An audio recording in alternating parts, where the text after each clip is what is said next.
The desire for beauty is a sentiment shared by all. The affection for women is a sentiment that men universally possess.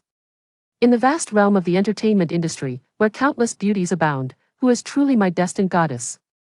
After searching for her amid the throngs, I suddenly turn around, only to find her amidst the dim glow of the lanterns.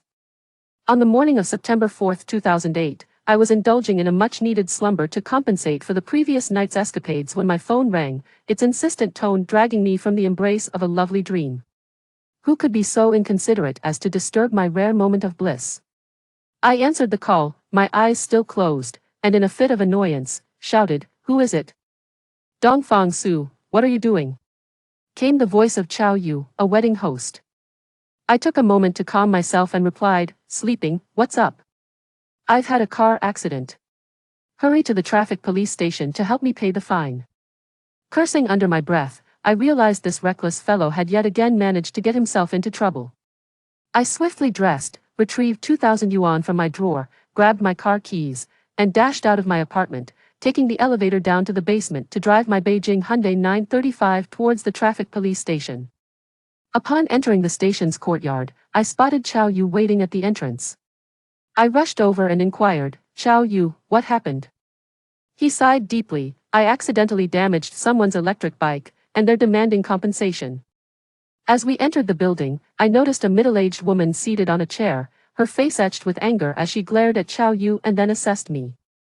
A young traffic officer stated, "Chow Yu, that lady is asking for 3,000 yuan, you'll need to handle it."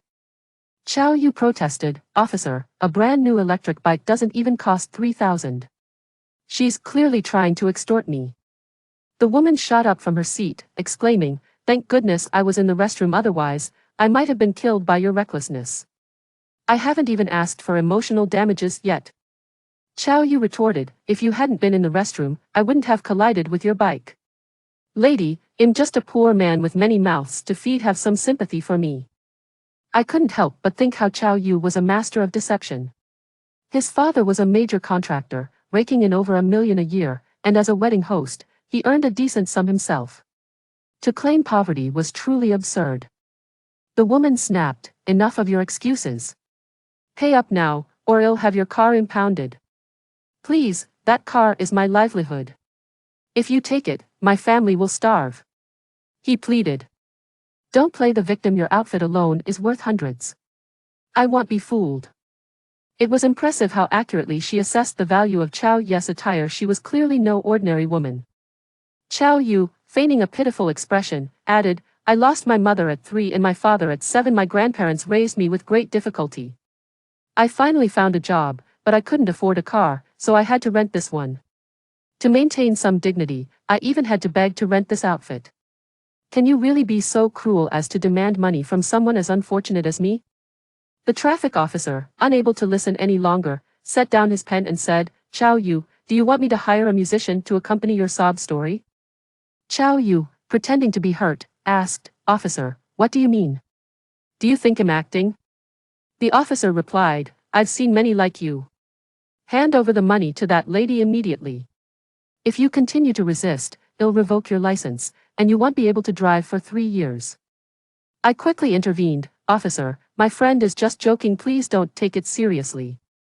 "Very well, but you both need to settle this immediately," the officer insisted. Chow Yu reluctantly produced 1,000 yuan, stacking my 2,000 on top, placing it on the table with a huff. "What bad luck to encounter such a scammer." The woman shouted, "What did you say?" Chow Yu shouted back, "Damn it, I've paid, what more do you want?" I forcibly pulled Chow Yu out of the traffic station and into my car. Even as we sat inside, he continued to rant. I advised him, "Calm down, the money's already paid. What good is it to keep cursing?" After taking a few deep breaths, he composed himself and said, "You've really saved me today, my friend. I'll treat you to a nice place tonight." Curious, I asked, "What place?" He grinned mischievously, "You'll find out when we get there." Later that afternoon, Chow Yu called me from below my apartment in Ping'an community. "Hurry down, I'm taking you somewhere special." "Okay, I'll be right there." I locked my door, took the elevator down, and hopped into the passenger seat of Chow Yu's Audi, fastening my seatbelt. "You work fast, this car looks brand new compared to this morning's wreck." Xiao Yu replied, the service at the 4S shop is top-notch if you're willing to spend, they can fix up a car in no time. We arrived outside the Golden Voice KTV, and Xiao Yu gestured, let's go in. I scoffed, so you're taking me to karaoke? I thought it was somewhere special. Xiao Yu insisted, you've never been here, the place is filled with beauties and excellent service. You'll remember this night. Feeling a chill at his words, I hoped he wasn't leading me to a den of debauchery, as I could hardly tolerate such women. Reluctantly, I followed Xiao Yu into room 28, where a crowd of handsome men and beautiful women were drinking and celebrating. Upon our arrival, they greeted us warmly. Xiao Yu clapped his hands and announced, everyone, I'd like to introduce my good friend, Dongfang Su, a talented singer who will surely impress you all. He went on to introduce me to his classmates. It turned out to be a reunion of Xiao Yu's classmates, and he had intentionally brought me along to help expand my social circle. I felt rather foolish for my earlier assumptions. A stunning woman with a perfect figure approached me and flirtatiously said, hey there, since you're a singer, why not sing a couple of songs for us? With everyone encouraging me, I reluctantly sang 2 love songs. She then invited me to duet with her, and I agreed. After our performance, they suggested playing drinking games and truth or dare. With everyone in agreement, Xiao Yu spun an empty bottle, and it pointed toward the beautiful woman. The group urged her to choose truth, and she hesitated before admitting, yes, there was something between me and Xiao Yu, lowering her gaze afterward. The bottle then spun to me, and to avoid any awkward questions, I opted for a dare. The chubby guy challenged me to chug an entire bottle of alcohol, but I protested, claiming I couldn't. The crowd then insisted I kiss Lu Xiaoling for 3 minutes. I awkwardly glanced at Lu Xiaoling, who was waiting for my reaction. I stammered, isn't this a bit much? Another woman interjected, it's either that or drink. Lu Xiaoling countered, since Zhu Dan is so talkative, let her kiss Dongfang Su instead. Amidst the commotion, Lu Xiaoling stepped forward and kissed me, leaving me stunned by her boldness. After a night of revelry, fatigue took its toll. I told Xiao Yu, I'm heading to the restroom. Go ahead, he waved me off. As I made my way to the restroom, I passed several couples engaged in passionate kisses in the hallway. Shaking my head, I entered the restroom. Upon exiting, I spotted Lu Xiaoling squatting in the corridor. I approached her with concern, are you all right? She waved dismissively, I'm fine.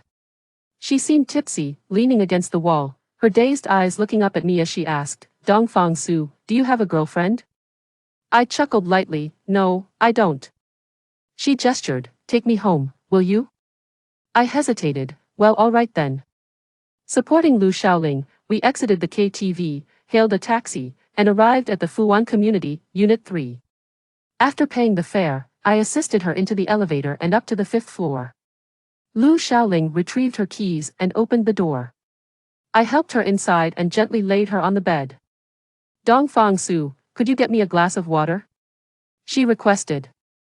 I rushed out to fetch her some water, glancing around the spacious apartment, surprised to find she lived alone in such a large 3-bedroom unit. I handed her the water and inquired, Lu Jia, do you live here alone? She smiled curiously, of course. After sipping some water, she set the transparent cup on the bedside table and asked, how old are you, Dongfang Su? 23. And you?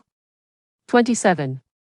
All right then, Lu Jia, I should be on my way. She suddenly rose to her feet, embracing me from behind, weeping as she implored, Dongfang Su, I feel so lonely, so terrified. No one acknowledges me, nor comprehends my suffering. I beg you, please do not leave tonight, do not abandon me to face this solitude alone, will you?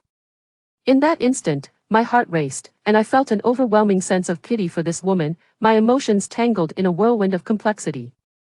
Chapter 2.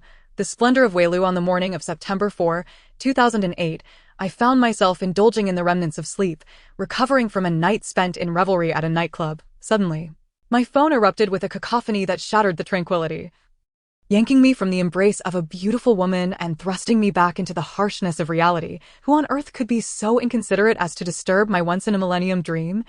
I answered the call without even opening my eyes. Irate, I barked, who is it? Dongfang Su, what are you up to? It was the voice of Xiao Yu, a wedding host. I attempted to temper my irritation and replied, "Just sleeping. What's the matter? I've been in a car accident. You need to hurry to the traffic police station to help me with the fine. Damn it, this guy has a penchant for reckless driving.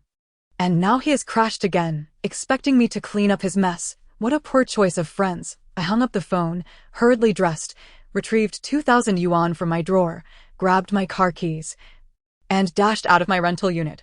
I took the elevator down to the basement and sped off in my Beijing Hyundai 935 towards the traffic police station. Upon entering the police compound, I spotted Chao Yu waiting for me at the entrance. I rushed over and inquired, "Chao Yu, what happened?" With a heavy sigh, he replied, "Alas, I collided with someone's electric bike, and they're demanding compensation." As I followed Chao Yu inside, I noticed a middle-aged woman seated in a chair, her face contorted with anger. She shot a fierce glance at Chao Yu before sizing me up. A young traffic officer stated, "Chao Yu, that lady is asking for 3,000 yuan. You'll have to sort this out." Chao Yu protested, "Officer, a brand new electric bike isn't worth 3,000 yuan. She's clearly trying to extort me." The woman rose with indignation, exclaiming, "Thank goodness I was in the restroom. Otherwise, you would have run me over. I haven't even asked you for emotional damages yet." Chao Yu retorted, "If you hadn't been in the restroom, I wouldn't have hit your bike." He then pleaded, "I'm also a poor man. I have many people depending on me to earn a living. Can you find it in your heart to show me some compassion?" Goodness, this guy is quite the charmer. His father is a substantial contractor, raking in over 1 million a year, and Chao Yu himself makes a decent living as a wedding host, yet here he is playing the impoverished victim. The woman snapped, "Stop with the excuses. Pay up immediately, or I'll have your vehicle impounded. That's my means of livelihood. If you take it, how will my family survive? Don't play the poverty card. Your outfit alone is worth several hundred yuan. Don't think you can deceive me." I was taken aback by her keen perception, accurately assessing the value of Chao Yu's attire. She was no ordinary woman. Chao Yu, with a pitiful expression, implored, "Madam, I lost my mother at 3 and my father at 7. My grandparents raised me with great difficulty. I've only just secured a job, and I had to plead to rent this car. I even knelt to borrow the suit. Could you truly be so heartless as to demand money from someone as unfortunate as I?" The officer, unable to endure any longer, put down his pen and said, "Chao Yu, do you want me to hire a musician to play the eru for you?" Feigning innocence, Chao Yu replied, "Officer, what do you mean? Do you think I'm putting on a show?" The officer shot back, "I've seen many like you. Hand over the money to that lady immediately. If you continue this nonsense, I'll have your license revoked, and you won't be driving for 3 years. I quickly intervened, "Officer, my friend was just joking. Please don't take it seriously." The officer conceded, "All right, but you must pay up now." Chao Yu pulled out 1,000 yuan and added my 2,000. Placing the stack on the table, grumbling, "What bad luck to encounter such a scammer." The woman shouted, "What did you say?" Chao Yu retorted, "Damn it, I've paid. What more do you want from me?" I forcefully dragged Chao Yu out of the traffic police station. As we sat in the car, he continued to rant. I advised him, "Dude, stop cursing. The money is already paid. What good will it do to insult her?" Chao Yu took a few deep breaths, calming himself, and said, "You really saved me today. Let me treat you to a nice place tonight." Curiosity piqued, I asked, "Where to?" He grinned mischievously, "You'll find out when we get there." In the afternoon, Chao Yu called me from downstairs in my Pinyin community, saying, "Hurry down, I'm taking you to a new place." "Okay, I'll be right there." I locked the door, took the elevator down, and settled into the passenger seat of Chao Yu's Audi, fastening my seatbelt. "You really work fast. The car looks brand new after such a disastrous morning," Chao Yu replied. "The technology at these 4S shops is top-notch. If you're willing to spend, fixing a car is a matter of minutes." We arrived outside the Golden Voice KTV, and Chao Yu gestured, "Let us go in." I scoffed, "So you're taking me to sing? I thought it was somewhere special." Chao Yu insisted, "You've definitely never been here." Inside, the place is filled with stunning ladies, and the service is extraordinary. You'll be left wanting more. After hearing his description, chills ran down my spine. I hoped he wasn't leading me to a den of iniquity, as I could not tolerate that sort of woman. Reluctantly, I followed Chao Yu into room 28, where we were greeted by a lively gathering of attractive people, drinking and celebrating. As Chao Yu introduced me, he exclaimed, "Everyone, meet my good friend Dongfang Su, an exceptional singer. I hope you all will take good care of him." It turned out this was a reunion of Chow Yu's classmates. He had deliberately brought me along to expand my social network. I felt a wave of embarrassment for my earlier suspicions. A stunning woman with an enviable figure approached me. "Handsome, since you're a singer, why not entertain us with a couple of songs?" The crowd cheered, and I couldn't bear to disappoint them, so I sang 2 romantic ballads. The beauty invited me to duet with her, and I obliged. After our performance, they proposed a drinking game, playing truth or dare, and with everyone's agreement, Chow Yu spun an empty bottle, which pointed to the beautiful woman. The group urged her to choose truth, and a chubby fellow asked, "Lu Xiaoling, have you ever been involved with Chow Yu?"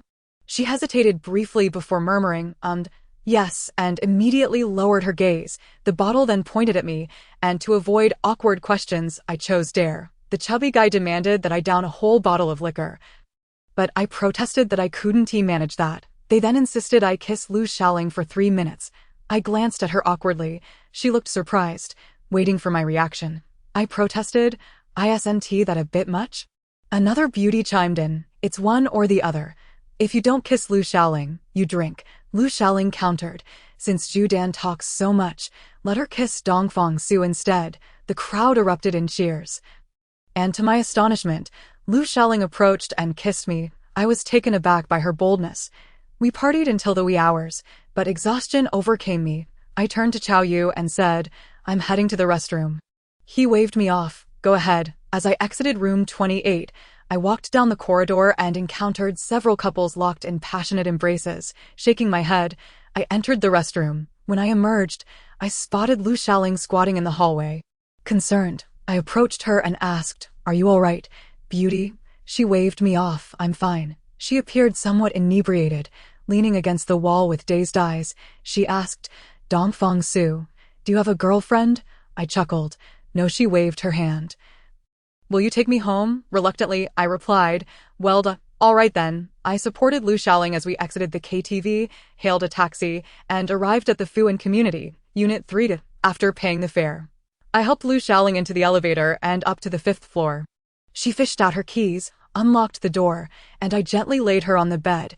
Lu Xiaoling requested, "Dongfang Su, could you please fetch me a glass of water?" I hurried out to get her a glass of water. Taking the opportunity to survey her living space, I was surprised to find that she resided alone in a spacious 3-bedroom apartment. I handed her the water, glancing around as I asked, "Lu Jia, do you live here by yourself?" She smiled curiously. "Of course." After sipping some water, she placed the transparent cup on the bedside table and asked, "Dongfang Su, how old are you?" 23. "And you?" 27. "Lu Jia, I should be going." Suddenly, she stood up, wrapped her arms around me from behind, and cried, "Dongfang Su, I feel so lonely and scared. No one understands my struggles. Please don't leave me tonight. Don't abandon me." My heart raced, and I felt a surge of sympathy for this woman, my emotions becoming a tangled web of complexity. Chapter 3, Impulses at the Bar. Song Qian said with a hint of embarrassment, "I often seek your assistance, and I feel remiss not to treat you to a meal." I chuckled heartily. What is there to feel remiss about? Perhaps one day, when I find myself in a predicament, I may come to you for help. "Xiao Su, you surely wouldn't want to go out for a meal. Let me cook for you at home," Song Qian insisted, genuinely feeling guilty. "Sister, after toiling all night, you must be exhausted. I have things to attend to, so I shall forego dinner today. Please, go rest," I said, my words barely leaving my lips before I had already exited her home. As I walked, my thoughts surged, filled with reflections. Over the years, Song Qian has epitomized my aesthetic ideals. I regard her as a goddess. I believe there is no woman more beautiful than she. Yet, such a flawless woman bears wounds of heartache.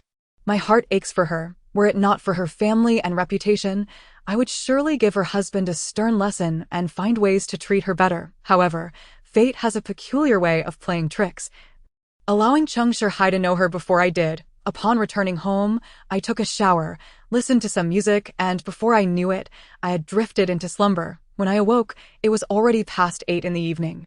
I grabbed my guitar, descended the stairs, started my car, and left Ping'an Community, making my way to Rui Bar. I visit this bar every night to sing.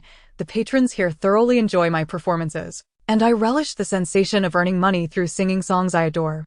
As I settled into my seat on stage, familiar faces in the audience erupted in cheers and whistles to welcome me. I waved in acknowledgement.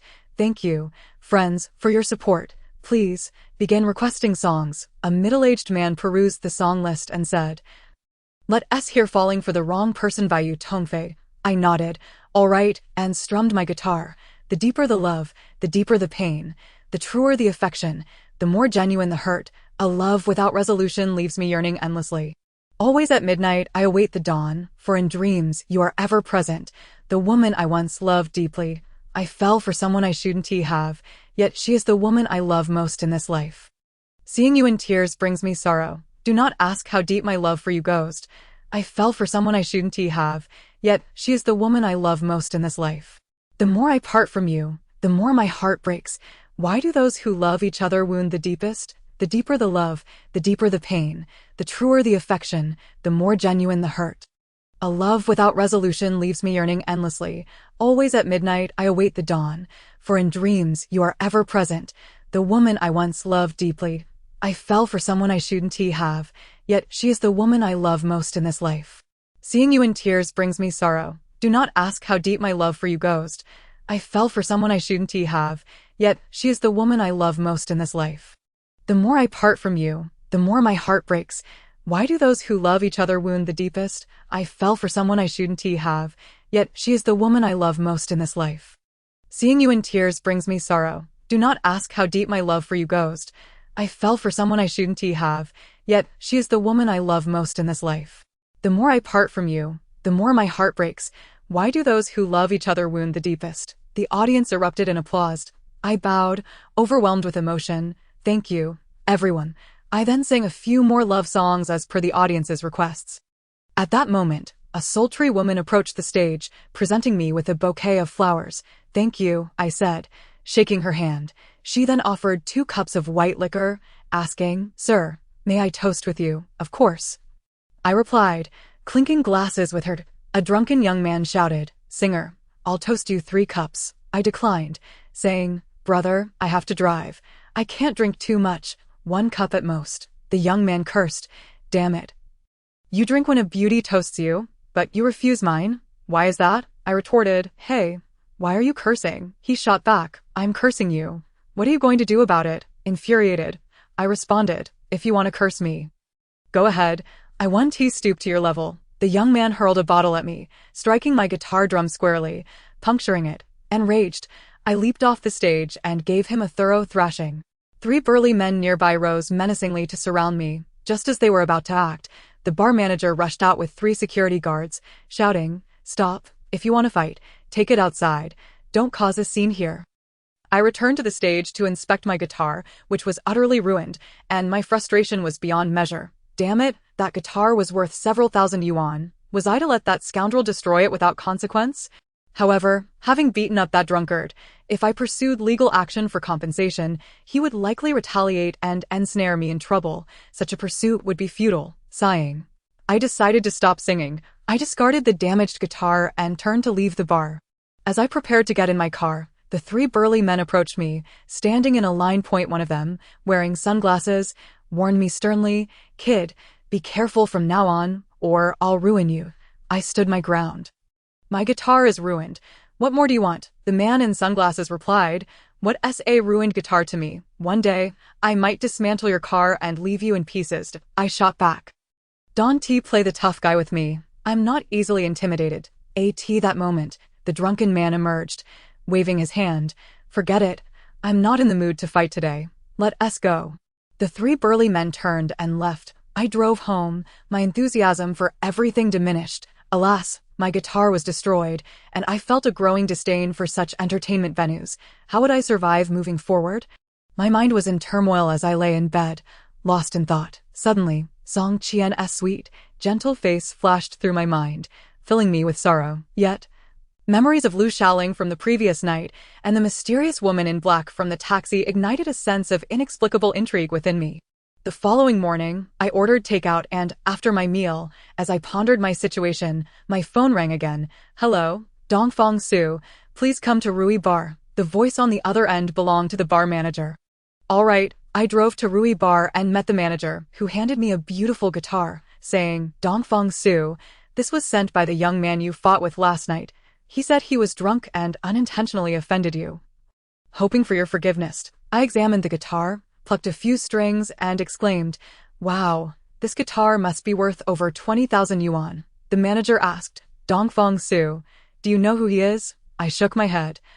No, I don't. Chapter 4.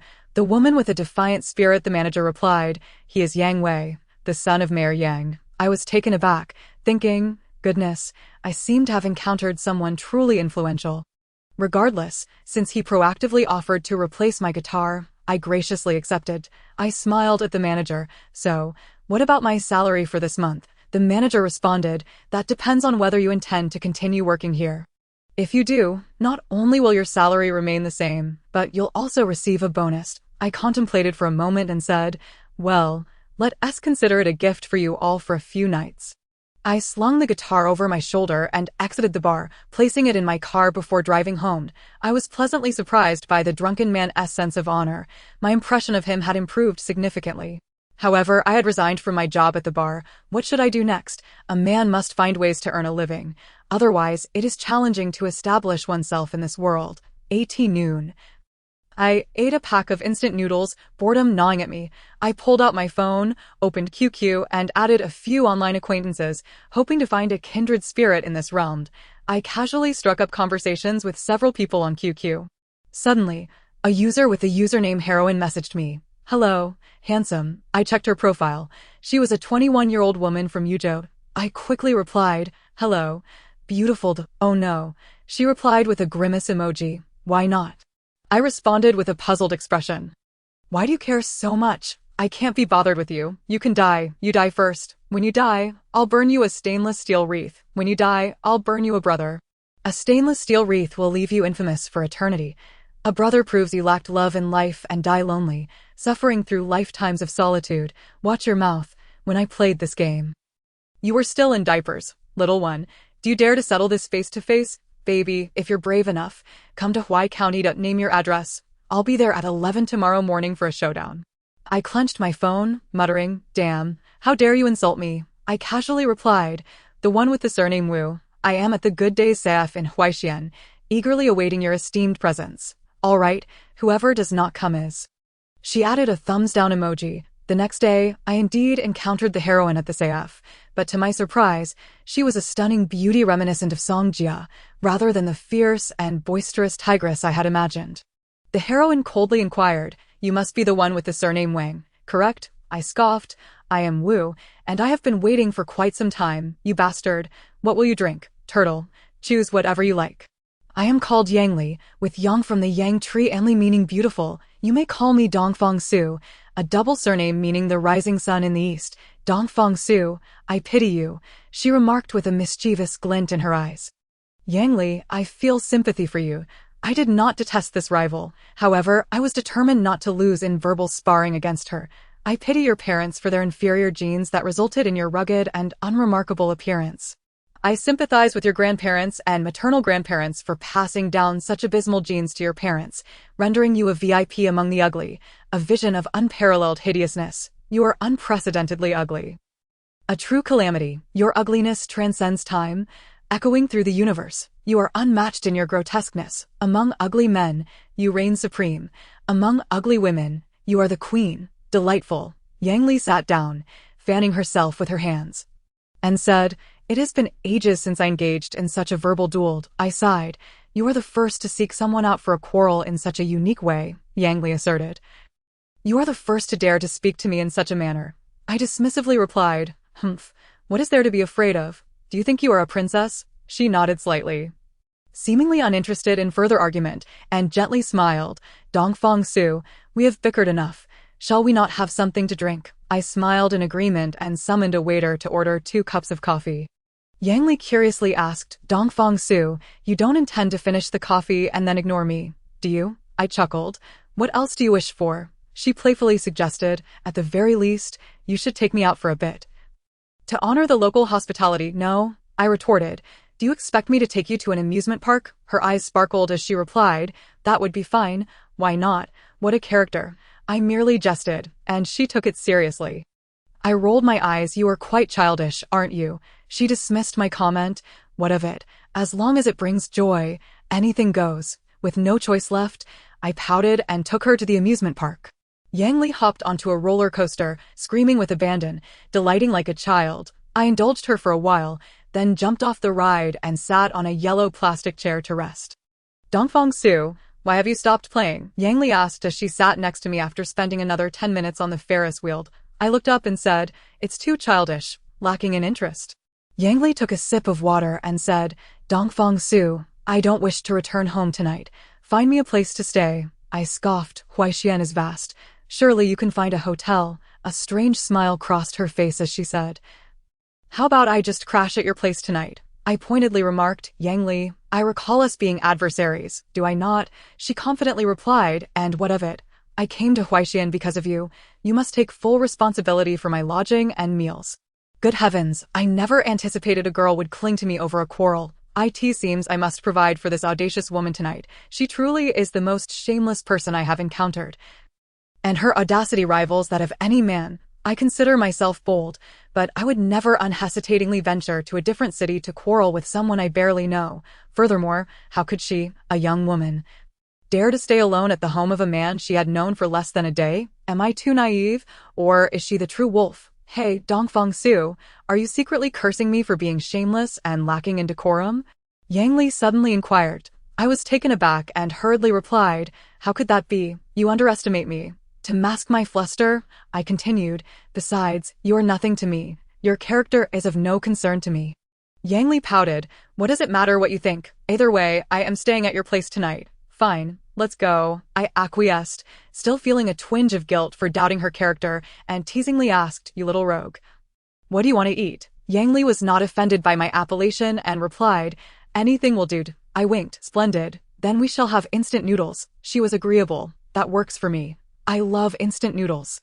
We devoured 2 bowls of instant noodles, tussled for the remote on the sofa, and began watching a television series. To my surprise, Yang Li was utterly captivated by the version of Romance of the Three Kingdoms featuring Tang Guiqiang. From what I understood, girls of her age typically favored idol dramas. How could she be so exceptional? I, too, had enjoyed Romance of the Three Kingdoms, but now I preferred keeping up with social news and entertainment broadcasts. Losing interest in dramas, at 10 p.m., I yawned and said impatiently, I am tired and off to bed. You can continue watching. Yang Li pulled me back, saying, you can't leave. Stay and watch with me a little longer. I complained, Yang Li, you are not my wife. What gives you the right to be so domineering? Yang Li pouted, so asking you to watch a little television means I must be your wife. You are far too overbearing. I abruptly stood, preparing to slip back to my room, but unexpectedly, Yang Li gripped my right arm tightly, yanking me back and causing me to lose my balance and fall onto the sofa. I felt something soft beneath my right hand and wondered, what is this? Upon closer inspection, I realized my hand was resting on Yang Li's chest. Pervert, Yang Li shouted, delivering a sharp slap to my face. You pulled me down. How is that fair? I protested as I climbed back up. Suddenly, Yang Li burst into tears. I thought to myself, how absurd. It was you who yanked me down, not I who intended to touch you. If the neighbors hear, they might think I did something to you. Alas, what can one do? I am a man, so I should comfort her. But seeing her hug her knees, looking utterly pitiful, I struggled to find the right words.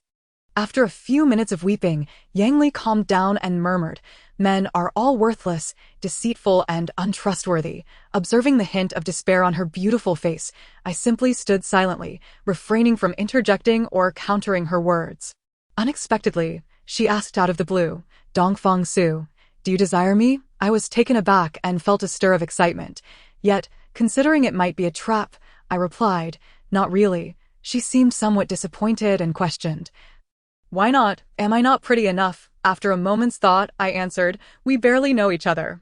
Why would I desire you? At that moment, my phone rang, and upon checking, it was a call from Chao Yu. Hello. This is a server from Jin Sangzi KTV. Your friend is drunk. Can you come pick him up? A woman's voice came through the phone. Sure, I will be there shortly. I hung up, threw on a jacket, and told Yang Li I need to step out for a bit. You can sleep. I headed to the underground parking lot, retrieved my car, and sped to Jin Sangzi KTV. Chao Yu was utterly wasted. Mumbling incoherently, I carried him to my car and, upon arriving at his home, discovered the door ajar, so I carried him inside. To my shock, I stumbled upon Chao Yu's wife, Sun Fei, in bed with another man. Good heavens, how could such a thing happen? My heart ached for Chao Yu. I sat him down, offered an awkward smile to the couple, and quickly departed his home, my mind racing as I drove back to Ping'an Community. Entering my own home, I found Yang Li asleep on the sofa, the television still on. I approached to turn it off and observed her in a sleep riddled with comical expressions, unable to suppress a laugh. A sense of intrigue washed over me as I felt that this girl held many untold stories within her. I suddenly felt a twinge of compassion and carefully lifted her into the adjacent room, tucked her under the covers, and gently closed the door behind me as I returned to my own room. In the late hours of the night, I was startled awake to find Yang Li entering my room.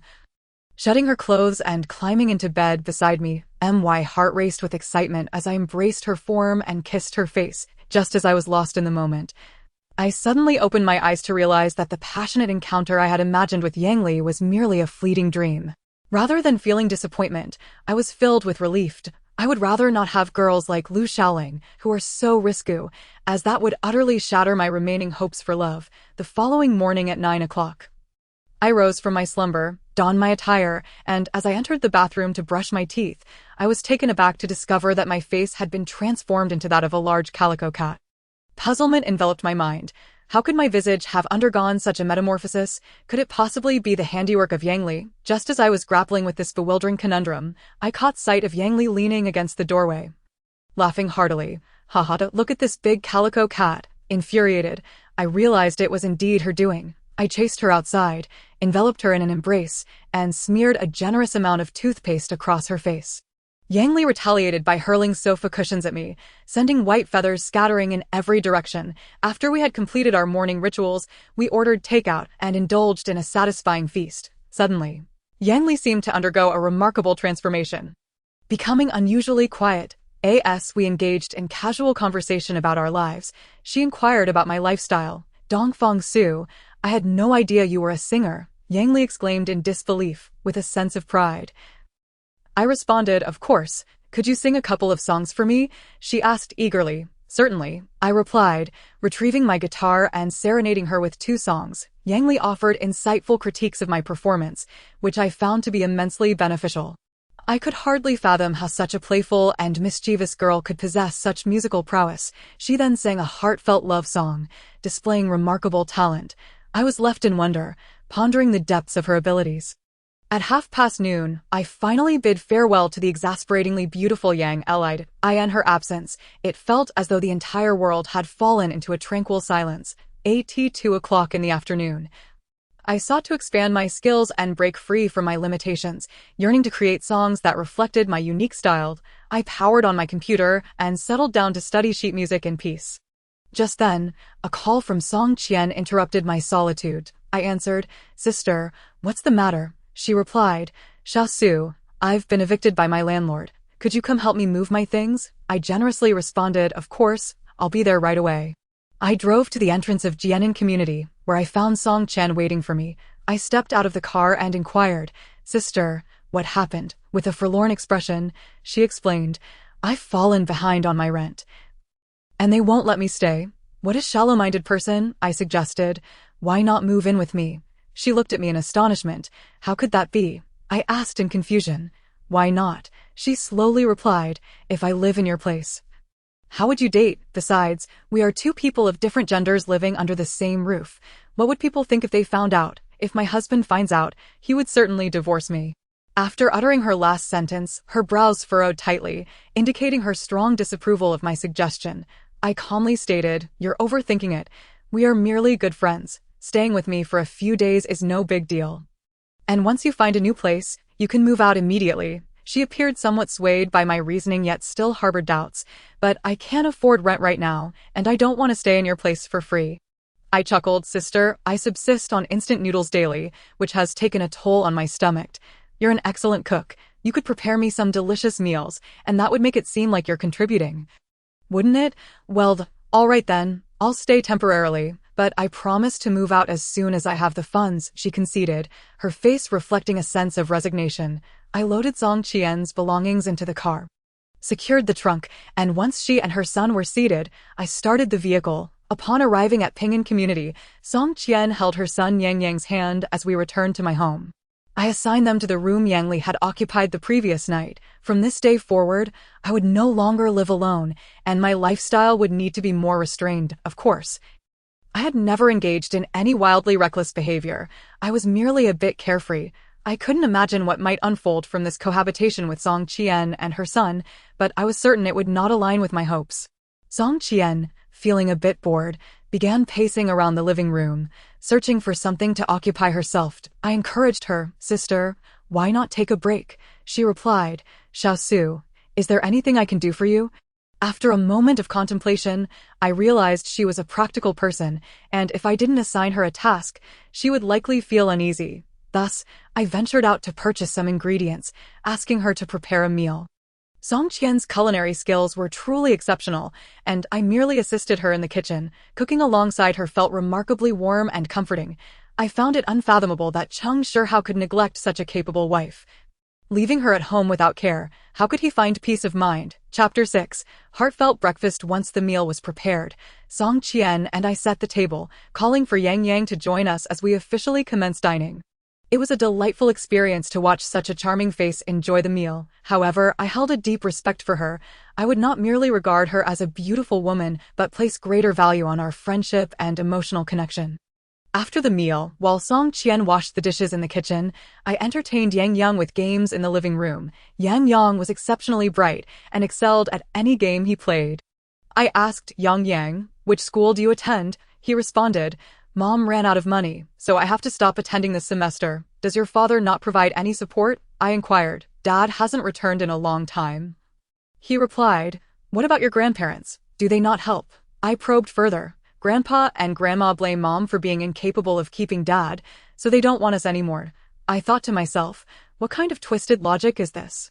Clearly, it is their son who is the failure, yet they blame their daughter-in-law. I reassured Yang Yang. Don't worry, Uncle Xiaosu will take you to school tomorrow. Really, Uncle Xiaosu? Yang Yang blinked, his eyes wide with hope. Of course, I affirmed. Mom, I can go to school now. Yang Yang exclaimed excitedly as he rushed into the kitchen to share the good news with his mother. Mom, Uncle Xiaosu will take me to school tomorrow. Xiaosu, how can that be? Song Qian emerged from the kitchen, expressing concern. We are staying in your place and using your money. That wouldn't be right, I replied. What does it matter? Just borrow it for now. And you can pay me back once you have the funds. On September 19th, Song Qian and I took Yang Yang to Nanjia Street Yuran Primary School to pay his tuition. Seeing Yang Yang ready to happily return to his studies filled my heart with joy. After leaving the school, I accompanied Song Qian as we wandered through a supermarket, returning with a bounty of delicious treats. That evening, after watching television with Song Qian, I retreated to my room to read for a bit when suddenly a call from Chao Yu disrupted my thoughts. With a mix of emotions, I answered, Hello, Dongfeng Su, come out for a drink with me. Chao Yu's voice was hoarse. Old Chao, are you all right? I asked with concern. I'm feeling down and want to drown my sorrows in alcohol. All right, let's meet at the Rui bar. I felt a deep sympathy for Chao Yu's plight of being betrayed by his wife. So I was determined to accommodate his request tonight. Xiaosu, are you going out? Song Qian asked upon seeing me prepare to leave, handing me a jacket. I gently replied, yes, my friend is feeling low. And I want to cheer him up. Just be careful not to drink and drive. Watch out for the traffic police. I will be cautious, I assured her. Sister, get some rest and don't wait up for me. I stepped out of the house and into the elevator, making my way to the Rui bar. Upon arrival, I found Chao Yu already seated at the bar, nursing a drink. I approached him and playfully slapped him on the shoulder. Hey, buddy, why did you start drinking without me? Chao Yu wore a despondent expression, saying, Sigh, I'm just not feeling well and wanted to drink my troubles away. Pretending to be oblivious, I asked, Come on, what's wrong? It's difficult to even speak of it. Chao Yu lamented. I continued to feign surprise. No way. What could possibly trouble you? Tears welled in his eyes as he bitterly declared, Sun Fei, that wretched woman has put a green hat on me. I scoffed. So what? Aren't you involved with Lu Xiaoling? Chao Yu exclaimed. But she ran off with that scoundrel. I've lost face. I sighed. These days, life may be improving, but people's character is deteriorating. I took a deep breath. Admonishing him, Chao Yu, don't take offense, But I believe you have your faults as well. What have I done wrong? He retorted. You are married yet still entangled with other women. Have you been faithful to your marriage? What man doesn't have a mistress? He countered. Are all their wives running off with scoundrels? There are plenty of good people out there. Why do you always compare yourself to the worst? Dongfeng Su. Whose side are you on, old Chow, brother? This is tough love, I asserted. With your charm and likability, there are plenty of women who would be interested in you. Why worry about one who has left? She lost out. Not you. Ha. Now you're talking sense. Chow Yu raised his glass, saying, all right, to your words, I must pull myself together. To your recovery, I echoed, clinking glasses with him. At midnight. I took a taxi to return Chow Yu home before heading back to Ping'an community. By then, Song Qian and Yang Yang were already asleep, and I lay down in my room. The following morning, Song Qian returned with Yang Yang and tidied the house from top to bottom. However, to avoid waking me, she refrained from entering my room. Upon hearing that I was awake, she went downstairs to buy breakfast, calling for me to join her. I emerged from my room, took a sip of milk, and remarked, Sister, how fortunate you are. Waking up to a ready-made breakfast is truly a blessing. Song Qian sat down and watched me eat with great enthusiasm, smiling cheerfully. Silly boy, it's just breakfast. Look at how happy you are. Sister, if I could have breakfast prepared by you every day, I would be immensely happy. You say that now, but once you marry, you'll surely find me bothersome. Then I simply won't get married. Silly boy.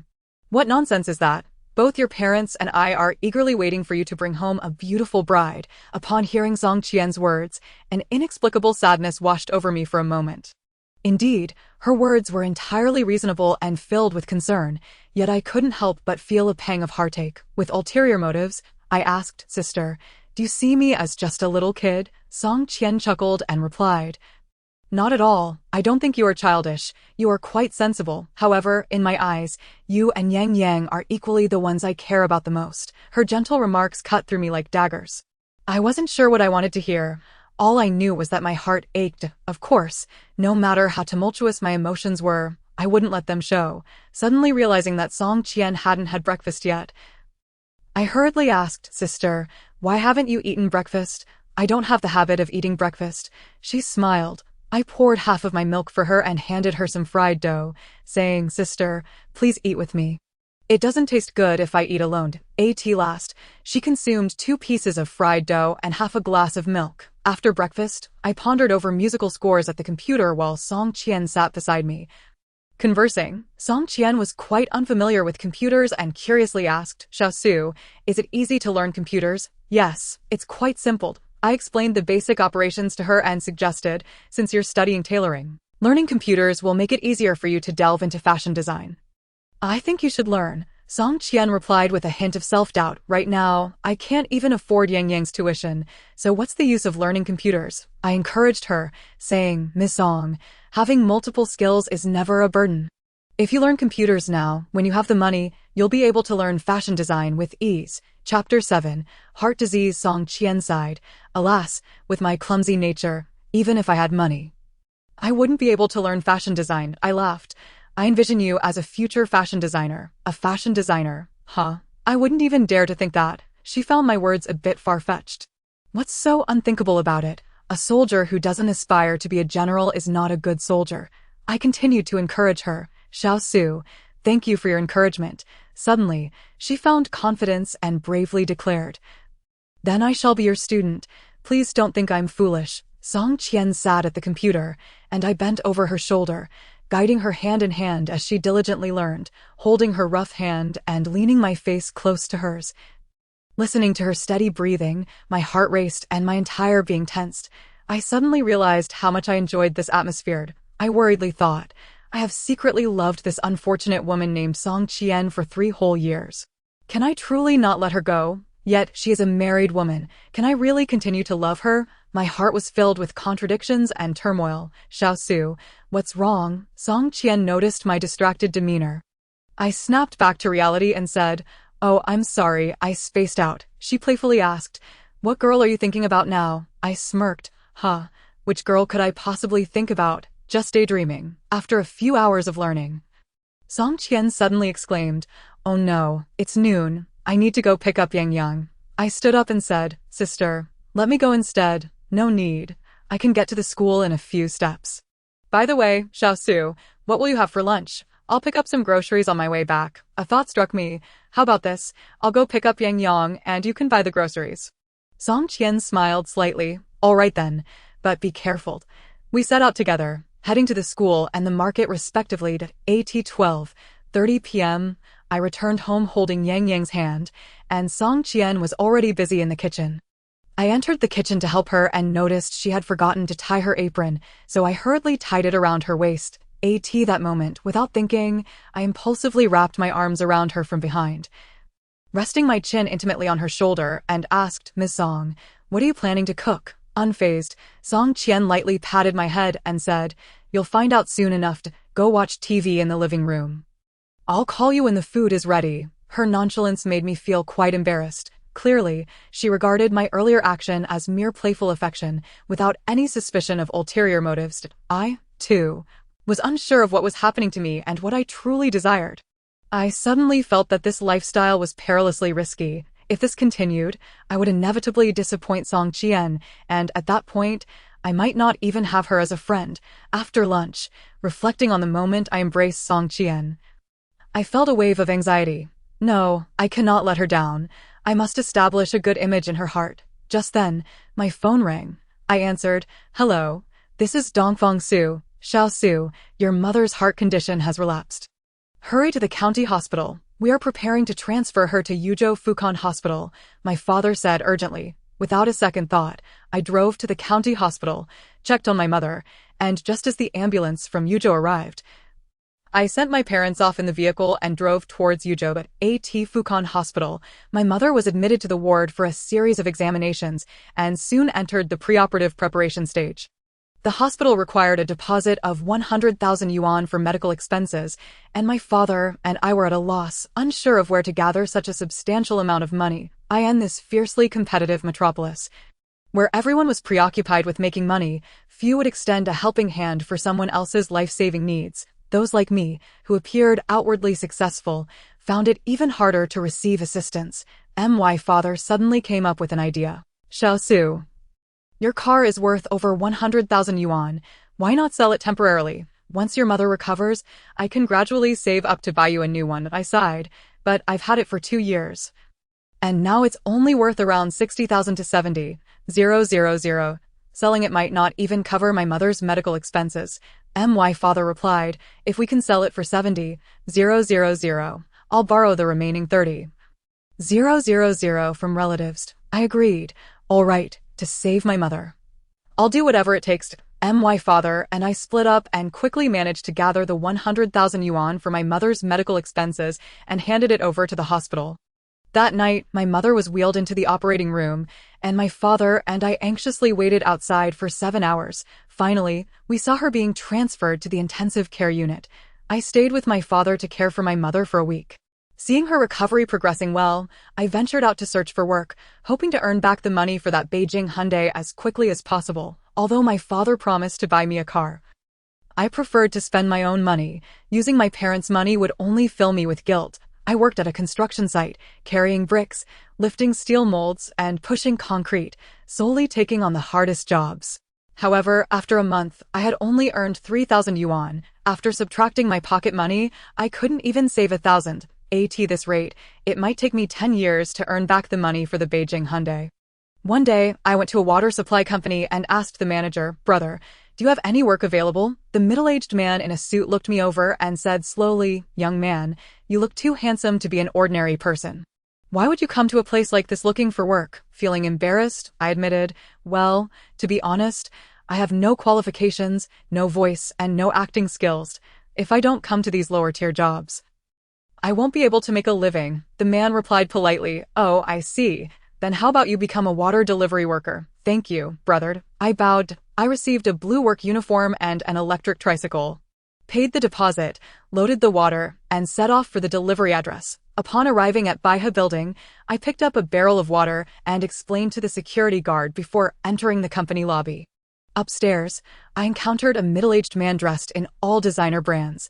He was about to walk past me when he suddenly turned around and called out, water delivery guy, put down the water and come help me move some things downstairs.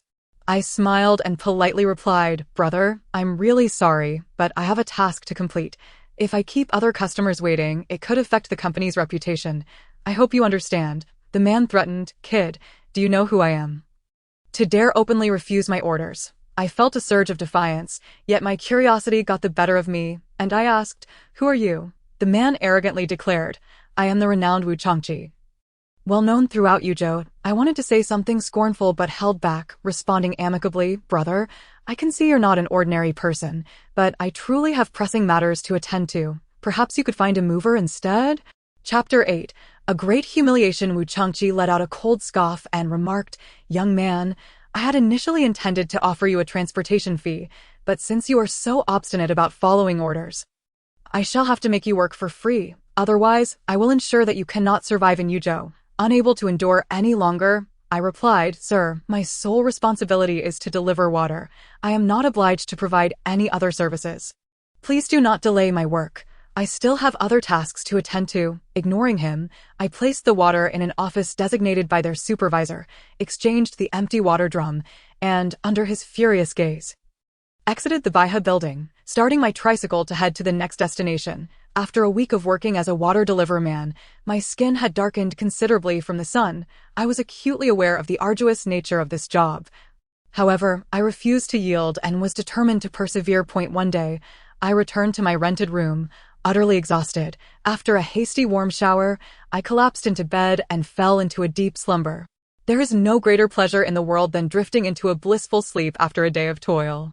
The next day, I arrived at the water supply company, ready to collect my tricycle, only to hear the elderly caretaker say, "Kid, you need not come back anymore." Curious, I inquired, "Why is that?" The old man replied, "Someone replaced your position yesterday." Handing me 1,400 yuan, he continued, "This is your salary and deposit for this month. The boss suggests you seek employment elsewhere." I apologize. Fury surged within me, and I desperately sought to understand the situation. However, considering they no longer wanted me, it was evident they had their reasons. Even if I caused a scene, it would be futile. There is a saying, if one does not find a place here, another will surely welcome them. I refused to believe that apart from the water supply company, there were no other avenues for me to earn a living. So, I turned and left, unwilling to accept defeat. I made my way to a courier company, sought out the supervisor, and secured a position as a deliverman. I drove the tricycle they provided, scurrying about until evening to complete all the deliveries. Yet, with the surge in online shopping, the parcels seemed endless, and I could hardly keep up. The manager insisted I report for duty by 7 a.m. the next day, threatening to dock my pay if I was late. Well then, securing a new job marked a fresh beginning. No matter how grueling, I must persist. At 6 a.m. the following day, the alarm rang promptly.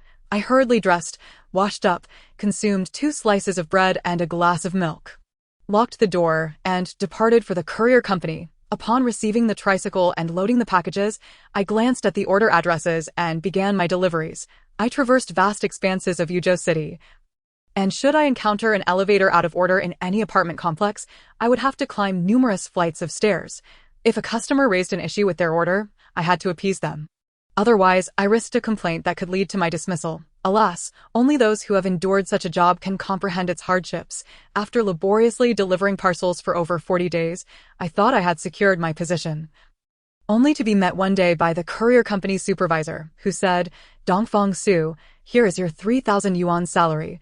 Do not come in tomorrow." Confused, I asked, "What have I done wrong?" The individual replied, "Brother, you are performing adequately. It is just that someone is intentionally causing you trouble, and we are powerless to intervene." I demanded, Who is causing me trouble?" He slowly responded, "A man named Wu Changqi has issued orders across various industries, stating that any company that retains you will face closure." Wu Changqi, who is he to interfere with others' jobs? He is the general manager of the Baiha record company in Yuzhou, with considerable influence in the Black Tiger Gang. As you know, they operate in both legitimate and illegitimate realms, and we small business owners cannot afford to offend them. I hope you understand. I received the 3,000 yuan, my teeth clenched in fury. I despised Wu Changqi, wishing to tear him into pieces, crumple him into a ball, and toss him into the trash. After departing from the courier company, the image of Wu Changqi, who had once humiliated me at the Baiha record company, flashed before my mind. It appeared he harbored resentment against me for not heeding his commands, waiting for an opportunity to exact revenge. Drifting aimlessly in Yuzhou for a time, I realized that the spring festival was approaching. Yet I had not earned a single yuan and had instead attracted a significant burden. Alas, it seemed that Yuzhou was a difficult place to navigate. I resolved to return home to celebrate the new year with my parents. Perhaps fortune would smile upon me in the coming year, and I could achieve great success in Huaixin. With a heavy heart, I returned to Haimu village, where I was met with many concerned inquiries. Only in my hometown could I feel the warmth of humanity. As I stepped into the courtyard, my parents and grandparents were overjoyed to see me. At that moment, they were the only ones who truly cared. On the afternoon of New Year's Eve, as our family prepared to enjoy the reunion dinner, my cousin burst into our home, shouting at my father, "Dong Fong Yao, my daughter wants to buy a house. Quickly return the 5,000 yuan loan you owe me." I stifled my anger at my cousin for demanding repayment during the festive season and said, "Cousin, even if your daughter is in need of money, can it not wait a moment?" He retorted, "Why should it wait? The payment is due tomorrow, and if I cannot gather the funds, the house will be snatched away by someone else." My father bowed his head and sighed. "Cousin, rest assured, I will repay you even if I have to sell everything I own." Thus, within an hour, 5 creditors arrived at our home in quick succession, each with similar demands, as if they would perish without their money. The atmosphere in our house turned chaotic and tense. My uncle, in a fit of rage, seized the pot of meat and declared, "If you do not repay the money, no one will eat today." I felt an overwhelming urge to strike this portly man, but given our debt to him, I could only suppress my fury. Seeing that we were unable to repay them, the creditors wasted no time in seizing our television, washing machine, refrigerator, sewing machine, blender, and motorcycle. If that were not enough, they also drove off 5 sheep, 2 goats, a pig, and a donkey. My grandfather, infuriated, squatted in the corner of the yard, smoking, while my grandmother sat on a stool. Dazed, my mother wept uncontrollably, suddenly clutching her chest as if suffering a heart attack. I rushed to find her medication, while my father remained silent, head bowed. Frustrated, I dashed to the road to confront my uncle, shouting, "Uncle, do you truly believe my family will never recover from this? Even a stagnant river can be stirred by the wind after 3 days. Do you think that once you reclaim your debts, you will never need us again?" The portly man replied curtly, "Kid, do not speak grandly until you truly succeed. Consider this a lesson in life. Ponder it slowly when you return." Watching him walk away, I was left in a stupor. Reflecting on the recent events, I realized a profound truth. In this world governed by the survival of the fittest, one must become strong, for otherwise, it is exceedingly difficult to establish oneself. Chapter 9. A critical moment of failure. After dinner, my family spent a sorrowful New Year's Eve, following a night of contemplation. My dream of becoming a superstar intensified. I recalled Lu Xiaoling giving me a business card from Hongxia Record Company. Initially, I had never dared to envision an interview there. However, now, in my destitution and humiliation, I had no choice but to muster the courage to challenge my fate and test my potential. I planned to submit my resume to Hongxia Record Company after the second day of the new year, hoping to pass the screening and become a signed artist. On the 3rd day of the new year, I ventured to Huaixin and spent some time with Song Qian, who prepared a lovely meal for me as we chatted in the living room. When the conversation turned to my arduous experiences since our separation, she expressed her surprise at the extent of my hardships. Observing Song Qian's haggard appearance, I surmised that Cheng Shihao had again failed to return home for the holidays. She had endured 5 years of such lonely days without her husband, a true torment. "Xiao Su, what are you thinking about?" Song Qian asked, noticing my silence as she looked up at me. Embarrassed, I averted my gaze and said, "Sister, your husband hasn't returned, has he?" A flicker of sadness passed through her eyes as she replied, "I have grown accustomed to it. His absence matters little." I retorted, "He is out there doing nothing while neglecting you. What use is such a husband?" Song Qian pondered for a moment before saying, "Perhaps he does not love me at all, but we have Yang, and I cannot be without him. No matter how unreasonable he becomes, I must endure." Hearing her resigned acceptance of such a loveless relationship shattered my heart. She tolerated a man who did not love her for the sake of their child, yet regarded me, a man who loved her dearly, merely as a good friend. Life seemed exceedingly unfair. Sighing, although my heart was tumultuous, she remained oblivious to my feelings. Mistaking my silence for sympathy, she patted my shoulder and said, "Thanks for your concern, buddy. This is just a temporary trial from life. Once I get through it, happiness awaits me." Faced with her naive perspective, I could only smile weakly and say, "Sister, I plan to interview at Hongxia Record Company." Song Qian exclaimed in surprise. "Oh, you want to become a star?" I replied, "I have that intention, but I am unsure if I will pass the screening." "Well, give it a try," she encouraged, her brows slightly furrowing as she asked, "By the way, Xiaosu, are you planning to return to Huaixian?" After some contemplation, I remarked, "I have no idea. Let us see how it goes once we get there." Song Qian responded, "If you do not plan to return, you should vacate this house. I cannot afford to live in such luxury." I replied, "Feel free to stay.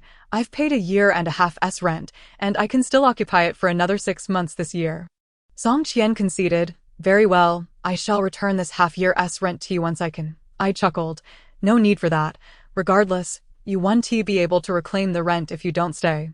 So consider it a small favor." Song Qian appeared deeply troubled and said, "Xiaosu, I owe you far too much. How can I repay you?" I felt a twinge of annoyance at her excessive formality. Yet her guilty expression softened my heart, and I reassured her, "As long as you have the intention, it's unnecessary to repay my small kindness." Seeing her smile and the guilt fade, I turned to enter the room, intending to grab the business card from my nightstand as I prepared to leave. Suddenly, I heard her emit a sorrowful cry, "Xiaosu." Turning around, I noticed a complex emotion in her eyes as she stood behind me, slowly saying, "I'm so sorry. Your family has faced such a great ordeal, yet I am utterly helpless. I feel so useless." I emotionally embraced her and said, "Sister, we are the best of friends. Please do not be so formal with me. You should take care of yourself and find a good job to support you and your child before worrying about repaying any debts, understand?" Song Qian nodded a few times, wiping the glistening tears from her eyes, and said, "Thank you for your guidance. I will seek employment." She gently pushed me away, breaking into a smile, and declared, "Women, persevere. Do not rely on men any longer." Amidst my heartfelt blessings, I vanished from her sight, driving Chao Yu's Audi to Yuzhou, heading straight for my destination. Upon arriving at the entrance of Hongxia Record Company, as I prepared to alight from the car, I spotted Yang Li exiting through the transparent glass door. I intended to call out to her when, suddenly, 2 men lunged at her from behind, covering her mouth and nose with a cloth and lifting her into a white van that sped northward. I muttered in disbelief, "How audacious. In broad daylight, they dare to kidnap a woman right before everyone's eyes." Without a second thought, I pursued them in my car. The van traveled for a while before making a sudden turn toward the Northwest Development Zone. I dared not follow too closely, maintaining my distance. Upon reaching an abandoned factory, I parked my car in a concealed spot and crept along the wall, overhearing someone inside say, "Second brother, this girl is too beautiful." "Why not?" Another voice retorted, "You imbecile.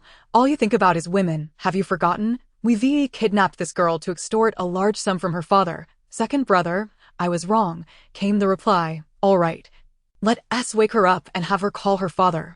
I peered inside and saw a hefty man pull out a small white bottle, spraying it on Yang Li's nose. She gradually regained consciousness, her eyes widening as she shouted, "Who are you? Where is this place?" The short man beside the hefty one said, "Beautiful lady, we just need you to help us with a small favor." Yang Li inquired, "What do you want?" The short man replied, "We're in a bit of a bind and would like to borrow some money from your father." Yang Li yelled, "Let me go. This is kidnapping. TSK, TSK, TSK." The hefty man scoffed, "Don't make it sound so harsh. Your father is no ordinary man. Borrowing 100 or 80,000 from him is like plucking a hair from a 9-headed ox." Yang Li retorted, "My dad can barely afford to take people out to dinner. How could he have that much money?" The hefty man sneered, "Don't try to fool me. Your father still has people to feed?" The short man menacingly shouted, "Second brother, since this girl won't cooperate, let us make it quick." Yang Li, filled with fear, shouted, "You little shorty, don't you dare do anything reckless, or I'll ensure you meet a terrible end." The hefty man warned, "Think carefully, beautiful. If you refuse to cooperate, my brother here has a wild side, and you'll have to let him do as he pleases." After a moment, Yang Li asked, "You fat man, what exactly do you want me to do?" Now we're talking." The hefty man replied, "Just tell me your father's phone number." I thought to myself, right, I have a siren ringtone downloaded on my phone. Perhaps I can scare these two ruffians. I took out my phone, opened the music player, and the alarm blared as I shouted, "You two, immediately put your hands on your heads, or our sniper will blow your heads off." The short man, terrified, complied, trembling in place. The hefty man, however, seemed to sense something amiss and kept glancing around. I urged, "Miss, don't be afraid. As long as those two remain unruly, I will fire my weapon. Just walk out slowly." Just as Yang Li stood up to leave, my phone suddenly powered down due to low battery, leaving me in a state of panic. Damn it, this unreliable phone chose this critical moment to fail. My plan is ruined, and I've exposed myself. Trouble will surely follow. Chapter 10. Outwitting the kidnappers. I sensed the situation was dire, and was about to hide when the hefty man called out, "Kid, are you done playing? Second brother? I'll go catch that brat." The short man rushed toward the exit. Damn it, I couldn't believe I might be bested by a mere shorty. I picked up a wooden stick from the ground, hid in the corner, and waited for him to approach before swinging the stick toward his head.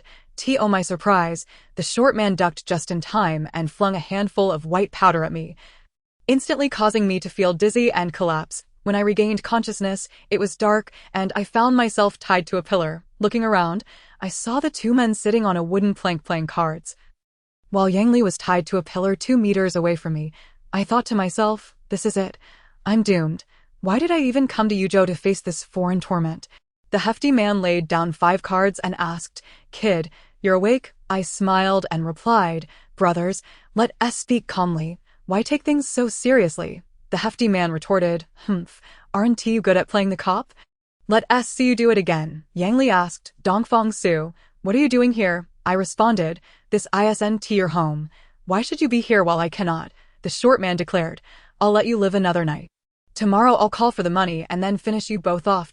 I nervously asked, "Aren't you afraid the real police will come?" The hefty man scoffed, "With you two blocking the bullets. What are the police to us?" Late at night, while the kidnappers were distracted, I worked diligently to loosen my bindings. Fortunately, the ropes were not overly tight, and I managed to free my hands. I slipped off my shoes and eased my feet out, quietly approaching the sleeping short man to steal the bag of powder from his pocket, throwing it in his face. He grunted and fell silent. I peeked out the window and saw the hefty man pacing outside. Scanning the area, I mimicked the short man's voice and shouted, startling Yang Li awake from her slumber. I shushed her with a gesture to remain silent. The hefty man, alerted by the noise, rushed back to investigate, and I seized the opportunity to throw a handful of white powder at his face. He staggered briefly before collapsing to the ground. I approached him and kicked his rear end twice, cursing, "Damn it, this is called using your own methods against you. Now you experience the effects of your own drug." I dragged the hefty man into the room, tying both him and the short man to the pillar before using his phone to call the police. "Hello, could you come help me untie these ropes?" Yang Li commanded. I placed my hands on my hips and replied, "I'm not your servant. Why should I obey you?" Yang Li, with a twinkle in her eye, sweetly pleaded, "Dongfang Gij, please help me get free." Now you're talking." I went over to untie Yang Li, noticing her legs were numb and she could barely stand. I lifted her onto my back and rushed out of the abandoned factory, finding the car and speeding toward the city. On our way, we encountered 2 police cars racing westward. It turned out the hefty man was named Liang Ergu, and the short man was human. They were known for stealing motorcycles and electric bikes, and the police had been monitoring them for over 6 months. Recently, they had been investigating Yang Li, discovering her father held a respectable position, leading them to plan a lucrative kidnapping. Fortunately, their scheme failed, and they were subsequently apprehended and sentenced. Yang Li blinked at me and said, "Dongfang Su, I didn't realize you were so clever and resourceful." I smiled and replied, "I can only say those 2 lacked experience in this line of work." Yang Li retorted fiercely, "I should have kicked those 2 bastards a few more times to ensure they remember my strength for life." I rolled my eyes and said, "You should be grateful I was exhausted from carrying you. Otherwise, you'd still be tied to that pillar." That was your own meddling. I never asked you to carry me." You're quite good at shifting blame. Drive properly. No talking," I instructed as I drove into the city, only to find the streets illuminated with dazzling lights, bustling with traffic, leaving me uncertain of where to go as I meandered along the avenue. Yang Li remarked, Dongfang Su, we have no place to stay tonight, so let us simply get a room. Get a room? I felt a bit awkward. Where should we go for that? There's a hotel not far from here. Let us head there to check in. Following Yang Li's lead, I arrived at the hotel and booked 2 rooms. We exchanged a smile before retreating to our respective rooms and shutting the doors behind us. After taking a shower and tidying my hair, I turned on the television, contemplating. Oh, that was a close call today. If I hadn't been clever, and those 2 ruffians hadn't had any experience, escaping with Yang Li would have been nearly impossible. That moment, Yang Li, her hair damp and wrapped in a towel, revealing her fair shoulders and chest, knocked on my door. Coming, I opened the door and scanned her from head to toe. Curiously asking, is there something you need? Yang Li, looking quite pitiful, replied, Dongfang Su, I want to sleep with you. I was taken aback and questioned, Why? Yang Li responded in a delicate tone, I'm scared. I let her in, closed the door, and said, but we're just a man and a woman together in one room. Isn't that inappropriate? Yang Li insisted, I don't care. You must ensure my safety tonight. Reluctantly, I pouted and said, all right, I will protect the princess's safety. Yang Li jumped onto the bed and teased, little Sue, be careful in your service, or I shall have you executed. I ignored her and resumed watching television. At 3 a.m., utterly exhausted, I glanced back and saw Yang Li sound asleep under the covers. Without much thought, I lay down beside her, covered myself with the blanket, and drifted off to sleep. Suddenly, I was jolted awake by Yang Li's voice. I opened my eyes to a bright morning, and Yang Li was staring intently at me. Impatiently, I asked, what's with you this early? Yang Li queried, Dongfang Su, why are you sleeping in my bed? Pfft, even if we were sharing a bed, I wouldn't touch you. I emphasized, besides, this is my bed. She disregarded my emphasis and curiously asked, why wouldn't you touch me? Am I really that unappealing? I replied, I see you as a buddy. Humph, I think you're all talk and no action. Silly girl. Save your first time for your future husband. Yang Li returned to her room to get dressed and came back to sit beside me on the bed. Asking, by the way, what brings you to Yuzhou during the Lunar New Year? I replied, I want to interview at Hongxia Record Company. Yang Li looked at me in surprise. You plan to apply for a job at Hongxia? I chuckled, haha. A big company like Hongxia is not so easy to get into. I just want to become a sign singer. What music academy did you graduate from? What competitions have you participated in? She seemed like a martial arts master questioning a novice, appearing quite knowledgeable about the music industry. I patiently explained, I only attended a specialized training class and haven't participated in any competitions yet. Yang Li scoffed, based on your last singing performance, you have some foundation. It's just uncertain if you can pass Hongxia's review. Remembering her singing last time, I asked, who are you? You sang very professionally and seemed well-versed in the music scene. You must have released singles or albums, right? Yang Li stood up, taking a few steps, and shyly admitted, I have released singles, but they didn't gain much recognition. I gazed at her with admiration. So you must be a signed artist at Hongxia. Not quite. I'm just a small staff member at Hongxia. A small staff member. That's still impressive. I've heard Hongxia is one of the most renowned record companies in the country. Merely working there could bring glory to one's family. It's not as great as you think, but I can check the situation for you to see if you have a chance to smoothly pass the selection and enter the review room. I stood up excitedly. Really? I feel so thrilled. This may be inappropriate, but thank you. Once I succeed, I'll definitely treat you to a grand meal. Yang Li turned and said, sure, I'll do my best for the sake of your feast. Chapter 11, Confession at 10 a.m. Yang Li and I grabbed a bite at a nearby stall before she headed to the company while I waited at the hotel for news. 3 hours later, Yang Li called, Dongfang Su, I've recommended you to the company, and they've allowed you to go directly into the review room. Whether you pass depends on your own abilities. Great, I'll be right over. With dreams of becoming a music superstar in my heart, I hurried to Hongxia Record Company, entering through the glass doors to find Yang Li waiting for me. She waved, the teachers are waiting for you. This way, please. She led me to the 5th floor and into the review room. 3 male teachers were seated, and after asking a few questions about my singing experience, they had me sing a song a cappella, followed by a guitar performance, and then a piece with the band. 1 teacher dismissed me, but the other 2 passed me, believing I had the potential to be a star and decided to further develop my skills. Exiting the review room, I questioned Yang Li. Beauty, who exactly are you to have recommended me to such a prestigious company? Yang Li replied, to be honest, I'm the manager of the publicity department here. I thought you sang well the last time I heard you, and I had the intention to scout you. Then you saved me last night and showed such bravery. I could see your character was decent. So I recommended you. I nodded. So, it seems our meeting was quite fortuitous. Yang Li beamed, of course. Otherwise, how could a fairy like me be casually encountered? As we left Hongxia Record Company, she excitedly said, Dongfang Su. Today I'm taking you somewhere. Curiously, I asked, where to? Yang Li turned, hands behind her back, and said, to my home. I laughed heartily. Isn't that a bit excessive? She pouted, just say if you're going or not. No need for all that chatter. All right then, I'll go. I hesitated, but if I visit your home, what should I bring as a gift? Gifts? What gifts? Just come along. But it's inappropriate to visit without bringing something for your parents. Right? Don't worry about that. I'll handle it. I knew she didn't want me to spend money and intended to buy gifts for her parents herself. However, since she had helped me so much, I couldn't be stingy, so I took out 500 yuan and said, here, take this. Yang Li glanced at me. No need. I have money, I countered. Using your money doesn't count as bringing a gift? Of course it does. No way. You've helped me so much today. I must show respect to your parents. Yang Li, somewhat impatient, accepted the money, saying, all right, then I'll give you a chance to show off.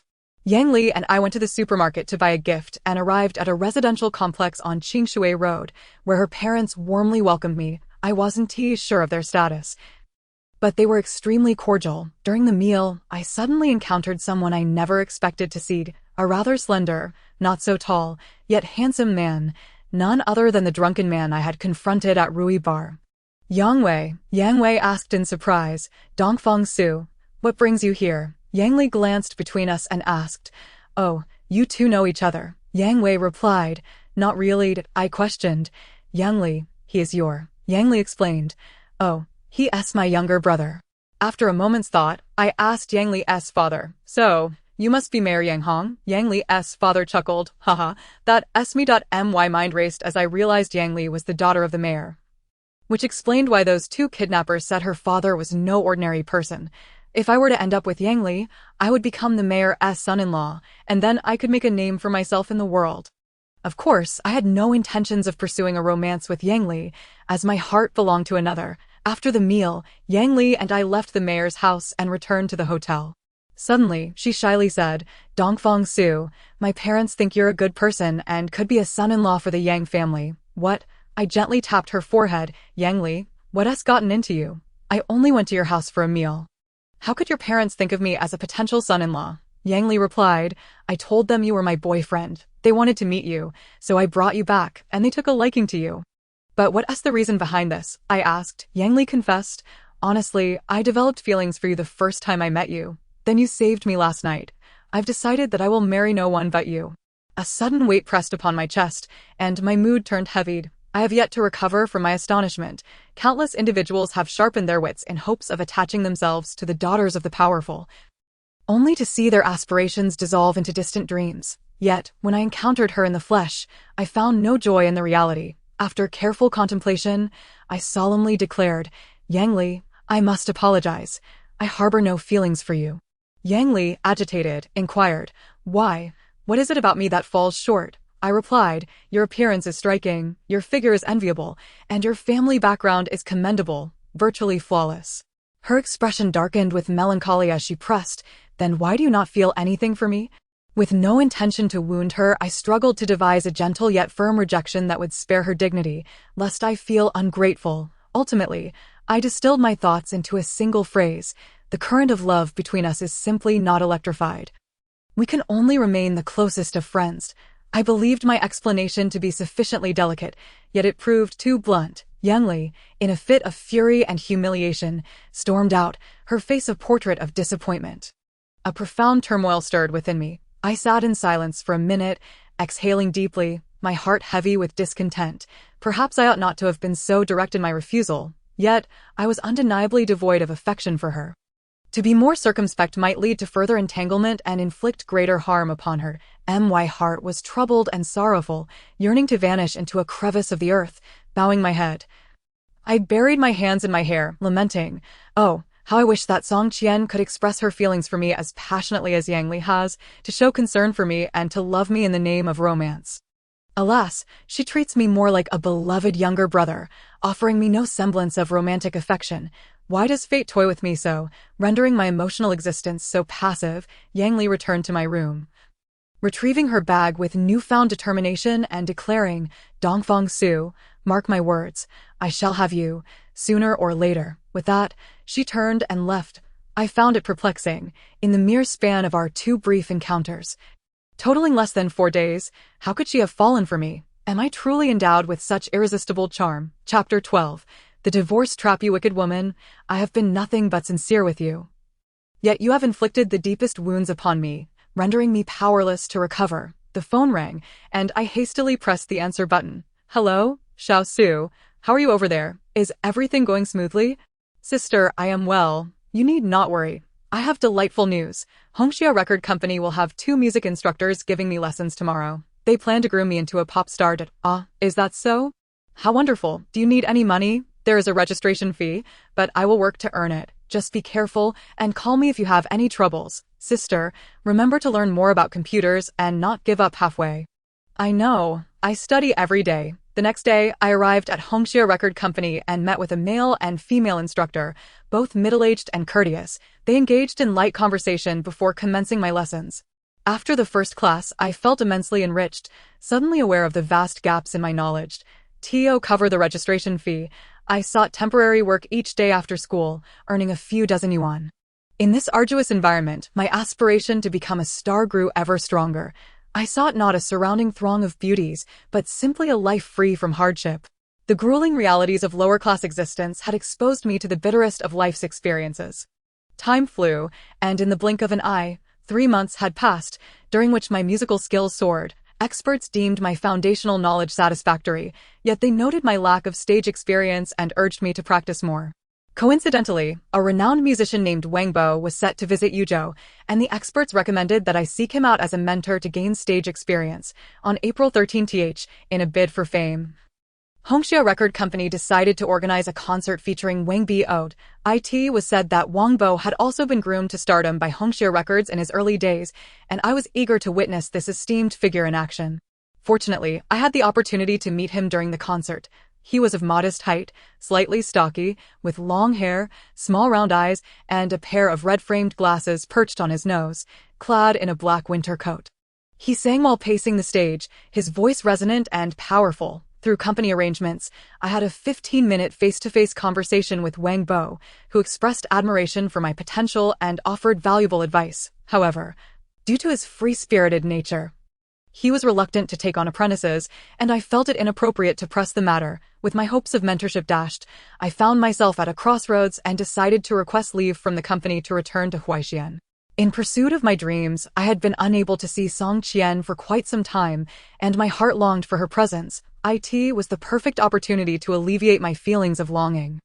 Chao Yu had taken the car 3 months prior, so I was left with no choice but to hail a taxi. Upon arriving in Huaixin, I hurried to Pingyang Community, taking the elevator to my apartment. I pressed my ear against the door and heard the sound of a man's voice raised in anger, accompanied by the sound of Song Qian weeping. How strange. Could it be that Song Qian was involved in an extramarital affair? Surely not. Could someone change so drastically in just a few months? My mind raced with thoughts as I pressed the doorbell. The door swung open to reveal Song Qian, her face a mask of confusion. Forcing a smile as she wiped away her tears, as I stepped inside, I was met with the sight of a man in his 30s, clad in a suit, his face contorted with rage as he glared at me. Demanding, "Song Qian, who is he?" In a soft voice, Song Qian explained, "He is my friend, Dongfang Su." The man scoffed. "Friend? It seems more like your little lover to me." Song Qian insisted, "He is truly just a friend. I have never wronged you in all these years. My loyalty lies with you," I surmised. "If I am not mistaken, you must be Cheng Shiho, correct?" The man replied coldly. "So what if I am?" I retorted. "Buddy, you know you should come back. Do you have any idea how much Song Jie and Yang Yang have suffered waiting for you?" Cheng Shiho shot me a disdainful look and snapped, "This is my family matter. What business is it of yours? By the way, what are you doing in my house?" I pondered for a moment, realizing that revealing the fact that Song Qian and I were roommates would undoubtedly disrupt her family. So I said, Song Jia is my friend. Is it not permissible for me to check in on Yang Yang? Chang Shiho turned to Song Qian, asking, are you going to divorce or not? If not, I'll file a lawsuit. Song Qian, feeling aggrieved, replied, what have I done wrong? On what grounds can you demand a divorce? I was perplexed. Wait, Chang Shiho, what is this all about? You have been away for years. And Song Jia has waited for you, her spirit wilting in your absence. Now that you finally return, instead of expressing gratitude, you are shouting for a divorce? That is truly unfair. Xiao Su, do not involve yourself. This is not your concern, Song Qian said softly. Chang Shiho shot me a contemptuous glance and declared, Song Qian, think carefully. Do not force my hand.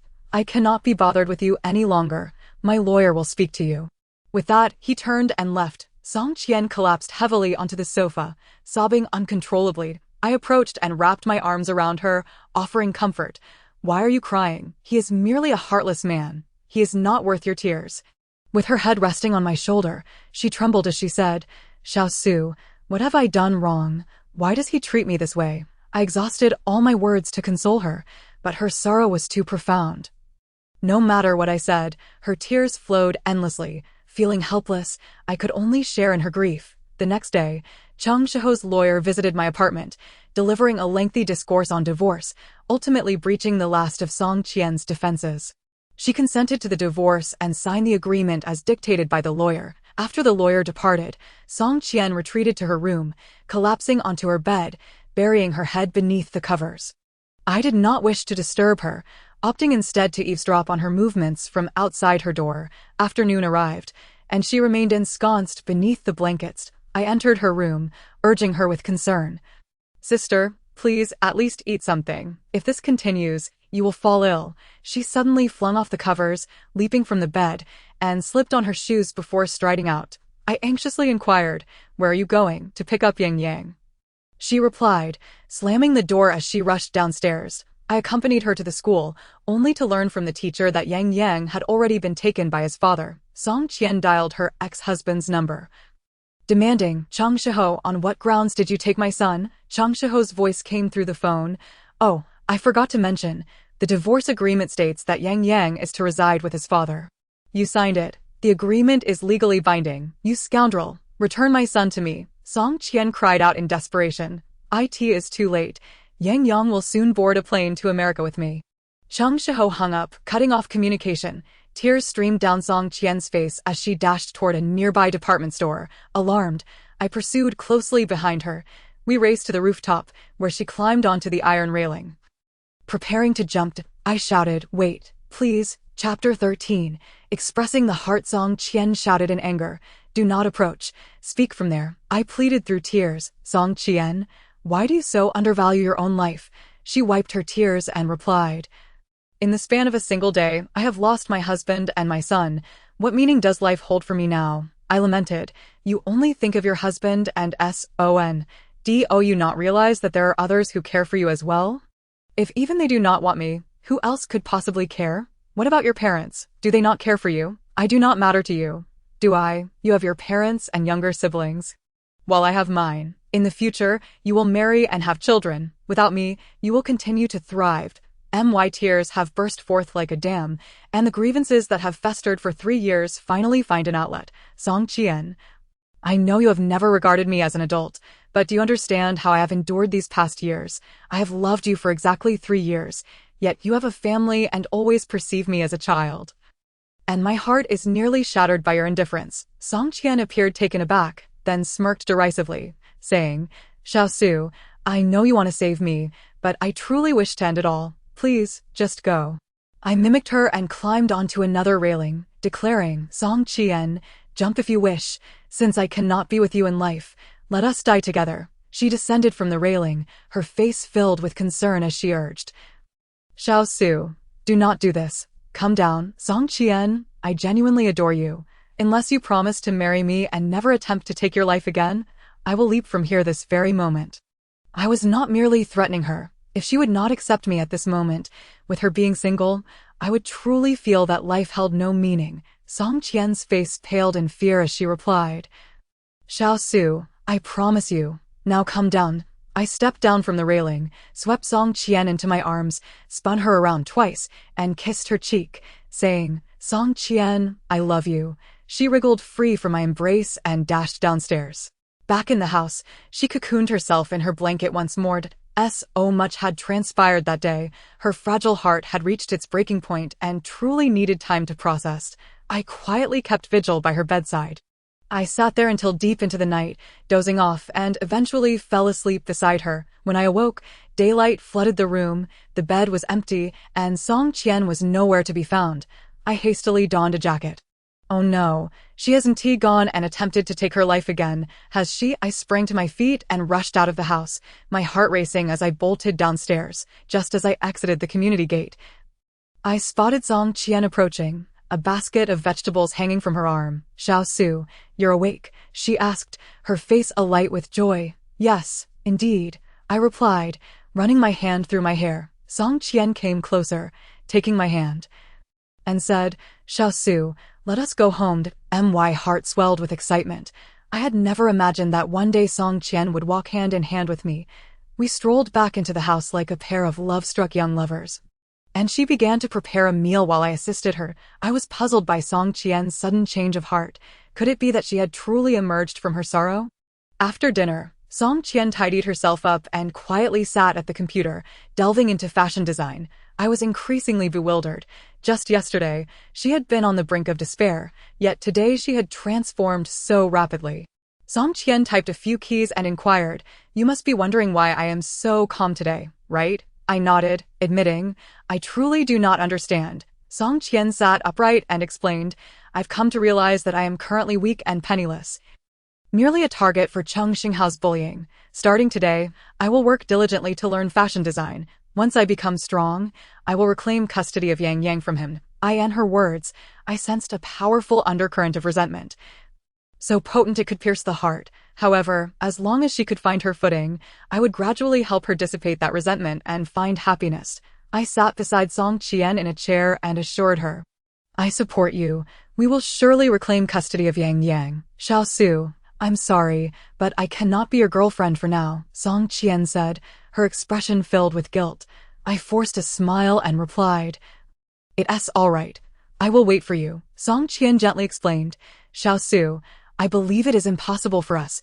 Please do not invest all your feelings in me. It is not worth it, I countered. Song Qian, in the past, it was indeed impossible, but now you are divorced and no longer a married woman. We can love freely. Song Qian sighed, but I am still a woman with a history of marriage.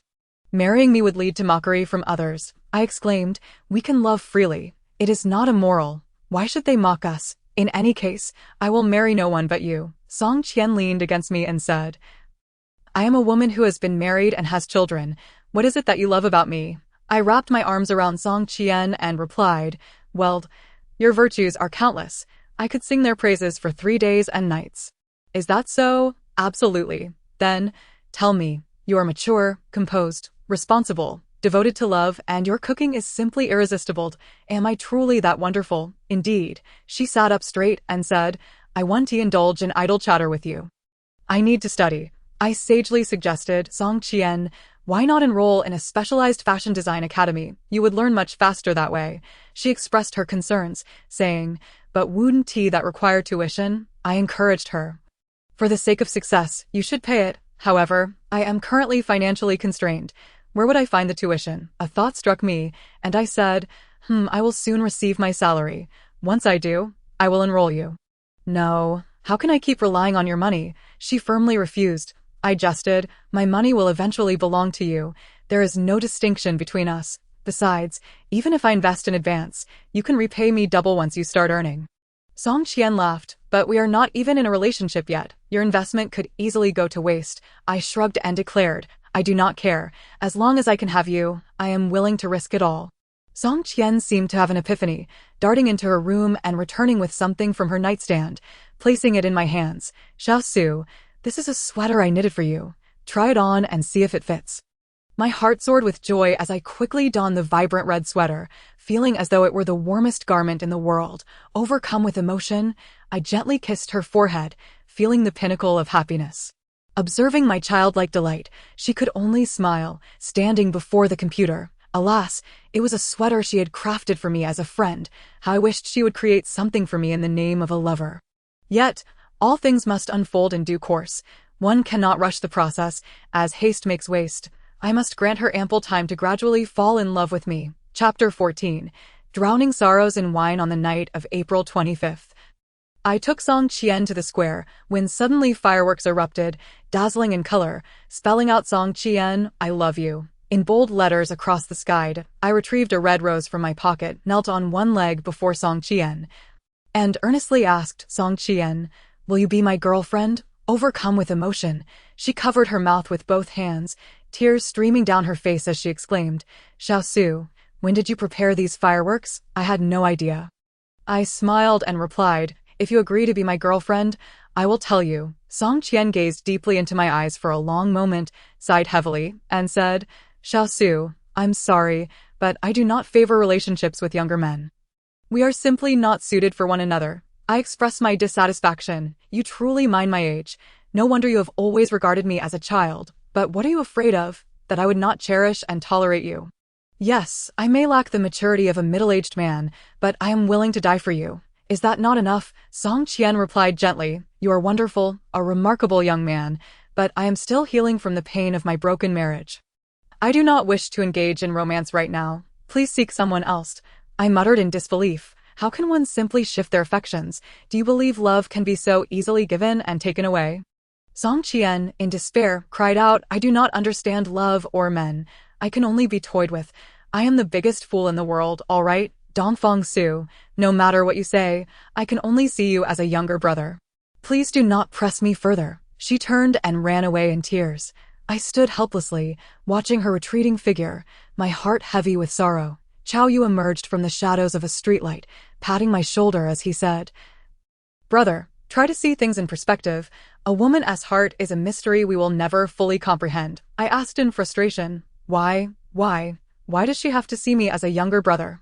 I painstakingly arranged a romantic proposal, yet she categorizes me as family. Is my love for her not enough? Chao Yu reasoned. She is a traditional woman who cannot accept relationships with younger men. And given her current state of emotional turmoil, you should be patient and not rush her. Haste will lead to failure. I made a gesture of exasperation and declared, Speak up. Where shall we go for drinks?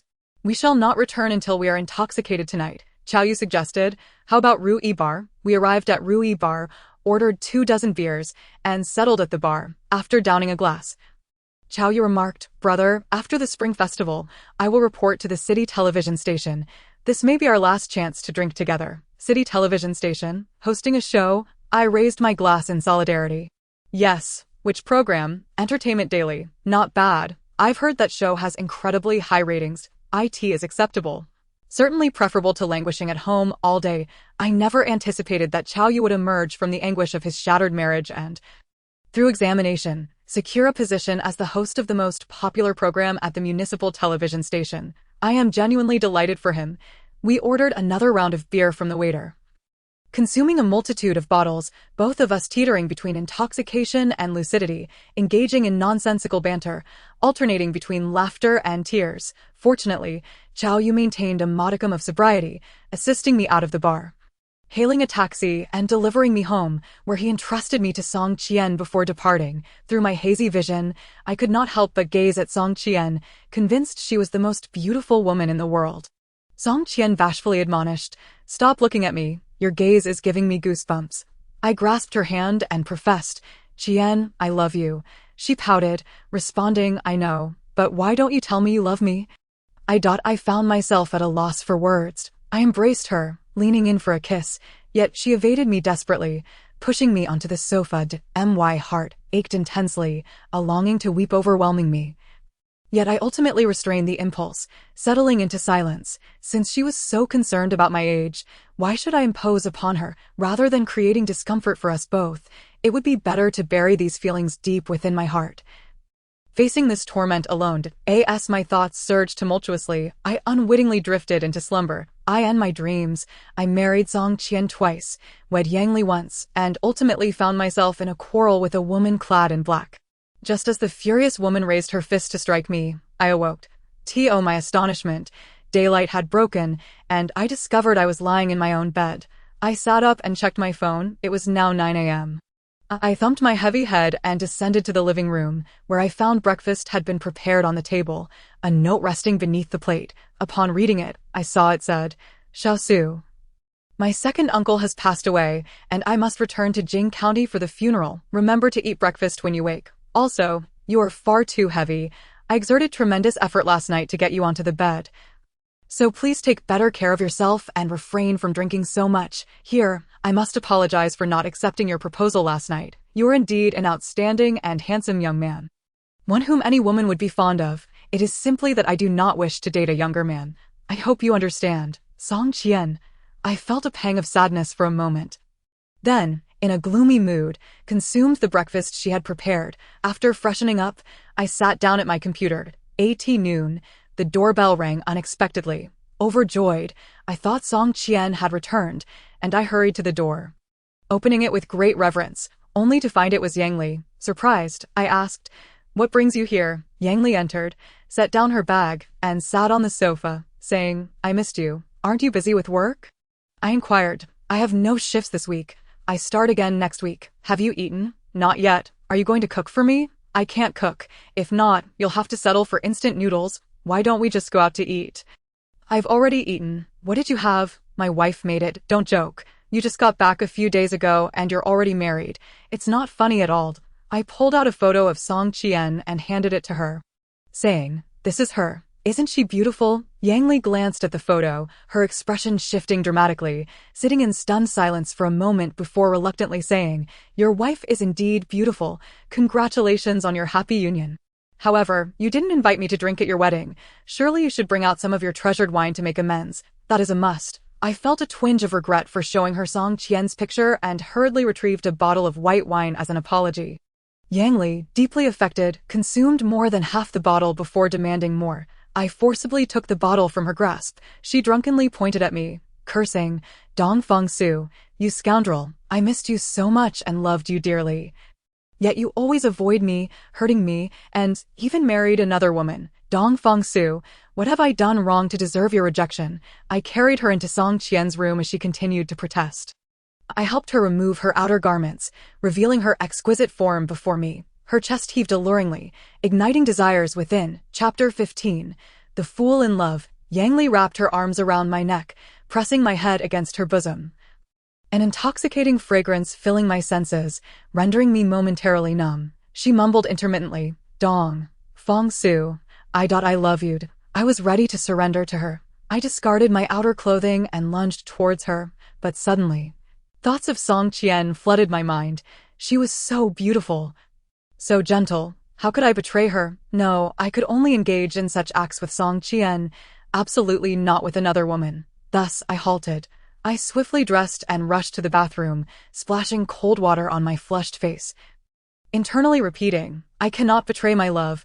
I must remain devoted to Song Qian." I regained my clarity, returned to cover Yang Li with a blanket, and retreated to my own room. I was filled with dread at my earlier actions. Had I lost control, I would have inflicted irreparable harm upon Yang Li, a regret I would bear for a lifetime. By 10 p.m., I lay in bed, tossing and turning. Unable to find sleep, I called Song Qian to inquire about her return to her hometown. At 2 a.m., I suddenly heard noises in the living room. Curious, I wondered who could be there at such an hour. Could it be a thief? Cautiously, I slipped out of bed, grabbed a shoe, quietly opened the door, and swiftly turned on the light. To my astonishment, it was Yang Li, parched and in need of water. "Hey, Dong Fengsu, why are you still awake?" Yang Li shook her tousled hair. I shot her an exasperated look. "I thought a thief had broken in. Haha, you only realized it was your dear aunt getting a drink." I pouted and turned to return to my room. "Stop right there." Yang Li set down the water jug, saying in a teasing tone, "Dong Fengsu, did you take advantage of me while I was drunk?" I laughed heartily. "Don't kid. Even if you threw yourself at me, I wouldn't take advantage." "All right then, in light of your honesty." I let it slide. "What nonsense is this? Do you really think of my place as a temple?" She made a face at me before scampering back to her room, and I closed the door. Just as I settled back into bed, there was a sudden knock at the door. I shouted, "Are you kidding me? I'm tired. We'll talk tomorrow." Dong Fengsu, "There's a mouse in your house." Yang Li's voice trembled with fear. I got out of bed and opened the door, only to see Yang Li dressed provocatively, leaping towards me and wrapping her arms around my neck, kissing me passionately. I could no longer restrain myself, pulling her tightly to me and responding fervently, rolling onto the bed together. Just as I was about to cross a line, Song Qian's visage flashed before my eyes, and I lay back in regret, covering my burning face with my hands, desperately trying to quell the raging fire within. Yang Li suddenly broke down, weeping uncontrollably as she lamented, "I thought this would bring you closer to me, but it only seems to drive you further away." I sighed, saying, "Yang Li, I appreciate your reckless love for me. In truth, we are both foolish, slaves to love. Love is indeed strange. It can turn a passionate person into the most self-sacrificing fool in the world." Yang Li wiped her tears, declaring, "Dong Fangsu, I will wait for you, until the day you accept my feelings. Yang Li, do not pursue me any further. That kind of feeling is truly unbearable, and you will only sink deeper into despair.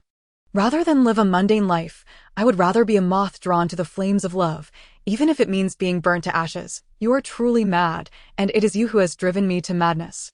I lay in silence for half the night, my heart aching for this tenacious girl. I am grateful for her fervent love, yet I utterly wish for her to remain unscathed by love's flames. Each person has their own stance.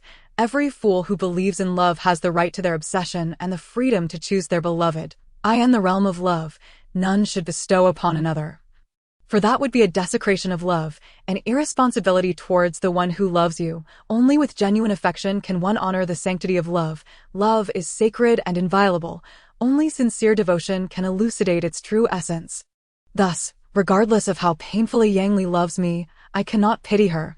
I can only empathize and feel sorrow for her. I suspect that Song Qian's attitude towards me mirrors this sentiment.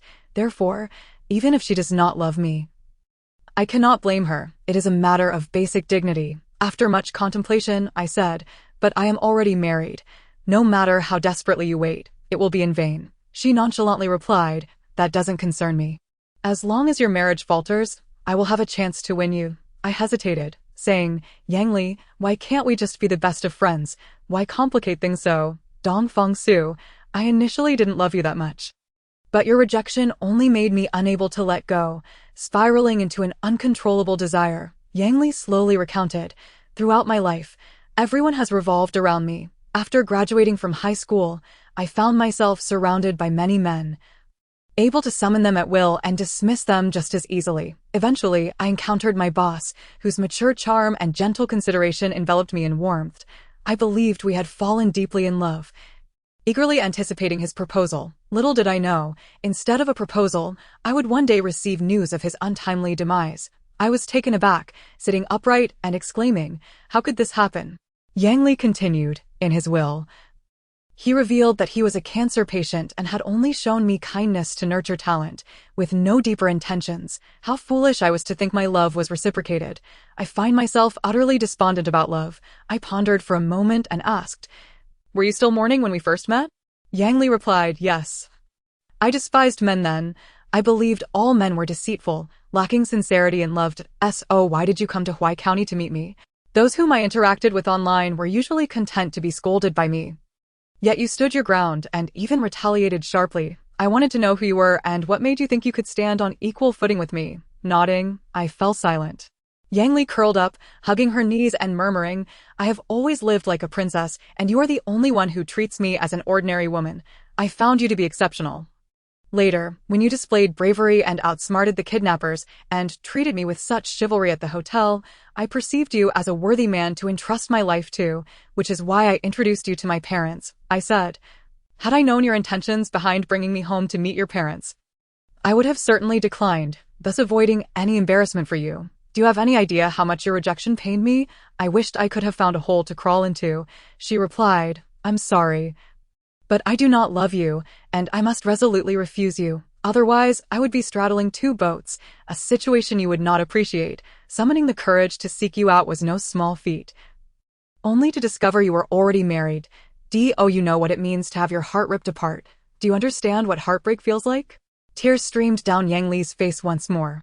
Deeply moved, I embraced her and said, 'Sister, thank you for your love and assistance. I can only repay your kindness in the next life. Yang Li pushed me away, saying, who needs your thanks or repayment? Just ensure that my love does not go to waste, and that alone would be a tremendous gift. The next day, Yang Li returned to Yuzhou, forlorn and lost. I tidied up the room and went out to find Xiao Yu. Spending a leisurely day wandering about, I ended up at a noodle shop, where I had a bowl of egg-fried noodles. Xiao Yu had gone out for drinks with friends, leaving me bored and seeking solace in the community chess room, where I played a few games of chess. Chapter 16. Unclear relationships. I spent an entire week in a state of ennui, finally awaiting the return of Song Qian. She tidied the house, requesting a large pile of dirty laundry, which she washed for a long time before hanging it on the balcony. Xiao Su, Song Qian asked as she sat on the sofa, why does my room smell different? Did someone come by while I was gone? I felt a wave of anxiety. If she discovered that Yang Li had visited and that we nearly crossed a line, I couldn't fathom her reaction. However, I took solace in the fact that I had not acted inappropriately, alleviating some of my guilt. I replied, oh, a friend came by. Is it Xiao Yu? No, it's Yang Li, the publicity manager from Hongxia Records. She introduced me to the company. Oh, you seem sincere enough. I suppose she believed you. In an effort to diffuse the tension, I hastily inquired, do your parents know about your divorce? Not yet. My second uncle just passed away, and they are grieving. I don't want to add to their sorrow. I gently wrapped my arms around her, expressing my feelings. Song Qian, I truly love you and want to marry and have children with you. Song Qian sighed. Xiao Su, I know you care for me, but our relationship is truly a challenge. I can hardly imagine how my parents would react if they learned about us. I pleaded, as long as we love each other enough. No one can tear us apart. After a moment of contemplation, Song Qian shifted the topic. Xiao Su, when will you return to the company? Haven't they given you any new instructions? With a heavy heart, I replied, no, and I can't be bothered to ask. After all, becoming a star doesn't hold much meaning for me. Song Qian pushed me away, saying, weren't you just yearning for fame? Why this sudden lack of motivation? I answered despondently, without your love, nothing holds significance. I might as well give up on stardom. Song Qian chided, that's unacceptable. If you dare to stop striving, I will leave this county and never speak to you again. I resignedly said, fine. As long as you're not upset, I'll return to the company and await further instructions, all right? She smiled. Now that's more like it. Very good. On May 19th, Yang Li called to inform me that the company recommended me for further studies in Korea. Upon hearing the news, rather than feeling jubilant and enthusiastic, I was engulfed in despondency. I felt that this was a critical moment to cultivate my relationship with Song Qian. If I left for Korea now, I would only await her wedding to someone else. I complained to Yang Li, why must I go to Korea for further studies? Is the music scene here not as impressive as that in Korea?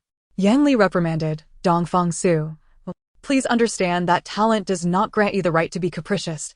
Do you realize how fortunate and honorable it is to receive a recommendation letter from Hongxia? If you hadn't made a strong impression with your abilities, you wouldn't have encountered such a once-in-a-lifetime opportunity. She gently advised, consider this carefully. The company's recommendation for you to study in Korea is undoubtedly for a reason. If you aspire to be a star, you must heed the organization's arrangements. I suppressed my feelings. All right, I'll think about it. Goodbye. Song Qian emerged from the room, asking, Xiao Su, what's wrong? I frowned. The company wants me to go to Korea for further studies. How many years will you be gone? The specifics are still unknown. Then go. But what will you do if I leave? What do you mean? What will I do? Can I not live without you? I teased, what if I leave and you marry someone else? She playfully hit me with a cushion from the sofa, saying, silly boy, even if you don't go to Korea, I still can't be with you. You should focus on developing your career rather than obsessing over a woman who is forever out of reach. I pleaded, Song Qian, I'm about to go to Korea. Please agree to be my girlfriend tonight. She firmly replied, no way. If you keep this up, we'll immediately sever ties. I pouted, fine, I promise not to think about you or love you anymore, seizing the opportunity while she was distracted. I added pitifully, if I can't have you, can I at least fantasize about you? With that, I quickly fled her side. The next day, I reluctantly left home, heading to Yuzhou to join Yang Li at the company. Upon arriving at the general manager's office, I met the composed and steady general manager Fang Jianzhou. He promptly introduced the plans and itinerary for my studies in Korea, assigning me a translator. Unsurprisingly, That translator was Yang Li. She was truly everywhere. Confused, I asked, General Feng, given the strength of domestic music, why must I study in Korea? Fang Jianzhou explained, you don't understand. Many singers cannot thrive in their own countries. Yet a trip abroad can instantly catapult them to fame. Worried, I said, but what about tuition fees? Fang Jianzhou reassured me, you need not worry, as long as you sign the contract, guaranteeing you 1T leave Hongxia. The company is obligated to cover all your tuition fees. On May 30th, Yang Li and I boarded a flight to Seoul. She rested her head on my shoulder, blissfully asleep, while I gazed out the window. Lost in thought, upon arriving in Seoul, Yang Li checked us into a hotel. After dinner, she took me on a tour of the streets and alleys. This girl was truly a Korea expert. Not only did she excel at translation, but she also performed her guiding duties impeccably, taking care of me with meticulous attention. In a foreign land, I felt utterly out of place, suffering immensely. If only the gentle Song Qian were by my side at that moment. I found myself missing her profoundly. This period became the most challenging time for me. Between my studies, I eagerly called my family and Song Qian after I had grasped the basics of the Korean language. Yang Li hurried back to China, leaving me to navigate a long stretch of solitude. Eventually, I awaited Yang Li's return. During this period, I met some friendly Korean classmates, but I intended to share my experiences in Korea in detail. However, my desire to narrate my love story overshadowed everything else. 2 years later. One morning, I boarded a flight back to Yuzhou Airport, and from a distance, I spotted Song Qian dressed in a dazzling summer outfit. Waving at me, I rushed over and embraced her briefly before stepping out of the airport, retrieving my luggage from Yang Li and taking a taxi to Song Qian's rental apartment in Yuzhou's happy community. Song Qian, shortly after my arrival in Korea, found employment as a cleaner at a fashion company in Yuzhou, where she worked diligently for 2 months. Her exceptional talents were recognized by the company's president, who recommended her for a position as a junior staff member in the design department. With her humble attitude towards learning, remarkable drive, and innovative design ideas, she ascended to the role of assistant to the design director. I took her hand and asked, Song Qian, I have spent 2 long years yearning for you in this foreign land. Surely now you can agree to be my girlfriend. Song Qian replied, unhurriedly, I promised you that during your studies in Korea, I would not engage in any romantic relationships or marriage, but that does not mean I am inclined to develop a romantic connection with you. I pleaded, but without you, I feel utterly lost. I beg you, have mercy and accept me. She expressed her concern. I worry that if our relationship becomes known to your parents, it could create a scandal, jeopardizing my job and potentially causing a rift between you and your family. I asked Xiao Qian, if you had to choose between your career and me, who would you select? She responded, I know I hold a significant place in your heart, but I have only just secured this job, and I cannot simply let it go. My heart ached. I had believed that my devotion would earn Song Qian's genuine affection, but I never anticipated that she would prioritize her career over me. Perhaps she thought that without me, she could find a better partner, but without her job, she would lose a once-in-a-lifetime opportunity. Suddenly, my confidence in pursuing her dwindled. In the afternoon, Song Qian went to work, leaving me alone in the small apartment to sleep. When I awoke, darkness had enveloped the sky. I ventured to the entrance of the community to await her return. At that moment, a black Santana approached, prompting me to hide behind a tree. The vehicle halted, and a well-dressed man with slicked back hair and glasses descended, exuding an air of sophistication. He opened the passenger door and extended his hand to a beautiful woman. Under the glow of the lights, her face became strikingly clear. It was Song Qian. Thank you, Mr. Wu. She smiled. The man took her hand, saying, no need for formality between us. Song Qian returned his smile and said, Mr. Wu, I must head back now. He gently patted her shoulder and replied, go on then. She walked towards the complex. He drove away. I emerged from behind the tree, my emotions a whirlwind. I desperately wanted to trust Song Qian, but witnessing their intimate exchange shattered my heart. I couldn't comprehend why I remained devoted to a woman who seemed indifferent to my feelings. If it weren't for my deep love for her, I would have readily accepted Yang Li's affection and become the mayor's son-in-law, ensuring a smooth ascent in my career without such hardship. Frustrated, I returned to the small apartment, hearing Song Qian in the bathroom. I sat on the bed, engrossed in my phone, silent and withdrawn. When she emerged, she asked, "Xiao Su, are you having dinner tonight?" I coldly replied, "What difference does it make?" Song Qian stood still for a moment, seemingly pondering, then asked, "Did you see something?" "No. What could I possibly see?" I replied sarcastically. In truth, Song Qian hesitated, as if she wanted to confess something. My heart raced. Was she about to admit that she had been in a relationship with that man for 2 years?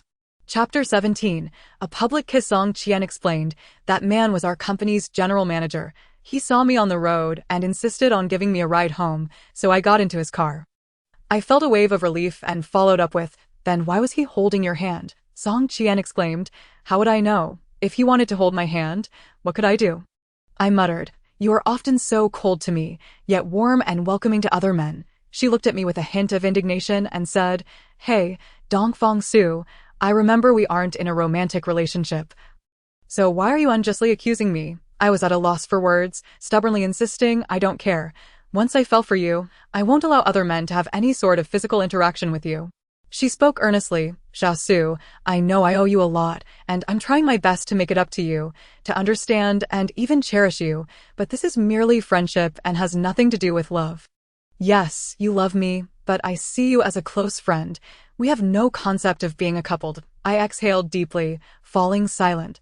I felt utterly despondent, yet I was unwilling to give up. Suddenly, I stood up, embraced her tightly, and pressed my lips against hers. She pushed me away forcefully, striking my back repeatedly, but her struggles were in vain. She eventually ceased resisting and closed her eyes in exhaustion. I noticed tears streaming down her cheeks, her expression filled with anguish, and I gently released her. In retaliation, she slapped me hard and collapsed onto the bed, crying. I stood there for 2 minutes before storming out. On the street, I bought a bottle of alcohol and stumbled along, drinking as if I were a madman. My heart felt like a target riddled with arrows, all inflicted by Song Qian. I sat beneath a lamppost, gulping down both liquor and tears, feeling that their mixture was more bitter than any herbal remedy. "Hey, are you all right?" A woman's voice broke through my haze. I glanced up to see a woman clad in black boots, leather pants, and a leather jacket, her figure stunningly attractive. I quickly looked her over, noting her porcelain skin and features reminiscent of Tang Wei, with a cap obscuring her lustrous dark hair. "Isn't this the woman I encountered in the taxi back in Huai County?" I thought. "You pervert, what are you doing here?" The woman recognized me, surprise evident in her voice. I set down the bottle and retorted, "What are you doing wandering the streets at this hour instead of resting at home?" She responded, "I heard there have been many drunks and troublemakers around, so I came out to help." I scoffed, "Please, with your delicate demeanor, if you don't attract wolves, it would be a miracle. Helping the public? That's laughable." She pouted, "What bad luck it is to run into you again." I took a swig of my drink and replied, "I'm in a terrible mood. You'd best leave me alone. Who wants to bother you?" "You pest," she shot back, walking a few steps south before stopping and turning around, asking, "Hey, you didn't just have a breakup and are contemplating suicide, did you?" I glared at her. "You can't say something nice, can you? You just have to curse people." She sat next to me and said, "Fine, since you're having such a miserable time, I won't hold it against you. Now, tell me, why did your girlfriend break up with you?" Noticing her softer demeanor, I felt grateful and murmured, "I liked her for 5 or 6 years, but she remains an impenetrable iceberg. No matter what I do, I can't seem to reach her." Hey, relationships require the effort of both parties. Unrequited love won't yield good results, she advised. I really need to give up on this love? I wondered, feeling uncertain. After all, love requires mutual willingness, and one-sided affection has no future. I smiled at her. "Thank you for listening to my woes. Beautiful." She returned the smile. "It's nothing, as long as you can come to terms with it." Such a kind, warm-hearted, and graceful woman. I felt compelled to befriend her. "Where are you from? And what should I call you?" I inquired. "That's a secret," she replied. It seems you're not one to be easily approached," I noted. She smiled sweetly before standing to leave. I watched her figure fade into the distance. Muttering to myself, I initially thought she was a fiery girl, but she has such a gentle side. What an intriguing character. Sighing, I reflected on how many warm-hearted women exist beyond Song Qian. Why do I cling desperately to this one branch? I truly couldn't understand myself or the nature of love. After taking another swig, I lowered my head in contemplation, only to have my gaze caught by a pair of silver high heels. I followed the heels upward, realizing their owner was Song Qian. I didn't want to speak and looked down again. Xiao Su, I'm sorry. I was too harsh earlier, she said softly. Feeling embarrassed, I stood up. I should be the one apologizing. I shouldn't have forced you. Song Qian gently touched the red mark on my face, asking with concern, does it still hurt? I chuckled. Not anymore. Like a mother caring for her child, she brushed the dust off my clothes, saying, is it worth it to torment yourself over a woman who doesn't love you? I replied, I don't understand what worth it means. For you, I'm willing to do anything. She embraced me, saying, you are the biggest fool in the world. Do you realize how much being in a relationship with me could impact your life? First, your reputation would suffer greatly. Second, your career would face numerous obstacles. And third, you would feel ashamed in front of relatives and family. Once troubles start piling up, your life would be engulfed in darkness, and that would be far too costly. I have contemplated all those matters, yet nothing compares to the profound loss of you. With you by my side, I could forsake everything. Without you, even possessing the entire world would leave me unfulfilled. Suddenly, clarity washed over me, and I remarked, besides, we have not committed any heinous acts or transgressed ethical boundaries. How could you portray our situation as so dire, as if it heralds the end of the world? Song Qian released me, gazing deeply into my eyes for several seconds before her attention shifted to my lips. And then, like a dragonfly skimming the water's surface, she delicately kissed me twice.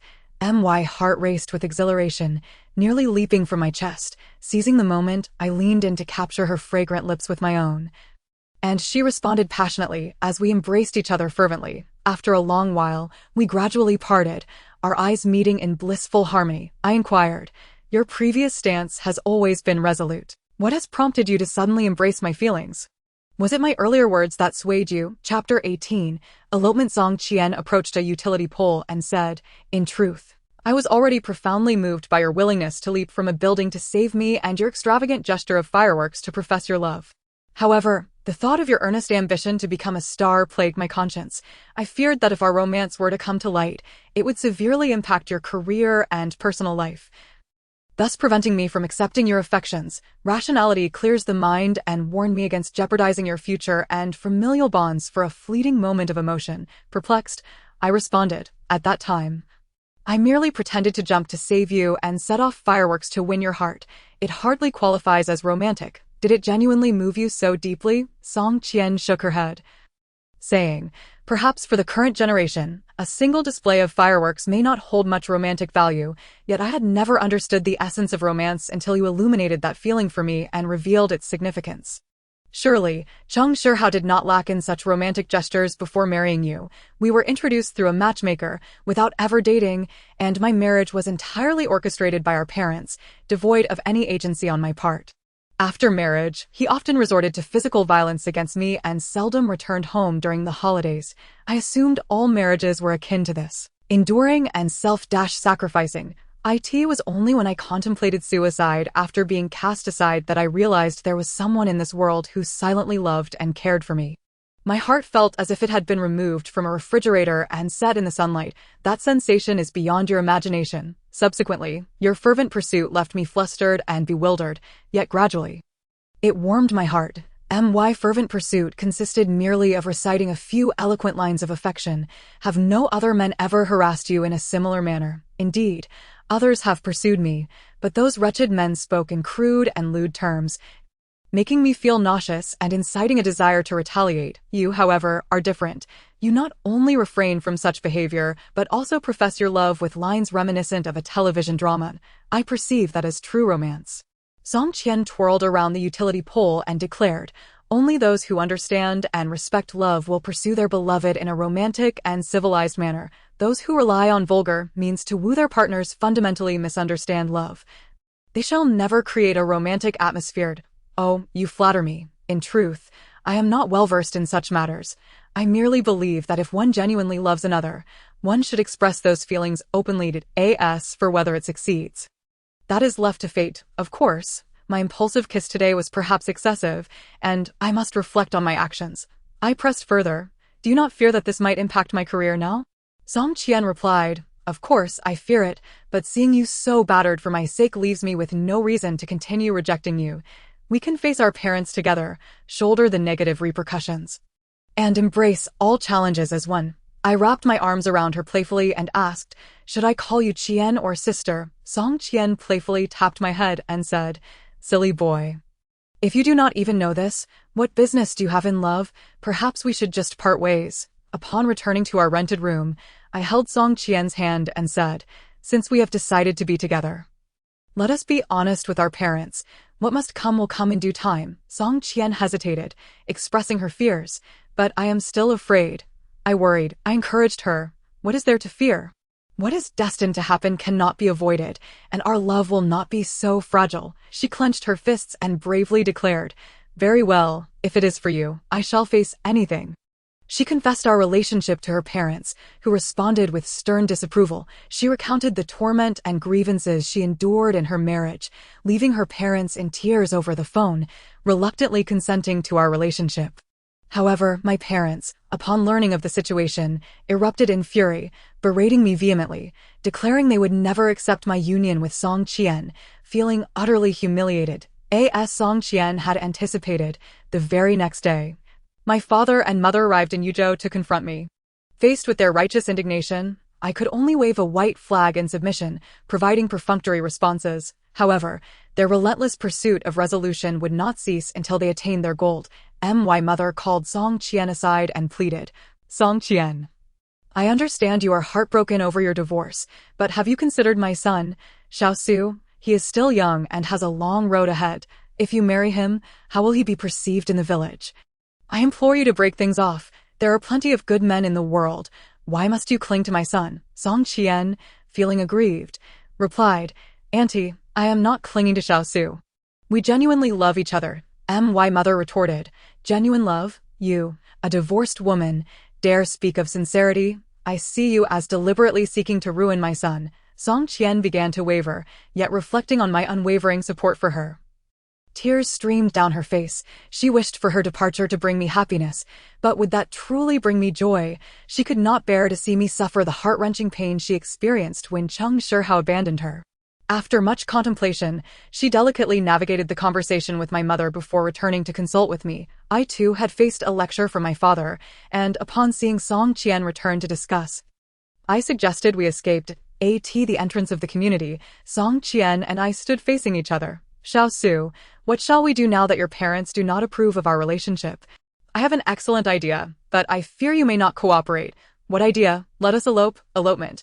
But if we run away, what will happen to my job? Request a few days off from your company. We can return in a few days. Being in love with you feels akin to engaging in espionage. What is wrong with that? Only by acting like spies can we ensure our love triumphs. Very well, I shall indulge your whimsy. We returned home, feigning agreement with our parents to break up. Secretly, I purchased 2 plane tickets from Yuzhou to Shanghai, while Song Qian pretended to pack her belongings, discreetly including my essentials. Under the cover of night, we escaped from our homes to the airport, boarding the early flight to Shanghai. Song Qian was not as demure as Yang Li. She sat upright beside me.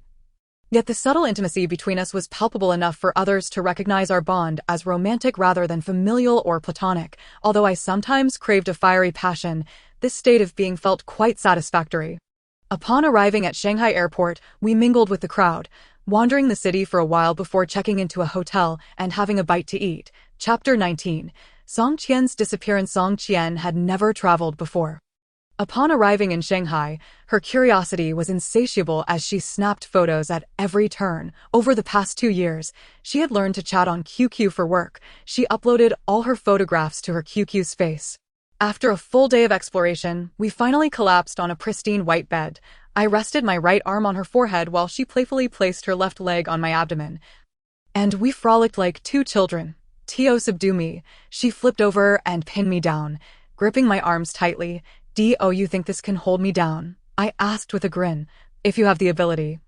Get up, she declared triumphantly. I leaned in and kissed her lips teasingly. She turned her head away and said, Bad boy, you take advantage of me even when subdued. Let me show you how it's done. She reached out her left hand, preparing to tickle me. I swiftly rolled over, pinning her beneath me, laughing. "Are you convinced now? You're cheating," she retorted, her expression one of defiance. I playfully scratched her cheek with my stubble, eliciting pleas for mercy from her, our eyes locked, brimming with affection, as I slowly leaned in to kiss her cherry lips.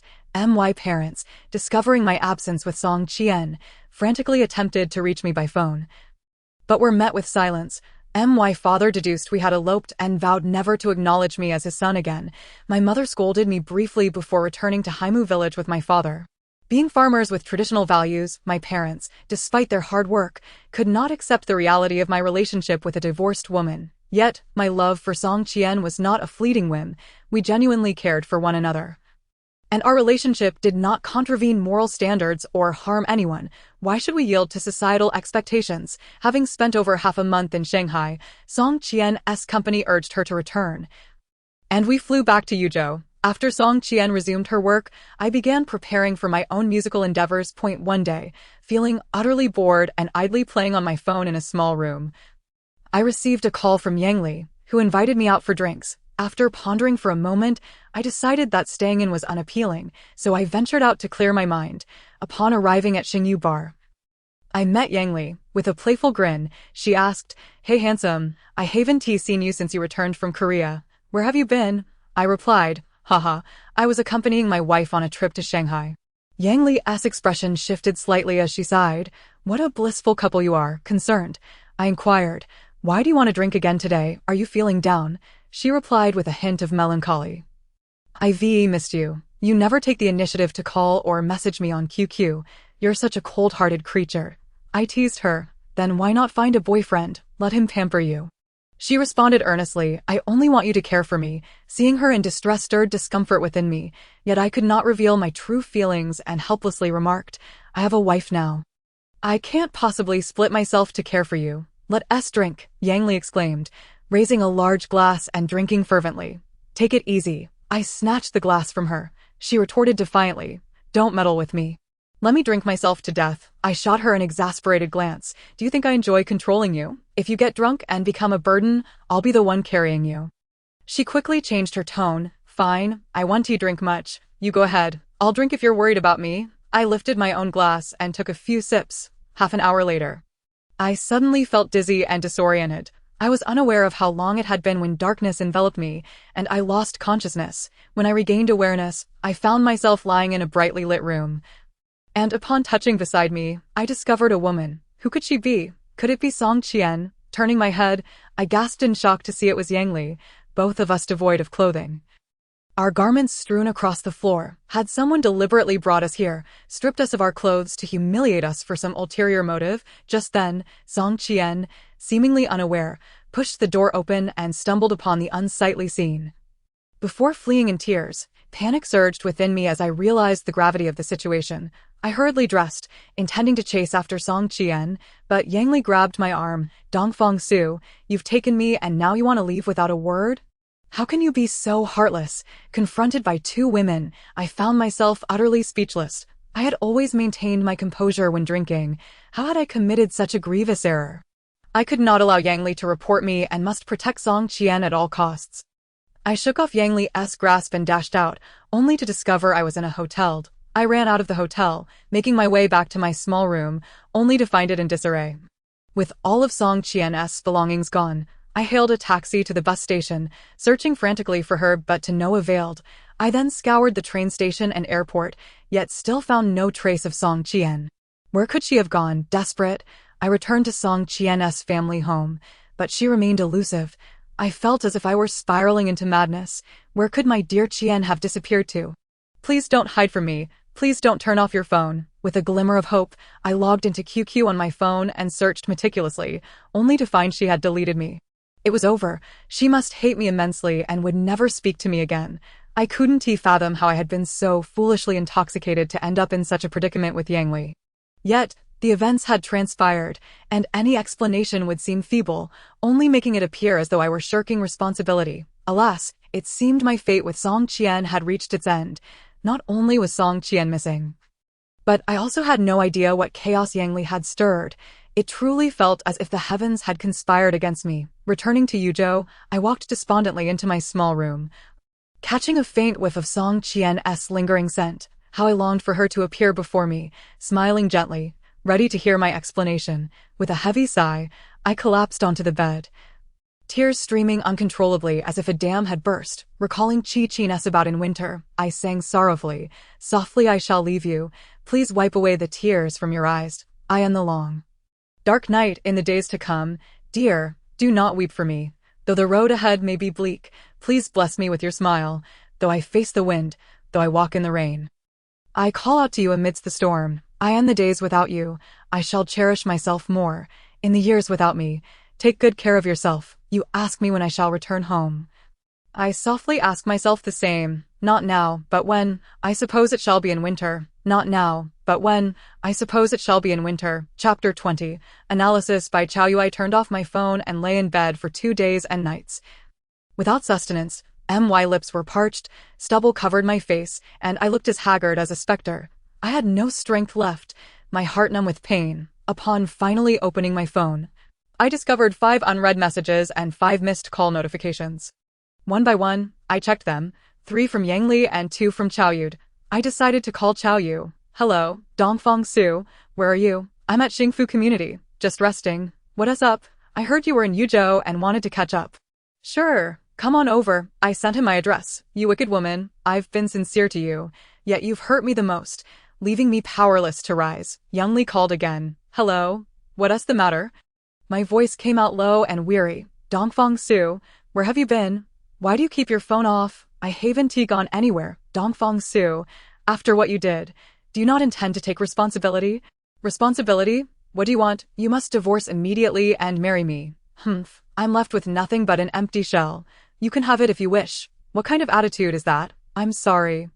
"I am sorry. I'm sorry." I found myself crying again. "Dongfang Su, what's wrong?" I sobbed uncontrollably and hung up. When Chao Yu knocked on the door, I struggled to sit up and staggered to open it. "Wow, Dongfang Su, it's been 2 years, and you've become this disheveled," Chao Yu exclaimed, astonished.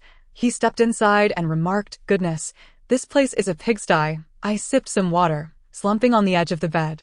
Chao Yu casually found a spot to sit and asked, "Buddy, based on my experience, you're heartbroken, aren't you?" Sighing, I lamented, "Alas, we're both doomed. Damn it, women are no good. It's not her fault that you broke up with Song Qian." "Did you?" I was drunk and only realized the mistake after waking up, just as she happened to see it. "What happened?" I recounted the entire ordeal. Chao Yu seemed to piece things together. "Wait, are you saying you and Song Qian got together?" I nodded. "Yes, I remember you tried to confess in Huaxian but failed. When did you two get together?" "About 20 days ago." "Wow, that's quite swift. This is what you call a flash breakup. Hey, there's no need to gloat over my misfortune." Chao Yu then appeared to have an epiphany, asking with a sly grin, "Brother, don't you find the situation rather suspicious?" I countered. "What do you mean? Think about it. You were with Yang Li in the hotel. How could Song Qian just happen to show up? Maybe she couldn't find me after work and coincidentally came to the hotel where I was. Come on, what are the odds? Yuzhou is so large. Why would she choose your hotel of all places? Clearly, someone set you up, but who would want to sabotage me? What motive would they have? I don't know who, but I'm certain that person is desperate to break you and Song Qian apart." Chao Yu's words struck me with a sense of foreboding, and I couldn't shake the feeling that something was amiss. When it comes to motives, Yang Li stands out as the prime suspect. She has long harbored an insatiable desire for me, wishing fervently for me to break up with Song Qian immediately and marry her instead. However, Yang Li does not strike me as a person of intricate schemes, and her fury following these events seems genuine. Moreover, if her intention had been to sabotage my relationship with Song Qian, she could have done so long ago. Why wait until now? Furthermore, my parents are vehemently opposed to my relationship with Song Qian, and their motives cannot be dismissed lightly, yet they are merely earnest farmers without grand designs. Could it be that someone pursuing Song Qian has set a trap for me? This indeed seems plausible. Surely it cannot be that man driving the Santana. Chao Yu clapped my shoulder and said, "Brother, stop overthinking. That person's scheme has already succeeded. Even if you discover who plotted against you, it will be of no consequence." Your best course of action now is to find Song Qian and do everything you can to win her back. I replied vehemently. Thank you for your analysis. If I find out who has wronged me, I will not let them go unpunished. After drinking a glass of water, I felt considerably rejuvenated. Chao Yu and I went out for a bite to eat, strolled for a while, and eventually bid farewell. Thinking of the injustices Yang Li has suffered, I felt a pang of guilt and dialed her number. Yang Li, where are you? I'm at home. What's the matter? I would like to see you. Could you step out for a moment? All right, let us meet at the Rainbow Saft.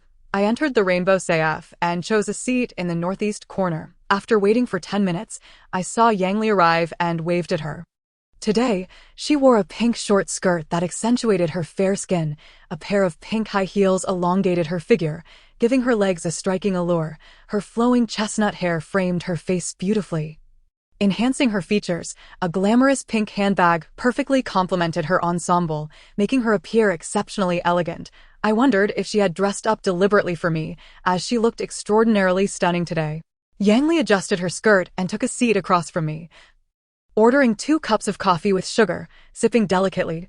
Oh my, she used to be so willful and unruly. Her sudden demeanor as a refined lady was quite an adjustment for me. Yang Li asked, Dongfang Su, tell me, how do you intend to make it up to me? I replied, apart from marrying you, I am open to any suggestion. Dongfang Su, you scoundrel. She realized her voice had risen above the din and quickly lowered it, saying, having been treated like that by you, who would want me if you do not marry me? Yet my mind was consumed with thoughts of Song Qian. How could I possibly marry you? I don't care. I just want you to be my husband. Could you not be a bit more rational? I cannot. You have made it impossible for me to stop. I frowned and said, I too have faced consequences from that incident. Am I the only one who has suffered? I am on the verge of madness, and I have gone 2 days without food or water for her. I truly cannot be apart from her. Yang Li indignantly asked, is she really that important?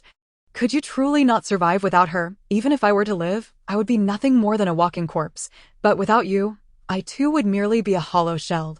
We are not mutually enamored. You were simply misled. Song Qian and I share a profound connection. Our feelings are genuine, and we cannot be separated. If she is so wonderful, why did she leave you, if you love her so much? Why are you stilled? I believe we have been ensnared by someone else's design. Think about it. I was in a state of unconsciousness that day. How could I have harmed you intentionally? Dongfang Su, are you trying to shirk responsibility? No, I mean to say it was not deliberate. What do you mean it was not deliberate? You were exceedingly rough that day. I felt as though I was forcibly taken. To speak shamelessly, I still feel pain. As she spoke with such conviction, my mind spun in confusion. Could I really be such a brutish person? I suddenly recalled Chao Yu's analysis and remarked, if we were not set up. How did Song Qian find that hotel? Chapter 21.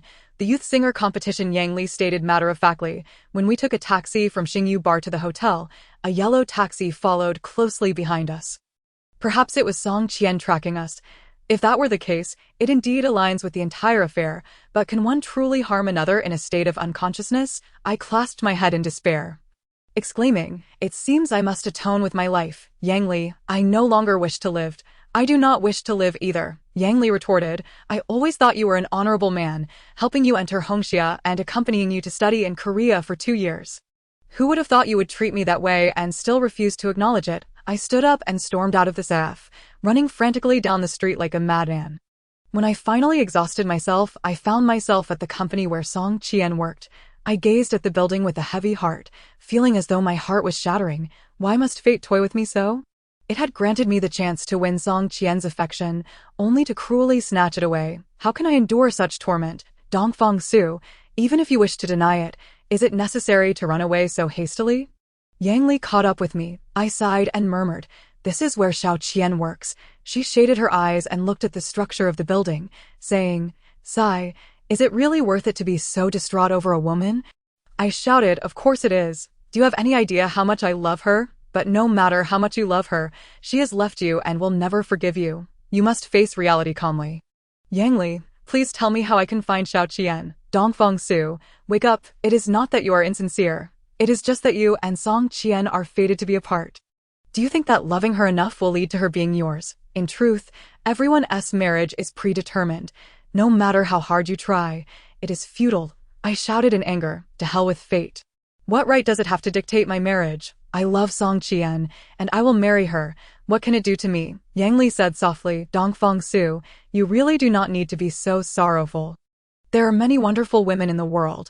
Why must you hang yourself on this one tree? You surely do not like me, and I will not force you. Let us consider what happened between us as my own choice. Yang Li's words touched me deeply.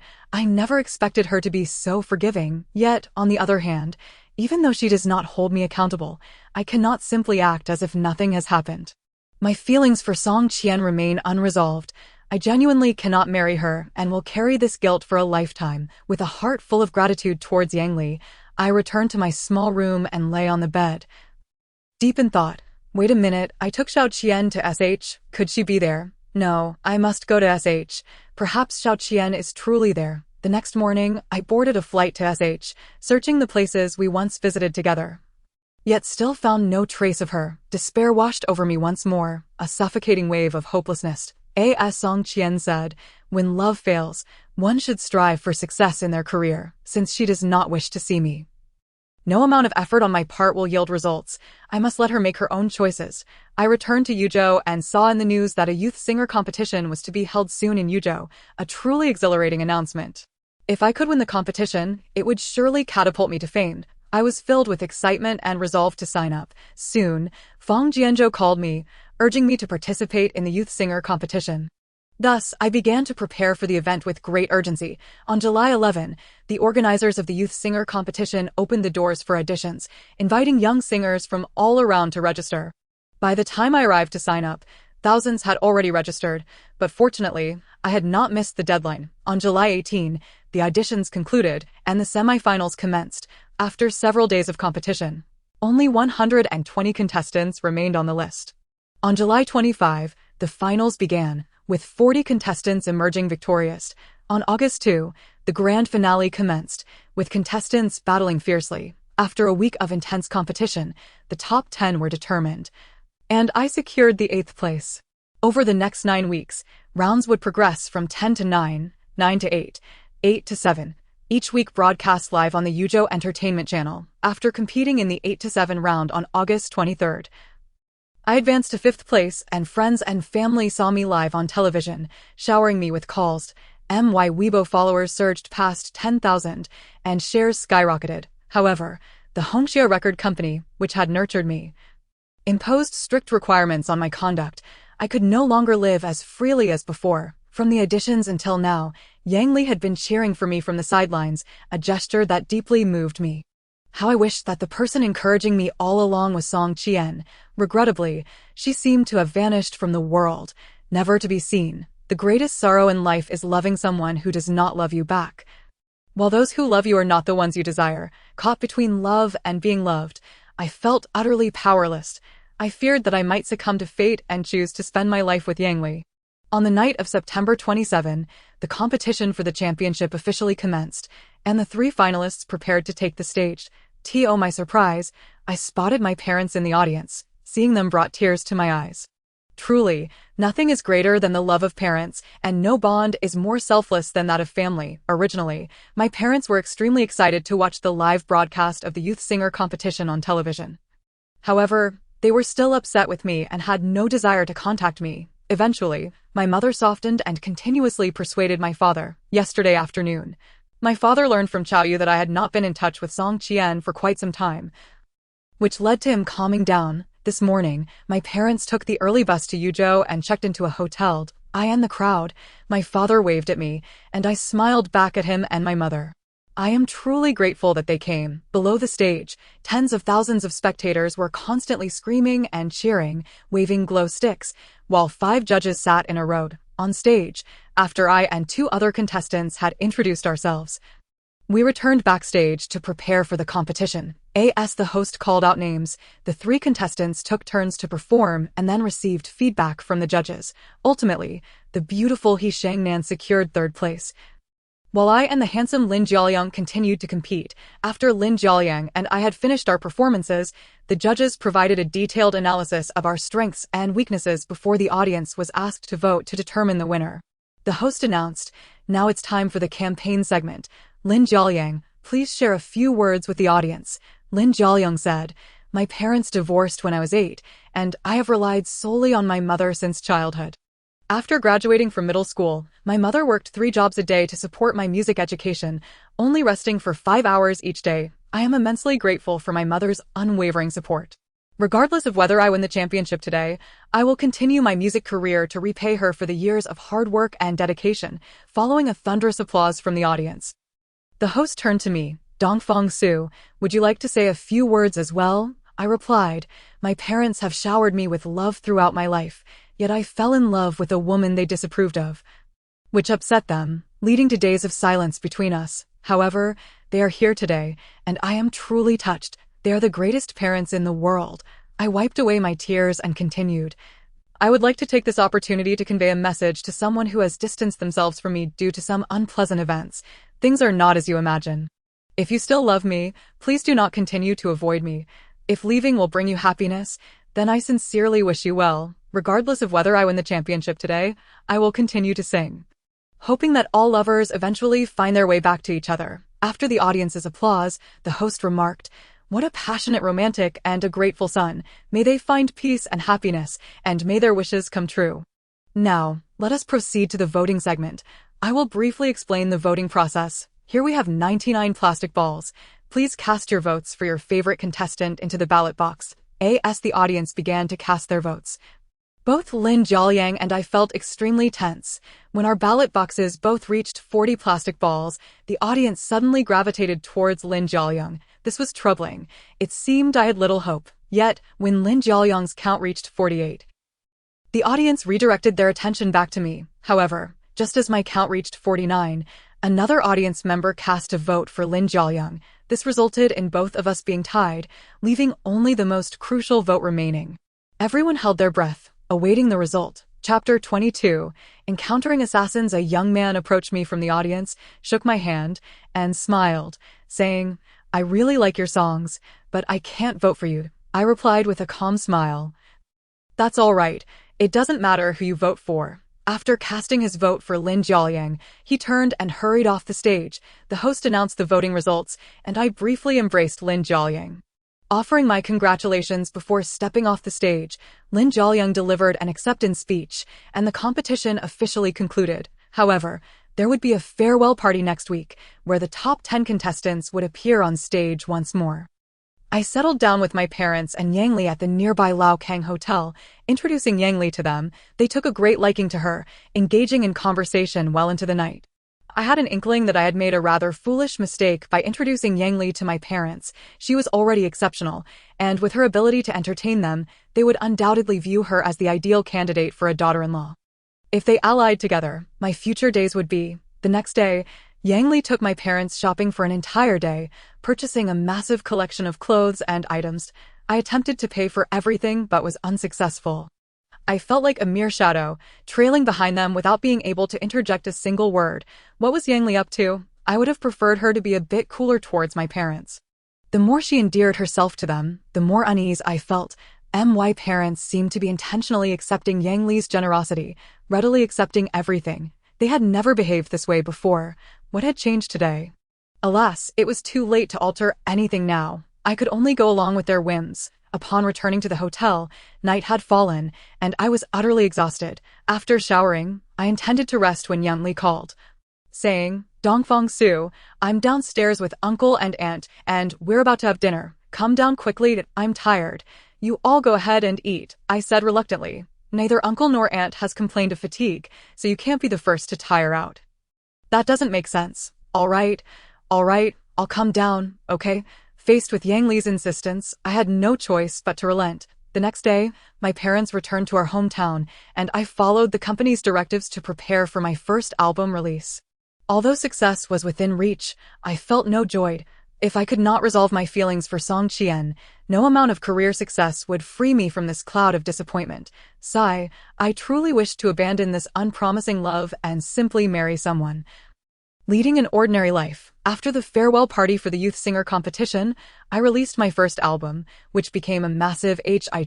It was indeed true that fame comes with its burdens. I suddenly found myself the center of attention, often being followed by paparazzi while going out, staying, or dining.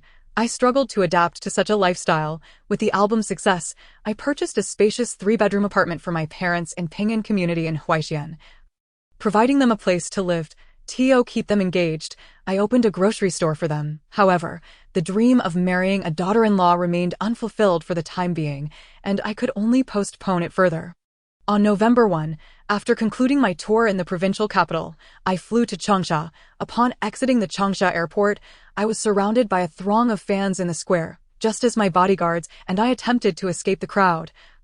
Two men suddenly brandished daggers and lunged at me. The bodyguards fought valiantly to fend off the assailants, allowing me to slip away in the chaos. I jumped into a taxi and hurried into the city, dashing into a narrow alley. Strangely, why was I encountering assassins? I had not offended anyone. Kid, let's see where you think you're running to. A burly man blocked my path. Who are you, and why are you trying to kill me? I asked, my voice trembling. The man replied, you'll find out when you reach the underworld. You're only angry because you're too famous and have hindered my boss's career, he said as he brandished a black handgun. What do you want? I stammered. Of course, to send you to your grave. Suddenly, his handgun slipped from his grasp, and he clutched his right hand with his left, a pained expression crossing his face. Get lost, or I'll make your head explode. Looking up, I saw a woman in black crouched above the alley, aiming a slingshot at the man's head.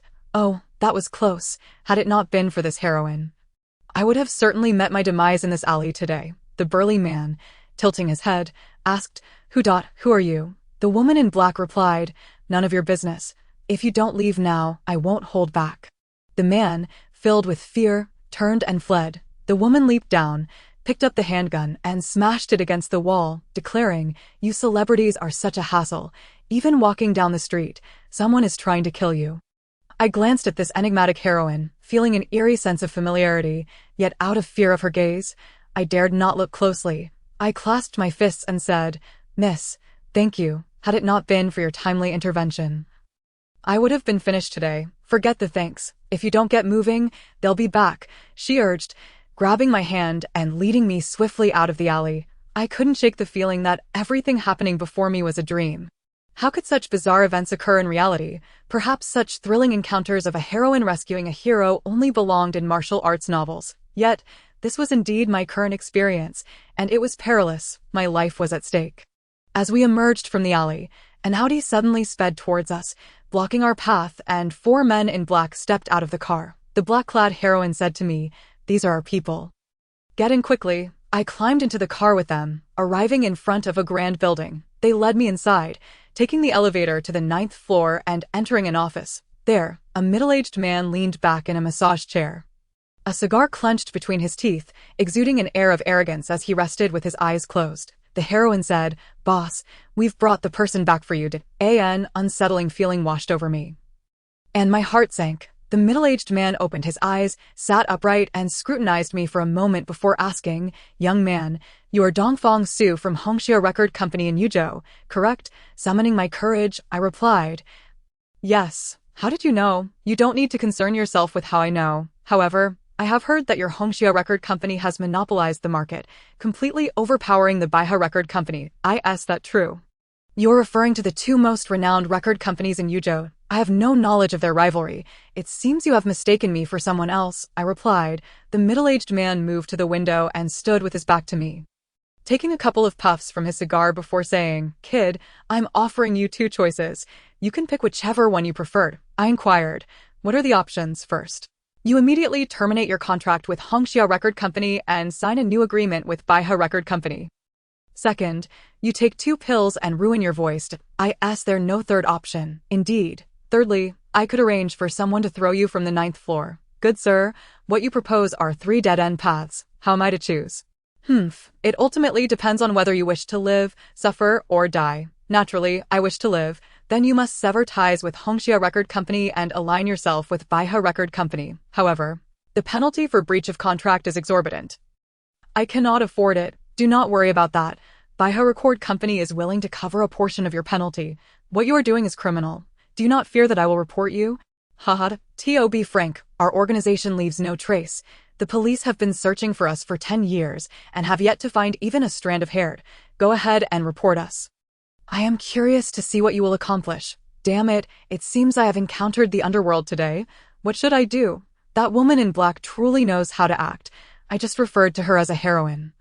And I have sullied that title. The woman in black shouted at me. You, brat, make your decision quickly, or I will throw you out of the window right now. I mumbled. Allow me a moment to consider. The middle-aged man said, Very well, I will give you 3 hours to think it over. I hope you do not disappoint us. Alone in this room, I paced for 2 hours. I mused that as long as the Green Mountains remain, one need not fear the lack of firewood. It would be best to agree to their terms and sever ties with Hongxia Record Company, and then seek an opportunity to escape. Yet these people are ruthless. I can only comply with their demands to ensure my safety. Otherwise, the consequences would be dire. But what if I sign a contract with Baihe Record Company and find myself bound for life? Alas, I am consumed with worry. Where is my savior when I need one? Chapter 23. The dilemma. A young man appeared outside the window, clad in camouflage, calling softly. I approached the window to discern his intention, and saw him gesture towards the window latch, indicating that I should open it. Upon inspection, I discovered the window was locked. I pointed at the lock and waved my hand. He signaled for me to step back. I retreated a few paces, and to my astonishment, he produced a set of tools and silently cut the glass. He raised his hand and deftly slipped through the window. In less than a minute, 5 special police officers followed suit. I wondered if these officers were in league with the previous group. What were they up to? The first officer to enter whispered, Do not be afraid. Young man, we are special police dispatched by the CS City Criminal Police to apprehend this criminal gang. He showed me his credentials, which indeed appeared legitimate. Following the special police officer's lead, I knocked on the door and called out, I've made my decision. The door opened, and the individuals who had threatened me filed in, only to realize something was amiss and attempt to flee. However, the special police officers concealed behind the table, curtains, and sofa suddenly opened fire, shooting tranquilizer darts into the thighs of 4 young men. The woman in black struck down the middle-aged man who had just escaped through the door, then turned to salute the special police captain. The scene that unfolded was nothing short of breathtaking, stirring a whirlwind of emotions within me. The captain shook hands with the woman in black and said, Thank you, Xiao Zhang. Without your assistance, we would have never apprehended this gang after another 10 years. The woman replied, Captain Liu, I was merely fulfilling my duty as an auxiliary officer. It is no great feat, although I had grown increasingly convinced of their identities. Numerous questions still perplexed me. Officer, what exactly is happening? The captain responded, We must take the criminals back for questioning. Should you wish to know more, inquire with Zhang Yan. She will provide you with a detailed explanation. As he spoke, 6 special police officers called for their comrades and escorted the criminals away. Zhang Yan said, Handsome, let us find a place to talk. I cleared my throat and replied, Certainly. Let us go to a quiet hotel. Zhang Yan led me into a hotel, selecting a private room, where we ordered several dishes and conversed while dining. I scrutinized Zhang Yan's face, finding it remarkably familiar, as if I had encountered her before. Suddenly, I recalled and exclaimed, Ah, you are that wicked woman. How could it be you? Zhang Yan chuckled. You rogue. How did it take you so long to recognize me? We both laughed heartily, remarking on how small the world is. I asked with keen interest, Zhang Yan, did you attend a police academy? No, I attended a martial arts school. Ah, that explains your impressive skills. Zhang Yan took a bite of her dish and said, After graduating from martial arts school, I worked as a stunt double for 3 years before finding it too exhausting. Hence, I became an auxiliary officer. But if you never attended a police academy, how could you infiltrate a criminal gang as an undercover agent? Well, I did work as an actress and underwent 3 months of training at a police academy. So infiltrating a third-rate criminal gang was manageable. You truly are a woman of strength. Alas, necessity drives one to such lengths, were it not for my mother's urgent need for money for treatment. I would not engage in such perilous work. Is your mother gravely ill? She suffers from uremia and requires a kidney transplant. After a moment's thought, I said, Beautiful lady, would you be my personal bodyguard?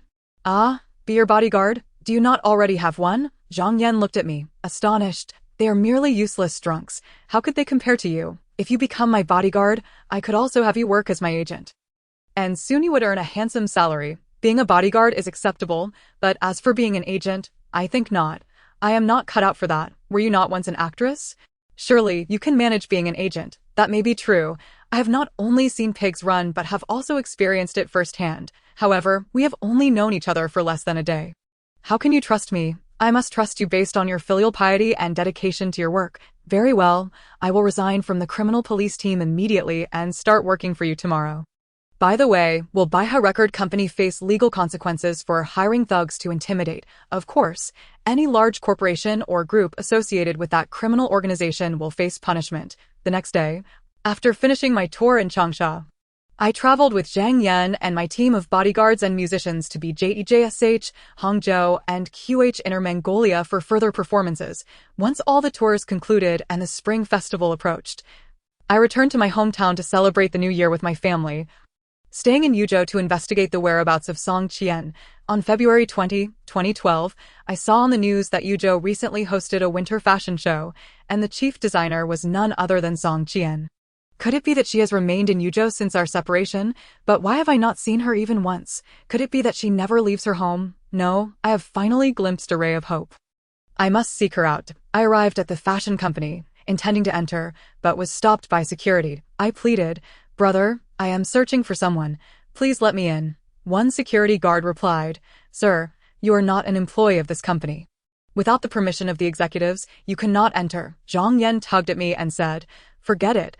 Let us think of another way." We returned home and pondered for a while, ultimately deciding that Zhang Yan should infiltrate the fashion company at night.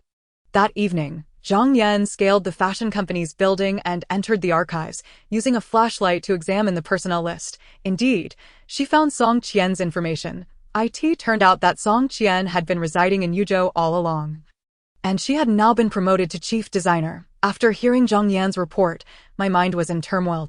I was uncertain whether I should disturb Song Qian's life again, whether I should desperately plead for her to believe me. I was caught in a quandary. Zhang Yan, seeing my distress, wished to comfort me but did not know how to begin, so she simply sat silently beside me, lost in thought. The next day, Zhang Yan called to say she had located Song Qian's residence. I hurried to the address she provided and saw a villa. I stood outside the villa for over 10 minutes when suddenly, Song Qian emerged with that man who had driven a Santana. Engaged in light-hearted conversation, I quickly concealed myself behind a tree. Once they exited the gate, I sprang out from behind the tree and called, "Xiao Qian." Song Qian looked at me in surprise, then linked her arm with that man, calmly asking, "Dongfang Su, what brings you here?" I replied, distressed, "Xiao Qian, I have searched for you for so long. I beg you to forgive me." Song Qian coldly responded, "There is no need. I have long since lost all feelings for you." Seeing her intimate demeanor with that man made my heart sink, and I questioned, "Xiao Qian, who is he?" Song Qian smiled and said, "Oh, let me introduce you." She pointed at me and said to that man, "This is my old friend, Dongfang Su." Then she pointed at the man and said to me, "This is my husband, Wu Ming." I refused to believe it, thinking I was clever enough to say, "Xiao Qian, I know you are trying to drive me away. You are deliberately deceiving me. Let us not do this." "All right." Song Qian let out a deep sigh and said, "Xiao Su, to be completely honest with you, I have never harbored romantic feelings for you." I shook my head and replied, "You must be mistaken.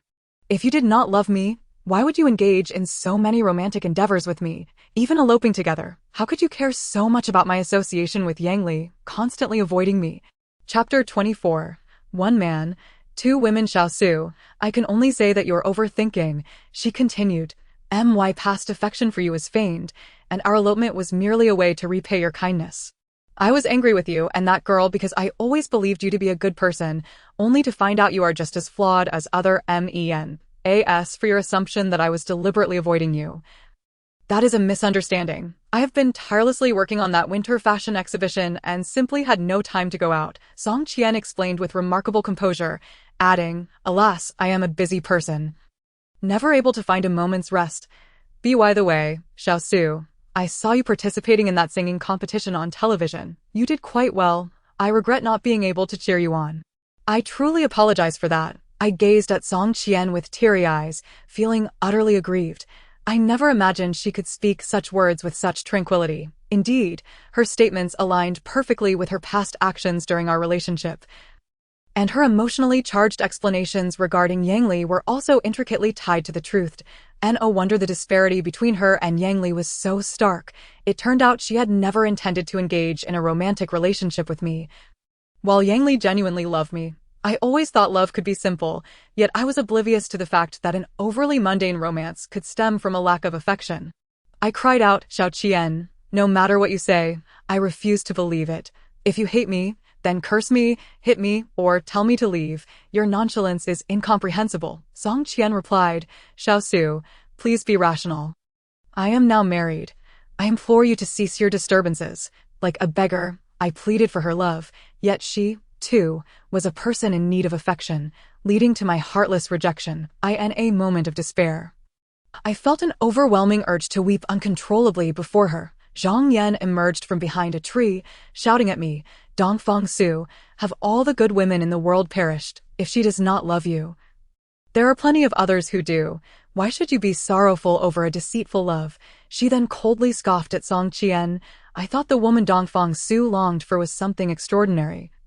But it turns out to be nothing significant. She pulled me into her car, casting a disdainful glance at Song Qian as we drove away from the villa. Upon returning to my rented apartment, I spent my days either drowning my sorrows in alcohol or lost in a stupor. Perhaps only in this manner could I numb my pain. The only thing Zhang Yan could do for me was to snatch the bottle from my hands and carry me to bed. Yang Li rushed to my place every evening after work, but both she and Zhang Yan were helpless against my self-destructive drinking. I languished in this drunken stupor for an entire week until Yang Li shouted at me, Dongfang Su, can you not live without that woman? I have often felt neglected by you, and my heart is nearly shattered. Yet I have never sought death as you have. Could you not show a bit of dignity? In a mournful tone, I replied, it is not that I cannot live without her. I simply cannot accept the truth that she never loved me. How could she have never loved me? Yang Li cried. You would rather squander all your energy and life on a woman who does not love you than even glance at me, who has loved you so fervently. You are truly a fool. Upon hearing Yang Li's words, my eyes brimmed with tears. Truly, I had sought her for 1,000 times, only to realize that the one I needed was always present in the dim light of my life. Perhaps what I was truly pursuing was the feeling that Yang Li provided. Perhaps real love was embodied in the affection she offered. Perhaps Yang Li was the one I needed to cherish the most. Zhang Yan scolded, Dongfang Su, I truly do not understand you. You forsake such a wonderful girl like Yang Li to pursue the heartless Song Qian. Do you not lack common sense? I retorted, no, Xiao Qian is not that kind of person. She is merely upset with me. Yang Li sighed. It seems that no matter how much she hurts you, you refuse to let go of her. I stood and declared, thank you, two lovely ladies. I have come to a realization. The two ladies were taken aback. Zhang Yan asked, what have you realized? I replied, I would rather believe in the existence of ghosts than trust the deceitful words of women. Is marriage not the same regardless of whom it is with? Men should always prioritize their careers. Zhang Yan shook her head. Finally, you have come to your senses. Yang Li lamented. Alas, though he is alive, his heart appears to be dead. Zhang Yan noted, as long as he is no longer seeking death. Even if his heart is buried, there remains a chance for revival. I said, ladies, let us not continue to jest at my expense. Let us go out for a meal. Zhang Yan asked with concern. You are not planning to drink again, are you? I responded, no more drinking. Self-harm for the sake of love is not worth it. They both laughed. Zhang Yan served as my bodyguard and manager, yet privately. We shared a strong friendship. Having such a beautiful woman as my protector was undeniably delightful, though it left Yang Li feeling rather displeased. She longed to switch places with Zhang Yan. We arrived at a restaurant, ordered a few dishes, and began to eat. That moment, a paparazzo snapped a photo from the balcony, and Zhang Yan threw a chopstick, shattering the camera's lens. She rushed over, seized the camera, pulled out the film, and returned the camera while issuing a warning, causing the paparazzo to leave in defeat. I complained, we cannot even enjoy a meal in peace. It is truly disheartening. Yang Li playfully remarked, alas, being a person is difficult. Being a celebrity is even harder, and being an older man is the most challenging of all. I splashed some wine on Yang Li using my chopsticks, and she retaliated in kind, leading to a playful food fight. Zhang Yan shook her head in mock disapproval while continuing to enjoy her meal. Upon returning home, with nothing to do, I suggested we play cards. They agreed, and we established a rule: whoever lost had to wear sticky notes on their face. However, they exchanged mischievous glances and consistently teased me. As a gentleman, I refused to engage in a quarrel with women, ultimately surrendering. Later that evening, Xiaoyu visited my home, and I invited him into the living room. He glanced at the two lovely ladies and chuckled. "Ha, Dongfang Su, you are quite fortunate to have two beauties hidden away." I replied, "Do not speak nonsense. They are merely my friends." The two ladies exchanged pleasantries with Xiaoyu, and the four of us settled on the sofa, engaging in lively conversation, card games, and drinking, thoroughly enjoying ourselves. Though Zhang Yan was not as loquacious as Yang Li, she responded effortlessly, albeit with a hint of coldness towards Xiaoyu. After Xiaoyu departed, I noticed the two ladies were intoxicated and barely coherent. I carried them to bed and collapsed myself. The following morning, upon opening my eyes, I found myself lying between the two lovely ladies in the same bed. My goodness, why do I keep finding myself in such predicaments? Surely nothing happened last night, given our drunken state.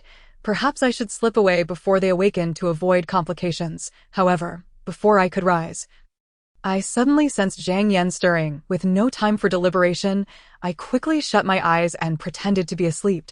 If I provoked her, she certainly had the prowess to dismember me without a second thought. Chapter 25. Pursuit. When Zhang Yan woke and saw me lying between her and Yang Li, she anxiously lifted the blanket to check, then sighed in relief. Sitting up, she rubbed her aching head and grimaced, mimicking a gesture of beating me, before getting out of bed. Just as I was preparing to escape before Yang Li awoke, she too stirred.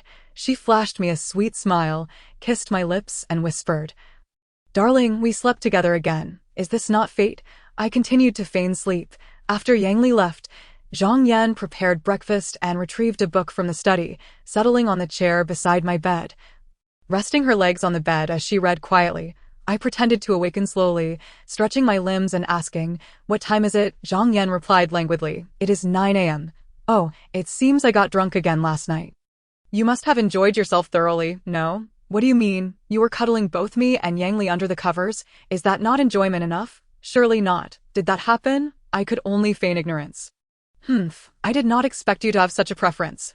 "No wonder, Song Qian. Stop. You are interrupting my explanation," I protested. An explanation is merely a cover-up. A cover-up is the truth." I could only chuckle. "All right, whatever you say." She set the book down and said, "All right, go eat breakfast." After finishing breakfast, I asked, "I plan to return to Huai County today. Will you come with me?" Zhang Yan pondered for a moment and replied, "I will go. It is a good opportunity to visit uncle and aunt." "Very well. Let us leave shortly." As we were about to leave, Yang Li came running. She did not have to work today, so she insisted on joining us back to Huai County. Thus, the three of us made our way back to Ping'an Community in Huai County. I pressed the doorbell, and my father came to answer. As we returned to the house, my mother scrutinized the two young ladies with an expression of intrigue and pulled me into the kitchen, inquiring, "Xiao Su, the girl in the red dress is Yang Li." "Whom I know, but who is that young lady in black?" I replied. "Mom, please don't be so suspicious. The girl in black is a friend from work named Zhang Yan, and she has come specifically to visit you and Dad." "Xiao Su, why don't you choose one of these two young ladies to be your bride for me?" she suggested. "Mom, I don't think I am suitable for either of them." "What do you mean by that?" "They both seem quite lovely to me," I explained. "I have no feelings for Yang Li. As for Zhang Yan, she practices martial arts, and if I were to date her, I would just end up getting beaten up every day." "You would be heartbroken before you know it. You always seem to pick and choose. When will you bring home a daughter-in-law?" My mother persisted. "Mom, there's no need to rush. A daughter-in-law will come, and a grandson will follow." At the dining table, my mother engaged in lively conversation with the two young ladies, probing their sentiments towards me, while my father continually attempted to dissuade her. After the meal, the two young ladies joined my parents in the living room for a game of mahjong. While I sat nearby, munching on sunflower seeds, my mother remarked, "Yang Li, from what I observe, you seem quite interested in my son Xiao Su. Why not consider dating him?" Yang Li replied, "Auntie, I have no objections. But I fear that Xiao Su might have too high of standards to notice me." Zhang Yan added, "As long as Sister Yang is sincere enough, I believe you will eventually win over Dongfang Xu." Yang Li sighed. "Alas, This Dongfang XU has a heart of stone. No matter what I do, it seems futile. My father interjected. He just a stubborn mule. Do not waste your feelings on him.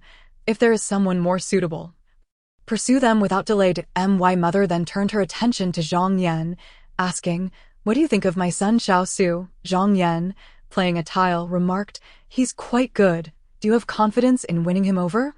With a chuckle, she replied, "The game of love can be painful. I wouldn't want to invite trouble upon myself." While they debated, I remained silent, feigning ignorance. From what I gathered, Yang Li was a lively, articulate, innocent, and humorous young woman, whereas Zhang Yan was mature, composed, kind-hearted, and straightforward in her speech. Although I had always harbored feelings for Song Qian, at that moment, she seemed to epitomize maturity, aloofness, and a stark sense of reality. My parents and the two young ladies played until 11 p.m. before retiring. After a refreshing shower, I lay in bed, yet my mind was consumed by Song Qian's smiling visage, tossing and turning restlessly. After a lengthy sigh, I found myself grappling with chaotic thoughts regarding love and marriage. Was I truly destined to live a lifetime in the fantasy of reconciling with Song Qian? Yet, I could not shake off the memory of a woman who was now married to another. While infatuation is admirable and loyalty commendable, one must sometimes adjust their mindset and shift their aspirations when faced with a heart of stone. Life is enriched by the continual renewal of dreams, making existence vibrant and captivating. On March 3 RD, Zhang Yan and I returned to our rental apartment in Yuzhou, only to find Yang Li had tidied the place meticulously and was engrossed in a television show. Yang Li had already made my home her own, entering and exiting without restriction. Upon our return, she greeted us briefly before resuming her place on the couch. I took my laptop to work on some music scores, while the two young ladies remained focused on the television. After approximately 5 hours, as dusk fell, Yang Li clapped her hands and suggested, "Hey, let's go for a walk." I grumbled, "Why go out in this chilly weather?" "To eat kebabs and drink some liquor." Yang Yan chimed in excitedly. "That sounds quite delightful." I rolled my eyes at them and relented. "Fine, let's go for a stroll." We ventured onto the street and found a bustling night market. After purchasing a bundle of kebabs and a bottle of liquor, we ate, drank, and chatted. "Hey, handsome, beautiful ladies, would you like to buy a bouquet?" A young girl with a basket of roses smiled at us. I pondered whether I should buy flowers and, if so, for which lady. Suddenly, Yang Li purchased a bouquet of red roses, and as we passed beneath a tall building, she waved her hand. A massive screen lit up above, displaying a large red heart with the words, "Dongfang Su, I love you. Will you marry me?" Yang Li called out to me, "Dongfang Su, I love you. Will you marry me?" She knelt on one leg, holding the flowers in one hand and a ring box in the other. The crowd that had gathered in the square erupted in unison, chanting, "Marry her, marry her, marry her." Zhang Yan, moved to tears, urged, "Dongfang Su, you must say yes." I felt an intense conflict within, while I was inclined to accept Yang Li's proposal. I knew I did not love her, and such a hasty marriage would not guarantee happiness. Refusing her outright would leave me feeling like a cad. What was I to do? Chapter 26. The wedding disruption under the relentless urging of the crowd and the emotionally charged atmosphere orchestrated by Yang Li. I found myself in tears, ultimately giving in and standing up, with despair and resentment towards Song Qian in my heart. I approached Yang Li, helped her to her feet, and agreed to her proposal. We embraced, and the crowd erupted in applause. A week later, we had our wedding photos taken and began preparations for the ceremony. Yang Li, being the daughter of a mayor, meant our wedding would be a grand affair. As I surveyed the extensive list of wedding necessities, I felt a profound sense of reflection. Who could have predicted that I would end up marrying Yang Li? Why must one choose to marry their pursuer rather than the one they genuinely desire? Is the adage that men pursue women through walls and women pursue men through paper truly accurate? Regardless, I had no choice but to accept my fate. Perhaps Yang Li was indeed the most suitable for me. On March 15th, family and friends gathered in Yuzhou for our wedding. BY morning, the Welfare Hotel was abuzz with guests, with my parents diligently attending to everyone. The lavish atmosphere of the wedding was undeniable. And our attire, a black suit for me and a white wedding gown for Yang Li, was a sight to behold, inspiring envy in many. As the ceremony progressed, I suddenly caught sight of Song Qian amidst the festivities. She looked stunning, though somewhat haggard and slightly thinner than before, Could she have come to attend my wedding? Yet, she held no feelings for me. Why would she be here? Perhaps it was gratitude for my past assistance. Just as we were about to exchange wedding rings, Song Qian abruptly stood and hurled a bottle, shattering our champagne tower. Dongfang Su, your bride is the greatest deceiver in the world, she declared, before Zhang Yan could intervene. Yang Li asked, Ms. Song, how have I deceived anyone? Song Qian retorted, you're marrying Dongfang Su through a scheme. Isn't that so? I interjected angrily, Ms. Song, please do not slander. Yang Li and I are truly in love. And she has never deceived me. Song Qian shouted, Dongfang Su, if you wish to know what transpired after that drunken night when I saw you and Yang Li in the hotel, follow me. But if you choose to marry her, so be it. With that, she turned to leave. Zhang Yan exclaimed, Dongfang Su, don't listen to her. She's a wicked woman. Yet, the incident involving my drunken state was crucial to my character. I had longed to clarify it, and this was an opportunity one could not let slip by. Grasping Yang Li's hand, I said, my dear, I'm sorry, but I must understand what happened. Otherwise, I will be plagued by regret for the rest of my life. Yang Li replied, Dongfang Su, today is our wedding day. How can you leave me? What will I do if you go? I reassured her, don't worry, my dear. I will make it up to you later. With that, I dashed away. My father shouted, Xiao Su, if you step out of this hotel today, I will sever our father-son relationship. Dad, I have urgent matters to attend to. I apologize. I rushed towards the exit. Zhang Yan consoled Yang Li briefly, apologizing to the guests and assuring them that we would cover their transportation costs, allowing everyone to enjoy the feast. Once everything was arranged, she left with me from the hall. We hurried outside, catching up to Song Qian. I took the driver's seat, with Song Qian in the passenger seat and Zhang Yan in the back. As I started the car, we drove to the villa where Song Qian resided.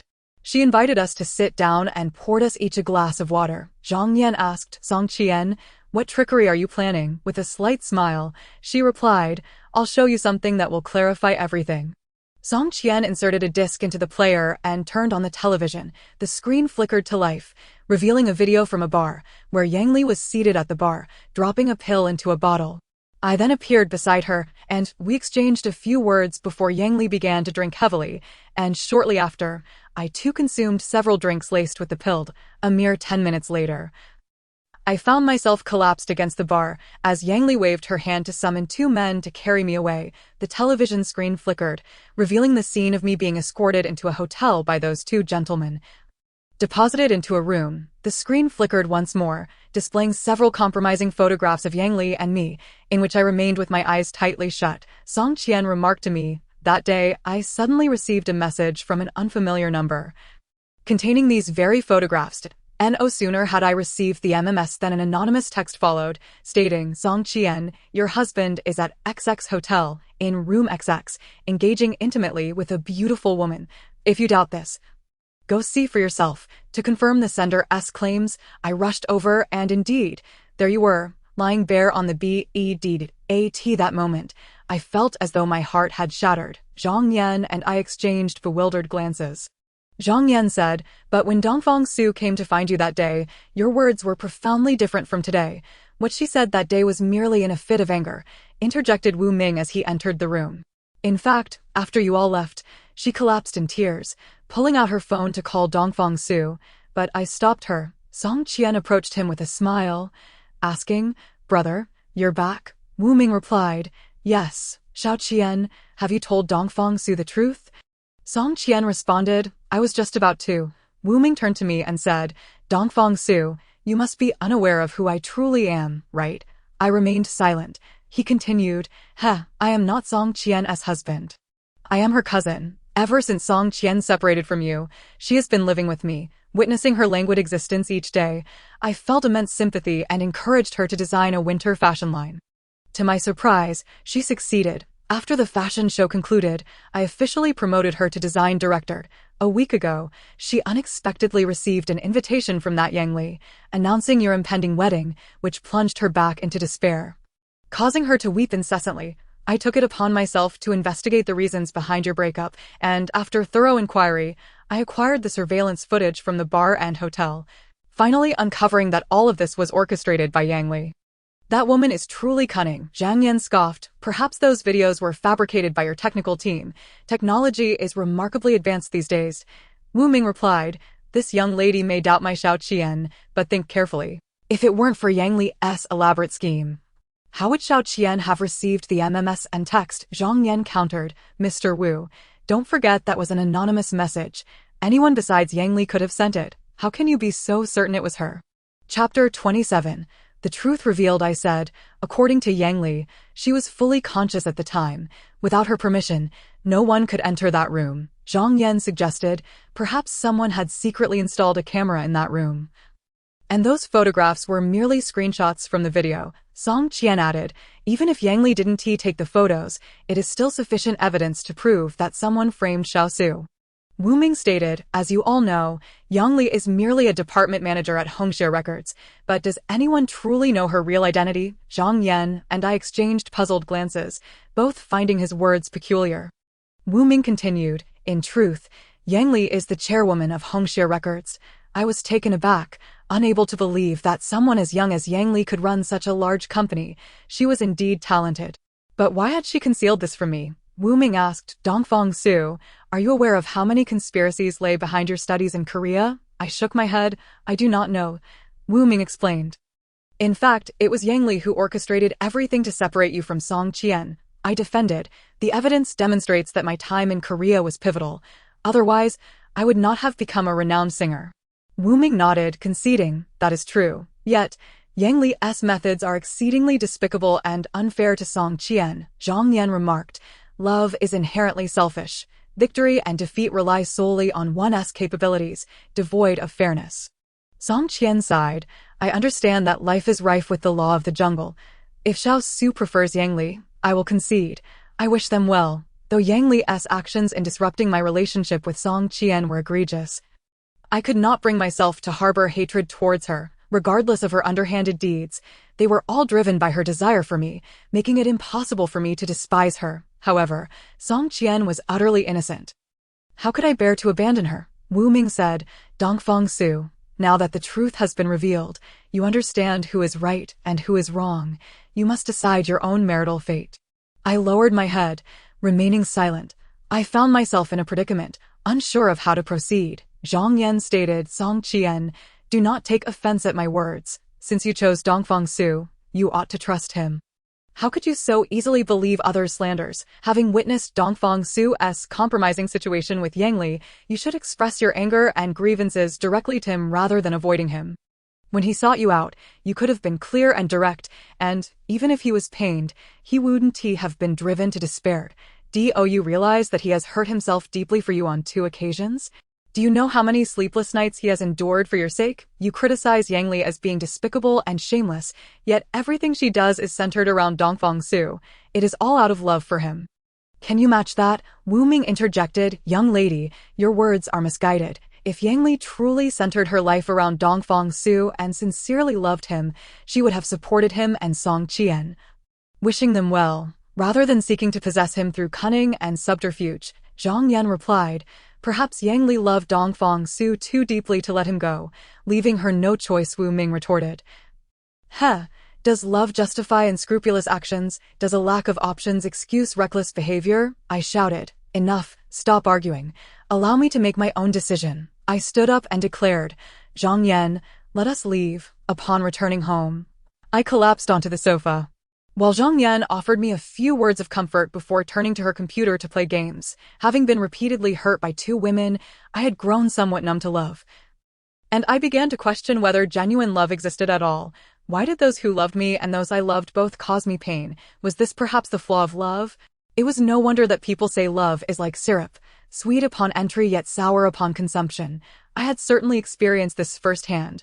Dongfang Su, let go of your entanglements, Zhang Yan typed furiously, adding, in my view, you should cut through the confusion swiftly, release those you do not love, and immediately marry the one you do loved. I lamented, but they've both treated me well.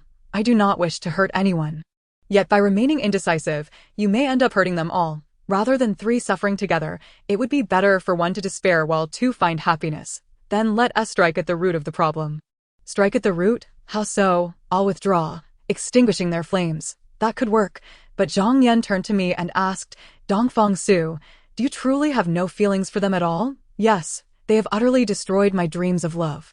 Alas, it seems you are destined to seek refuge in Wutai Mountain for the rest of your life. Zhang Yan resumed her gaming. Yan, take me away. I made a dramatic gesture. Speak, poor child, where do you wish to go?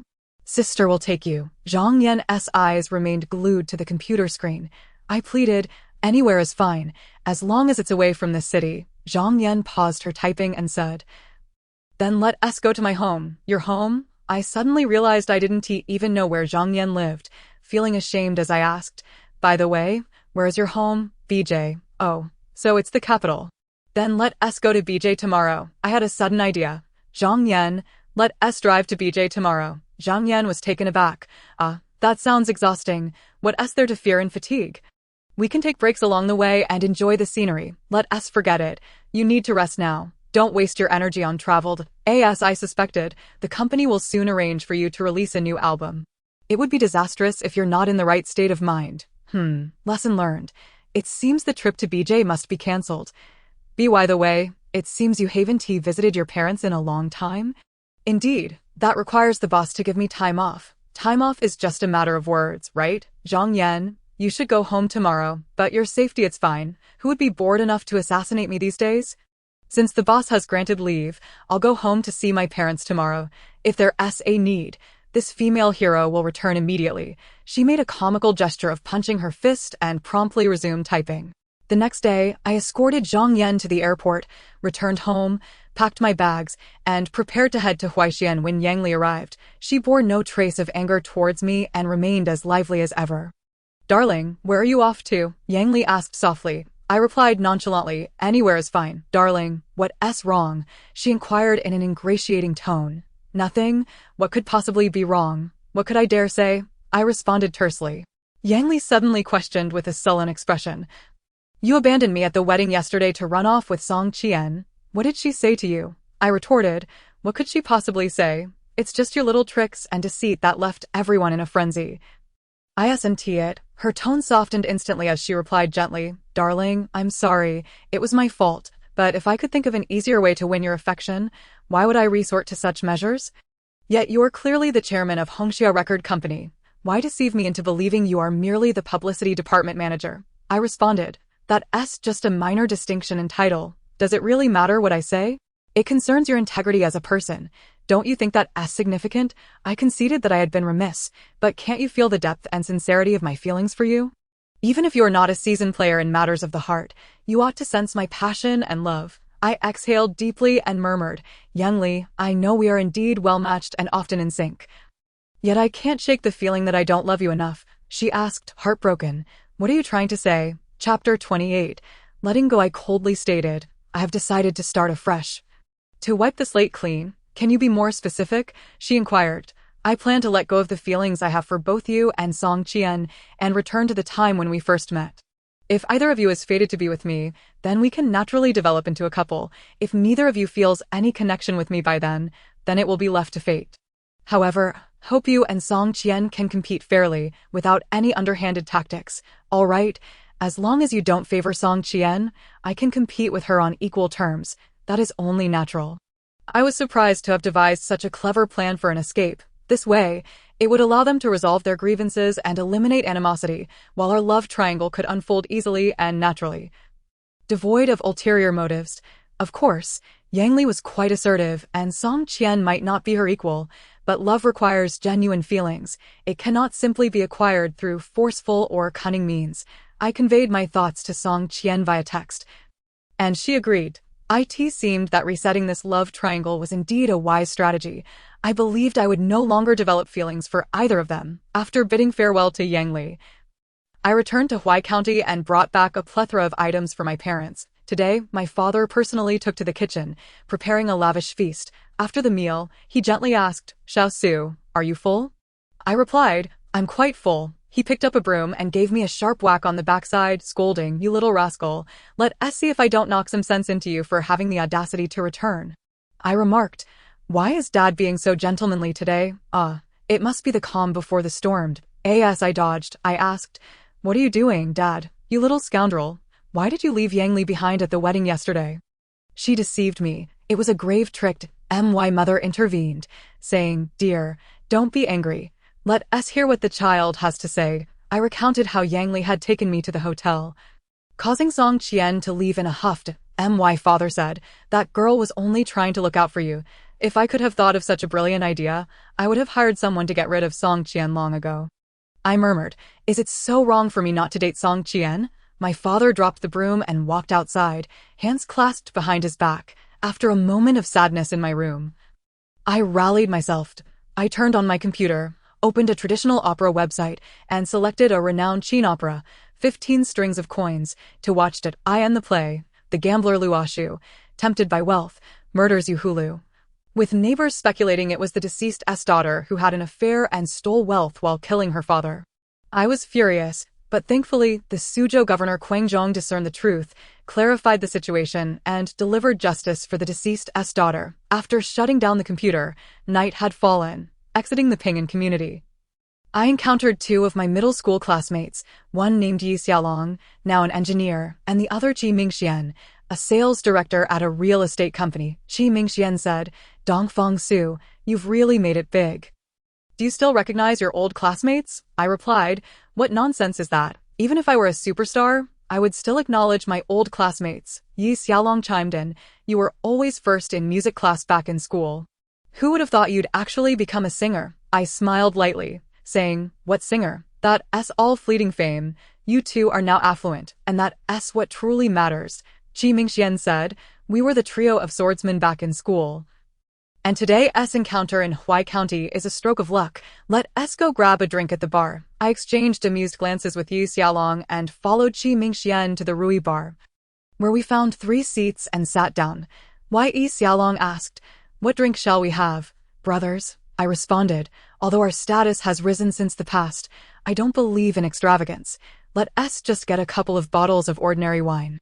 Qi Mingxian countered, "Old friends seldom gather. How can we settle for ordinary wine if we're going to drink? Let us have the good stuff." I insisted, "Brothers, it's not that I, Dongfang Su, fear hosting. I simply don't want us to inflate our worth. Since we're old classmates, let us keep that innocence alive." Yi Xiaolong agreed. "All right, we'll drink as Dongfang Su suggests." We ordered 2 bottles of medium-grade Shifeng liquor and chatted as we drank. Yi Xiaolong playfully asked, "Dongfang Su, how many girls have you been seeing lately?" I replied, "Oh, there are no girls. I'm still single." Qi Mingxian laughed. "Who are you fooling? People in the entertainment industry are never short of girls." I chuckled. "Well, I can't speak for others, but I'm new to this circle and haven't yet developed the charm to attract admirers." Yi Xiaolong remarked, "Come on, attracting girls doesn't take much. As long as you have money and looks, there will be countless women vying for your attention." I said, "You two can freely pursue women, but I have my principles regarding relationships. Not just anyone can come to me." Qi Mingxian sighed. "In this world, perhaps only you can remain chaste." Yi Xiaolong interjected, "Let us not just talk about chasing girls. Let us drink." We clinked glasses. Qi Mingxian said, "Dongfang Su, you've made a name for yourself. It's time to buy a house, isn't it?" I replied, "I've already purchased one for my parents. There's no immediate need for me to buy another." Yi Xiaolong teased, "Qi Mingxian, you need to change your profession. You can't even let your old classmates off the hook." Qi Mingxian admitted, "You got me. I'll drink as punishment." He indeed downed a glass. These two fellows usually have extensive social engagements and possess incredible drinking prowess. I was no match for them. However, I had my own ways to feign drunkenness, and thankfully it worked well. They didn't suspect a thing. We drank until midnight, and they escorted me home. The next morning, my aunt called and invited my family over for a meal. After changing clothes with my parents, we arrived at the Jianan community and met my aunt's family. My aunt, Dongfang Hong, looked quite prosperous and welcomed us warmly. My uncle, Cheng Qingsheng, was as talkative as ever, chatting with us as we ascended the stairs.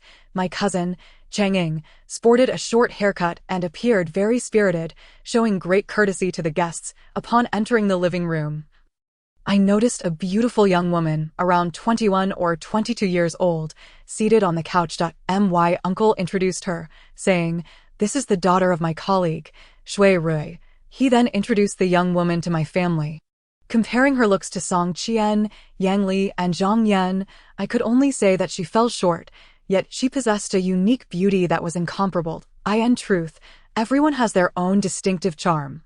It simply needs a fateful encounter to be recognized. I was unsure if I was her fated one, but from my cousin's subtle hints, I sensed that my uncle intended to play matchmaker. My uncle suggested, "Xiao Su, why don't you take Shui Rui out for a walk?" I felt displeased but didn't want to offend my uncle, so I accompanied Shui Rui downstairs, where we sat on a bench and chatted casually. Shui Rui asked, "Dongfang Su, I heard you are a singer?" I affirmed. "Yes," she continued. "What kind of girl are you looking for as a partner?" I replied, "Someone who can make me feel something." "Is it the kind of love at first sight?"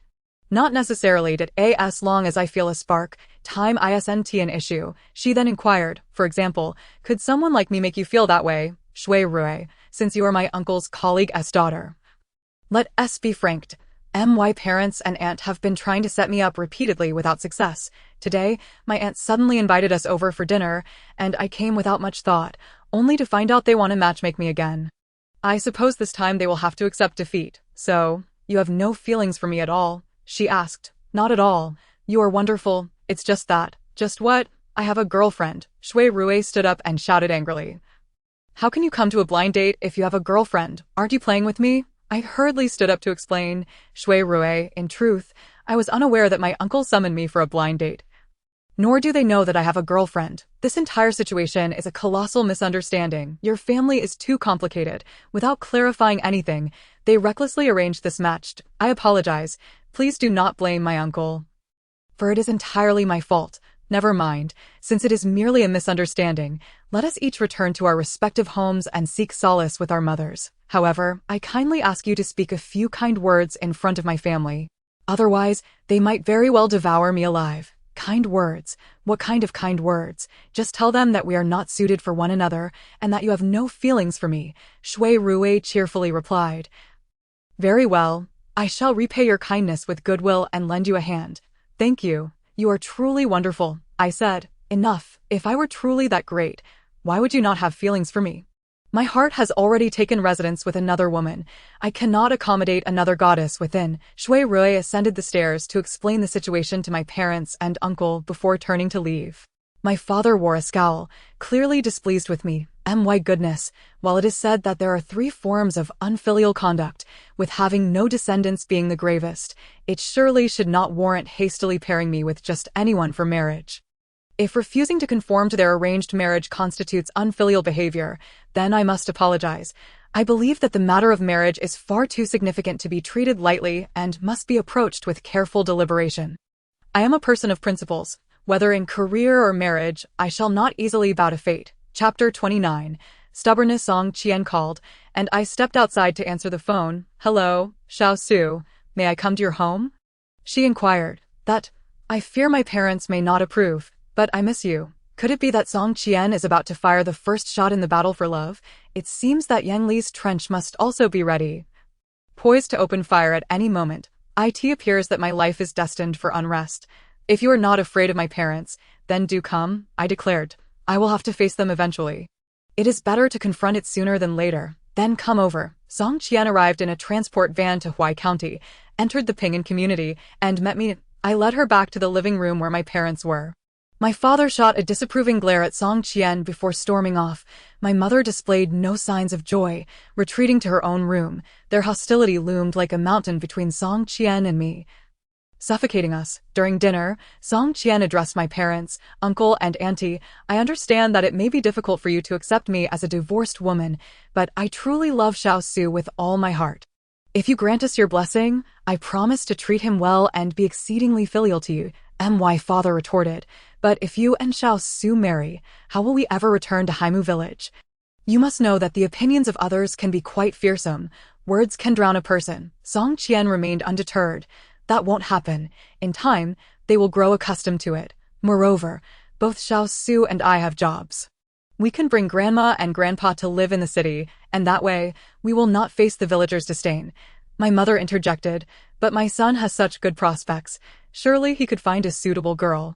"Why must he settle for a divorced woman?" I countered. "Mom, please do not say that. Everyone has the right to choose their own happiness.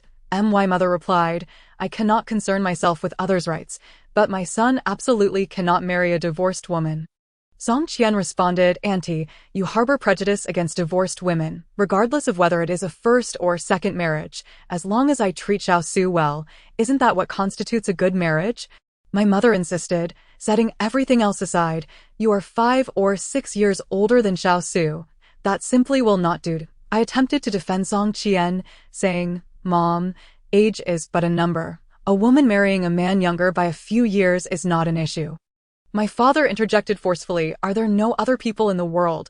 Why must you two insist on being together? Song Qian murmured, But I truly love Xiao Su. Without him, I do not know how I would go on. Her words touched me deeply. I could sense that she spoke from the heart. Yet, I had previously vowed not to fall in love with her again. Had I truly never moved on? My mother said. Song Qian, I did not expect you to resort to such syrupy words. It is quite shameless of you. I quickly interjected, Mom, even if you dislike her, you cannot resort to personal attacks, my father said. Xiao Su, did you not promise me that you would no longer pursue Song Qian? I was at a loss for words, only able to lower my head in silence. I did not understand why I was so concerned about Song Qian's feelings. My mother remarked, Song Qian, do not think that a few sweet words will persuade me to allow you to harm my son. Song Qian wept bitterly, yet showed no signs of retreating. She resembled a warrior clad in armor. Seemingly impervious to the enemy's psychological tactics, I wondered how much longer she could withstand this, yet I desperately wished to stand alongside her in this battle against my parents. However, doing so would undoubtedly lead to a rift between me and my family. Caught between Song Qian and my parents, I found myself unable to choose. I asked this what they mean by the inability to fulfill both loyalty and filial piety. Song Qian declared, Auntie, regardless of your insults, I will be with Xiao Su. If you seek vengeance, you may strike or scold me. My mother widened her eyes and replied, Song Qian, how could you be this way? I thought you were docile and tolerant. Yet here you are, utterly shameless. Seeing that my mother was on the verge of erupting, I hastily said to Song Qian, perhaps it would be best if you left for now. Very well. She said, I will return once I have finished. She stood, turned, and departed. I was furious, retreating to my room, wishing to never emerge again. It struck me as strange that I felt such intense anger. Did I truly wish to reconcile with Song Qian? Just as I was lost in thought, my father suddenly locked the door from the outside. I pulled at the door vigorously, but it would not budge. My father called out, Stop pulling. The door is locked. I shouted, Dad, unlock the door. He replied, Stay put. Do not even think about leaving without my permission. I retorted, Dad, on what grounds do you restrict my freedom? This is a crime. He answered, Because I am your father. I complained, Is there such a father? You cannot possibly be my real father. He patiently responded, Am I not your father? Did you spring from a rock? Behave yourself, or you shall not eat tonight. I exclaimed. If I do not eat, then I will starve myself, and you will never hold a grandchild. My father dismissively said, A disobedient and unfilial child like you would be better off starving. I huffed in dissatisfaction. You are nothing but a stepfather. My father gleefully replied, No matter how much you protest, I will ensure that you and that little enchantress are separated. The more he suppressed me, the more fiercely I resisted. I tore my sheets, duvet cover, and curtains into strips, tying them into a sturdy rope, which I fastened to the bed leg before tossing the other end out the window. I shouted a few random phrases, grasped the makeshift rope, and slid down. Clapping my hands, I ran northward. With my father's meager efforts, he thought he could confine me. He certainly underestimated my abilities. Finally free, I pondered what to do next. Yes. Since my parents oppose my love for Song Qian, I shall seek her out for a clandestine meeting. I booked a room at a hotel on North Street and called Song Qian, saying, Song Qian, I am at this hotel on North Street. Please come find me. All right. Which room are you in? Room 501 on the 5th floor. Half an hour later, the doorbell rang. I opened the door to find Song Qian looking exceptionally beautiful, leaving me momentarily breathless.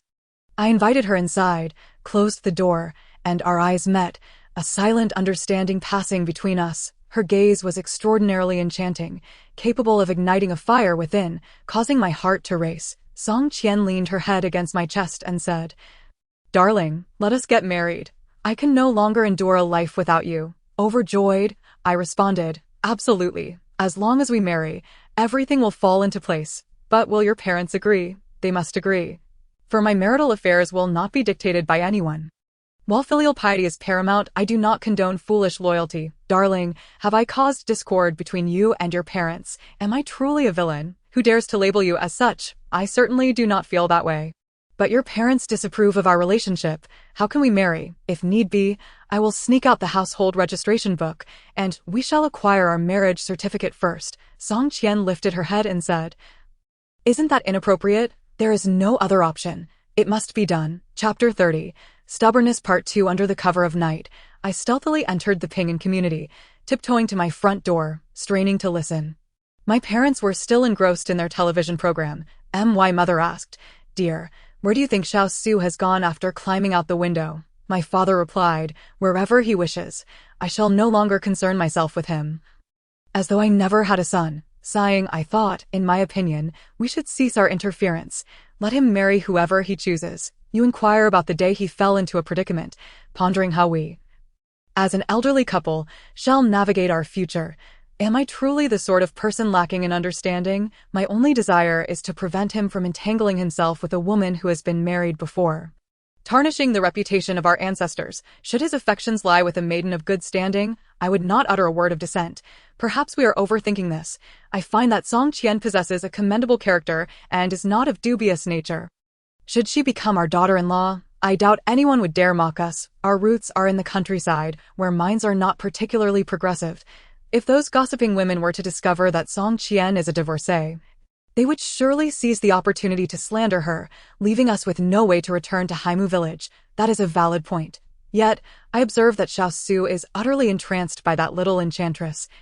And if this continues, it will undoubtedly lead to trouble. Alas, what misfortune befalls our household, birthing such a wayward son. I find Yang Li to be quite pleasing in appearance, possessing a wonderful figure and an admirable family background. I cannot fathom why he would overlook her. Today's youth seem to be prone to impetuous decisions. After overhearing my parents' conversation, I felt torn, uncertain whether I should pilfer the household registration book. Yet, the thought of Song Qian's enchanting eyes, her sweet words, and the warmth of her presence beside me ignited a fervor within me, and I resolutely knocked on the door. My father opened it, glanced at me, and scoffed, "So you decided to return? Did you? Were you not the one who ran away?" I shrugged and feigned a pitiful expression, saying, "I forgot my wallet. I have nowhere else to go for food and shelter." My father turned and walked away. I shut the door behind me, dashed back to the sofa, and pretended to be in dire straits as my mother brought me a bowl of hot soup and a steaming plate of rice. Seeing how kind my parents were to me made it difficult to consider stealing the household registration book. Yet, failing to do so would betray Song Qian, leaving me in a dilemma that gnawed at my heart. In the dead of night, taking advantage of my parents' slumber, I began rummaging through drawers and cabinets in search of the household registration book, but to no avail. Perhaps it might be in my parents' nightstand? I cautiously pushed open their bedroom door, approached the nightstand, and pulled open the drawer. Illuminating it with a flashlight, I searched thoroughly, but still found no sign of the book. Suddenly, the light flickered on, and my parents sat up simultaneously. My father shook the household registration book in his hand, saying, "You little rascal, I suppose you want this, do you?" I was mortified, filled with shame and exasperation. My mother remarked, "You ungrateful wretch. Had your father not seen through your scheme, you would have eloped with that little enchantress by tomorrow." I vehemently denied it, claiming, "What are you talking about? I have a cold and merely came to fetch some medicine. Spare me your pretense." "I know all your tricks," my father retorted, resembling a seasoned detective. "You clearly ran away and suddenly returned. Your intentions are suspect," I countered. "I had no money. Where else could I go?" My father replied. "If it were not for something significant, you would have surely left with Song Qian. Does she not have the means to lend you money?" My father's cunning left me no choice but to concede, reinforcing the adage that experience teaches wisdom. Embarrassed and furious, I retreated to my room and collapsed onto my bed. To encounter such obstinate parents is indeed a misfortune. My heart was torn, and I contemplated the notion of ending it all.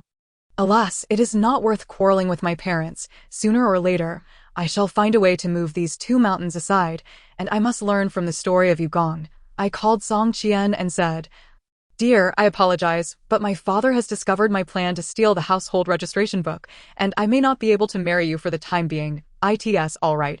Take your time. Do not let your parents provoke you. You are so understanding. Haha. What is truly mine will ultimately be mine. What isn't?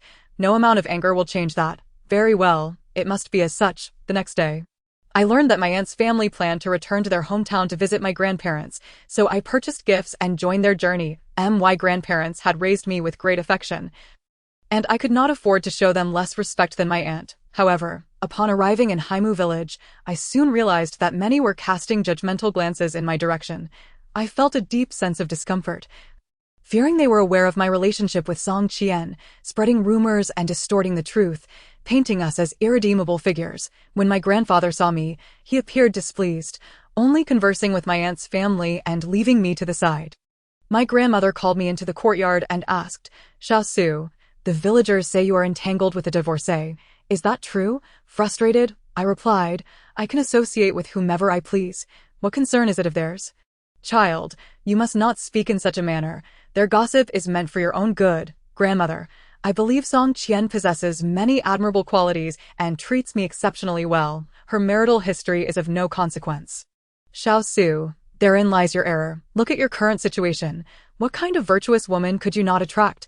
Why must you settle for a divorcee? Grandmother, I truly cannot comprehend your values and sense of right and wrong. What is wrong with a second marriage? Had her former husband not abandoned her, she could be as happy as any other woman, yet you all not only fail to defend her, but also vilify her. Do you not understand the concepts of right and wrong? Just then, my grandfather emerged from within, having overheard my words. He seized a shovel and shouted, You insolent brat, if you find others' words unbearable, just wait until I deal with you. You ungrateful descendant. Enraged, I turned and stormed away, vowing never to return to Haimu village, for they had severely wounded my pride. I took the bus back to Huaishan and recounted the villagers' behavior to my parents, who offered no comfort but instead sided with those gossips. My father chastised me sternly, leaving me feeling utterly wronged as I slammed the door behind me. I suddenly found myself at a loss, feeling as though there were no path forward, no refuge to be found. Me, a place devoid of family felt akin to a dead end. Yet, even if I were to become an orphan from this day forth, I must continue to live. I cannot let their rejection extinguish my will to survive. I boarded a taxi heading to Yuzhou and called Song Qian, who was already settled in my rental apartment, saying, Dear, I will soon arrive in Yuzhou. Surprised, Song Qian asked, Did you not return to your hometown? Why are you arriving in Yuzhou so soon? I replied, feeling aggrieved. The villagers spoke cruelly, and my grandfather and parents scolded me, even threatening to strike me.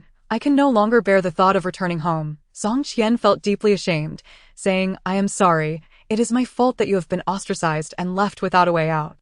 I reassured her, Do not blame yourself. It is their stubbornness. She advised, Do not be angry. Let us discuss everything when we meet. Upon my arrival in Yuzhou, I returned to the rental apartment to find Song Qian had cleaned the place impeccably. Waiting for my return, we decided to live together as if in a de facto marriage, disregarding the scorn and prejudice of others. This would indeed be an extraordinary challenge. After dinner, as we prepared to go for a stroll, my phone suddenly rang. It was Yang Li's number. With mixed emotions, I answered, Hello? To my shock, it was Yang Wei's voice.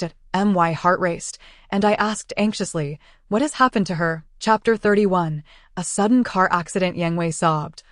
My sister has been in a car accident and is currently undergoing emergency treatment at Fukong Hospital. Panic-stricken, I replied, Yang Wei, please do not despair. I will come right away. I threw on a jacket and rushed out the door.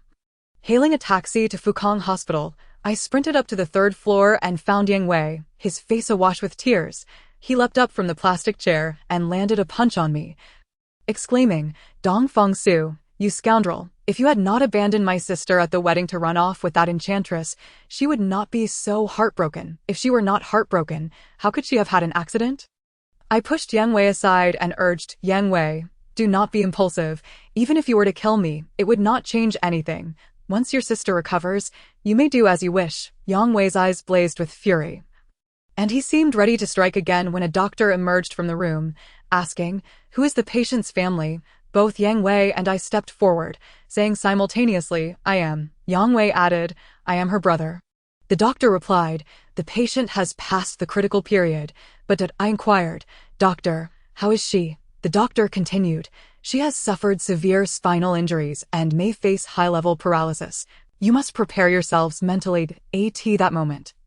It felt as though a heavy stone had been placed upon my chest, making it difficult to breathe. Although I had not caused Yang Li's injury, I felt an undeniable sense of responsibility. Yes, I could evade responsibility. After all, no one would hold me accountable, yet I could not bring myself to do so. Had I not caused her distress, I would feel entirely at ease, free of guilt. But that was not the case. I must bear the burden of responsibility for her. Yang Wei's face paled significantly at this news, and he cried out, Doctor, is there truly nothing that can be done? The doctor hesitated for a moment before stating, the probability of recovery is exceedingly slim. It all hinges upon her postoperative recovery. In my estimation, she may have to spend the latter part of her life confined to a wheelchair. Family members should make an effort to provide emotional support to the patient, as this situation is unbearable for anyone. Yang Wei, in a fit of rage, seized the middle-aged doctor in front of him and shouted, What are you talking about? My sister is so exceptional. How could her later years be spent in a wheelchair? Witnessing Yang Wei lose his composure, I swiftly intervened, releasing the doctor from his grasp. I found it hard to believe that this was reality. My mind was a blank slate. Just days ago, Yang Li was vibrant and lively, engaging in playful banter with me, and now, to see her in such a state was a stark reminder of the unpredictability of life and the capricious nature of fate. At 1 o'clock in the morning, Yang Li was transferred from the emergency room to a VIP ward, where Yang Wei and I took full responsibility for her care. In the morning, Yang Wei informed our parents about his sister's condition. Mayor Yang and his wife rushed to Fukan Hospital, and upon seeing their daughter, they were overcome with grief. At that moment, the atmosphere became unbearably oppressive, the air seemingly crystallizing into ice, making it difficult to breathe. I could no longer bear it and fled the hospital in haste. My head was spinning, and I felt disoriented as I ran forward, only to find myself at the end of an alley. Nearly crashing into a brick wall, I came to an abrupt halt and crouched down, consumed by self-reproach. Just then, my phone rang. I pulled out my smartphone to see Song Qian's number flashing on the screen. I swiped to answer. Hello, Song Qian asked. Xiaosu, how's Yang Li doing now? Alas, her spine has sustained severe damage. She may suffer from high-level paraplegia. How did it come to this? There was a car accident. I turned to leave the alley and spotted a supermarket where I decided to buy some daily necessities for women. Upon reaching the hospital entrance, I encountered a breakfast stall reputed for its congee. Said to aid in patient recovery, I purchased a bowl for Yang Li and 3 servings of breakfast for Mayor Yang and his wife, as well as Yang Wei. Upon returning to the ward, I found that Yang Li had awakened, the effects of the anesthesia having worn off. This was indeed good news, for at least she would not become a vegetable. Yang Wei and their parents were at her bedside, and upon seeing me return, they all turned to look at me simultaneously. Yang Li's complexion was pale, and she appeared haggard, yet she managed a faint smile in my direction. After a brief pause, I approached her, placing the items on the bedside table. Are you hungry? I inquired with concern. A little, Yang Li replied, her voice barely above a whisper. The doctor had advised that she could only consume liquids after surgery. So I mentioned, I brought you a bowl of congee. Would you like it now? In that instant, I felt as though I had aged 10 years. Yang Li softly replied, Yes. I retrieved a bowl from the cabinet, prepared to feed her, only to have it snatched away by her mother. Yang Wei gently adjusted the lever, causing the automatic bed to rise slowly, while her mother lovingly fed her the thin congee with a spoon. The sight of her earnestly savoring the congee was as if she were tasting the most exquisite dish in the world. This poignant scene truly tugged at my heartstrings, and tears welled up in my eyes. Perhaps had I not caused her harm, she could have entirely averted this calamity. That evening, Yang Wei, filled with hostility, urged me to leave, as if my mere presence incensed him. After some reluctance, I complied, and Yang Auntie also encouraged me to depart, leaving me feeling utterly humiliated as I turned to leave. It was entirely reasonable for them to harbor animosity toward me. After all, no one wishes to see a man who has abandoned their daughter or sister. I should have been more self-aware. Upon returning home, Song Qian gently asked, Xiaosu, why are you back? I replied, Is it strange for me to return to my own home? I meant, aren't you going to care for Yang Li? Of course, but I must consult with my dear wife first. Silly, regardless of anything, she is still your benefactor. How could I mind your caring for her? Are you not afraid I might be taken by her? Of course, but I am far more concerned about your sense of responsibility. Only with a strong sense of duty will you not easily abandon me. I kissed her gently, saying, Wife, long live understanding. Thank you for your comprehension. The following day, I arrived at the hospital, lingering near Yang Li's ward, discreetly inquiring about her condition. Perhaps my actions went unappreciated by others, but at least my conscience felt somewhat at ease. I did not wish to become an ungrateful wretch. A week later, Yang Li's surgical incision had completely healed, and Yang Wei went to handle her discharge paperwork while Yang Auntie busied herself packing. I quickly picked Yang Li up and carried her out of the hospital, gently placing her in the car. Had it not been for Yang Li's request to see me, I might have never dared to approach her again. After returning Yang Li home, I initially planned to leave. But upon seeing the pleading look in her eyes, I stayed. At this point, my only recourse was to offer her companionship. Perhaps peeling apples for her and engaging her in conversation would serve as the best form of atonement. The Yang family had initially held considerable resentment toward me, yet upon hearing the laughter I brought to Yang Li, they chose to endure in silence. I sought no forgiveness from the Yang family. I merely hoped that heaven would be moved by my sincerity and restore health and peace to this girl who had shown me immense kindness. One day, Yang Li inadvertently discovered the severity of her spinal injury. Realizing she had become paralyzed, her demeanor shifted dramatically. She refused to see anyone and spent her days in tears and despaired. I attempted to visit her, only to be chased away by her furious words. Witnessing her transformation caused my heart to ache profoundly. Alas, could it be that Yang Li's life was irreparably shattered? Chapter 32. Stunning upon returning home, I recounted the entire ordeal to Song Qian. She responded, Darling, how can this be blamed on you? I expressed my self-reproach, saying, Yet I heartlessly abandoned her at the wedding and proposed a reset of our love triangle, causing her to become utterly distraught. Relying on alcohol to numb her pain, which ultimately led to such a tragic accident, how can I absolve myself of responsibility? Song Qian chuckled softly, patiently advising, You are overthinking this. If disrupting her wedding is the direct cause of her accident, then I should bear the brunt of that blame, not you. Besides, had she not schemed to come between us, you would never have been in a position to marry her in the first place. It is merely fate that has robbed her of her happiness. I sighed. While that may be true, I still feel a lingering guilt. Song Qian sat on the sofa, exhaling softly, and said, If you are determined to make amends with Yang Li, I am willing to make any concessions to support you. I noticed a flicker of jealousy in Song Qian's eyes and quickly remarked, Alas, what can I do at this point to make amends?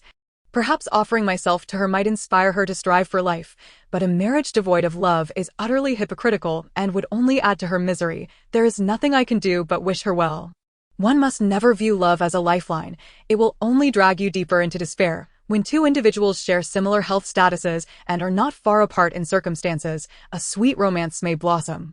However, if one finds themselves in dire straits or rendered disabled, attempting to heal wounds with love will only exacerbate the pain. Yes, the news occasionally reports heartwarming stories, such as an elderly woman bedridden from paralysis, being cared for with utmost diligence by her devoted husband, or a man who becomes disabled in an accident, with his wife steadfastly by his side for 15 years. These tales are indeed moving. Yet their love and family dynamics are predicated on mutual health. If, from the outset, the man were already a struggling invalid, could their union even be plausible? Status, identity, wealth, and appearance cannot extinguish the flames of love. Only health can stifle it in its cradle. The farcical wedding between Dongfang Su and Yang Li was built upon schemes and despair. Had it been founded on love, my departure at her moment of crisis would undoubtedly mark me as a heartless traitor. Whether she harbors hatred or resentment toward me now, it is merely fate's cruel trick that led me to fall in love with Song Qian first. All I can do is wish for her swift recovery and hope she finds true love, sparing her the heartache of shedding tears for someone like me, who could never reciprocate her feelings. You wicked woman, I have been so sincere to you, yet you have wounded me most deeply, leaving me utterly powerless. Just then, my phone buzzed with a call from Zhang Yan. Hello, Zhang Yan, I answered. Boss, I'm back. Are you able to come pick me up? Of course. Just a moment. I hung up, threw on a jacket, and headed for the door. Hurry back. I've made chicken soup. Remember to drink some. Song Qian called out. Understood. I left the house and rented a car to rush to the airport, where I found Zhang Yan and helped her load her luggage into the trunk. On the way, Zhang Yan, with her sparkling eyes, asked, Boss, it's been a while since we last spoke. How are things with those two lovely ladies? I adjusted the steering wheel and glanced at Zhang Yan through the rearview mirror. Smiling as I replied, I have chosen Song Qian. Zhang Yan pressed further. And how is Yang Li? My heart sank, and I frowned as I replied, Alas, she was in a car accident. The doctor says she might suffer from high-level paraplegia. Zhang Yan gasped, What? How did it come to this? I briefly recounted the events leading up to the accident. Zhang Yan consoled me, saying, Dongfang Su, this is not your fault. You need not blame yourself. Upon returning home, I found that Song Qian had set the table with bowls and chopsticks ready. Zhang Yan tasted the chicken soup and gave a thumbs up, exclaiming, Sister-in-law, your culinary skills are impressive. Song Qian replied, It's nothing special. If you enjoy it, feel free to have more. Observing the two women getting along amicably took me by surprise, but then again, they had no direct conflict, merely a lack of appreciation for one another. One evening, Zhang Yan, in an effort to create a secluded world for Song Qian and me, checked into a hotel. Her concern was quite unnecessary. Although our love was intense, we had yet to cross any forbidden boundaries. The following noon, Zhang Yan called, saying, Boss, I'm at the Tingwang Pavilion on Visui Road. Why don't you come over for a cup of coffee? I readily agreed. After tidying myself up, I hoped that Song Qian would accompany me. And she consented. Seeing my formal attire, she also donned a light makeup, appearing radiant and elegant. Upon our arrival at the Tingwang Pavilion, Zhang Yan greeted me with a beaming smile. However, upon noticing Song Qian behind me, her expression subtly shifted and she teased, What's this? Boss, are you afraid of going home to kneel for the remote control, staying glued to your wife to prove your innocence? I pulled out a chair for Song Qian and, feigning nonchalance, replied, Prove what innocence? My wife and I share a profound connection, an almost telepathic bond. We have long established an unassailable fortress of trust, with no need for such theatrics. Zhang Yan wrinkled her brow in disdain, letting out a soft sigh. Suddenly, my phone rang. It was Chao Yu calling. Dongfang Su, where are you? I brought you a gift from XC and will deliver it shortly. I'm at the Tingwang Pavilion, having coffee with friends. Friends, male or female, of course, female, and they're all goddesses. Chao Yu chuckled. Wait for me. I'll be there in no time. I rolled my eyes. Look at your level of ambition. Chao Yu arrived outside the Tingwang Pavilion like a gust of wind, striding towards the glass door, clad in a trendy spring outfit, with sunglasses obscuring his eyes and his hair dyed a shiny brown. He quickly approached us. Upon seeing me with Song Qian, his expression remained unchanged. However, a glance at Zhang Yan across the table nearly made his eyes pop out. Clearly, he was captivated by Zhang Yan's breathtaking beauty. With a mischievous grin, Chao Yu exclaimed, Miss Zheng, you grow more radiant and enchanting with each passing day. Zhang Yan shot him a sidelong glance, her expression frosted. I relished the moment, saying, Old Chao, this time you've truly flattered the wrong person. My friend, I genuinely mourn for you. I stifled a laugh, undeterred. Chao Yu extended his hand to Zhang Yan, saying, Beautiful lady, it's been a while. Zhang Yan's face took on an enigmatic expression. She did not refuse, but shook his hand. Suddenly, a sly smile crept across her lips as her fingers tightened around his, causing Chao Yu to wince in pain and withdraw his hand in haste. Just as he prepared to sit down, Zhang Yan seized the opportunity to pull his chair away, sending him tumbling to the floor in an embarrassing display. Flushed with shame, Chao Yu stood up, saying, Am I cursed today? Why is my luck so dreadful? Zhang Yan quipped, You seem to embody that very curse. Chapter 33, Acting Chairman having been pricked by the thorns of a rose.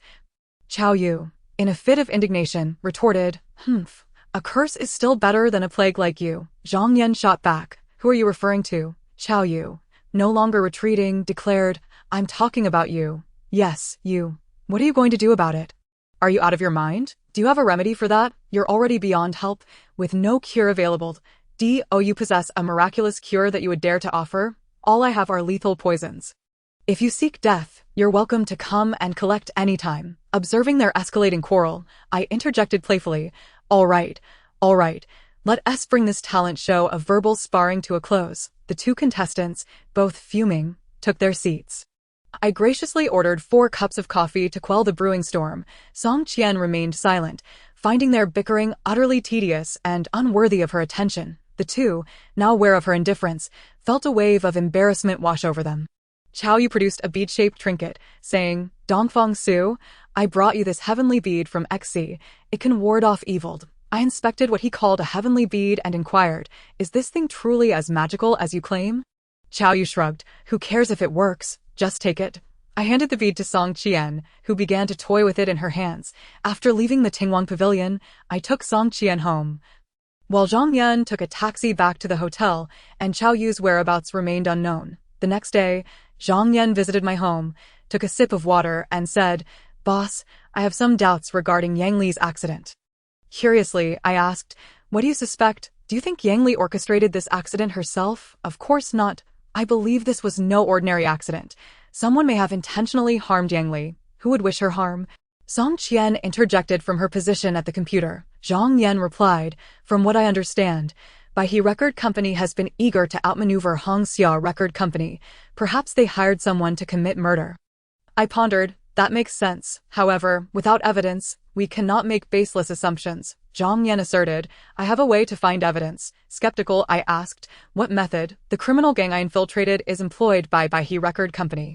With close cooperation from the Changsha police, we will eventually bring them to justice. Did you not mention that Baihe Record Company would also be implicated alongside those rogues? How are they still at large? As far as I know, the police have already begun their actions. However, Baihe Record Company has powerful backing, making it difficult for them to be apprehended immediately, as long as we manage to gather evidence and provide it to the police. Baihe Record Company will surely find themselves ensnared. Song Qian cautioned, you two should be careful. Don't invite trouble. Zhang Yan reassured her sister-in-law. You needn't worry. I will ensure the boss's safety. That evening, I drove Zhang Yan to the vicinity of Baihe Building, where I concealed myself in a corner to keep watch while Zhang Yan ascended the building in search of evidence. Coincidentally, the chairman, Hu Yaohua, and general manager, Wu Changqi, were conversing in the chairman's office. And Zhang Yan, hidden outside the window, listened intently. Hu Yaohua inquired, how are preparations for the acquisition of Hongxia Record Company coming along? Wu Changqi replied, I've arranged an accident for Yang Li. She will likely never oppose us again. I believe we will soon be able to execute our acquisition plan. Hu Yaohua asked, is there any risk of the hired killer's actions being exposed? Wu Changqi assured him, of course not. My arrangements are foolproof. Even the most astute observer would struggle to detect them. Hu Yaohua nodded in satisfaction. Excellent. This way we can seamlessly replace Hongxia. He spun around in his chair, puffing on a cigar, and boasted, those who follow me prosper, while those who oppose me perish. That little girl is simply too young, and she won't last long against us. Haha. His arrogance was palpable. I in the car, after hearing Zhang Yan's account, I smacked the steering wheel, declaring, indeed, it is these brutes who have harmed Yang Li. Zhang Yan lamented, however, I didn't manage to record anything during my eavesdropping, so we still lack effective evidence to accuse them. We can only wait and observe. Since we have no means to act, let Mayor Yang handle this matter. Yes, that sounds reasonable. I dropped Zhang Yan off and headed to the Yang residence, where Mayor Yang had just returned from the city government. I recounted the conversation between Hu Yaohua and Wu Changqi, inciting a furious response from Mayor Yang, who ordered a thorough investigation by the municipal police. Concerned, I inquired, Uncle Yang, how is Yang Li's condition lately? Yang Wei and your aunt took her to the United States for treatment yesterday. Oh, by the way, Lily left a letter for you. Let me fetch it. Mayor Yang entered the room and returned with an envelope, handing it to me, saying, take a look when you get home. All right, goodbye, Uncle. I stood up and turned to leave. Once home, I opened the letter, which read, Dear Dongfang Su, you may never have understood how I came to sit atop the chairman's throne. But today I will share the truth with you. To be candid, I initially entered the company through an assessment, where I was recognized by the former chairman and appointed as the manager of the publicity department. I worked in South Korea for 2 years before being transferred back to China. Upon my return, I married the chairman, who was 20 years my senior. Yes, you may have guessed it. My late husband suffered a sudden heart attack and passed away. During that period, I was utterly devastated, yet he entrusted the company to me, and I had no choice but to transform my grief into strength to uphold the business he had built over the years. It was only when I met you that I truly understood love and what it means to fall for someone, despite your repeated rejections and even abandoning me at the wedding. My love for you remains unwavering. When I learned that I would be paralyzed from the waist down, I felt as if my life was over. However, I refused to give up, and I plan to seek treatment in the United States. By the time you read this letter, I will already be in America. Having shared all this, you now understand my past and current situation. I am uncertain if I will have the chance to stand again. But I hope you can take on the responsibility of continuing to run the company. Indeed, I hope you will act as the chairman. One must never express doubts regarding one's competence or decline responsibilities. This is the singular request I beseech of you. I sincerely hope you will dedicate yourself wholeheartedly, endeavoring to manage effectively and serve as an exemplary chairman. Fear not, for my assistants, Shirqing and General Fong shall handle the practical aspects. Your sole duty is to report the company's status to me daily. Affectionately, Yang Li. Upon finishing Yang Li's letter, I sighed deeply throughout the night, unable to find solace in sleep. Song Qian, sensing something amiss, inquired, Xiao Su, what troubles you? Ever since we returned from outside, you have been in low spirits. I showed her Yang Li's letter, lamenting, this burdensome responsibility weighs heavily upon me. How can I possibly bear it? After reading the letter, Song Qian replied, if Yang Li entrusts you with such faith, then you must strive to embrace the role of chairman. Yet, I protested, I know nothing. If I become chairman, I shall surely lead the company to ruin. Since Yang Li has placed the company in your hands, she must have arranged for an assistant. It should not pose too great a challenge. With a resigned sigh, I concluded, I suppose I shall take it one step at a time.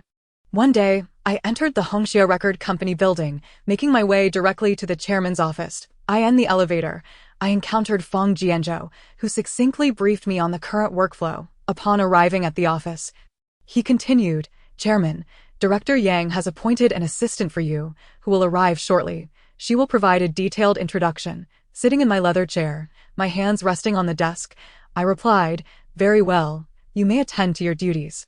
After Feng Jianzhou left, a young woman wearing pink-framed glasses entered the office. Dressed in professional attire and holding a folder, she stood before the desk, saying, Chairman, I am your assistant, Shirqing. I look forward to working with you. Observing her pleasant demeanor, I smiled and replied, no need for formality. I am utterly inexperienced in management and will rely on your assistance. My cousin kept me at the company specifically to support you. I shall do my utmost. You are Yang Li's cousin? I inquired. Indeed, her mother is my aunt. If you possess knowledge in management, why does Yang Li not appoint you as acting chairman instead of burdening me? I questioned. My cousin entrusted you with this responsibility for a reason. Do not worry. All decisions are ultimately made by her. Important speeches will have scripts, and I shall handle other matters. So I am merely a figurehead, tasked with overseeing operations without the need for deep contemplation. How fortunate. I had been anxious about how to commence my duties, but now I could proceed without concern. In the summer, the company selected a female singer, managed entirely by Fong Jianzhou. With his wealth of experience in company management, Yang Li held him in high regard, entrusting him with significant decisions. One day, Fong Jianzhou recommended the singer to me, stating that she insisted on meeting me. Out of curiosity, I acquiesced to her request. 10 minutes later, a charming woman in her early 20s entered my office, impeccably dressed and exuding allure. Any man unable to resist the charms of beauty would surely find himself entranced by such a captivating figure. Hello, Chairman. I am Nia Xiaohan. Upon hearing her speak, I immediately stood with courtesy, shook her hand, and introduced myself. Greetings, I am Dongfang Su. Nia Xiaohan exclaimed, Chairman, I expected you to be a portly old man. Yet you are quite handsome. My heart swelled with pride, though I felt a pang of shame, knowing I was the least qualified in management. I quickly responded, your compliments are excessive. A man's worth lies in his capabilities, not his appearance. With admiration in her eyes, she retorted, you are the epitome of talent and beauty, a paragon among successful individuals. I hesitated, thinking she must be mistaken. I hardly considered myself a successful figure. merely a nominal chairman. Nonetheless, the notion of being talented and attractive was somewhat flattering. I nervously poured a glass of water and handed it to her, saying, "Oh, where do you hail from, Miss Nya?" After taking a sip, she replied, "I am from SX. Do you sing rock music?" I inquired. "How did you know?" she asked, surprised. Fang Jianzhou mentioned it. Indeed, I enjoy singing upbeat songs. I escorted Nia Xiaohan to the audition room, where she performed several rock songs, showcasing her considerable talent. Such a gifted singer was precisely what the company needed. I believed she could bring substantial profit. Since she possessed the requisite skills, I decided to keep her on and nurture her development. Shortly after Nia Xiaoan signed her contract, the review department shortlisted another batch of singers, one of whom was a renowned actress with a history of starring in multiple television dramas. I needed to be particularly cautious in my reception, as she could serve as a living advertisement for the company. Upon entering the reception room, I discovered a stylish woman in her 30s seated on the sofa. Upon noticing my arrival, she removed her sunglasses, stood, and greeted me with a warm smile. "Hello, Miss Liang. I am Dongfang Su." I extended my right hand, and she politely shook it, saying, "Hello, I am Liang Hui. I have long heard of your esteemed reputation, and it is truly a fortuitous encounter to meet you today." I remarked, "Mr. Dongfang, you are young and accomplished, a man of exceptional talent. It is an honor to collaborate with you. Let us dispense with flattery and discuss potential collaboration," I suggested. "Certainly." She agreed. "I have primarily been acting and have little experience in recording albums, so I hope you can guide me, Mr. Dongfang. Rest assured, our company prides itself on fairness and integrity, ensuring you will suffer no losses. I have heard of your company's outstanding reputation and have come with confidence, believing I can trust you to facilitate this contract. Very well, I shall prepare a contract for you, and once you are ready, we shall finalize our agreement." The following day, I met Liang Hui at the Tingwang Pavilion, where she regaled me with numerous entertaining stories from the entertainment industry. She mentioned that newcomers to the industry tend to be quite innocent, but as time passes, they become more complex. Her insights indicated that she had become quite seasoned in the field. We spent 2 hours discussing the latest happenings in the music scene, revealing her profound passion for singing. After our conversation, she formally signed the contract, and we shook hands in agreement. Upon returning home, I found that Song Qian had not yet returned from work. I settled down to catch up on the news and reported the day's developments to Yang Li.at7 in the evening. The door opened, and Song Qian entered, hanging her bag on the wall, changing into slippers, and setting down her keys. She sat beside me, visibly preoccupied. "Dear, why are you home so late today?" I asked.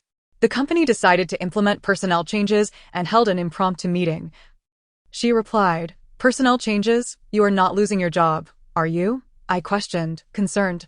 "I should be fine, but what?" I pressed. "The company requires me to pursue further studies in the United States," I exclaimed in frustration. "Why?" Song Qian explained. "While China's fashion industry holds great potential, we still have some distance to cover compared to American and European techniques. The chairman hopes I can learn advanced methodologies in the U.S. to improve our design style. But if you go to the US, what will happen to me? Can you not survive without me?" I lamented. "I wish you were an ordinary woman, then I would not have to worry about you leaving me." "Do not fret, I will not abandon you. I am merely going to learn. But dear, could you not reconsider? Why not go? This opportunity allows me not only to learn but also to hire a lawyer to regain custody of Yangong. It is a once-in-a-lifetime chance." Feeling helpless, I asked, "How long will you be gone? 2 to 3 years, I suppose." She replied calmly, "When do you leave?" "Next month." I chose not to respond and retreated to the study to read. I did not want her to leave, yet I found myself powerless to prevent it, so I resorted to this means of venting my frustration. However, her resolve was firm. Even my sulking did not sway her. As it was clear she would choose our son without hesitation, I pondered that her motivation for working so hard over the years must have stemmed from her desire to regain our son, rather than from our love. Just as I was embroiled in my grievances with Song Qian, Nia Xiaoan called, inviting me to watch a movie. I dressed and drove Yang Li's car to pick her up, and we attended a melodramatic film. After exiting the cinema, Nia Xiaohan invited me to her apartment, but I declined, opting to return home instead. Despite my resentment toward Song Qian, I maintained my principles. I am not the type to seek solace in another woman's arms simply because of discord with my wife. A week later, both Nie Xiaoan and Liang Hui released their albums, generating significant revenue for the company. Song Qian prepared for her upcoming trip to the US while I balanced work and processing her visa. Feeling utterly exhausted, the term exhausted aptly described my physical fatigue from work and the emotional pain stemming from Song Qian's impending departure. Liang Hui's album release caused a sensation in the entertainment industry, attracting a swarm of reporters and paparazzi, with major television networks clamoring to report on her. Overnight, Liang Hui's fame skyrocketed, doubling her market value, naturally. Hongxia Record Company also reaped the benefits of this newfound popularity. On that day, Liang Hui invited me out for drinks, and we quickly met at a bar along Vichy Road. I am genuinely delighted for her, yet the only way I can express my congratulations is through a toast. We enjoyed our drinks immensely, reveling in the joy of the moment. Increasingly, I perceive her as an elder sister figure. Her presence brings me an unparalleled sense of ease, devoid of any reservations or constraints. After our revelry, I found myself unable to drive, and Liang Hui was also intoxicated, so I hailed a taxi to escort her back to her apartment. Upon arriving outside her residence, I noticed her unsteady gait, and feeling concerned, I carried her into her room. She oscillated between fits of laughter and tears, leaving me utterly perplexed. After soothing her, I prepared to leave, but to my astonishment, she insisted on my staying. Just as I was tending to the inebriated Liang Hui, a call from Song Qian interrupted me. Answering the phone, she inquired with concern, "Xiao Su, where are you? Why haven't you returned this late?" I mumbled, "Oh, I'm having drinks with friends. Please go to bed. I'll be home shortly." After hanging up, I found it ironic that the paparazzi had followed me during my journey to return Liang Hui to her apartment. Not only did they stalk us, but they also perilously climbed onto the balcony to capture clandestine photographs. In their pursuit of profit, they manipulated the images with Photoshop, concocting an entire narrative about my relationship with Liang Hui. The following day, scandalous headlines featuring us dominated the entertainment news, with major television stations broadcasting the story incessantly. Liang Hui's fame skyrocketed, much to the delight of the media, while I became the target of public ire. When Song Qian saw the news, she struck me hard across the face and stormed off. I longed to chase after her, but I found myself at a loss to explain the situation. Feeling too ashamed to pursue her, half a month later, while pushing a shopping cart through the supermarket in search of daily necessities, I unexpectedly spotted Wu Changqi, the general manager of Baihe Records, strolling alongside a woman. To my disbelief, she bore an uncanny resemblance to Song Qian. It couldn't be. How could Song Qian be with someone named Wu? As I followed them, it became evident that the woman was indeed Song Qian. She was engaged in whispers and laughter with Wu Changqi, their intimacy infuriating me. How could she be with him? In a fit of rage, I confronted them, demanding, "Song Qian, what are you doing with him?" She retorted, "I can be with whomever I choose. It is none of your business." "Song Qian, I assure you, there is nothing between Liang Hui and me. This is all media fabrication. Please allow me to explain." "What is there to explain? Your previous affair with Yang Li was orchestrated by her. Yet what about this scandal? Your romantic escapades appear to be far too frequent. I am utterly exhausted by you. I wish to never see you again. Let us remain strangers henceforth." Hearing her heartless words, tears streamed down my face. Memories of our past sweetness cut deep into my heart, even if she no longer loved me. She ought to choose a better man. How could she be with the unscrupulous Wu Changqi? Sensing her unwavering stance, Wu Changqi interjected, "Kid, good dogs don't block the way. Step aside." I glared at him, saying, "Wu Changqi, what despicable means did you employ to win her over?" He retaliated with a punch, knocking me to the ground, and then viciously stepped on me, threatening, "You little brat, I warn you, keep your distance from my woman, or I will ruin you." Song Qian pulled Wu Changqi away, stating, "Enough. There's no need to get angry with someone like him. Let us go." Watching them depart hand in hand, my heart sank completely.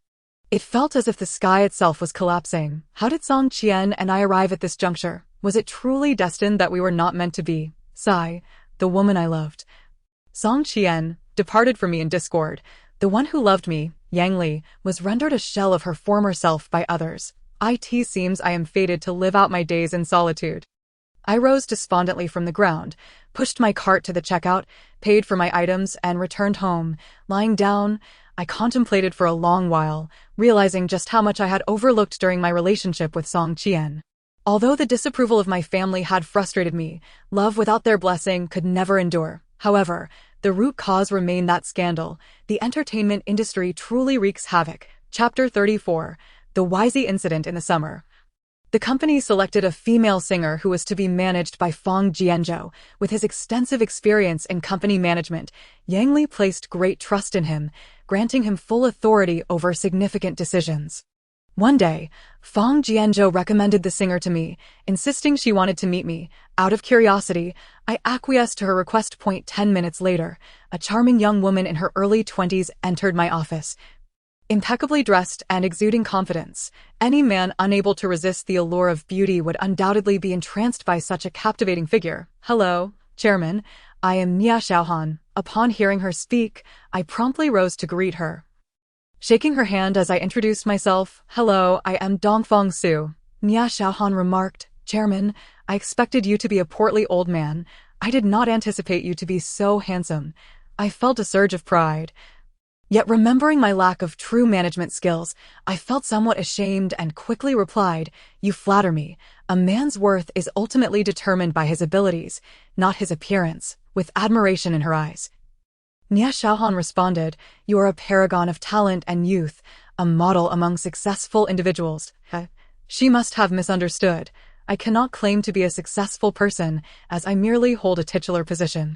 However, the notion of being both talented and handsome was somewhat amusing. I nervously poured a glass of water and offered it to Nia Xiaohan, saying, "Hee, I'm flattered. Where are you from, Miss Nia?" After sipping her drink, she replied, "Oh, I am from SX. Do you sing rock music? How did you know?" Fang Jianzhou mentioned it. "Yes, I enjoy singing fast-paced songs." I led Nia Xiaohan to the audition room, where she performed several rock songs, showcasing her impressive talent. Such a gifted artist is precisely what the company needs. I believe she can bring in considerable profit. As a businessman, I value profit above all, and thus I decided to keep her on board for gradual development. Shortly after Nia Xiaohan signed her contract, the audition department selected another batch of singers, one of whom was a well-known actress who had starred in multiple television dramas. I had to be cautious in my dealings, as she could potentially serve as a living advertisement for the company. Upon entering the reception room, I was greeted by a stylish woman in her 30s seated on the couch. As I approached, she removed her sunglasses, stood up, and welcomed me with a smile. "Hello, Miss Liang. I am Dongfang Su." I extended my right hand. She politely shook my hand, saying, "Hello, I am Liang Hui. I have long heard of your esteemed name, and it is indeed a privilege to meet you today. Mr. Dongfang, you are young and accomplished. Having the opportunity to collaborate with you is an honor. Haha, let us refrain from excessive flattery and instead discuss our collaboration." "Certainly," she agreed. "I have been focused on acting and have little experience in producing records, so I hope you can guide me. Rest assured, our company is committed to fairness and justice. We will not cause you any losses. I have heard of your company's excellent reputation. I have come here with great expectations and feel confident in signing with you." "Very well, I shall prepare a contract for you, and once you are ready, we can proceed to sign." The next day, I met with Liang Hui at the Tingwang Pavilion, where she regaled me with amusing anecdotes from the entertainment industry. According to her, newcomers are often quite naive, but over time, they become more complex. Listening to her articulate insights, it was clear she had become quite seasoned in the industry. We also discussed the latest news in the music scene, and I sensed her profound passion for singing. After 2 hours of conversation, she officially signed the contract, and we shook hands in agreement. Upon returning home, I found that Song Qian had not yet returned from work. I sat down to catch up on the news and reported my progress to Yang Li. At 7 p.m., the door swung open and Song Qian entered, hanging her bag on the wall, changing into slippers, and placing her keys down with a heavy heart as she sat beside me. I inquired, "Darling, why are you home so late today?" Song Qian replied, "The company decided to implement personnel changes, and we had an impromptu meeting today." "Personnel changes? You aren't losing your job, are you?" "I shouldn't, but what?" "The company has requested that I go to the United States for further training." I exclaimed in discontent. "Why?" Song Qian explained, "Although China's garment industry has great potential, we still lag behind Europe and America in terms of technology. The chairman hopes I can learn some cutting-edge techniques in the U.S. to improve our design style. But if you go to America, what will I do?" Can you not live without me? I truly wish you were an ordinary woman. Then I would not have to worry about you leaving me. Rest assured, I will not leave you. I am only going to study. But darling, can't you reconsider not going? Why shouldn't I go? This trip to America is not only for my studies. I can also take the opportunity to consult a lawyer about regaining custody of Yang. For me, this is a once-in-a-lifetime opportunity. Feeling helpless, I asked, "How long will you be gone?" She replied calmly, "About 2 to 3 years. When do you leave?" "Next month." I chose to ignore her, retreating to my study to immerse myself in books. I did not wish for her to leave, yet I found myself powerless to keep her, resorting to this method to vent my frustrations. However, her resolve was unwavering. Despite my sulking, she showed no signs of compassion. Clearly indicating that she would unhesitatingly choose our son over me, I pondered that the driving force behind her relentless work over the years must have been the belief in reclaiming her son, rather than any love for me. Just as I was embroiled in my quarrel with Song Qian, Nia Xiaoan called, inviting me to the movies. I dressed promptly, took Yang Li's car, and picked up Nia Xiaoan, heading to the cinema to watch an emotionally charged drama. After the film, Nia Xiaoan invited me to her apartment, which I politely declined, choosing instead to drive home. Although I harbored grievances against Song Qian, I maintained my principles. I was not the type to seek solace in other women amidst marital discord. A week later, both Nia Xiaohan and Liang Hui released their albums, generating significant revenue for the company. Song Qian had been preparing for a few days, eagerly awaiting her trip to the United States while I juggled work and assisting her with visa arrangements, leaving me utterly exhausted. The so-called exhaustion stemmed from the physical toll of work and the emotional pain of Song Qian's impending departure. The release of Liang Hui's album sent shockwaves through the entertainment industry, drawing throngs of reporters and paparazzi, with major television stations clamoring for coverage. Liang Hui's name skyrocketed to fame overnight, and her market value doubled. Naturally, Hongxia Records basked in this newfound glory. One evening, Liang Hui invited me out for drinks, and we soon met at a bar on Bishui Road. I was genuinely happy for her, yet could only express my congratulations through toasts. We drank heartily, reveling in each other's company. I increasingly perceived her as an older sister, feeling completely at ease without any reservations. After our revelry, unable to drive due to intoxication, I hailed a taxi to ensure she returned safely to her apartment. Upon arrival, I noticed her staggering gait and, out of concern, carried her into the room. She oscillated between laughter and tears, leaving me bewildered. As I soothed her, preparing to leave, she insisted vehemently that I stay. Just as I was trying to pacify the inebriated Liang Hui, my phone rang with a call from Song Qian. Answering, I heard her worried voice. "Xiao Su, where are you? Why haven't you come home yet?" I mumbled, "Oh, I'm out drinking with friends. You should sleep. I'll be back shortly." After hanging up, I reflected on the coincidence that my return to Liang Hui's apartment had been captured by paparazzi. They not only followed us, but also brazenly climbed the balcony to snap clandestine photos. In their quest for profit, they manipulated images to fabricate a plethora of scandalous stories about me and Liang Hui. The next day, the tabloids exploded with our rumored affair, with all major news outlets broadcasting the sensational headlines. Liang Hui's fame surged once more, and the media reveled in the ratings, while I became the target of public ire. When Song Qian saw the news, she slapped me hard and stormed away. I contemplated chasing after her, but I found myself at a loss for words to explain the situation, feeling utterly humiliated. Half a month later, as I pushed a shopping cart through the supermarket, searching for daily necessities and food, I unexpectedly spotted Wu Changqi, the general manager of Baihe Records, walking hand in hand with a woman. To my astonishment, the woman bore a striking resemblance to Song Qian. Impossible. How could Song Qian be with someone named Wu? As I approached, it became clear that the woman was indeed Song Qian.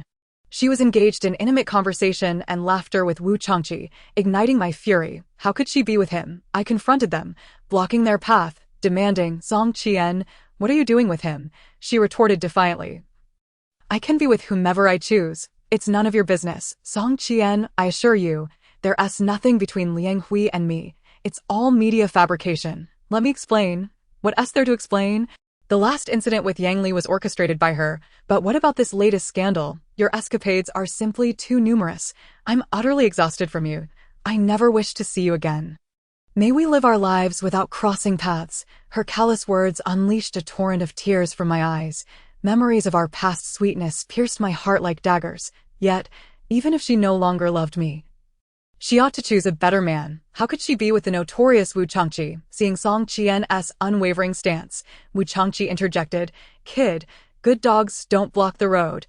Step aside." I glared at him. Challenging, "Wu Changqi, what vile means did you employ to win Song Qian over?" He retaliated with a punch that sent me sprawling to the ground, then stepped over me, declaring, "You little brat, I warn you. Keep your distance from my woman, or I'll ruin you." Song Qian pulled Wu Changqi away, saying, "Enough, there's no need to waste time on this kind of person. Let us go." Watching them depart hand in hand, my heart froze. I felt as if the sky were collapsing around me. How had my relationship with Song Qian devolved to this point? Was it truly a case of fate being cruelly unkind? Alas, the woman I loved, Song Qian, had turned away from me. The one who loved me, Yang Li, had been left crippled by another. It seemed I was destined to live a life of solitude. Dejected, I rose from the ground, pushed my shopping cart to the checkout, paid for my items, and returned home. Lying down, I reflected for a long time, realizing how much I had overlooked during my relationship with Song Qian, while the objections of my family had frustrated me. Love without their blessing was destined to falter. Ultimately, the root of the issue lay in the scandal. The entertainment industry truly wreaked havoc on lives. Chapter 35, Coercion and Seizure. I love you. Love you as a mouse loves rice. I end the evening. Liang Hui called. "Hello?" I pulled out my phone and answered. "Dongfang Su, can you come over and keep me company?" My heart raced as I drove to her apartment. She awaited me at the door and ushered me inside. On the dining table, she lit several candles, uncorked a bottle of red wine, and set out 2 elegant glasses. After we consumed half the bottle, Liang Hui played some dance music and invited me to join her in a couple of dances. She wore a strikingly alluring chi pao that accentuated her charm. Damn, encountering such a captivating woman, I felt emboldened to indulge, especially since Song Qian had betrayed me. I saw no reason to uphold my principles. Yet, when Liang Hui leaned in closer, I found myself utterly disinterested. It was not a matter of physical inability. Rather, at the critical moment, Song Qian's smile kept flashing through my mind, obstructing my ability to feel any passion. Thus, I left Liang Hui's apartment after only a few dances, disappointing her. The absence of love and the lack of someone to love is the most profound loneliness in life. Previously, my emotional world had been rich, caught between Song Qian and Yang Li, but stepping out of their realms left me with naught but sorrow and solitude. On the night of July 15th, Mia Shaoan called, inviting me out, and I accepted, arriving at Tingwang Pavilion. "Dongfang Su, I suppose we're good friends now, right?" she asked. I nodded, "Of course. Does that mean you'll help me with anything I request?" "That depends on the request. If you aim to conquer the world, I certainly can't assist." "You're quite the joker." After sipping her coffee, she continued, "I've run into some difficulties with my music and could use your guidance." "Would that be all right?" "That's no problem. I can assist you right now." "Really? Indeed. Well then, let us go back to my apartment." Once at her place, I noted the cozy ambience of her room, infused with a distinctly feminine fragrance. "Dongfang Laosher, would you like something to drink?" Nia Shaoan invited me to sit on this sofa. A bottle of soda would be lovely. After sipping a few drinks, I began to offer her musical advice. During this time, she stepped into a changing room and emerged wearing a low-cut outfit, revealing a deep neckline. I felt a wave of discomfort, unable to comprehend her intentions. Surely, such a talented artist would not resort to using me to gain an advantage. Why the provocative attire? Nia Shaohan's eyes sparkled as she exclaimed, "Dongfang Laosher, your musical expertise far surpasses mine. I truly admire you." Feeling bashful, I replied, "Oh, it's just that I've studied more. Give it a few years and you'll be on my level." "Could you sign your name for me?" "Why? I want to use your signature as motivation to keep striving." "All right, I'll sign for you." I inscribed my name on the paper she provided, in the designated spot. On the morning of July 20, as I strolled down the street, I was suddenly tackled to the ground by Zhang Yan. Bewildered, I was then astonished to see her launch a stone from a slingshot, striking the sniper-esque scope held by a man in black atop the China World Trade Center, prompting him to flee in terror. Zhang Yan pulled me up, asking, "Are you all right?" I glanced up at the building and shook my head. I am fine. Strange, who would attempt to assassinate me? Could it be that Baiha's people are at it again? Damn, if not for Zhang Yan's quick reflexes, I might have been shot, Zhang Yan remarked. Dongfang Su, it seems you're in trouble. From now on, you'd best keep a low profile, or else you might invite further danger. My heart feels as though it has been torn open. Blood gushing forth. What have I done to offend someone so gravely that they would seek to take my life? Zhang Yan remarked. Perhaps it is related to the car accident involving Yang Li. I helplessly shouted. These vile scoundrels are far too overbearing. They will inevitably face retribution. Zhang Yan cautioned. Stop complaining and let us return.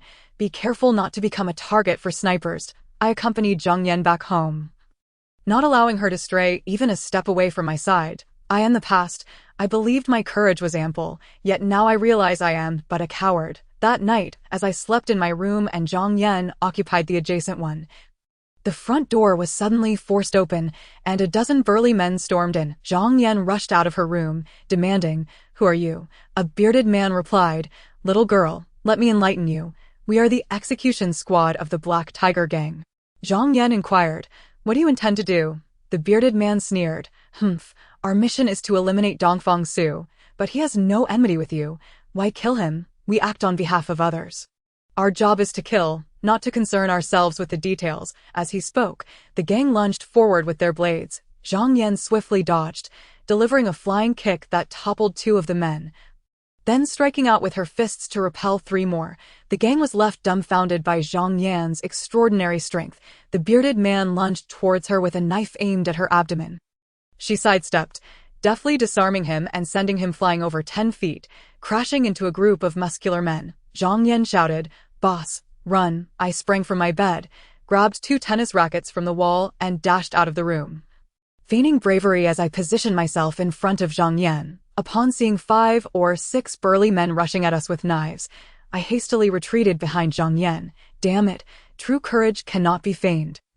I was terrified. Zhang Yan seized one of the rackets from my hands and swiftly dispatched the assailants, sending them sprawling. I joined her in flailing the racket, creating an escape route, and we fled the house, taking the elevator to the basement. That moment, a black car barreled towards us. Zhang Yan quickly pushed me aside, leaping onto the car's roof before landing gracefully on the ground. I hurried into my car, starting the engine and driving out of the underground parking. Zhang Yan sprinted to my side and dove through the window. Once she was settled, I accelerated, escaping from the happiness community. This was our most perfectly synchronized collaboration yet. Had it not been for our teamwork, one of us would have been dead or severely injured. Gasping for breath, Zhang Yan remarked, "Dongfang Su, it seems you are ill-suited for the entertainment industry and business. This lifestyle is far too perilous." I slammed my hand on the steering wheel. Who could argue otherwise? I shall never sing again or be a chairman. We arrived at the hotel where Zhang Yan was staying. Still shaken, and after having a glass of water and a hot shower, we finally settled down to sleep. Days later, I arrived at the company. Before I could even sit down, Fang Jianzhou entered my office with Hui Yawa and Wu Changji. I stood up, demanding, "Fang Jianzhou, how dare you bring them in here?" Hui Yawa said, "Chairman Dongfang, please do not be angry. It is harmful to your health." In a fit of fury, I retorted, "Hua, what are you doing in our company?" Wu Changji interjected, "Dongfang Su, speak respectfully." Hui Yawa calmly chuckled, "Changji, let Chairman Dongfang have his say. Once he has vented, we can take over Hongxia. Otherwise, it will seem we lack grace." I scoffed, "Hui Yawa, you truly have an active imagination. Our Hongxia is the most renowned company in Yuzhou. It cannot simply fall into your hands. Your greed is insatiable. Be wary of bursting your beer belly." Hui Yawa responded, "Young man, your singing is commendable, but your worldly experience leaves much to be desired. Do you believe a mere Hongxia record label is truly impenetrable?" Anxiously, I questioned, "What do you mean by that?" Hui Yawa donned a cunning expression, slowly stating, "To be frank, I have contemplated acquiring Hongxia for many years. The timing simply was never right. Fortunately, Chairman Dongfang has now provided me the opportunity. You are no longer the chairman. Why are you still here?" Wu Changji pulled me down from my seat. Confounded, I asked, "What exactly do you intend to do?" Wu Changji said, "You have already signed the transfer agreement. Hongxia Records will henceforth merge with Baihe Records." "Do not speak in riddles. When did I ever sign such a transfer agreement?" I exclaimed, filled with confusion and doubt. Wu Changji produced the agreement for me to see, and indeed, my signature was there. However, I had never signed it. How could they possess my signature? Recently, I had only signed for Nia Xiaohan. Could she have deceived me? It seemed implausible. Nia Xiaohan revered me too much to set a trap. I smugly declared, even if you forged my signature, it is futile. If the other shareholders do not agree, you cannot take Hongxia. Huyawa laughed heartily. We must thank brother Fang Jianzhou for his invaluable assistance. Fang Jianzhou lowered his head in shame, saying, Chairman, I am sorry. If I do not provide the list of major shareholders, my family will not live in peace.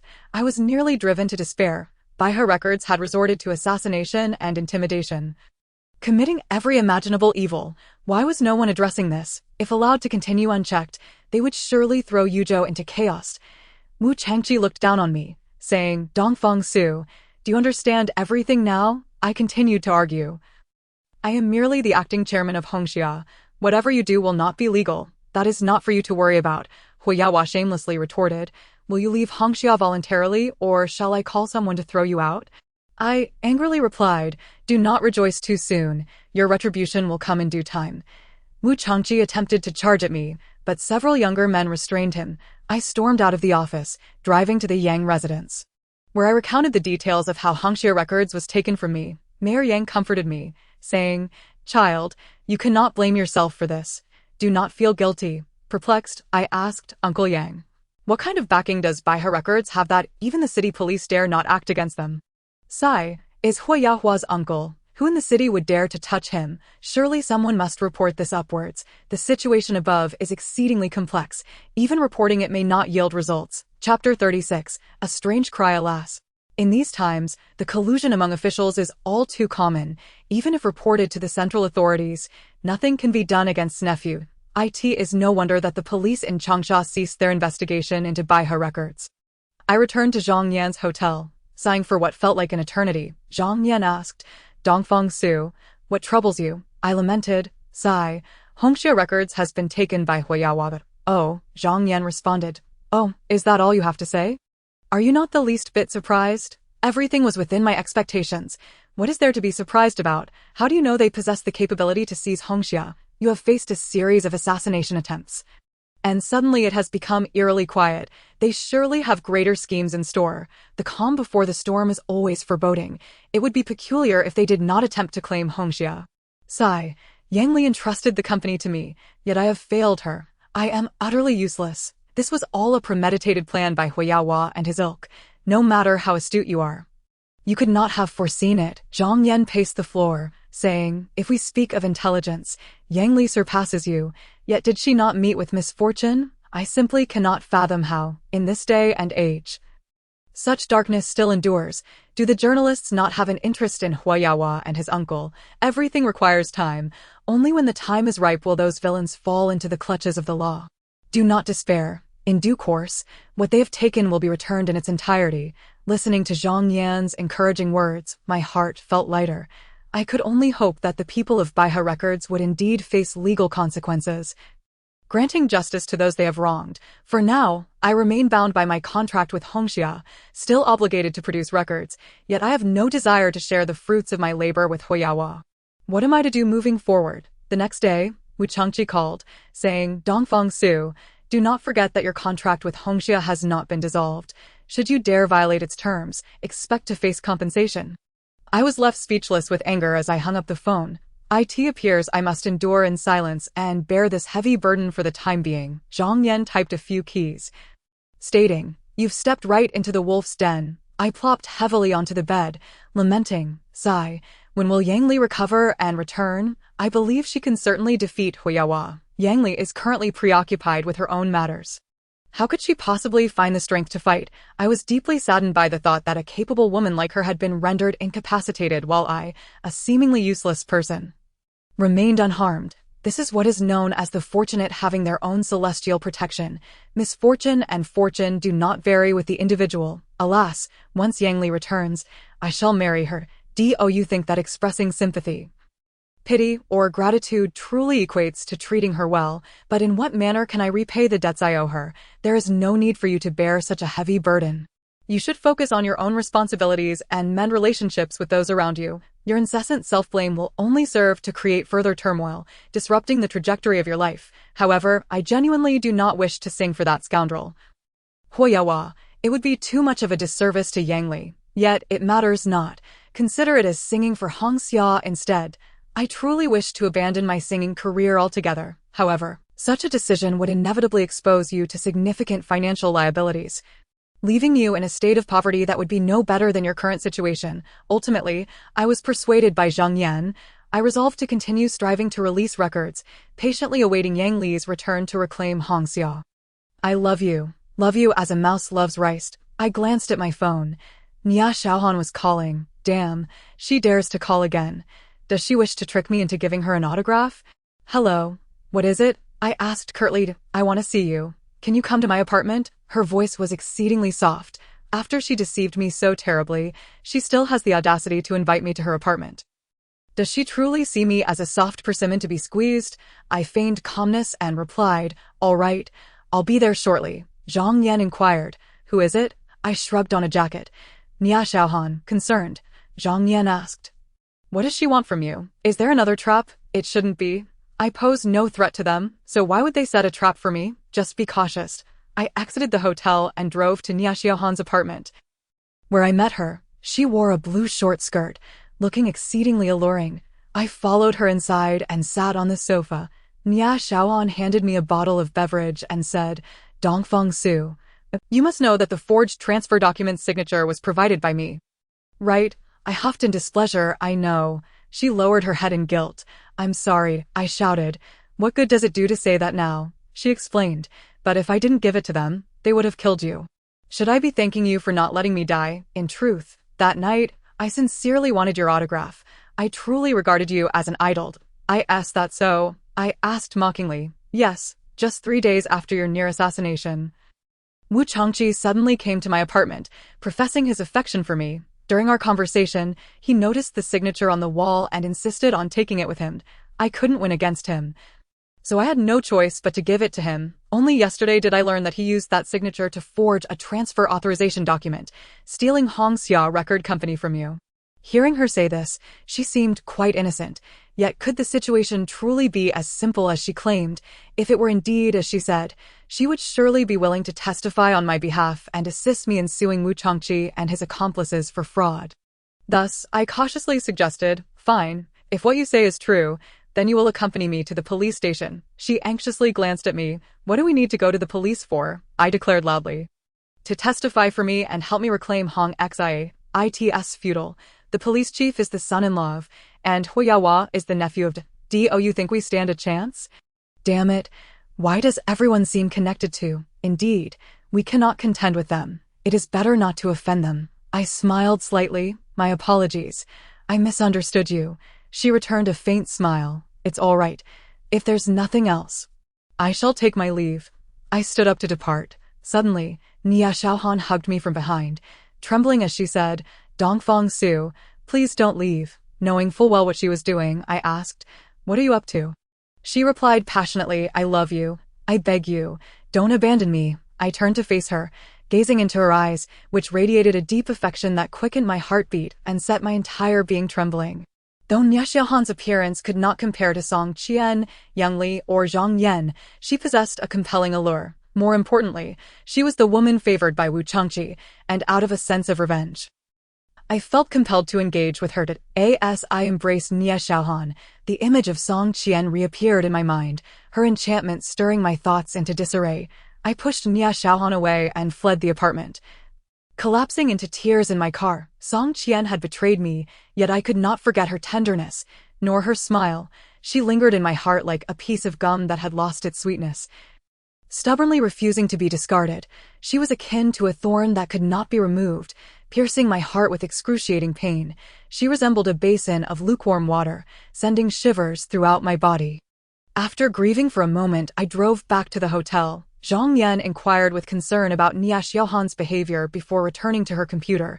I took a hot shower and lay on the bed, fiddling with my phone. Zhang Yan was often busy at the computer, and I curiously asked, Zhang Yan, what do you often do on the computer? Without turning back, she replied, playing games. Playing games? What kind of games do you enjoy?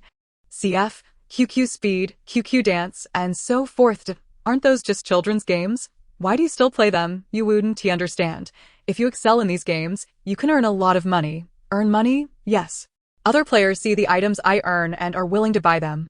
Is it all fair trading? Of course. These games are quite equitable. What if I join you for a couple of rounds? It's better to pass. With your limited skills, do you really think you can challenge me? Hey, with my fiery temper, I am determined to challenge you today. I opened my laptop, logged into CF, and entered the game room. Zhang Yan and I both entered personal challenge mode. I hid in a corner, ready to ambush her. After a minute, she finally found me. I shot at her, but she swiftly dodged and jumped behind me, striking me down. This girl's gaming skills are impressive. She dispatched me so easily. I respawned and charged at Zhang Yan, only to be shot down from a high vantage point. How clever. She has learned to ambush. No, this must be her experience, having played CF for so long. She must be well-versed in various strategies and techniques. It seems the CF novice is no match for her. At that moment, Zhang Yan's phone rang, and she stood up to answer it. After a few moments, she hung up and burst into tears. I was bewildered. Why was she crying so suddenly? I closed my laptop and asked with curiosity, "What's wrong?" Zhang Yan sobbed. "My mother passed away." Sob. "What? When did this happen?" "Yesterday." "Could there be a mistake?" "Of course not. It was my father who called just now. Oh, my condolences. I will accompany you back to BJ tomorrow." Zhang Yan wiped away her tears and began to pack her luggage. The next day, I boarded an early flight to BJ with Zhang Yan. Throughout the journey, she appeared despondent, devoid of any smiles. Unsure how to console her and reluctant to intrude, I chose to remain silent. Upon our arrival at BJ Airport, a tall man stood at the exit, waving at Zhang Yan. Chapter 37. Understanding Zhang Yan. Zhang Yan led me over to the man, introducing him. "This is my brother, Zhang Qin." She gestured toward me and said to her brother, "This is my boss, Dongfang Suit." I shook hands with Zhang Qin and greeted him. He said, "Sister, let's get you home quickly." Zhang Yan huffed. "All right." We climbed into Zhang Chen's car, and he started the engine. Zhang Yan asked, "Brother, did you buy a car?" Zhang Chen replied, "No, this is Zhou Yang's car that I borrowed." We entered a courtyard, where white cloth was draped everywhere, creating a somber atmosphere of mourning. Zhang Yan rushed into the mourning hall, collapsing before her mother's urn and weeping loudly. I approached, lit 3 incense sticks before the black and white portrait, and stood to the side. Zhang Yan's father, a balding man in his 60s, plump and tearful, rushed to support Zhang Yan. Witnessing their family's profound grief, I too felt immense sorrow, reflecting on my own estrangement from my family.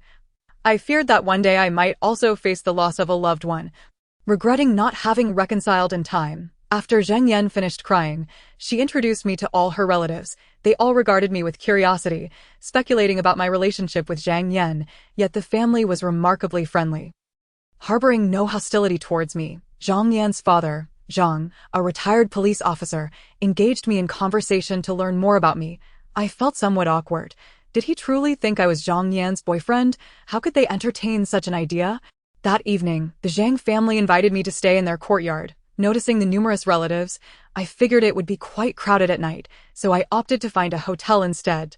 I reclined on a pristine white bed, my thoughts a chaotic whirlwind, and my spirits exceedingly low. The memory of Zhang Yanlian, who never even had the chance to bid farewell to her mother, flooded my mind, her heart-wrenching sobs a mere substitute for the guilt she bore.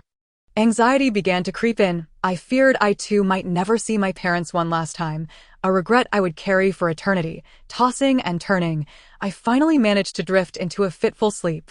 The following day, upon arriving at Zhang's residence, I discovered the front gate secured with a heavy lock. Just then, a kindly neighbor approached from a distance, and I hurried over to inquire, "Sir, do you happen to know where the Zhang family has gone?" The elderly gentleman replied, "Yes, I do. Her mother has passed away, and the entire family has gone to Babaishan for the burial." I murmured, "Oh, I see. Thank you, sir. You're welcomed. By the way, young man, what is your relationship with Zhang Yan?" He probed. "I am her friend. I accompanied her to pay my respects yesterday." I responded. A sudden thought struck me, and I asked, "Sir, you must have known Zhang Yan's parents for quite some time. Correct, the neighbor, with a warm demeanor, replied, Indeed, we have known each other for 30 years. You must have some stories from her childhood. Then, I inquired, realizing my question had made my interest in Zhang Yan rather obvious. The elder's gaze seemed to convey that he had long recognized our unusual bond. He patiently recounted, Oh, I know well. As a child, she was quite the tomboy, often getting into brawls with the boys. During her college entrance examination year, her mother suddenly fell ill with uremia. This devoted child dropped out of school to work various jobs to fund her mother's medical care. Yenner is a filial daughter, well loved by our community. I'm not exaggerating. She has always maintained her integrity and never engaged in frivolous relationships. Besides, with her practicing martial arts every day, what boy would dare to provoke her?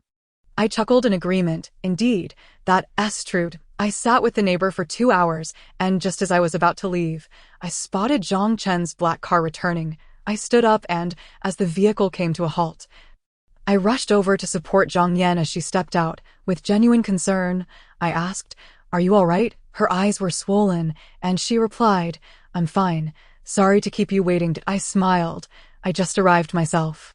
Zhang Chen and some relatives welcomed me into their home with warm hospitality. We exchanged pleasantries, and Uncle Zhang shared his burdens with me. Though Zhang Chen was of marriageable age, he found himself unable to pursue a relationship. As every girl sought a car and a house, he had exhausted the family's savings on his mother's medical expenses, leaving no funds for such luxuries. Uncle Zhang, having retired, should have enjoyed a leisurely life. But the heavy illness of his partner disrupted his tranquility. I was taken aback to discover the Zhang family's dire straits. If circumstances permitted, I would have liked to extend a helping hand. Yet Zhang Yan's pride made me wary. Offering financial assistance might wound her spirit. Not every woman desires to receive help in such a manner. Zhang Yan was exceptionally diligent and never accepted unearned money. After comforting Uncle Zhang and the siblings, their relatives gradually departed, leaving the once lively courtyard eerily quiet. The word desolate aptly described the somber atmosphere surrounding the 3 Zhang men at that moment. I turned to Uncle Zhang and asked, What hobbies do you enjoy? He replied, I don't have many interests, just enjoy playing chess. That's wonderful, as I too have a fondness for chess. That so? Then we should have a match sometime, he suggested. I look forward to it, I replied. Though I longed to engage Uncle Zhang in a game to lift his spirits, I sensed his turmoil and decided to postpone that idea for a more opportune time. With the funeral arrangements still in disarray, I took the initiative, wholeheartedly assisting Zhang Yan and her siblings with the cleaning and moving tasks. On July 25, noticing Zhang Yan still appeared downcast, I playfully asked, Zhang Yan, I've been in Beijing for several days now. Don't you intend to take me out for a tour? With a lackluster tone, she replied, I truly lack the heart to go out.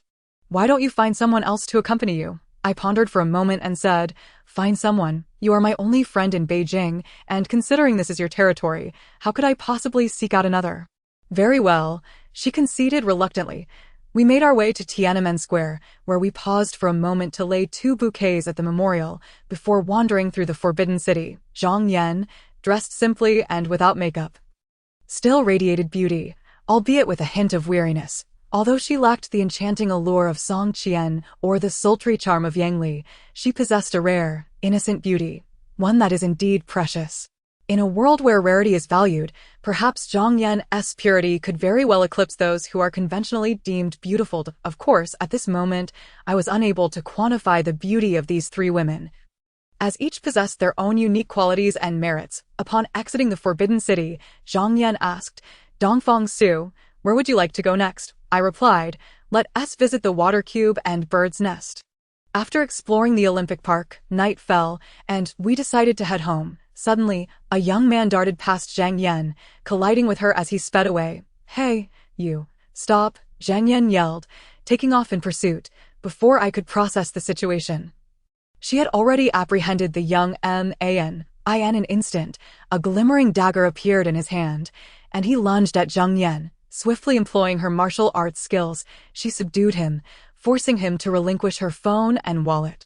It turned out he was merely a thief who had snatched her belongings. I couldn't believe he had dared to steal from Zhang Yan. He clearly didn't recognize the formidable presence he was up against. Zhang Yan intended to take him to the police station, but after much pleading from the young man, she ultimately decided to let him go with a stern warning. Upon returning home, Uncle Zhang had prepared dinner, and we sat together at the table sharing stories of our day's adventures. It was clear that Zhang Yan's spirits had lifted considerably after spending the day with me. After dinner, Uncle Zhang brought out the chessboard, eager to challenge me to a game. As we set up the pieces, we focused intently on our strategies. Zhang Yan sat beside us, observing and critiquing. Dongfang Su. Your chess skills leave much to be desired, I chuckled. With a few more matches against Uncle Zhang, my skills will surely improve. Uncle Zhang remarked. Dongfang Su, you're being too modest. I think you play quite well, though you simply need more practice. Zhang Yan interjected. You two should cease the mutual flattery and concentrate on the game. She stepped out to bring us a plate of fruit. Uncle Zhang's chess skills were indeed impressive. I suffered 2 crushing defeats before finally claiming victory in the third match, earning Zhang Yan's newfound respect. It seemed I truly had a knack for chess. After our games, Uncle Zhang retired for the night, and Zhang Yan led me to the southern room, preparing a bed for me. I was grateful for her hospitality. Observing her gentleness, memories of Song Qian resurfaced. My time with Song Qian had been filled with warmth and happiness. Yet we could never return to those days. She would remain a part of my past. If given the chance, I yearned to cultivate a new romance, one that might overshadow my memories with Song Qian. Noticing my pensive expression, Zhang Yan asked with a smile, Dongfang Su, what occupies your thoughts? I snapped back to reality and replied, I was just wondering how someone trained in martial arts could possess such a gentle side.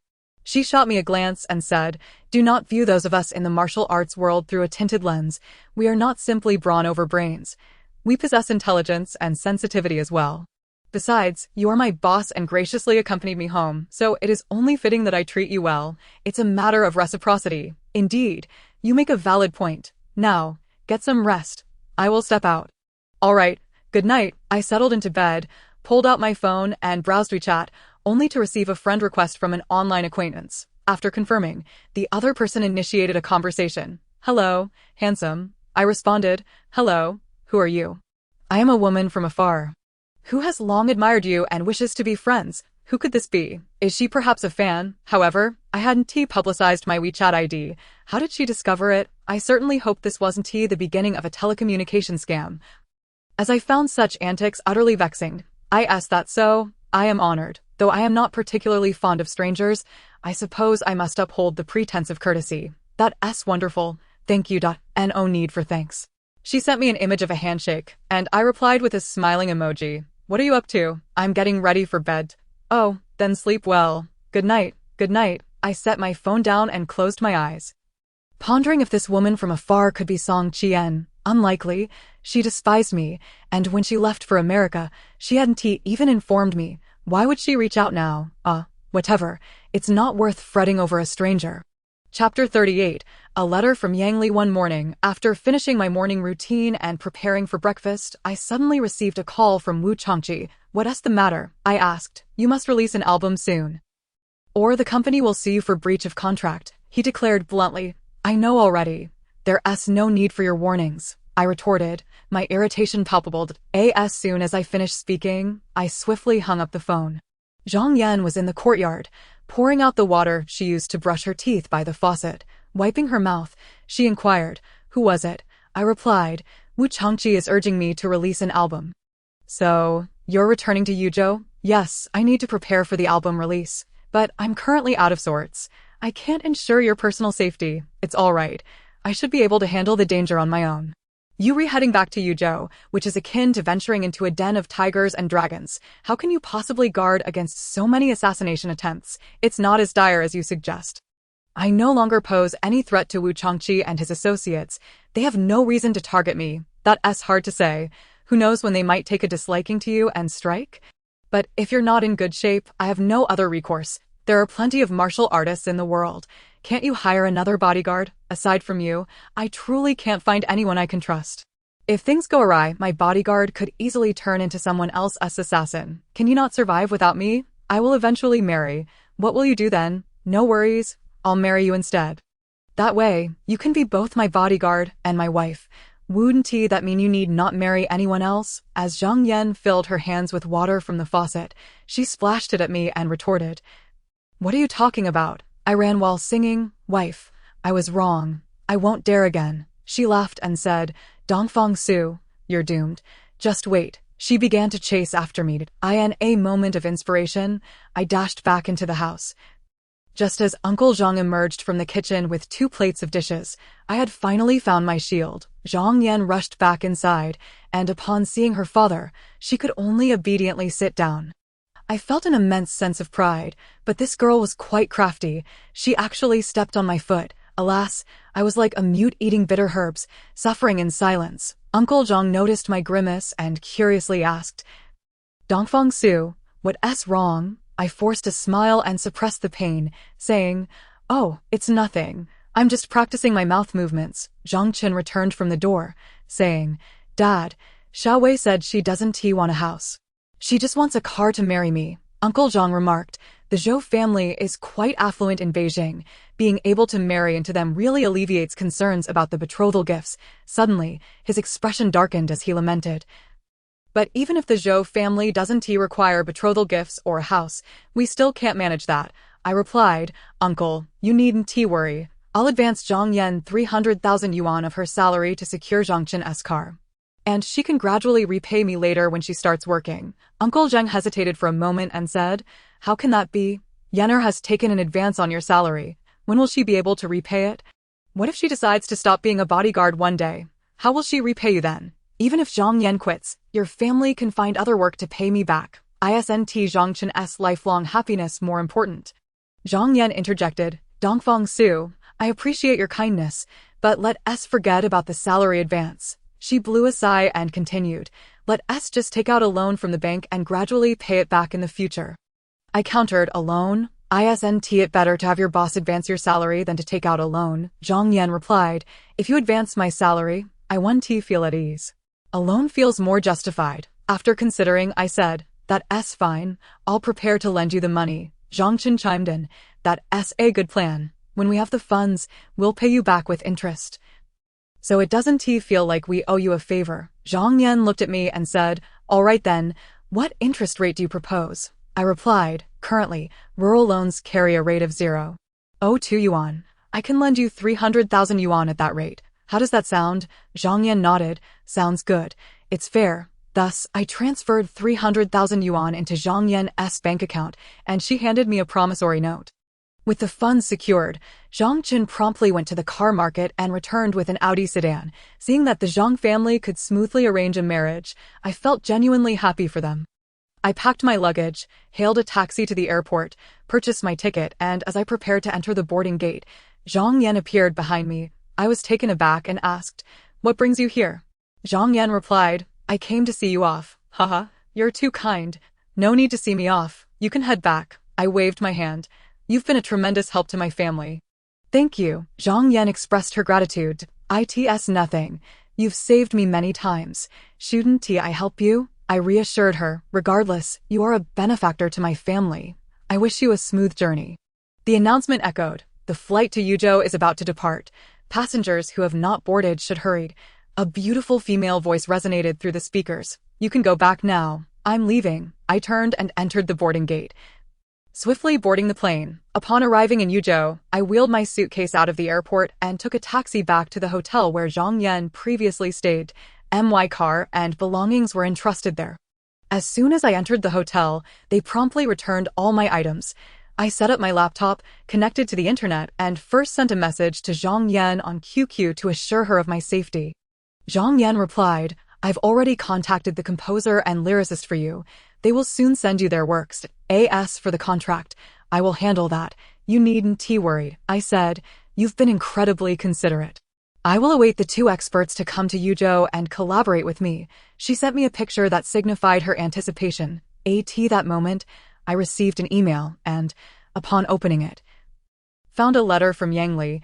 "Dear Dongfang Su, you probably never imagined I would write to you at this moment, right?" Indeed, I didn't foresee it myself.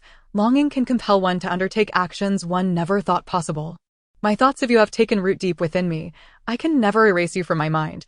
Although promises made in love may seem absurd and fantastical, I am willing to believe in such fantasies for your sake.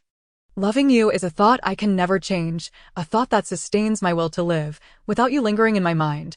I cannot fathom this world. Dear, I have good news. My rehabilitation is progressing smoothly. And I can now stand up. I believe that one day soon, the healthy and vibrant Yang Li will stand before you again. I heard yesterday that Hong Xia has been taken away by someone from Baihe. Please don't take it to heart. Sooner or later, she will return to me. Yang Li's confidence may wane regarding her love for Dongfang Su, but she will not yield to any obstacles in her career. You cannot deny that, can you? I guess you and Song Qian are once again inseparable in love, right? If one day Song Qian no longer loves you, please leave that position open for me. I will show you what eternity truly means. Having said so much, I hope I haven't bored you. I'll stop here for today and write to you again another day. By the way, sending you an email in letter format feels peculiar, doesn't it? There's no helping it. I have a penchant for nostalgia. Thinking of you, Yang Li. I wanted to reply to her, but I was at a loss for words. Unsure of what to say, I closed my email and pondered many things, but I genuinely felt happy for Yang Li's recovery. As long as she could successfully regain her health, I would bear fewer burdens. Seeing Yang Li's unwavering affection made me sigh. It was astonishing how she still believed in love. I could hardly aspire to such a belief. After my fallout with Song Qian, I no longer wished to believe in love. Indeed, Song Qian was my first love, and I should have regarded her as the leading lady in my life. But this is reality, not a television drama. I cannot keep her by my side from beginning to end. In this realistic world, each of us is both a protagonist and a supporting character. Who ends up together is an unknown. Let us not dwell on these trivial matters. It would be better to think about producing an album. In the past, the company arranged for my agents, composers, and lyricists, but this time, with Zhang Yan's assistance, it should not be too difficult. I paced around my room for a while, feeling a bit fatigued, and entered the bathroom. I turned on the water, undressed, and stood under the lotus showerhead, indulging in the soothing warmth of the water. Just as I had lathered on the shower gel, my phone rang. Damn, who could be calling at this hour? I ignored it. Let it ring. If someone has something to say, they will call back. However, the phone kept ringing incessantly, filling the room with what felt like a symphony. Wrapping myself in a towel, I dashed out of the bathroom and saw it was Chao Yu. Infuriated, I answered the call, exclaiming, "What's your hurry?" Trying to reincarnate, Chao Yu scoffed, "Dongfang Su, what beauty are you fighting with this time? Why haven't you answered your phone for so long? Get lost. Where would I find a beauty? Come on, you look quite honest on the surface, but who knows how flirtatious you are at heart. Stop with the nonsense. Do you have something urgent to discuss? Not really, just wanted to catch up with you. All right, send me your address. I'll come over tonight." I hung up the phone, finished my shower, got dressed, completed my grooming, and lay down for a delightful nap. When I awoke, the clock on my phone read 6:46 p.m. I descended the stairs to grab a bite to eat and drove towards the address sent by Chao Yu. Upon arriving at the Huayan community where he resides, I found him waiting at the entrance. We exchanged a warm handshake and indulged in some light-hearted banter before taking the elevator up to his rented apartment. Although Chao Yu's father is affluent, he is determined not to be a parasite living off his wealth, and has resolutely declined his father's financial support. He has chosen to earn his living through his own labor, which is why he currently resides in a rental. Chapter 39. The frozen account at present. A man seeking a suitable wife must possess wealth and talent. Otherwise, he must settle for less. Approximately 95 of beautiful women demand a car, a house, or a bride price from their suitors upon marriage, while 4 are exceptionally talented and independent, requiring no support from men. Only one of beauties do not seek a lavish dowry, as for less attractive women. It varies from person to person, although a man's appearance can also influence the size of the bride price. Of course, both Chao Yu and I are unwilling to be mere pretty faces. Our aspiration is to possess both talent and beauty. Chao Yu presented me with a bottle of exquisite mutai, poured me a glass, and asked, "Dongfang Su, can you guess how much this bottle of mutai is worth?" After examining the packaging and savoring a sip, I replied, "Over 800, perhaps." Alas, despite being a regular drinker, you remain oblivious to the market. Let me enlighten you. Its market price is 3,888 yuan. What? I exclaimed, taken aback in disbelief. Is it really that expensive? Of course. What did you think? Oh, so you intend to share this fine liquor with me? Not entirely. Humph. I knew you were buttering me up for something. Out with it. What do you want me to do? Hee hee. Tell me about Zhang Yan. Zhang Yan? Why are you inquiring about her? To speak candidly, ever since our breakup at the Tingwang Pavilion, I have fallen deeply in love with her. I cautioned. You would do well to steer clear of her. She is no Lu Xiaoling, Chao Yu replied calmly. Dongfang Su, you might still perceive me as that playboy, but I assure you, the betrayal by my ex-wife has left me utterly disinterested in fleeting romances. I now seek a genuine relationship with a good woman. I was moved by his words. Though he is smooth-tongued and adept at deception, I sensed sincerity in his sentiments. After taking another sip of my drink, I said, very well, I shall enlighten you. Zhang Yan's mother has recently passed away, her father is a retired police officer, and her brother is unmarried. Chao Yu eagerly pressed, and what is she like? She is responsible. Harbors a strong sense of justice, enjoys playing video games, and has no experience in romantic relationships. That sounds wonderful. If I, Chao Yu, could win her heart, I would treat her exceptionally well. Let us hope so. By the way, have you truly severed ties with Song Qian? Indeed, were you not passionately in love before? What led to this split?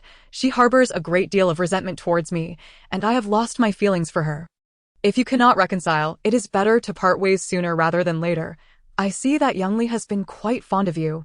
Perhaps you should consider pursuing her. Let us see how it goes. You wouldn't mind her being disabled, would you? Of course not. If I fell in love with her, I would marry her. We conversed late into the night, effortlessly finishing the entire bottle of mutai. Chao Yu occasionally smoked a cigarette, while I abstained entirely. The following morning, as I reclined on Chao Yu's sofa, my phone suddenly rang. Not glancing at the caller ID, I answered, hello, Xiao Su, your grandfather is gravely ill. You must return. It was my father's voice. I sat up and inquired, what has happened to my grandfather? He has contracted pneumonia and is currently receiving intravenous therapy back home. Understood. I will return immediately. Do you need anything from home? No, I dressed quickly, freshened up, collected my belongings from the hotel, and bought a bag of pears, a bag of bananas, and a box of health supplements before heading straight to Haimu village. Although Yang Li's car had recently been repaired following an accident, it performed flawlessly. I had thought I would never return home, yet upon hearing of my grandfather's serious condition, my heart softened unexpectedly. My greatest flaw is my stubbornness coupled with a tender heart. However, being soft-hearted towards family can sometimes be a virtue. Had I remained indifferent, I would have regretted it once my grandfather passed away. Upon entering the cave dwelling, I found many relatives gathered around my grandfather. They cast curious glances my way upon my arrival. I set my belongings down and approached my grandfather, who was asleep. I softly asked my father, how is grandfather doing now? My father replied, much better. My aunt descended from the bed and said, Xiao Su, you haven't eaten yet. Let me prepare something for you. I awkwardly responded. Aunt, you needn't fuss. I've already eaten. To my surprise, despite my earlier anger and departure, I was met with such warm hospitality from my family, which truly touched my heart. I stared at my grandfather's foredrip. Remaining silent, my grandmother and mother were engrossed in their tasks, offering little conversation. My aunt stepped out to heat a bowl of breakfast for me, allowing me to escape the awkwardness of the room. In the afternoon, my grandfather awoke. I attended to him by the bed as he glanced at me and coldly asked, when did you return? I mumbled, just this morning. With a serious tone, he inquired, are you still in contact with Song Qian? I exhaled, we broke up long ago. Good, it is best to sever ties completely. Understood. Grandfather, how are you feeling now? I am feeling much better. Seeing my grandfather's white hair, wrinkled face, dry lips, and overall frail appearance, I was instantly filled with compassion. I retrieved a pear and offered it to him, prompting his heartfelt gratitude for my filial piety. My parents and relatives chimed in with praises, saying I had finally matured. A week later, my grandfather regained his independence. And everyone breathed a sigh of relief. While I was in the restroom, I suddenly heard my mother call out, Xiao Su, your phone is ringing. Got it, I shouted back. I returned to the room and answered the call. It was Wu Changqi, his tone exceedingly grave, filled with reproach. What exactly do you want? I inquired. Wu Changqi replied, your album is overdue, and we have decided to pursue legal action. I explained, my grandfather is seriously ill. And I need to care for him. Can't you grant me a few extra days? I couldn't care less if your grandfather is ill or your father has passed.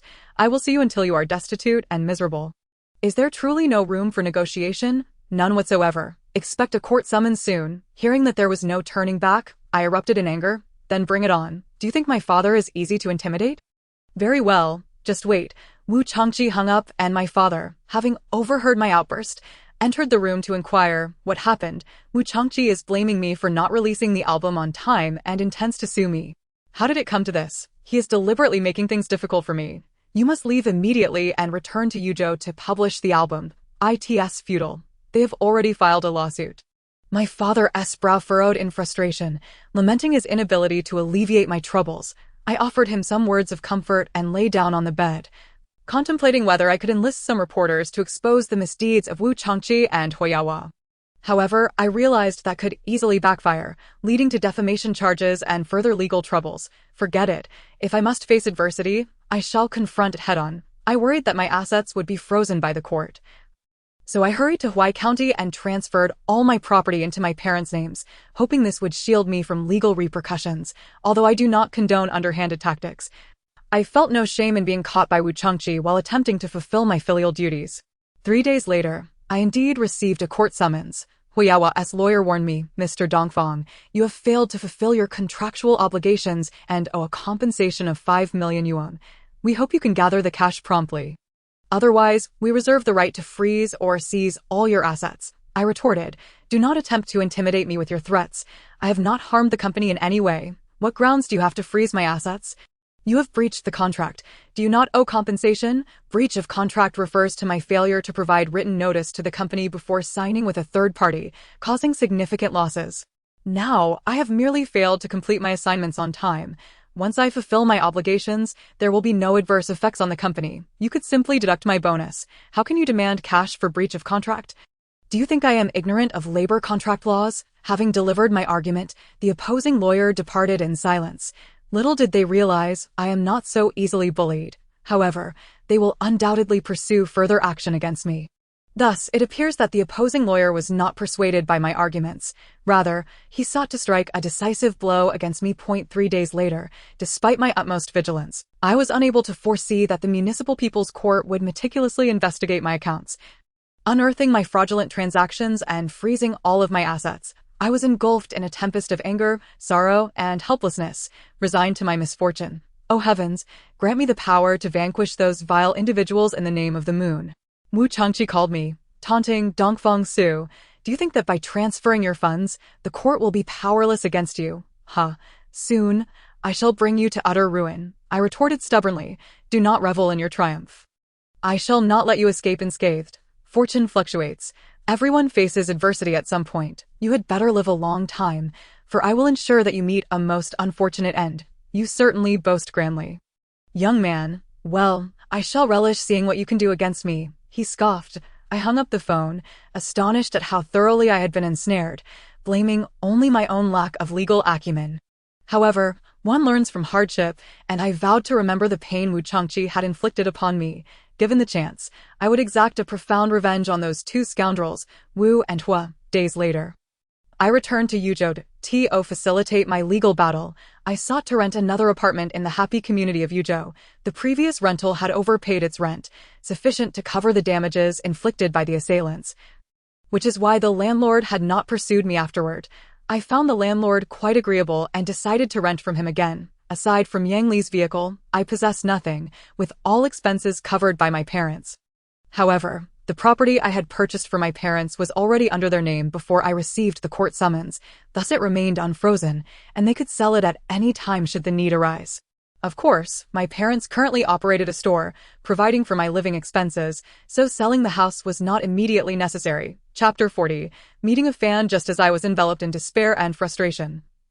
A sudden knock at the door jolted me from my dark thoughts. Upon opening the door, I was greeted by a man in a black suit, appearing to be in his 30s, holding a small leather bag. Exuding an air of gentlemanly demeanor, I inquired with curiosity. Hello, I am Kongbin from BJ Kongbin Law Firm. May I ask if you are Dongfang Su? He handed me a business card. After glancing at it, I replied, I am Dongfang Su. What brings you here, Mr. King? I have heard that Mr. Dongfang has recently found himself embroiled in a lawsuit. Indeed. How did you come to know? Haha, Yang Li invited me to act as your attorney. It turned out that after my conversation with Zhang Yan regarding my predicament, she had contacted Yang Li, who quickly reached out to her old friend Kangbin. Thus, Kangbin had located me based on the address provided by Zhang Yan. Zhang Yan must have withheld the news of their assistance in securing a lawyer to surprise me. I promptly invited Lawyer Kang inside, offering him a drink, and we settled onto the sofa. Mr. Dongfang, I have a general understanding of your situation, Kangbin began. By the way, may I see the contract you have with the record company? Of course, I replied, retrieving the contract and handing it to him. After scrutinizing the document several times, he remarked, the contract with Hongxia Record Company includes a clause stating that if a singer delays the release of an album by more than 5 days without explanation to the company, it will be deemed a breach of contract. The penalty for such a breach is a compensation amounting to 10 times the net salary. Taking a sip of his drink, he looked at me and continued. Both of these clauses are unconscionable. We can counterclaim based on them. I asked, can we truly turn the tide with just these 2 unconscionable clauses? Kangbin replied, at the very least, we can mitigate the damages. The contract stipulates that if the album release is delayed beyond 5 days without informing the company, it constitutes a breach. Did you not inform the company? I did inform the general manager over the phone that my grandfather was gravely ill and that I needed to care for him. Yet he berated me, stating that regardless of whether my grandfather was ill or my father had passed, he would bring me to ruin. If that conversation was recorded, you would not be deemed in breach of contract. And you could use this opportunity to terminate the agreement without penalty. Why is that? Labor contract law states that if an employer uses violence, threats, or coercive measures to force an employee to work, the employee may immediately terminate the contract without prior notice. Wu Changqi has always treated me so rudely. Alas, I did not record our conversations. Should I attempt to lure him into a recorded conversation now? They are likely only allowing the attorney to communicate with you. You won't be able to see him. That moment, I received a WeChat message from Zhang Yan, a voice message. Dongfang Su. Have you met with Lawyer Kang? I replied, yes, we are discussing court matters. Zhang Yan responded, I worry that Wu Changqi and his associates may pose a threat to you, so I plan to come to Yuzhou tomorrow. I replied, that would be splendid. The next day, Zhang Yan indeed arrived in Yuzhou from BJ. With her trained security team, both Kangbin and I felt a sense of safety. On August 16, the Yuzhou People's Court summoned me to the courtroom, formally commencing proceedings against Hongxia. After a vigorous exchange of arguments between the lawyers, a verdict was reached. The judge ruled that I was not in breach of contract. However, my delay in releasing the album had caused some damage to Hongxia Record Company's reputation, resulting in an order for me to compensate them 5,000 RMB. As I exited the courtroom, Wu Changqi derisively remarked, Dongfang Su, consider yourself fortunate this time. Next time, luck shall not be on your side. I retorted proudly, evil shall never triumph over good. Do you think you can easily find a reason to bring me to ruin? Sooner or later, I will expose the vile nature of both you and Huiyawa. And at that time, hope you do not weep too pitifully. Wu Changqi strode away, while I took Kangbin and Zhang Yan to the Tianyu Grand Hotel, ordering an extravagant feast, raising his glass. Kangbin said, Dongfang Su, congratulations on winning this lawsuit. I raised my glass in return, saying, this victory is entirely due to your efforts, Lawyer Kang. Without you, achieving success would have been exceedingly difficult. We clinked glasses and began to enjoy the meal. Zhang Yan remarked, Yang Li will soon complete her rehabilitation. When she returns, we must reclaim Hongxia and restore fairness and justice to the world. I added, that will require Brother Kang's assistance. I emphasized, no, rather, it is your verbal assistance that we seek. Laughter erupted among us. After the meal, Kangbin took the last flight back to BJ, while Zhang Yan and I returned to the apartment. I inquired, has your brother gotten married? Zhang Yan replied, not yet. Have matters at home been settled? Yes, I can now stay by your side with peace of mind. How are preparations for the album coming along? As soon as you give the word, the 2 experts will be here shortly. All right, notify them. We shall begin rehearsing the new song tomorrow evening. The next afternoon, I welcomed renowned composer Qin Junliang and lyricist Wu Qingdong at the airport. They both seemed familiar and immediately engaged in lively conversation with me. In the evening, we entered the recording studio and began our collaboration. The two experts were very fond of my voice, and I found myself well suited to sing their compositions. There is nothing more perfect in life than a singer finding a harmonious music team to collaborate with. I felt my music team was the most perfect partner in the world. Standing before the microphone, I practiced to my heart's content, while the experts cheered for me from behind the glass.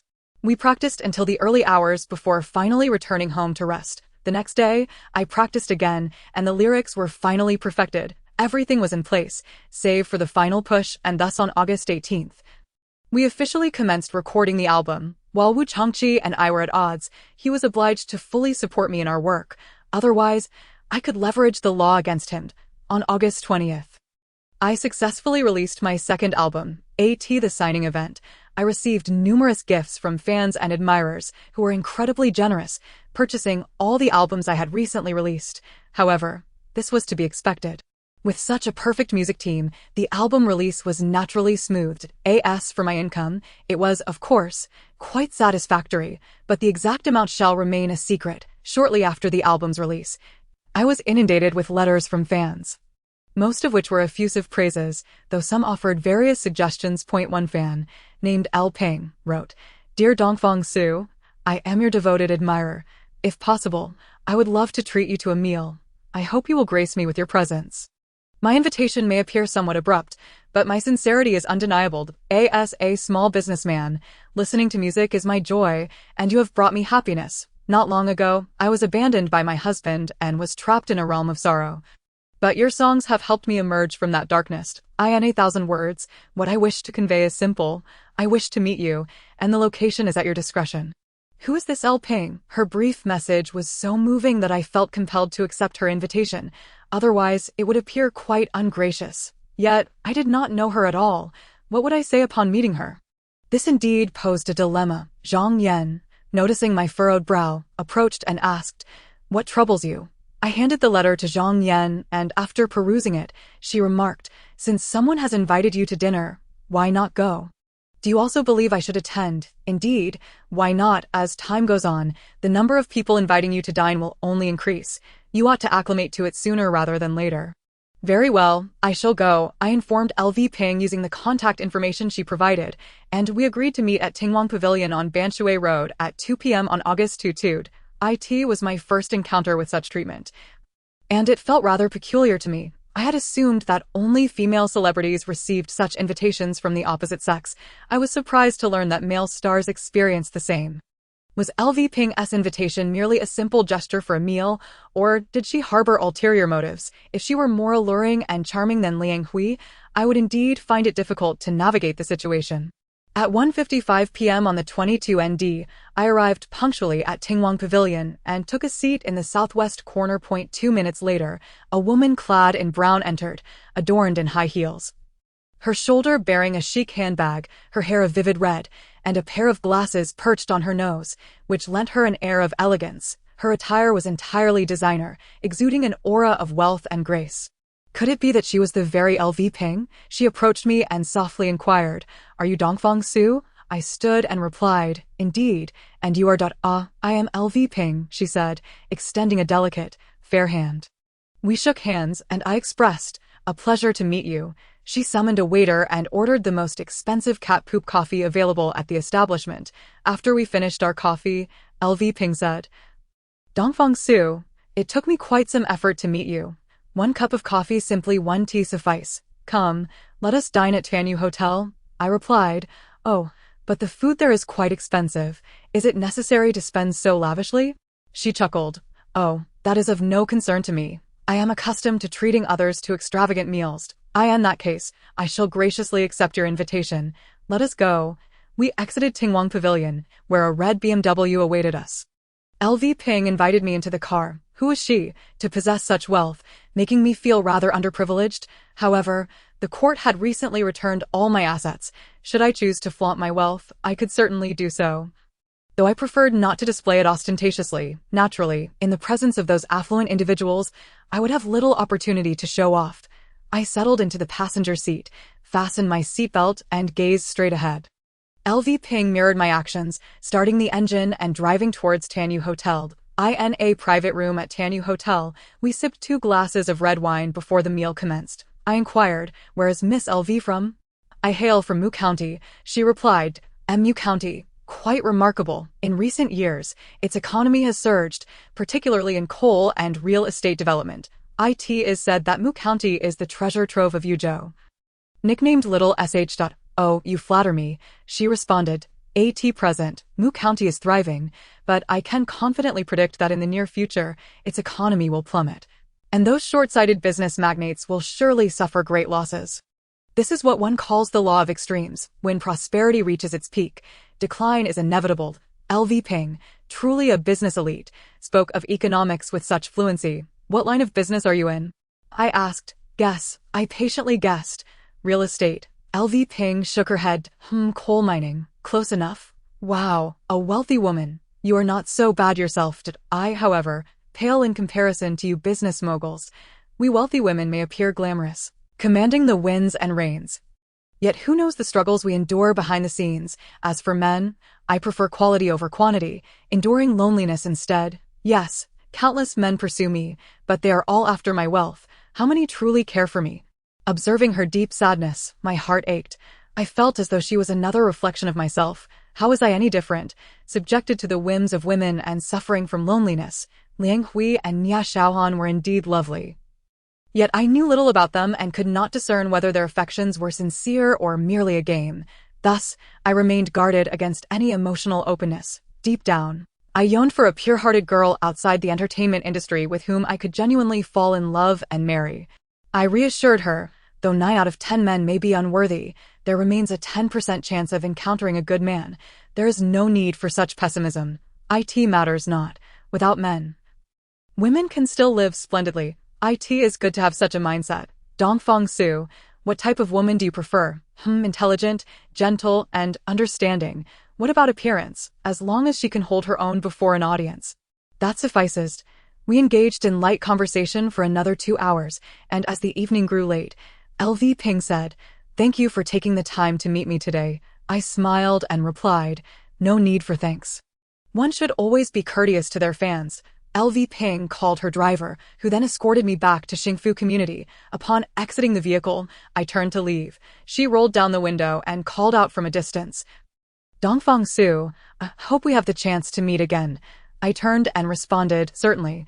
Goodbye." I waved and hurried into the community. Upon entering my home, I found Zhang Yan once again engrossed in her computer game.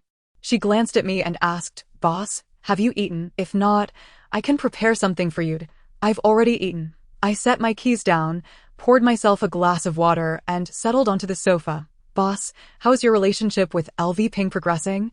"What relationship? We have hardly developed anything." "Not at all." "Oh, is that so? Of course. Look at your nosy demeanor." Noticing Zhang Yan's silence, I took a sip of water. By the way, Chao Yu told me he has a crush on you. Why not play matchmaker and gauge your response? I lifted my glass, moved closer to Zhang Yan, and grinned mischievously. "Zhang Yan, what do you think of my friend Chao Yu?" She looked at me quizzically and replied, "He's just average." "Average? What makes you think so?" "He's slick with words and rather frivolous. He must be quite the flirt." She added, "I don't understand how you could be such close friends with that kind of person." Haha, he was indeed a bit of a playboy in the past, but ever since his wife left him, he has turned over a new leaf and matured. "Boss, it sounds like you have something deeper to say." "Zhang Yan, there's no need for us to beat around the bush. Let me be frank with you." "All right, go on. Since meeting you at Tingwang Pavilion, Chao Yu has been secretly in love with you." "In love with me? Is he out of his mind?" "He expressed a desire to pursue a serious relationship and eventually marry. That is his choice." "No, boss, do you mean to play matchmaker?" "Haha, I'm merely speaking casually. I have no interest in meddling in your affairs." Having gauged Zhang Yan's attitude, I resolved to withdraw gracefully. The next day, I relayed Zhang Yan's sentiments to Chao Yu, who, undeterred, decided to pursue his feelings wholeheartedly. Chao Yu is an ambitious young man. Despite facing numerous challenges over the years, he has remained steadfast on a path of optimism. As for his lifestyle choices, he has certainly become more restrained than he was in the past. However, whether he and Zhang Yan are truly compatible, I cannot definitively say. A week later, the company requested that I embark on a tour, and I had no choice but to comply. My first destination was Chengdu. followed by Changsha. On that fateful day, I boarded a flight from Yuzhou to Chengdu. Upon landing, I exited the airport amidst a throng of people, shielded by Zhang Yan and her trained bodyguard team. Suddenly, a large group of entertainment reporters surged forward, encircling me. A female journalist brandished a microphone and asked, "Mr. Dongfang, it has come to our attention that you were previously involved in a secret relationship with Liang Hui. Are you still in contact?" I replied indignantly, "Sister Liang has already clarified this matter. We never had a romantic relationship. It was fabricated by certain individuals for publicity." A male journalist interjected. "According to reliable sources, your ex-girlfriend left you due to your scandalous incident. How do you explain this?" Zhang Yan stepped in front of me, stating, "I apologize, but Mr. Dongfang has pressing matters to attend to and cannot answer any questions. Please allow us to pass." The reporters, still eager for answers, persisted in their questioning. Zhang Yan, along with 3 bodyguards, forcibly escorted me away from the crowd, just as the event organizers arrived to take me to the venue.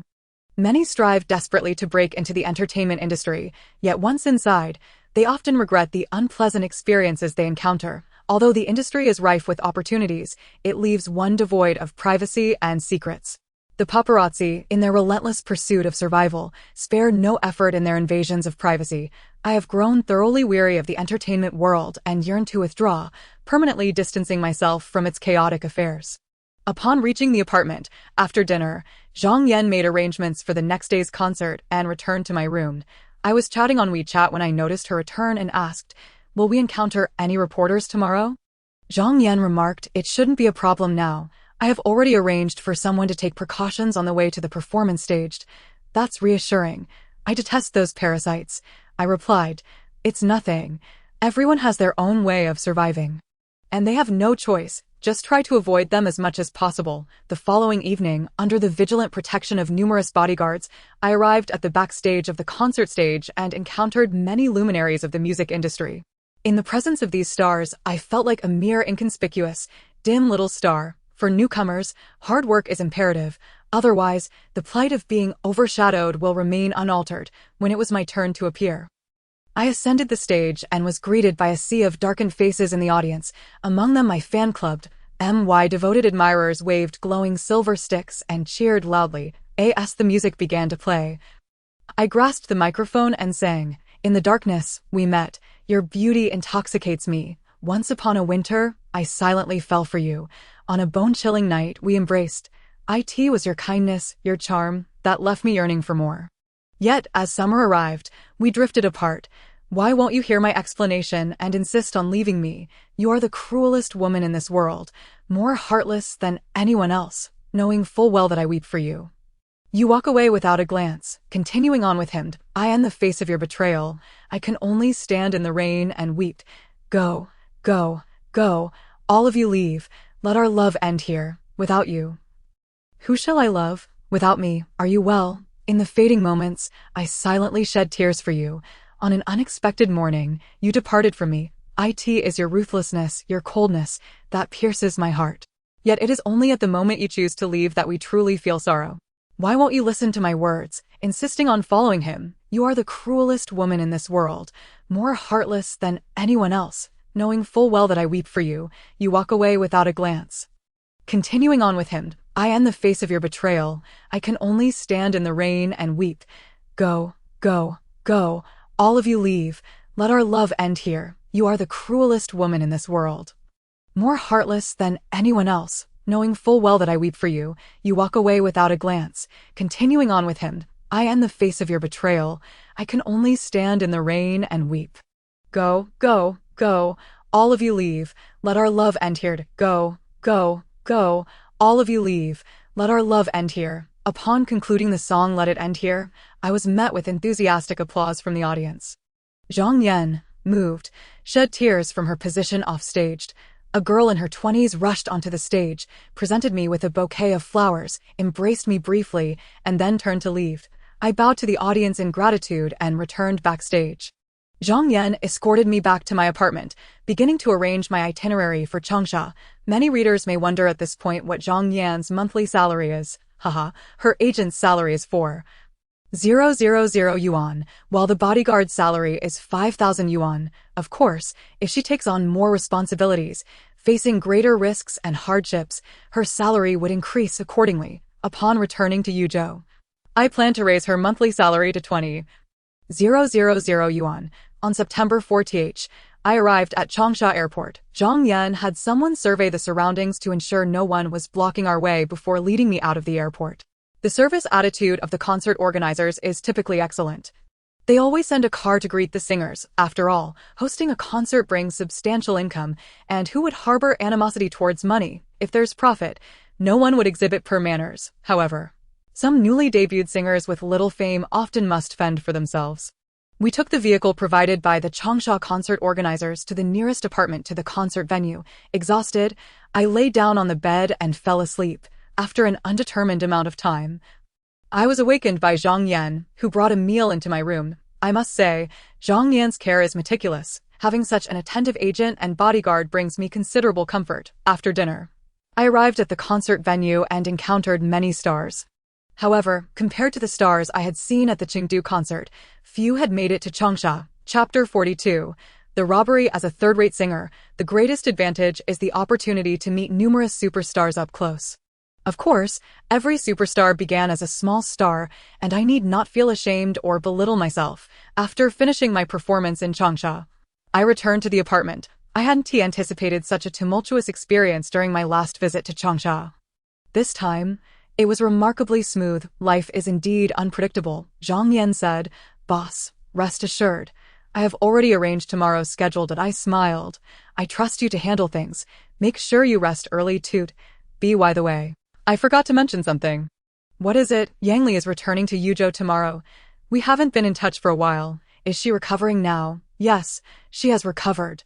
"That's wonderful. As long as she regains control of the company, I can focus on my advancement. Once I've earned enough for my family's lifetime expenses, I will retire from the entertainment industry, living a life of leisure, free from the worries of assassination or kidnapping." That life is indeed alluring, but unfortunately, it remains a distant dream. Indeed, the revolution is far from success. Comrades still need to strive. The next day, I arrived in SH to find the sky overcast with thick clouds. And suddenly, thunder and lightning struck, accompanied by torrential rain. Damn, with rain this heavy, how can the concert proceed? The concert organizers were in disarray, unable to focus on welcoming the stars. The celebrities arriving today had to hail their own taxis. As we exited the airport, Zhang Yan quickly summoned a taxi, and we soon checked into a hotel. After dinner, Zhang Yan sat down and said, "Boss, I've been wanting to ask you something, but I've never found the right moment. Today, I can't hold back any longer. I was quite curious. What is it that we can't discuss? Just ask." Zhang Yan replied, "I have never had a good impression of Song Qian. I think you two are utterly incompatible. However, I have always admired Yang Li. I believe she is the woman who truly loves you. My question is, have you never had any feelings for Yang Li?" Sighing, I stood up and gazed out the window, slowly saying, "Ever since I broke up with Song Qian, I have lost sight of myself. I always thought that if I devoted myself to her, I would earn her trust, but in the end, she left due to misunderstandings. As for Yang Li, I feel a sense of guilt towards her and wish to make amends, yet I truly do not know how to do so. Actually, Yang Li does not think you owe her anything. On the contrary, she feels she hasn't done well enough. From what I've observed, Yang Li is a person of deep emotions. Once she sets her mind on something, nothing can sway her. Perhaps it's precisely because she is so spontaneous that I cannot accept her. I always feel overwhelmed by her brilliance and talent, and indescribable pressure. To put it plainly, you simply haven't fallen in love with her. Once you do, everything else will pale in comparison. From what I know, you seem to lack experience in love. How come you speak of it so eloquently? Just because I haven't eaten pork doesn't mean I haven't seen pigs run, right? That's true. I sat down and said, "Let everything take its course. I don't want to worry too much about romantic entanglements right now." Our conversation concluded, and Zhang Yan returned to her room. 5 minutes later, someone knocked on the door. Upon opening it, I found a male attendant pushing a food cart, asking, "Sir, do you need any food?" "I've already eaten. I don't need anything." "You need a towel?" He held up a towel and shook it before me. I had just uttered those two words when suddenly my head spun and I lost consciousness. When I opened my eyes again, I found myself in a dark room, to be precise. It was a lightless warehouse piled high with large wooden boxes. I was bound to a chair, and a fan appeared to be slowly rotating from the ceiling. At that moment, a folding door rose from the bottom, allowing a beam of dazzling laser light to pierce through. 6 burly men entered from the laser, standing on either side, followed by a man with slicked back hair and sunglasses, who approached me and removed his glasses, revealing a pair of fierce, glaring eyes. Under the scrutiny of such a menacing gaze, one couldn't help but feel a chill run down their spine. To suppress my growing fear, I shouted, "Who are you?" The man with the large eyes scoffed, "You don't need to know who we are, but we are well acquainted with your background. What do you want?" "I have no desire to engage in anything. I merely wish to request a small favor from you." "A favor? What sort of favor?" The man clapped his hands, and 2 burly men entered, carrying a burlap sack, from which they unveiled a woman.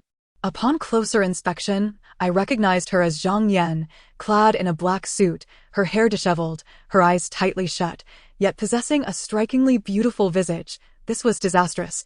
Even Zhang Yan had been captured, and now I was doomed.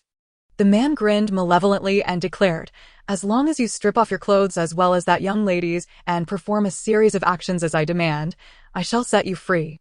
How outrageous. He clearly intended to force me into a degrading act. Should I comply, not only would my future be irrevocably tarnished, but I would also ruin Zhang Yan's life. Such a thing, even if they were to beat me to death, I would resolutely refuse to do. I retorted angrily, "You are coercing me into an abominable act. I would rather die than acquiesce." "Ha, how spirited. Since you are unwilling to cooperate, I shall have to find a substitute for you, and take advantage of this girl instead. With some technical manipulation, the online community will undoubtedly believe it was you, Dongfang Su, who committed this disgraceful act. You are utterly shameless." "You flatter me." I pondered for a moment. Zhang Yan was so beautiful, and the thought of being with her was indeed tempting. Moreover, considering how Song Qian had treated me, I felt no obligation to adhere to any moral standards. However, she was so innocent, dedicated to me, and was also the object of my close friend's secret affection. I had to protect her at all costs. Thus, I said, "Fine, I can comply with your demands, but you must choose another person. I cannot bring myself to harm this girl." TSK. Even in such dire straits, you still cherish the fairer sex. How rare indeed. Spare me your prattle. Do you agree or not? Very well, I shall procure a woman for you, leaving this beauty for my little brothers. You are indeed ruthless. Very well, let her remain for me. If I am forced to violate her, I shall marry her. Outside, the sound of rain continued unabated, and I found myself engulfed in despair. At that moment, I wished fervently for a squad of special police officers to burst in, each wielding submachine guns, to gun down these scoundrels. Yet reality is often cruel, leaving no room for my fantasies. The man summoned 2 cameras, preparing to record Zhang Yan and me. With no other choice, I had to obey their commands, for otherwise, they would immediately turn their ire toward Zhang Yan. Tears streamed down my face. Never could I have imagined that I would be coerced into such a debasing act against Zhang Yan. I removed my coat, preparing to unbutton Zhang Yan's blouse. As my hands grazed her gently rising chest, my entire body trembled. Just then, my 3 bodyguards crashed through the window, wielding electric batons, and lunged towards the 8 thugs. Amidst the chaos, Zhang Yan sprang up beside me, seemingly conjuring a magic trick, pulling out an electric baton from who knows where, and charging at the man with the large eyes. This sudden turn of events caught me and all the kidnappers off guard. Could this be Zhang Yan's meticulously planned rescue operation? If so, she was indeed cunning, but how had she managed to deceive these clever kidnappers? At that thought, a chill ran down my spine. Had I unbuttoned Zhang Yan's blouse moments earlier, she would have surely beaten me to a pulp. My 4 bodyguards were locked in a fierce struggle with the 9 assailants. Not only was the disparity in strength notable, but the adversaries were also armed with firearms, should they manage to free their hands. We 5 would surely be either dead or injured.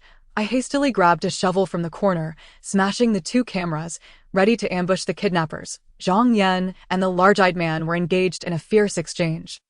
The 3 bodyguards and the 8 thugs fought their way from the ground to the crates, leaving me utterly dumbfounded and unable to intervene. Zhang Yan landed a flying kick that sent the big-eyed man sprawling, then thrust the baton towards his chest. The man rolled several times before springing back to his feet, suddenly brandishing a handgun, aiming it at Zheng Yan. My face turned pale with fright if he pulled the trigger. Zhang Yan would surely perish. In a moment of desperation, I hurled the shovel, knocking the gun from his hand. Seeing this, Zhang Yan unleashed her electric baton, and the man collapsed, unconscious, in a swift motion. Zhang Yan executed a somersault, picked up the fallen handgun, and fired off 8 shots in rapid succession, causing the 8 thugs to collapse in response. Of course, Zhang Yan had only shot them in the calves, not killing them. In an instant, the 9 kidnappers were incapacitated by the electric batons. Together with Zhang Yan and the 3 bodyguards, we bound them to the large crates. That moment, 3 police cars pulled up outside, from which emerged 10 detectives clad in raincoats, encircling the warehouse with firearms drawn. After assessing the situation through communication, they stormed in and cuffed the kidnappers.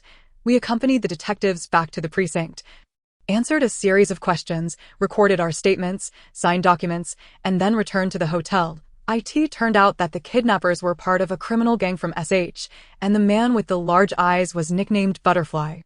According to investigations, they had orchestrated this kidnapping at the behest of someone else, but the police had yet to extract that information from them. Confused, I asked Zhang Yan, "How did you manage to deceive the kidnappers?" Zhang Yan replied, "When I returned to my room, I noticed a few suspicious individuals entering the hotel. I used the intercom to alert the 3 bodyguards, urging them to remain vigilant and observe those men closely." 2 minutes later, a waiter came to my door with a meal. I declined, but he waved a towel in front of me, and I quickly held my breath, pretending to faint. The waiter called for his companions, and they stuffed me into a burlap sack. Shortly after, I overheard them saying that you and the 3 bodyguards had also been bagged. I asked, "Did you not resist when they were putting you in the sack?" "It's not easy to escape from one," Zhang Yan chuckled. "A mere burlap sack cannot contain me. Besides, I needed to ascertain who they were to devise a plan to rescue you and the 3 bodyguards." I pressed, "How could you be so sure you would be able to rescue us? They likely assumed we were all subdued. Naturally, they would keep us 5 together, thereby creating an opportunity for me." "And how did you coordinate with the 3 bodyguards?" Zhang Yan explained slowly. "When they arrived outside the warehouse, they conspired to take you away. I heard that there were no more of their men in the van, so I whispered a few calls, but the 3 bodyguards were also pretending to be unconscious, just like me.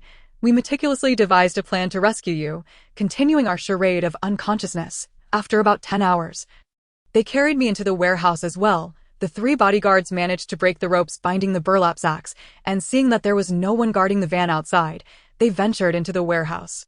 However, since the entrance was easily spotted, they chose to enter through the window. I inquired, "Were you so confident that the kidnappers wouldn't resort to other means to harm me? Were you gambling with my safety?" Zhang Yan replied, "This is what they call no pain, no gain. If we did not eliminate those 9 villains, it would be exceedingly difficult for us to leave SH, given that they had successfully rescued me." I did not hold it against them any further. After a long ordeal, night had fully descended, and we were utterly exhausted. I lay on the bed, took a deep breath, and closed my eyes. Zhang Yan, concerned that more assailants might come, lay down on the bed beside mine. Reflecting on the horrors of the warehouse, my mind was in turmoil. Had their threats succeeded, my career as a singer would have been irrevocably destroyed, and I would have been unable to coexist with Zhang Yan and Chao Yu. The mere thought sent chills down my spine. I was grateful that Zhang Yan remained unscathed. "Dongfeng Su, what are you thinking about?" Zhang Yan questioned. I chuckled softly. "Nothing in particular." She seemed to hesitate, her words unspoken. The rain poured throughout the night, but finally, the skies cleared. The concert organizers informed me that the performance could proceed tonight. After breakfast, Zhang Yan and I, accompanied by our bodyguards, took a stroll along the Bund, where throngs of people gathered, filled with attractive couples. "I'm about to throw some money around. Everyone come and grab it." A man wearing a baseball cap stood on a platform, pulling a fistful of 100 yuan bills from a backpack and tossing them into the crowd. I couldn't believe it. How extravagant to flaunt wealth in such a public display.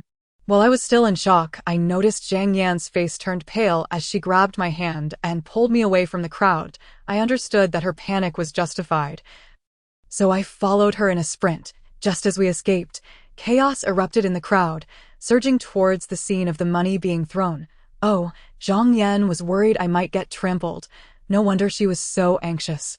Zhang Yan urged, "Boss, we must hurry back to the hotel. Someone is trying to assassinate you." I was taken aback. What? Someone is trying to kill me. Indeed. Or else why would they be throwing money? Suddenly, 3 men charged towards me, and Zhang Yan continued to drag me away.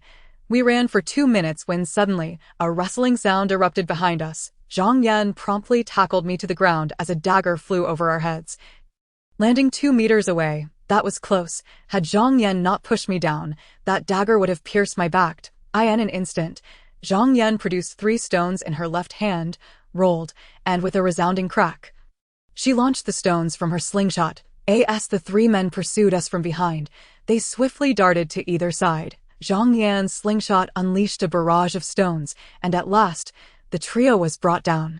My 3 bodyguards squeezed through the crowd, rushing over to inquire about the well-being of both Zhang Yan and myself. They flagged down a taxi and escorted me back to the hotel.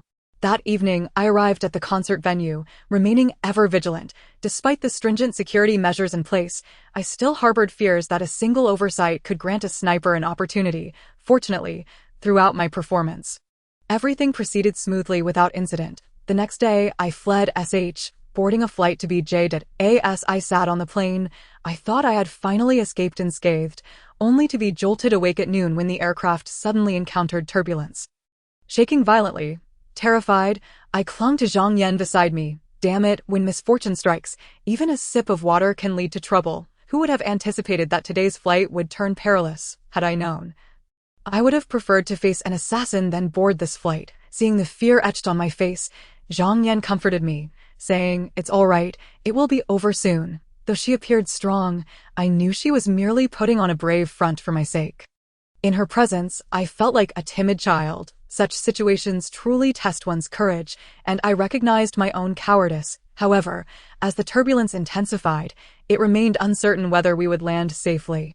The soothing voice of a female announcer broke through the tension. "Dear passengers, please do not panic. We have encountered some turbulence, but our pilots will manage it shortly. Kindly fasten your seatbelts and remain calm."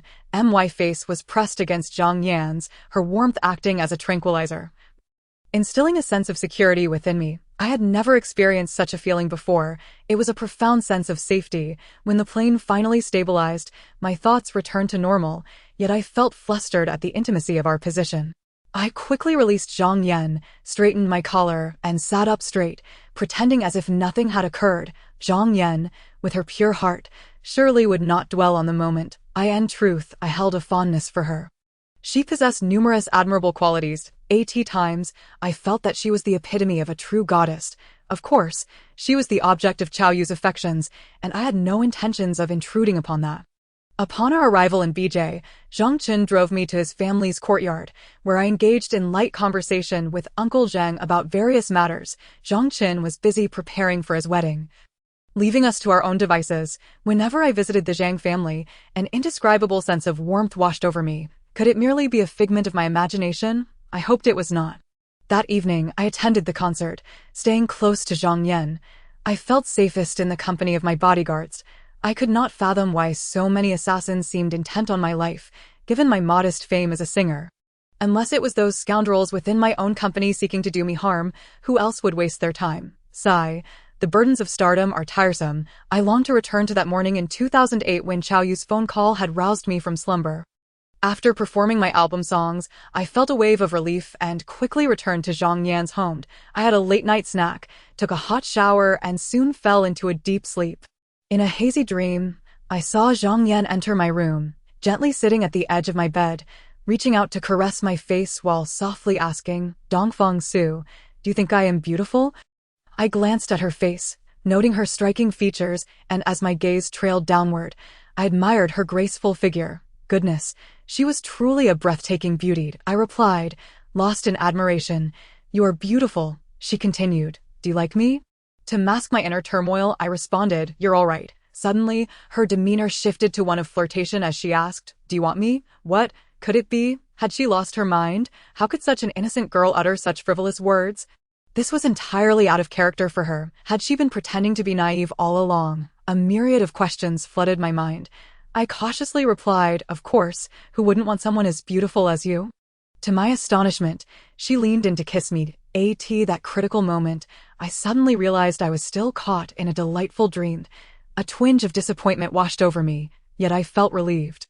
Had Zhang Yan truly been as frivolous as in my dream, her character in my eyes would have suffered greatly. Sigh, why ponder so much? It was best to continue sleeping. The next morning, Zhang Yan resembled a devoted maid from ancient times, attending to my needs as I finished washing up and guiding me to the dining table, even serving me food. Her attentiveness left me somewhat unsettled. Uncle Zhang remarked, Xiao Su, now that you're here, why not stay a few more days? I would love to play a few more rounds of chess with you. Initially, I had planned to return to Yuzhou today, but given Uncle Zhang's warm invitation, I felt obliged to stay and keep him company. I smiled and said, all right, Uncle, I was hoping to hone my chess skills with you. Zhang Yan interjected, Dad, he must be busy. How can he stay with us?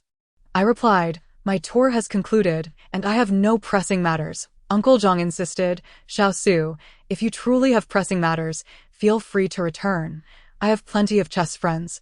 I took a bite of rice and said, I'm not busy. Even if I return to Yuzhou, I would only be idle. After our meal, I spent 2 hours playing chess with Uncle Zhang. Just then, Zhang Qin called, asking Zhang Yan to assist him. Together, we headed to the supermarket to collect items needed for the wedding. Zhang Chen's fiancée, Yi Zhou, was quite lovely, always by his side. By noon, we finally returned to the courtyard, where Uncle Zhang brought out fruits for us to enjoy. Suddenly, my phone rang. It was an unfamiliar number. Answering, I said, hello, this is Dongfang Su. May I ask who is calling? Mr. Dongfang, where are you? The voice on the line was eerily familiar, and I immediately recognized the caller as Yang Li. I gently replied, I'm in BJ. Yang Li continued, I've arrived in Yuzhou. We should meet for a meal. Sure, I will be back in a few days. Then we shall not miss each other. Agreed. I was genuinely pleased to realize I would have the opportunity to enjoy a delightful date with Yang Li, alleviating any guilt I had felt in her presence. Nothing brought me greater joy than seeing her healthy and vibrant. Chapter 44. A date with a beauty, Zhang Yan asked. That was Yang Li on the phone. Wasn't it? I smiled. Indeed, she has invited me for a date. Look at how happy you are. Now you realize Yang Li's significance, don't you? Absolutely. No one is more suited to be my boss than she. I prefer collaborating with her. What? You are only pleased because she has recovered and can continue being your boss, of course, but she is also a good friend. Zhang Yan shrugged, appearing somewhat speechless. After several days in BJ, I bid farewell to Uncle Zhang and Zhang Yan, taking a taxi with my 3 bodyguards to the capital airport, headed for Yuzhou. As I stepped out of the Yuzhou airport, my phone rang unexpectedly. It was Lu Ping. I swiped the screen and answered. Hello, Lu Ping asked, Dongfang Su, have you returned to Yuzhou? Just got back. May I come over to your house tonight? All right. I will wait for you at Xingfu Community. At 5 p.m., Lu Ping arrived downstairs, and I went down to escort her into my home. Upon entering, she was full of compliments, surprised that a man could maintain such a clean living space. I poured her a glass of water, and she toured each room. We had yet to have dinner. Lu Ping called her driver to fetch a variety of ingredients, insisting on cooking for us herself. Chao Yu, having learned of my return to Yuzhou via WeChat, drove over to my house. Upon seeing Lu Ping, he discreetly asked, Dongfang Su, you always manage to keep a beautiful woman hidden away. You truly are adept in the entertainment industry. Am I interrupting anything? I chuckled. She is just a friend. You are overthinking it. Chao Yu expressed skepticism. Really? Friends cook for you? Why can't a friend cook? Besides, what's wrong with that? If you haven't eaten, you are welcome to join us. Chao Yu and Lu Ping exchanged pleasantries before joining me for a conversation. The camaraderie between us was effortless, and we spoke openly about everything. He inquired about Zhang Yan, and I candidly shared all I knew, albeit omitting details regarding the incident in Lu Ping, upon meeting Chao Yu, became animated, and they engaged in discussions ranging from life to national affairs, and from careers to marriage. I simply became a passive listener, unable to suppress my laughter at their engaging dialogue. Once dinner was ready, the 3 of us sat down to eat while continuing our conversation. Chao Yu rummaged through my room for 2 bottles of liquor, and we savored our meal while drinking. After a satisfying feast, our guests bid farewell. Later, I learned that Lu Ping frequently met with Chao Yu, and their discussions were always lively as for whether they crossed any boundaries. That remained uncertain. After seeing our guests off, I tidied the living room, secured the door, took a shower, and then settled down for some rest. On September 15th, Yang Li called me again, and I acquiesced to her invitation.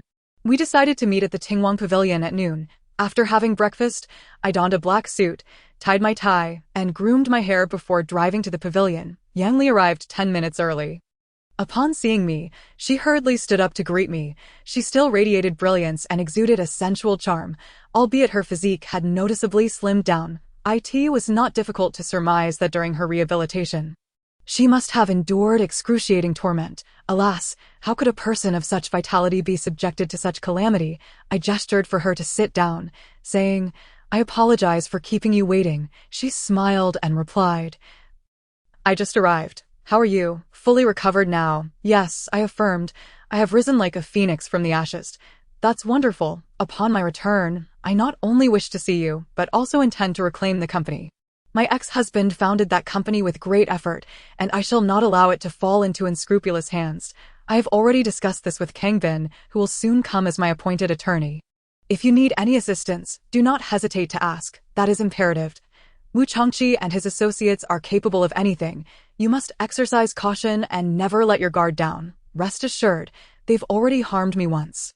There will be no second opportunity. A cautious sailor sails for 1,000 years. Keeping a vigilant eye is always wise. I have faced numerous assassination attempts and have a profound understanding of danger. I heard from Zhang Yan that you're all right." "I am fine, thanks to Zhang Yan. Otherwise, it would have been quite precarious." We conversed for a while, sharing our grievances, and I escorted Yan Li back to her residence. The Yang family was in high spirits and treated me with exceptional hospitality. Mayor Yang Hong invited me to dinner at his home. As Yang Wei saw me out, he questioned, "Dongfang Su, my sister has been pining for you. What are your true feelings?" I sighed deeply, lowered my head, and confessed, "Alas, I do not know. Ever since my breakup with my ex-girlfriend, my emotional resilience has crumbled. I feel unworthy of your sister. I do not expect you to love her. Just be clear with your feelings so that she does not harbor false hopes. But I cannot bring myself to be cruel to your sister. If love were a tangible entity, I would generously offer it. Yet it is not within our control. Brother, let us allow things to unfold naturally. I promise not to cause her further sorrow. You have said this. Should I see my sister shed tears for you again, I will not spare you." I exhaled, got into my car, and departed. Upon returning home, I noticed that my neighbor's door was ajar. Could it be that they had been robbed? I peered inside and saw a man and a woman locked in a passionate kiss. I smirked and turned back to my own abode. The youth of today are increasingly brazen in their affairs, leaving one speechless. I powered on my computer, opened the music player, and began reading a book when suddenly my QQ notification chimed. I moved the mouse to check and saw it was Yang Li. "Darling, what are you up to?" I typed back, "Nothing much, just enjoying my solitude." She sent me a dynamic image of a beautiful woman striking a sultry pose. Captioned, "Brother, are you lonely? If so, I can come keep you company." I replied with a dynamic image of a man drooling. Captioned, "Sister, I'm so scared." She then sent an image of me hanging on a clothesline, being snatched away by an owl. I responded with an image of a figure repeatedly crashing into a wall until a large hole was made, ultimately raising a white flag. She sent an image of herself celebrating triumphantly. I remarked, "You should rest. Your health is not at its best." She replied, "It's all right. I haven't had such a joyous chat with you in ages, and I truly savor this moment. Foolish girl, what is there to discuss with someone as heartless and ungrateful as me? You underestimate yourself." I tested her patience, confessing, to be honest, since my breakup with Song Qian, I have been involved with many women. I am not as noble as you perceive. Yang Li responded with grace. "As long as you promise not to stray with any other women once we are together, I can accept your past. But I live in the entertainment industry, and rumors with female stars are inevitable. Can you handle that? As long as you remain innocent of any wrongdoing, what is there for me to fret over?" I found myself defeated by Yang Li. Her words always left me speechless. Her heartfelt declaration deeply moved me, and I was profoundly grateful for the love she offered. Alas, I could not help but wonder if, once we entered the bonds of marriage, she would continue to love me as she does now. In this unpredictable life, our plans often fall short of reality, and no one can truly promise anything to anyone, even if your initial vows were sincere. Once time passes and you face trials, those promises may falter. I am the realm of love. As long as you fall for someone, you need not worry about the permanence of their commitment or whether their flaws will become tiresome. However, once married, reality swiftly shatters the idyllic dreams of love. Yet, I am no expert in romance. I can only share my fragmented thoughts. Chapter 45. The Hawaiian journey. It had been quite some time since I last thought of Song Chien. Yet at this moment, she resurfaced in my mind. Alas, why did I have to stir up rumors during our relationship? Had it not been for that scandal, she would not have turned to the fickle Wu Changqi. She had once been so innocent, but since entering high society, she has undergone subtle changes. Why did our entry into high society transform us so profoundly? Recalling the sweetness we once shared causes my heart to ache just the same. Since she no longer loves me, why is it that Yang Li cannot seem to penetrate the walls of my heart? I must, for the sake of erasing all traces of Song Chien, firmly embrace Yang Li in my heart. On September 28th, Yang Li unexpectedly called to invite me on a trip to Hawaii. She was already en route to the airport, considering I had no pressing matters. I thought it would be a delightful opportunity to unwind and perhaps kindle some romantic sparks with Yang Li. I dashed out of the Xingfu community, hailed a taxi, and hurried to the airport to meet Yang Li. She handed me the plane ticket and exclaimed, "You truly did not bail on me. Let's hurry. The plane is about to take off." We passed through all security checks and boarded the aircraft.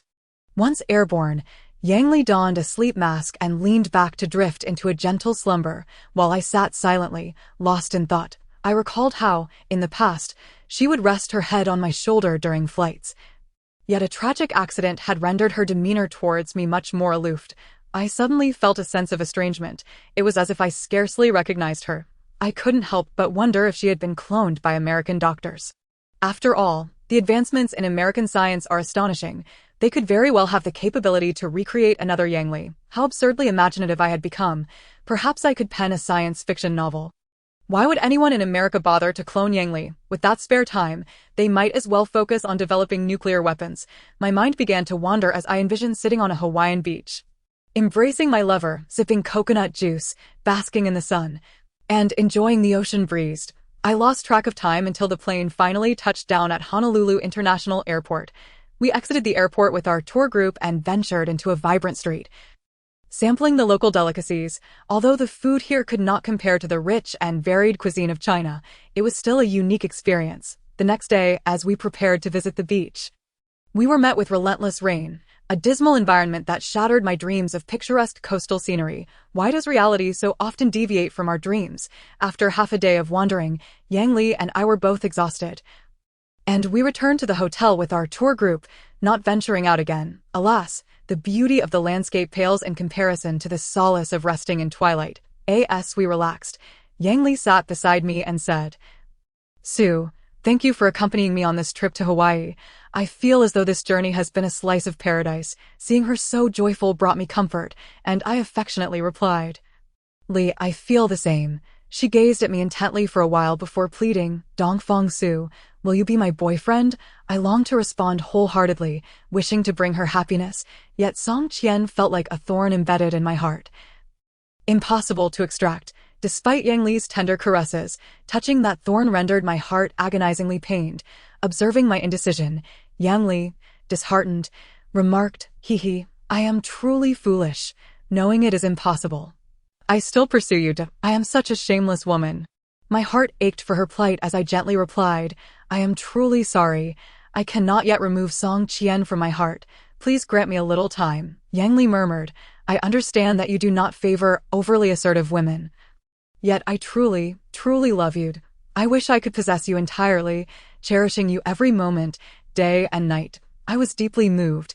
It had been so long since I had heard such sweet words, and my heart felt as if it had been parched for ages. Suddenly nourished and softened, I yearned to embrace Yang Li and indulge in the moment without reservation. After all, I had nothing to lose.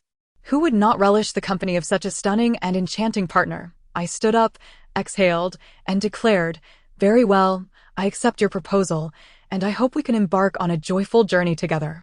Yang Li could hardly believe it, exclaiming with delight, "Really? Are you truly willing to accept me?" I nodded affirmatively, replying, indeed. Yang Li leaped up, embracing me and continuing to inquire, do you really accept me? I smiled and said, yes, I accept you. She released me and, with a dazed expression, asked, but what if Song Qian returns one day and wants to rekindle her relationship with you? I chuckled. She has already chosen Wu Changji. I shall not entangle myself with the woman of an enemy. I ask there truly any woman in this world who loves me, Dongfang Su, more than you, Yang Li? That evening, we ventured out to admire the nightscape of Honolulu, where the streets were vibrant and lively, resembling a beautiful young girl adorned in splendid attire, attracting a throng of onlookers. This street was a cornucopia of picturesque views, delectable cuisine, and charming people, with couples strolling hand in hand, whispering sweet nothings to one another, utterly enraptured by their affection. After enjoying the night scene, Yang Li and I retreated to our hotel room for a while, as the tour leader had arranged accommodations for us. Yang Li inquired, why did you arrange a room for us, leader? The leader replied, Miss Yang, we provide a room for every couple in our group. Is there any issue with that? Yang Li responded, oh, no, I was merely curious. The leader said, then Miss Yang, please rest with Mr. Dongfang. I shall not disturb you further. Yang Li replied, all right, safe travels, leader. As I watched the leader depart, Yang Li resignedly closed the door and began fiddling with her phone. I lay on the bed, secretly amused, thinking to myself how unexpectedly reserved Yang Li was today. Sensing my suppressed laughter, she sat on the edge of the bed and playfully punched me, saying, you sly Dongfang Su. What are you so pleased about? I burst into laughter. Aren't you the one who fears nothing? Why are you so apprehensive of me today? Yang Li retorted, who fears you? I simply do not wish to share a room with you at this moment. I sat up, embracing her, and said, you are my girlfriend. What is so remarkable about sharing a room with me? She clarified, perhaps you perceive me as an open and free-spirited woman, but I am not as liberated regarding matters of intimacy as you might think.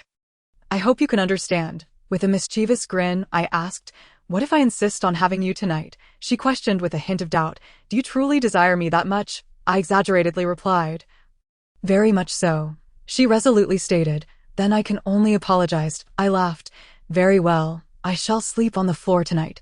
You rest easy. Yang Li, feeling guilty, said, I'm sorry for putting you in this position. I lay on the floor and replied, it's nothing. A gentleman does not impose on others. She turned away, covering herself with the blanket, remaining silent. I stared at the ceiling, comparing the past Yang Li with the present, unable to discern which version was the authentic her. I pondered whether my previous biases clouded my judgment or if she was deliberately concealing her true nature. I found her not as frivolous as I had imagined. The next day, we arrived on Oahu and were greeted by a magnificent rainbow. The tales of Hawaii being the land of rainbows were indeed true. Our entry onto the island was seamless and efficient. Upon reaching the hotel located at Waikiki Beach, it was just past 9 in the morning. Standing on the hotel balcony, we were mere steps away from Waikiki Beach, separated only by a small park. Having paid for an extra half-day stay, we took a nap to replenish our energy. By noon, we rushed to the beach, where the crowd was moderate, yet there were plenty of activities to enjoy: sunbathing, swimming, paddleboarding, and yacht rides. As Yang Li and I walked along the beach, we felt the need to refuel. After 2 seafood meals provided by the tour group within 6 hours, we had nearly digested our meals. We wandered through a narrow alley and discovered a bustling street lined with various brand boutiques. We casually selected a restaurant and ordered 2 local specialties, rice topped with meat patties and eggs, along with seafood cheese pasta. After our meal, we returned to the beach to frolic for several hours, quietly awaiting the sunset. As the sun dipped below the horizon, gas lamps illuminated the distant restaurant, and the palm trees looked particularly enchanting under the night sky. A performance commenced at the entrance of the Hilton Hotel. Considering our itinerary for the following day, we prepared to head back, yet unexpectedly found ourselves lingering at DFS. The cosmetics at DFS were significantly cheaper than those at the duty-free shop in Pudong Airport, especially American brands, prompting Yang Li's card to falter under the pressure of her shopping spree. On October 1 ST, as we set off in our car, we suddenly spotted several nene birds leisurely strolling across the road, compelling us to halt. The various small birds in Hawaii showed no fear of humans. In the morning, while we enjoyed breakfast by the street, they scavenged for fallen breadcrumbs at our feet. We frequently encountered signs warning to watch for birds crossing the road. Along the highway, we first arrived at a valley adorned with a vast expanse of greenery, sprinkled with numerous floral arrangements, revealing it to be a cemetery. The graves of Zhang Xueliang and Miss Zhao Si are located here, nestled against a towering mountain and facing the sea, a location of excellent feng shui. Our journey continued to the famous Hanauma Bay, one of Oahu's renowned attractions, where the crystal-clear waters revealed the underwater coral reefs, and a myriad of fish swam amongst the rocks. The next day, we visited Lanikai Beach, a favorite spot for wedding photos. Lanikai Beach is not far from Kailua Beach. The sand here is fine, the scenery breathtaking, and the number of visitors significantly less than at Waikiki, truly a place suited for relaxation. Our final stop was the scenic cliffs of the Nuanapali, the site of a historic battle where the leader of the Big Island, Iolaniai, led his tribe to Oahu to engage in warfare against the island's indigenous people, who were cast off the cliffs in defeat. This location also marked the point where planes entered during the RB's surprise attack on Pearl Harbor. After a brief stay at the Poly, we made our way to Pearl Harbor, spending the afternoon absorbing the sights. Encountering each landmark, we were swiftly reminded of the RB's bombing of Pearl Harbor, which precipitated the Second World War. Without the events at Pearl Harbor, how could the Americans have allied with us against the RB Empire? Of course, had the RB not suffered the bombings of its two main islands by America, it would not be so submissively tailing the U.S. Now, departing Oahu, we flew to the Big Island. The island is home to 21 of the 23 climatic zones in the world, illustrating the concept of rapid change and unpredictable weather. They say women are like the weather, but the weather here is infinitely more capricious. Many tourists delight in exploring this island, though I am less fond of this often rainy locale. We stayed on the Big Island for just 2 days before boarding a flight to Maui. Maui is quite beautiful. However, I lacked the enthusiasm to venture outside, preferring to remain in my room chatting with Zhang Yan on WeChat. Yang Li chided me for not accompanying her, and I concocted various excuses to beg off. On October 10th, Yang Li persisted in her pleas for me to join her outside, and with no other option, I relented and accompanied her on her escapades. I must admit, Yang Li possesses more athleticism and a zest for travel than I do. Her energy is boundless. We had originally planned to tour Hawaii for a month, but the tour group abruptly altered the itinerary, opting to return home 2 weeks early. This decision was not the group's intent, but rather a collective request from the tourists who found the heat unbearable.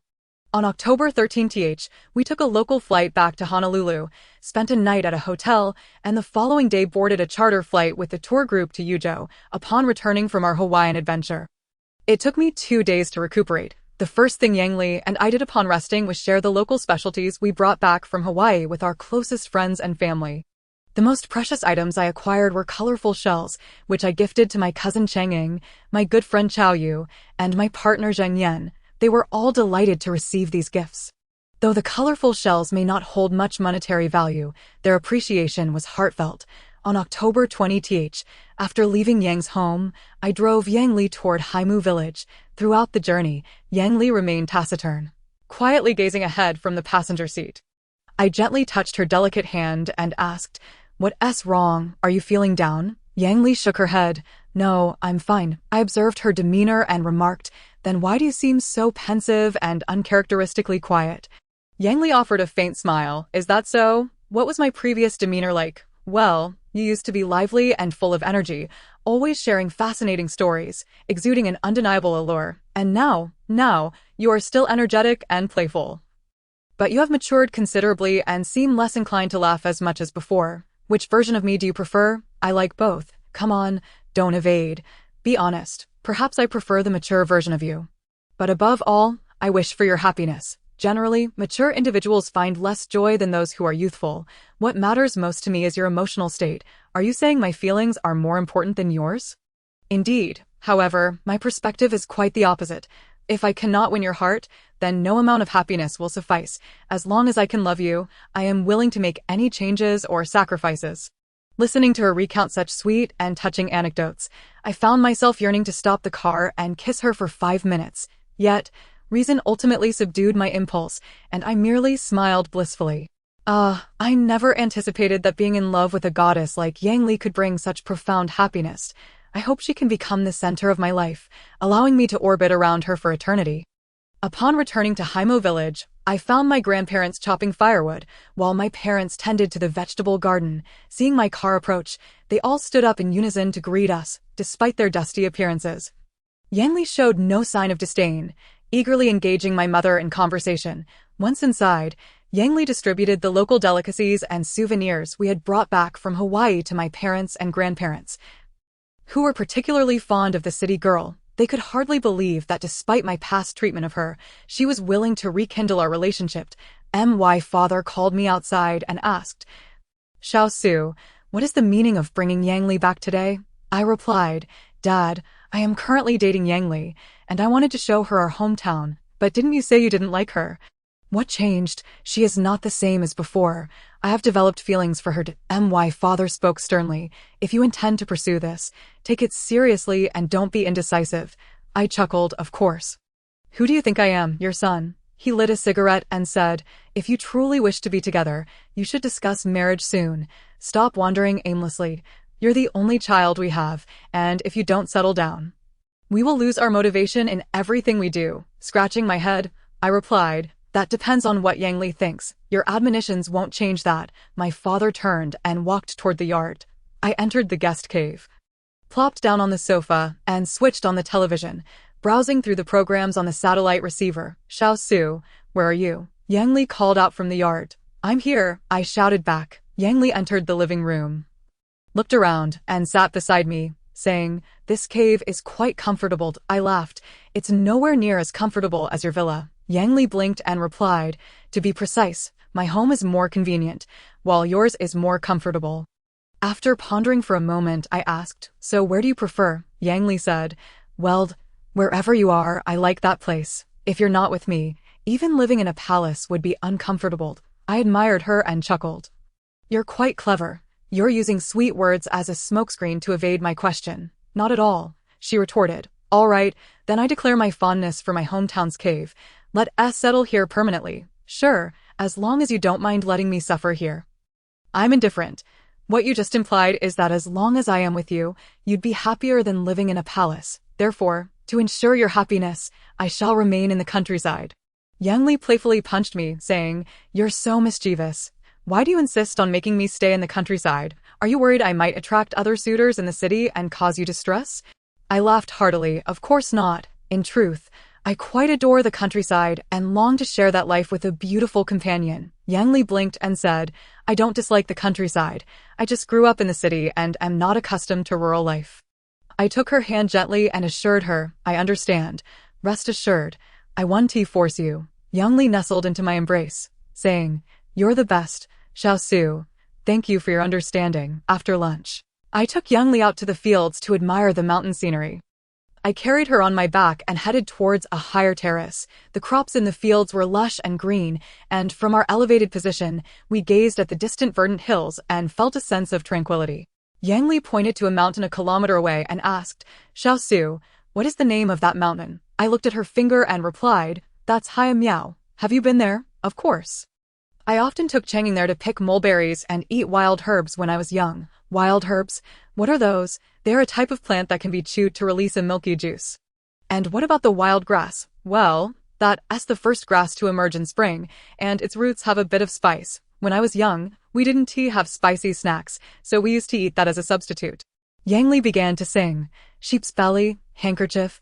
Oh, the 3 lines of blue. Meeting is easy, but talking is hard." I was taken aback and asked, "Hey, why did you suddenly start singing the Xintianyu?" Yang Li cheerfully replied, "When I reach the mountains, I think of Xintianyud. I joined in. If you want to hold my hand, I want to kiss your lips." Holding hands, kissing, we walked together in the Gulala. Yang Li inquired, "What does walking in the Gulala mean?" "You'll find out soon." I carried Yang Li to a secluded spot and set her down, saying, "Sit here." She looked confused and asked, "Why?" I replied nonchalantly, "Didn't you want to know what walking in the Gulala means? Let me demonstrate." Yang Li quickly caught on, pushing me away. "Dongfang Su, you're too cunning." "How am I cunning?" "You deliberately sang a risque song to lure me in." "Isn't that cunning?" "Well, since you understand what walking in the Gulala means, I shall let you off the hook." We wandered around the mountain, only to suddenly see the skies darken as a fierce wind swept across, enveloping us in shadows. Yang Li panicked, flustered and frantic. I carried her on my back and dashed down the mountain as the black wind rushed towards us, swallowing us whole. Chapter 47. Master of Staged Accidents. We returned home in the dark. And as dawn broke outside, a thunderclap heralded a torrential downpour. My grandfather asked, "Xiaosu, where have you been?" I replied with a grin, "Up in the mountains." My grandfather scolded, "Child, why would you go up there without cause?" I explained, "Yangli has never seen such high terraces, so I took her to see." Yangli chimed in cheerfully, "Grandpa, the crops in your village are thriving." My grandfather squinted, saying, "This year there has been ample rain, and several nearby villages have had bountiful harvests." My grandparents discussed crops. I sat on the sofa, engrossed in my phone, unable to interject. Suddenly, my grandfather said, "Yangli, since you plan to be with Xiaosu, you should marry him soon. We are all eager for grandchildren." Yangli blushed and replied, Hee, not in a hurry. We'll decide in a while." My grandfather continued, "This boy Xiaosu has always preferred to go off on his own, like a wild horse. You should discipline him, so he doesn't act recklessly." Yangli confidently assured him, "Don't worry, I'll take care of that." How readily she agreed. Yet, I find pleasure in her taking charge, for she is the one I love. After dinner, in a surprising turn of events, my parents arranged for Yangli and me to stay in the same cave. Oh dear, how quickly they have changed their stance. They used to be vehemently against cohabitation before marriage. Now they seem so eager. I asked it really necessary to rush for grandchildren. After Yangli emerged from the bathroom, her expression was devoid of emotion. She dried her hair, applied some night cream, and settled into her bed. She clearly seemed worried that I might pressure her into intimacy. I secretly chuckled, finding her amusing, although I, Dongfang Su, am a normal man. I would never force a woman into such relations. If she isn't ready, then so be it. After all, she is destined to be mine eventually. There's no need to rush. The next day, I drove Yangli and my parents to town, where we bought several items in preparation for our return home. However, as we were leaving the town, I accidentally knocked down an elderly man. I quickly got out of the car to help him up, asking, "Sir, are you all right? Are you hurt?" The old man replied, "Child, I'm fine. Just hurry and leave. If my son finds out, you won't be able to escape." I said, "Sir, if you feel any discomfort, I'll take you to the hospital immediately." He insisted, "I truly am fine. You need to go." I took out 100 yuan and pressed it into his hand, saying, "Sir, please accept this as a token of my goodwill. You can buy something to eat. If you need anything, feel free to find me in Haimu village. My father is Dongfang Yao. To my surprise, the old man returned the money, saying, "Child, I've never been one to extort money. If you don't take it, it would be unjust to me." I was astonished that such kindness still exists in the world. Had it been those ruthless city dwellers, they would have ensured I paid thousands before letting me leave. I sheepishly retrieved the 100 yuan, harboring a sense of relief for not being swindled. I prepared to board the vehicle. Suddenly, a burly man came rushing from the distance, halting me with an exclamation. "Hey, you little rascal, you knocked down my father and thought you could flee without consequence?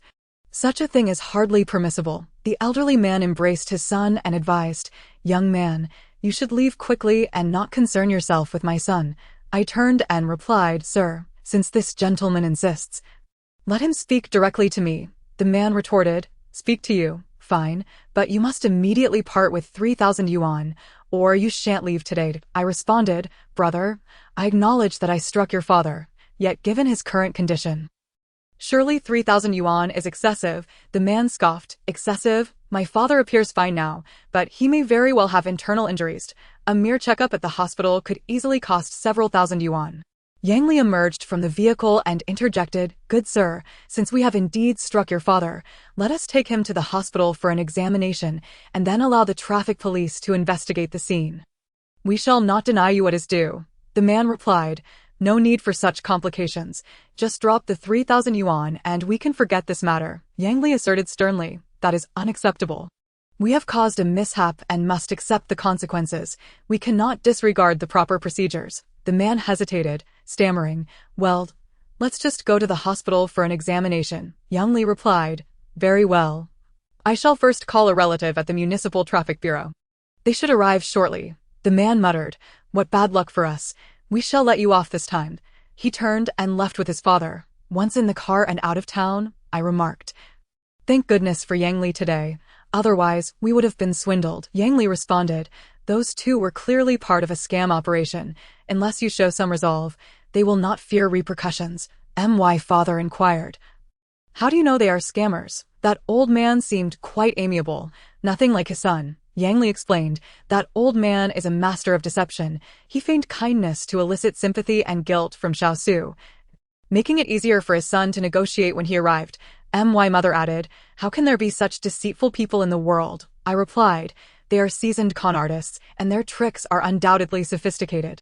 Yang Li continued, the crux of the matter is that there are no surveillance cameras in the small town, which gives them an opportunity. In a big city, they would be easily identified through CCTV footage. Upon returning home, my parents began cooking while Yang Li assisted. Feeling somewhat fatigued, I reclined on the sofa in the guest cave, watching television. I love you, just like a mouse loves rice. My phone rang, displaying Zhang Yan's number. I answered, hello, beautiful. What wisdom do you impart? Zhang Yan replied, I received the shells you mailed. They are exquisite. I chuckled. I also sent shells to Chao Yu and my elder sister. It would have been remiss not to send you some. I'm delighted you like them. I added, how could I possibly compare to your close friends and sister? My status is surely beneath theirs. Not at all. You are as important to me as my wife. I could place you on the same pedestal. Please, if you and your wife fell into a river, you would undoubtedly rescue her first. I quipped, then marry me and become my wife. That way, I could save both you and her simultaneously. Nonsense. If you merged me with your wife, would there even be a need for you to choose whom to save first? Therein lies my cleverness. All right, let us not discuss status. Suppose both Yang Li and I fell into the river. Whom would you save first? I laughed. Dear girl, do not forget you can swim. You could simply swim over and rescue Yang Li yourself. Zhang Yan pressed on. What if I cannot swim? I scoffed. Dear sister, please, do not pose such unconstructive questions. Reality exists, not hypotheticals. If hypotheticals were real, I would already be the president of the United States, and you would be ruling the world. Zhang Yan gave up. You are quite the sly one. Asking you such questions is a waste of breath. At least you have self-awareness. However, you know your place in my heart. I trust that, of course, we are eternal confidants. I just had a sudden thought about a potential business venture for both of us. Why not come to Yuzhou, and we can embark on a grand endeavor together. A venture. What could we possibly collaborate on? I excel in music, and you are passionate about games. Why not develop a game together? You truly dare to dream. Creating a game requires artists, animators, 3D designers, texture artists, concept artists, modelers, UI designers, mobile game programmers, and online game programmers. Our artistic skills are woefully inadequate for such an endeavor. Your detailed knowledge reveals your familiarity with gaming. We could hire a game production team, with you as the game director, and that would solve our dilemma. That would entail a significant investment, not a trifling sum. I do not possess such funds. I will provide the capital, and you will contribute your efforts. You have a better grasp of gaming than I do, and your oversight would be essential throughout the production process. I would merely need to finance it. Even if the game were successful, we would need a distribution and launch channel. Have you considered that? As long as our game is exceptional, I believe gaming companies would be interested, but when you release your album, you will be exceptionally busy. How would we proceed with the game during that time? Well, I would need to find a trustworthy friend to oversee it. All right, I will wholeheartedly support you. If I do not show up, it would seem ungrateful. I will head over immediately. Yang Li entered and asked, Xiaosu, who were you just speaking with? I grinned and replied, with Zhang Yan. What was the topic of your conversation? I said, I told her I would marry her, and she agreed, saying she would soon come to Yuzhou to embrace me. You are daydreaming. You only wish for good fortune. Why would Zhang Yan, surrounded by countless good men, choose to throw herself at you, a notorious playboy? You too could freely choose a good man. Why must you select me? That is contingent upon your current behavior. Should you dare to betray me, I would promptly seek another. I pulled Yang Li onto my lap and said, Silly girl, how could I bear to hurt you? Since you trust me so much, I promise to be a devoted boyfriend. Yang Li replied, You need not go above and beyond. As long as you cherish our relationship, I will be content. I will strive to love you. I placed her back on the sofa and said, My dear, I plan to collaborate with Zhang Yan to develop a game. You should start with a small investment. Once you master the operational skills and can generate profit, you may expand. Naturally, I am not developing a game to incur losses. You need my assistance. Not at the moment. I may require your help later. In the evening, Yang Li and I found ourselves bored, sitting on the Kong while playing checkers. Her skills matched mine, and we played in silence. Yang Li has indeed changed from the past. Previously, she would have struggled to focus on a game with me. Perhaps I prefer quiet girls. Her every action now pleases me. Whether this demeanor is a deliberate facade for my sake or her true self, I cannot ascertain. If it is an act, it would surely be exhausting, and I would not allow it. We played late into the night, finally succumbing to fatigue. Yang Li went to freshen up, and I tidied the game pieces, making the bed before resting. The next day at noon, my mother and Yang Li chatted while cooking, while my father and I played chess on the Kang. I felt the simple life was the happiness I longed for. My grandparents entered from outside. Taking a seat on the edge of the Kang, my grandfather observed our chess match while my grandmother chatted with Yang Li. Yang Li asked, "Grandma, where did you two go?" My grandmother replied, "Your grandfather and I went to the fields to check on the crops and gathered a couple of bundles of alfalfa." My grandfather chuckled, "Yang Li, you two youngsters are always glued together. When will you produce a child?" Yang Li playfully retorted, "Grandpa, you are too mischievous. You must have flirted quite a bit with Grandma in your youth." My grandfather laughed. "In our day, we were quite proper. None of us were as open as you young folks today." Yang Li remarked, "Your words are more melodious than your singing. If you truly adhered to such principles, I fear my grandmother would have long been swept away by the charming suitor from the neighboring village, leaving no room for your frivolous affections." Grandfather and grandmother erupted in hearty laughter. Left speechless at mealtime, our family radiated with happiness. Perhaps they were delighted by the delectable dishes, but my joy stemmed from the ambience of reunion, contemplating the prospect of leaving my grandparents to face solitude. I inquired, "Grandfather, why not come to the city with us?" Grandfather replied, "At our age, we might be buried any day. What need have we for city life? Rural life offers us freedom," I countered. "But it is unfilial of us to leave you as left-behind elders. It reflects poorly on my father and me." Grandmother interjected, "As long as you young ones are thriving, that is all that matters. We can manage, no matter how." Yang Li proposed, "Grandmother, I've long considered establishing a nursing home. How about you and Grandfather help us run it? I shall ensure you receive a salary each month." Grandfather responded, "Let us discuss that after you marry Xiao Su. What would we be doing there now?" Yang Li insisted, "Even if we don't marry, you and Grandmother could still earn at my nursing home." Grandfather replied, "No, I prefer to spend my twilight years in this humble countryside." The next day, Yang Li and I escorted my parents to Huai County, returning to Yuzhou. After dropping Yang Li at her home, boredom settled in, prompting me to immerse myself in gaming at my rented apartment. I felt a resolute determination to forge a career, yet I remained perplexed about my own marriage, uncertain how to navigate that realm.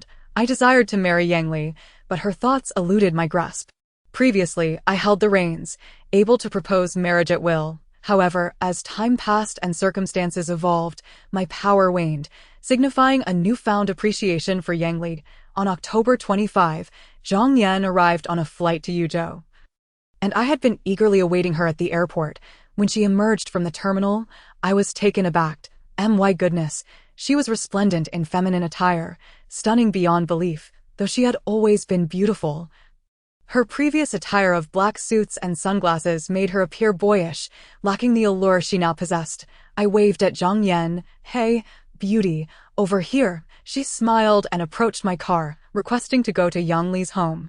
Perplexed, she explained that she missed Yang Li, prompting our visit to her house. Upon seeing Zhang Yan, Yang Li was overjoyed. They embraced and hurried into Yang Li's room. I sat with Mayor Yang in the living room, enjoying tea for about 10 minutes, when a thought struck me. "Uncle Yang, are you familiar with the abandoned factory in the Shisha suburbs?" Mayor Yang replied, "Yes, it used to be an oil refinery, but is now deserted." I expressed my intention to develop a game but lacked a suitable studio, wishing to rent that dilapidated factory. "Do you know which company owns it?" I inquired. He informed me that the refinery's owner had gone bankrupt and the property had reverted to the state. "In that case, could you assist me in borrowing that factory? I will return it to the government promptly after use." Mayor Yang responded, "You must understand, while I am a mayor, I still have superiors above me. I lack the authority to lease land or assets to individuals directly. However, I can attempt to advocate for you. Thank you, Uncle Yang. After he departed for an urgent matter, I stealthily approached Yang Li's door to eavesdrop on the two ladies' conversation. Yang Li asked, Zhang Yan, I sense you might have a soft spot for Dongfang Su, though you keep it to yourself. Why not let him have you? Zhang Yan replied, that is merely your illusion.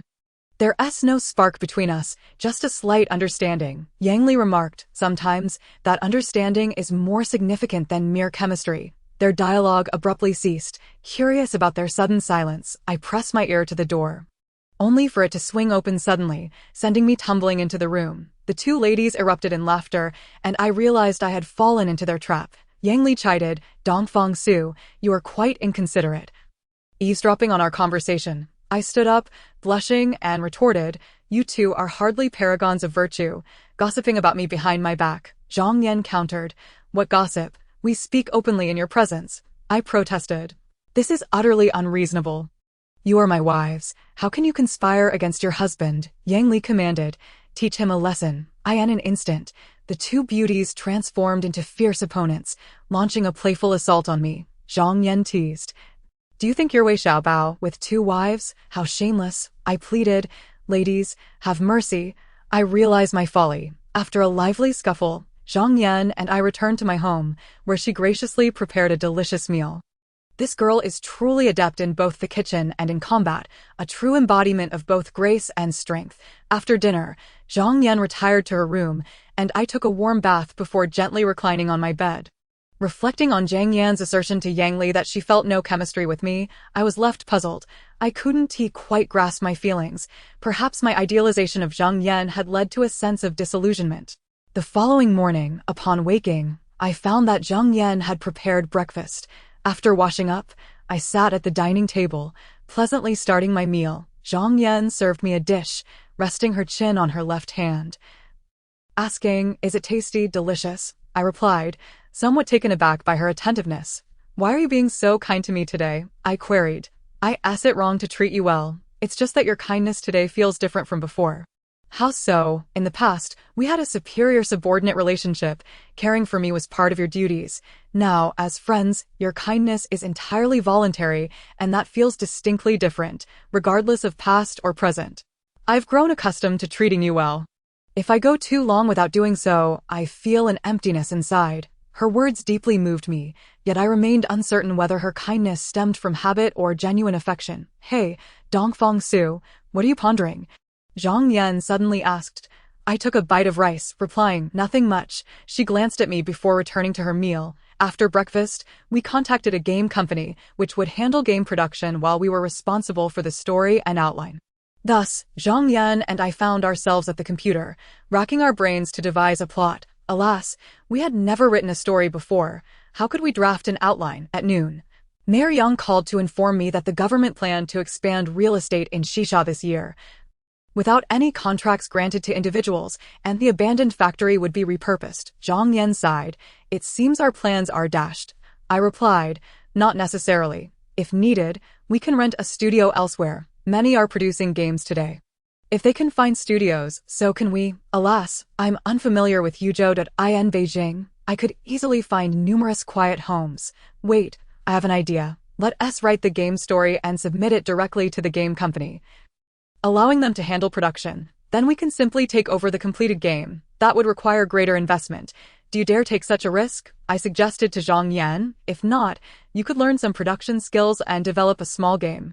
I'll be your investor. It's less risky and avoids labor costs, but I lack that talent. So what? With your gaming prowess, creating a game akin to Angry Birds should be within reach.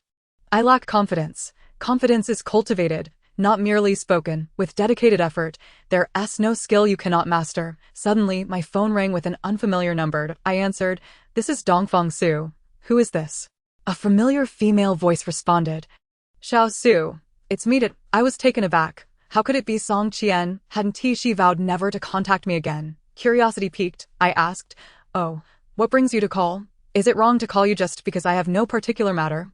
That's not what I meant. Song Qian, feeling a sense of shame, said, I am truly sorry. It was all my fault in the past. Can you ever forgive me? I feigned indifference, replying, it's nothing, it's all in the past now. She lamented, but I can never let it go in my heart. I responded calmly, what has happened.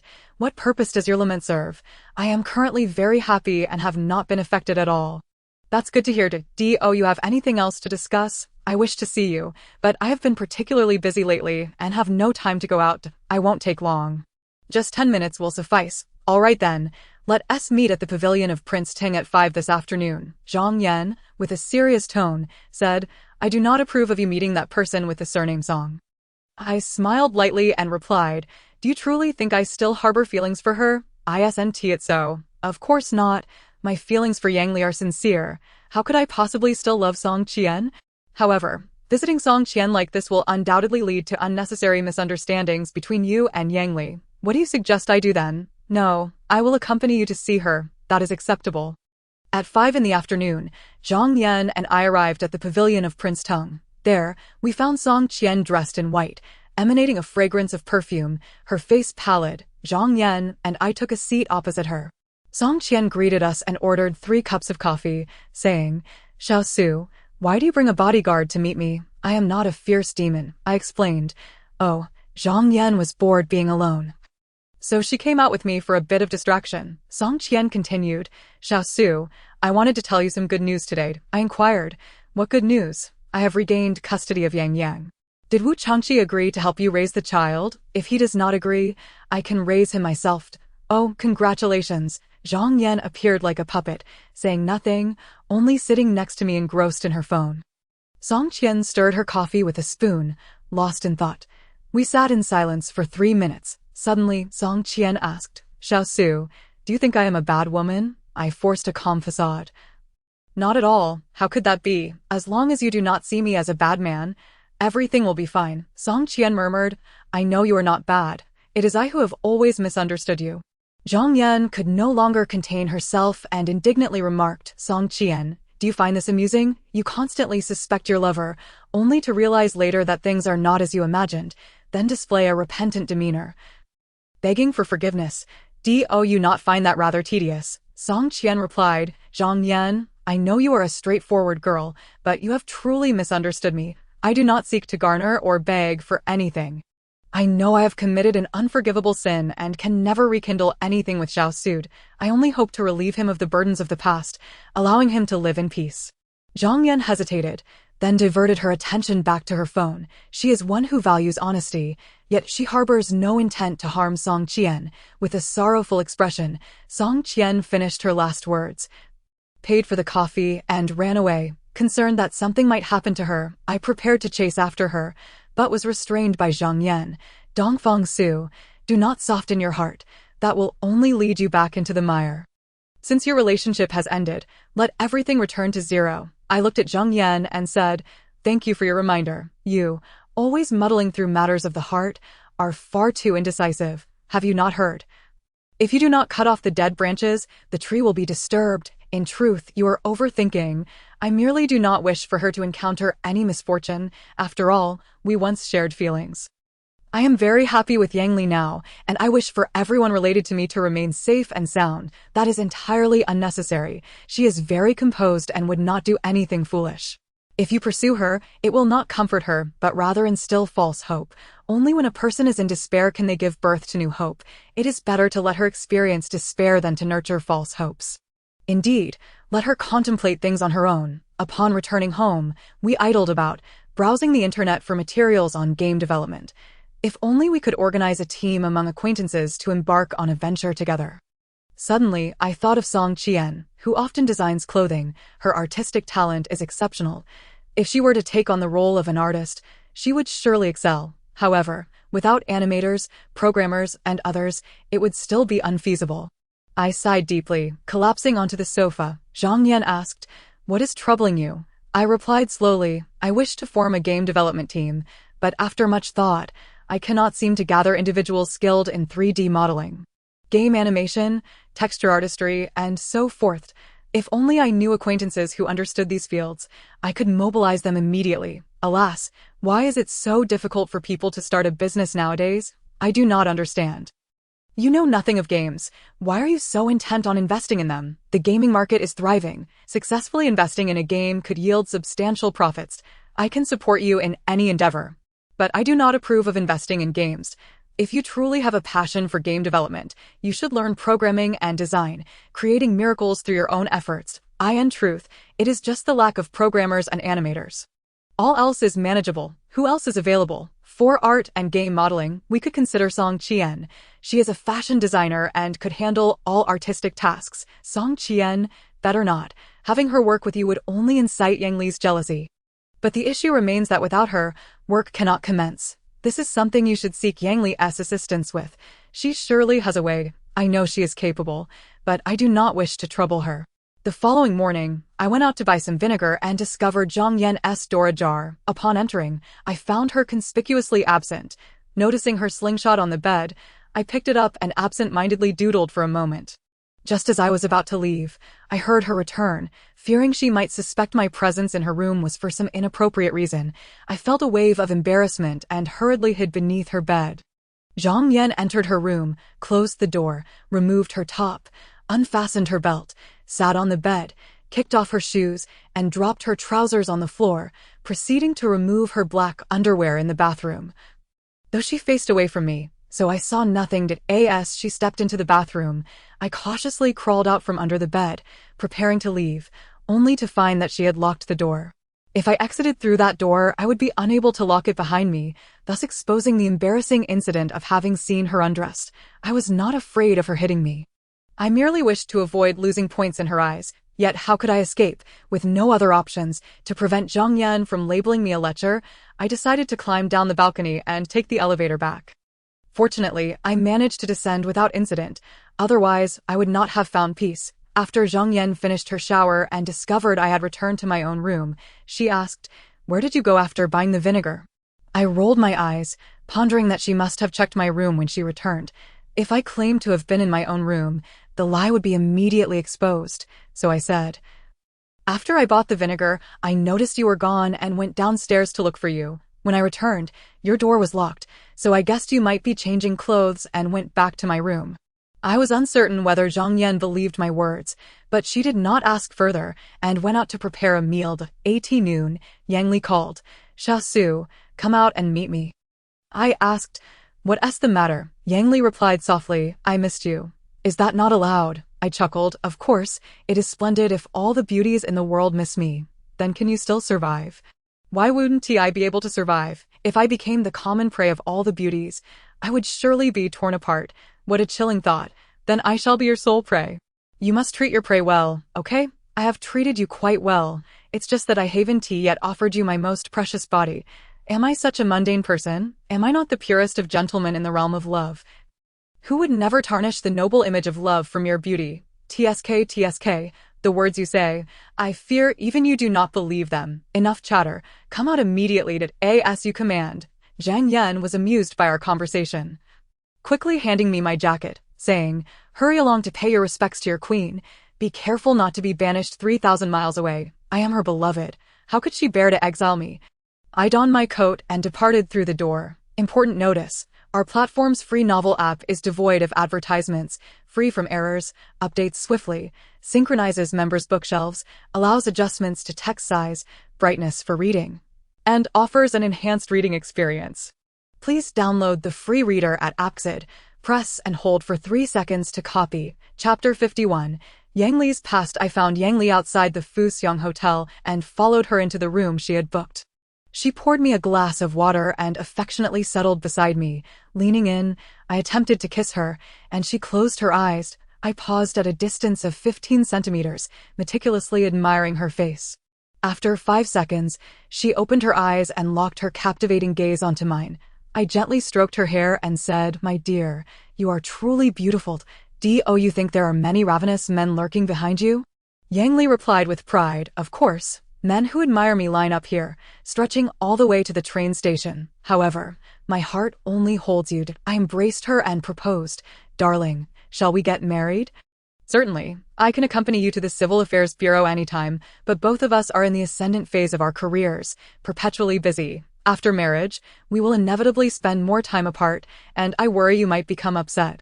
I simply wish to cherish our life together and desire no further missteps, especially since I need to allocate significant time to strategize reclaiming Hongxia. Your consideration is truly commendable. Very well. Let us wait until we have stabilized before discussing marriage. How is your game development progressing? It is currently underway. Can I participate? Aren't you busy? I can carve out some time. Truthfully, we do not require your assistance. We can proceed smoothly without it. I was reluctant to involve Yang Li, primarily to prevent others from perceiving me as someone who relies solely on women, merely living off their success. If Yang Li were to participate, even if I contributed nothing, the game would be completed in no time. This is not mere flattery. Her abilities are truly astonishing. It is worth noting that her position as chairwoman is not due to luck, but rather her undeniable competence. At times, I would feel a pang of inferiority, thinking that I am on a completely different level than her. Setting aside our backgrounds, I am not even as intellectually gifted as she. Alas, why does she not seek a high IQ, highly educated intellectual, but instead finds affection for a fledgling in the entertainment industry like me? Perhaps this is what one might call a fateful entanglement. Yang Li seemed to sense my thoughts and said, "All right, I shall not interfere with your career. Best of luck." I kissed her appreciatively and said, "I knew you would be understanding. How can I love you enough?" Yang Li playfully inquired, "How do you wish to love me?" I rubbed my hands together and replied, "Hee, you know what I mean."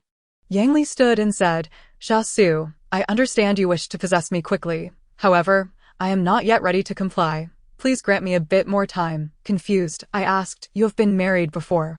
Why are you hesitant about this matter?" Yang Li stood in silence for a minute before responding, "Xia Su, you surely won't believe this, but I have preserved my virginity." I was taken aback, exclaiming, "How can that be?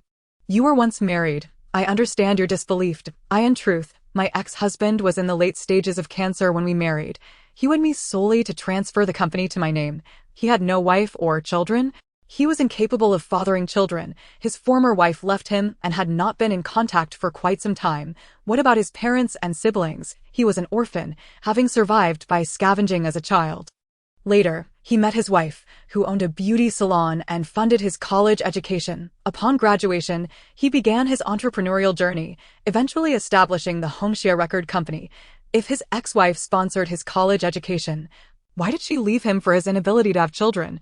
His ex-wife yearned for a child of her own, leading to frequent arguments and fights over this issue. Eventually, she lost patience and moved to Australia. His life is indeed tragic. Fate has been unjust to him. Indeed, and that is why I diligently manage his company, never daring to be complacent. He is my benefactor. Without his support, I could not have thrived in the business world. I suddenly felt immense respect for Yang Li. I had not anticipated that she was the epitome of a goddess. She is not only beautiful and intelligent, but also remarkable.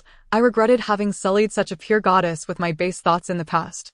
I had never imagined that someone so outwardly open and cheerful like Yang Li could possess such conservativeness within, and her true demeanor was one of such restraint. One must not judge others solely by appearances, as it can lead to profound misconceptions. With a sense of shame, I said, "Yang Li, I am truly sorry. I must reflect on my actions." Curiously, Yang Li asked, "Reflect on what?" After a moment's contemplation, I realized that expressing my past prejudices would surely anger her, perhaps causing her to sever ties with me forever. I swiftly erased the potentially troublesome words from my mind and said, "Reflect, I only fell in love with you during our stay at the hotel in Hawaii." Yang Li smiled dreamily and said, "It seems I must thank that trip to Hawaii. Otherwise, I would never have captured your heart. Alas, I have been blind to such a rare goddess. Why did I pursue those unrelated women instead of cherishing someone so exceptional? In truth, I am not as admirable as you think. I was once a wild and unruly girl, dismissive of everyone. The boys at school feared me and called me a female bandit until I met our chairman, who taught me that there are always greater talents. Only then did I set aside my haughty demeanor. The chairman not only taught me the ways of business, but also how to be a better person. He has been the brightest beacon in my life. Then why did you not embrace him after your marriage? Before marrying him, I had countless opportunities to express my affection, yet I could only regard him as my esteemed mentor, unable to harbor romantic feelings. Apart from you, the only person I ever had a crush on was a pop star during middle school. A pop star? Who? Luo Zixiang. Why not pursue him? His concert tickets are far too expensive. I cannot afford them. Moreover, I am content simply seeing my idol on television. Why did you not invite him to perform in Yuzhou after becoming chairwoman of the record company? I would need the opportunity. Before I could invite him, he met you. How could I possibly compare to Luo Zixiang? But I love someone like you. Weren't you infatuated with Luo Zixiang? That was merely fandom. The reality of you is far more substantial. Besides, you are also a star.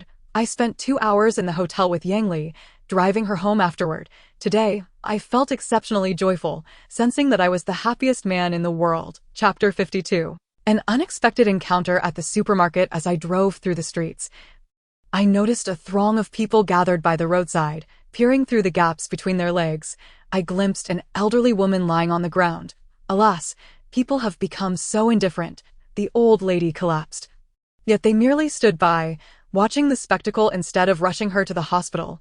Unable to bear it, I parked my car, pushed through the crowd to ascertain the situation, and called for an ambulance. The paramedics quickly arrived and transported the elderly woman to Fukang Hospital. Before I could return home, the hospital called, asking, "Sir, did you place the 120 emergency call?" "Yes, that was me. Oh, we are unable to contact the elderly woman's family. Could you come to Fukang Hospital?" "Certainly, I will be there shortly." Upon arriving at Fukang Hospital, a middle-aged male doctor said, "Sir, the elderly lady is suffering from high blood pressure. Could you please assist by covering her medical expenses?" "I do not know her. Please ensure she receives treatment first. Her family will surely arrive soon to settle the bill. However, our hospital has a policy that requires family members to be present before treatment can begin."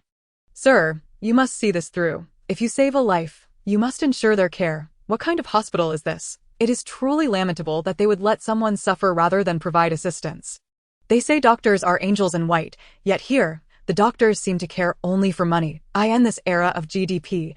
Do people truly see nothing beyond financial gain?" In a fit of anger, I asked, "How much is needed? Please provide 2,000 yuan initially."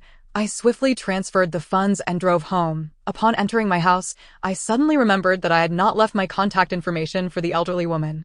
If her family were to find her, they would have no way to reimburse me. "Why are you so late returning?" Zhang Yan lounged on the sofa, casually pressing buttons on the remote, her eyes glued to the television screen. I changed my shoes and replied, "On my way back from Yang Li's, I saw an elderly woman collapsed by the roadside. I called 120 and sent her to the hospital, even covering her 2,000 yuan medical fee." Zhang Yan gazed into my eyes and, with a hint of sarcasm, remarked, "Should I commend your inherent kindness or label you as foolish?" I poured myself a glass of water and settled into the single armchair, replying, "I am uncertain." However, upon witnessing that elderly woman lying by the roadside, neglected, I found it impossible to turn a blind eye. "Aren't you afraid her family might accuse you of wrongdoing?" I had pondered this as well. Yet I would rather risk false accusations than gamble with my conscience. Otherwise, I would be tormented by guilt. Kindness is commendable, but excessive benevolence can lead one to folly. If you were to encounter that elderly woman sprawled on the ground, would you ignore her? I replied, "I do not know. After all, the 2 elderly individuals I assisted ended up accusing me. How can society be so convoluted, where even saving a life can lead to being falsely accused? It is outrageous. Therefore, one might perceive onlookers as particularly apathetic. In truth, everyone wishes to help, yet fears the repercussions of being wronged." We spent an hour discussing societal issues. I exhaled deeply and inquired, "What shall we have for dinner tonight?" Zhang Yan responded, "Big plate chicken and braised vegetables." "Surely, there are no vegetables left in the refrigerator." "Indeed, I will go buy some immediately. I will accompany you."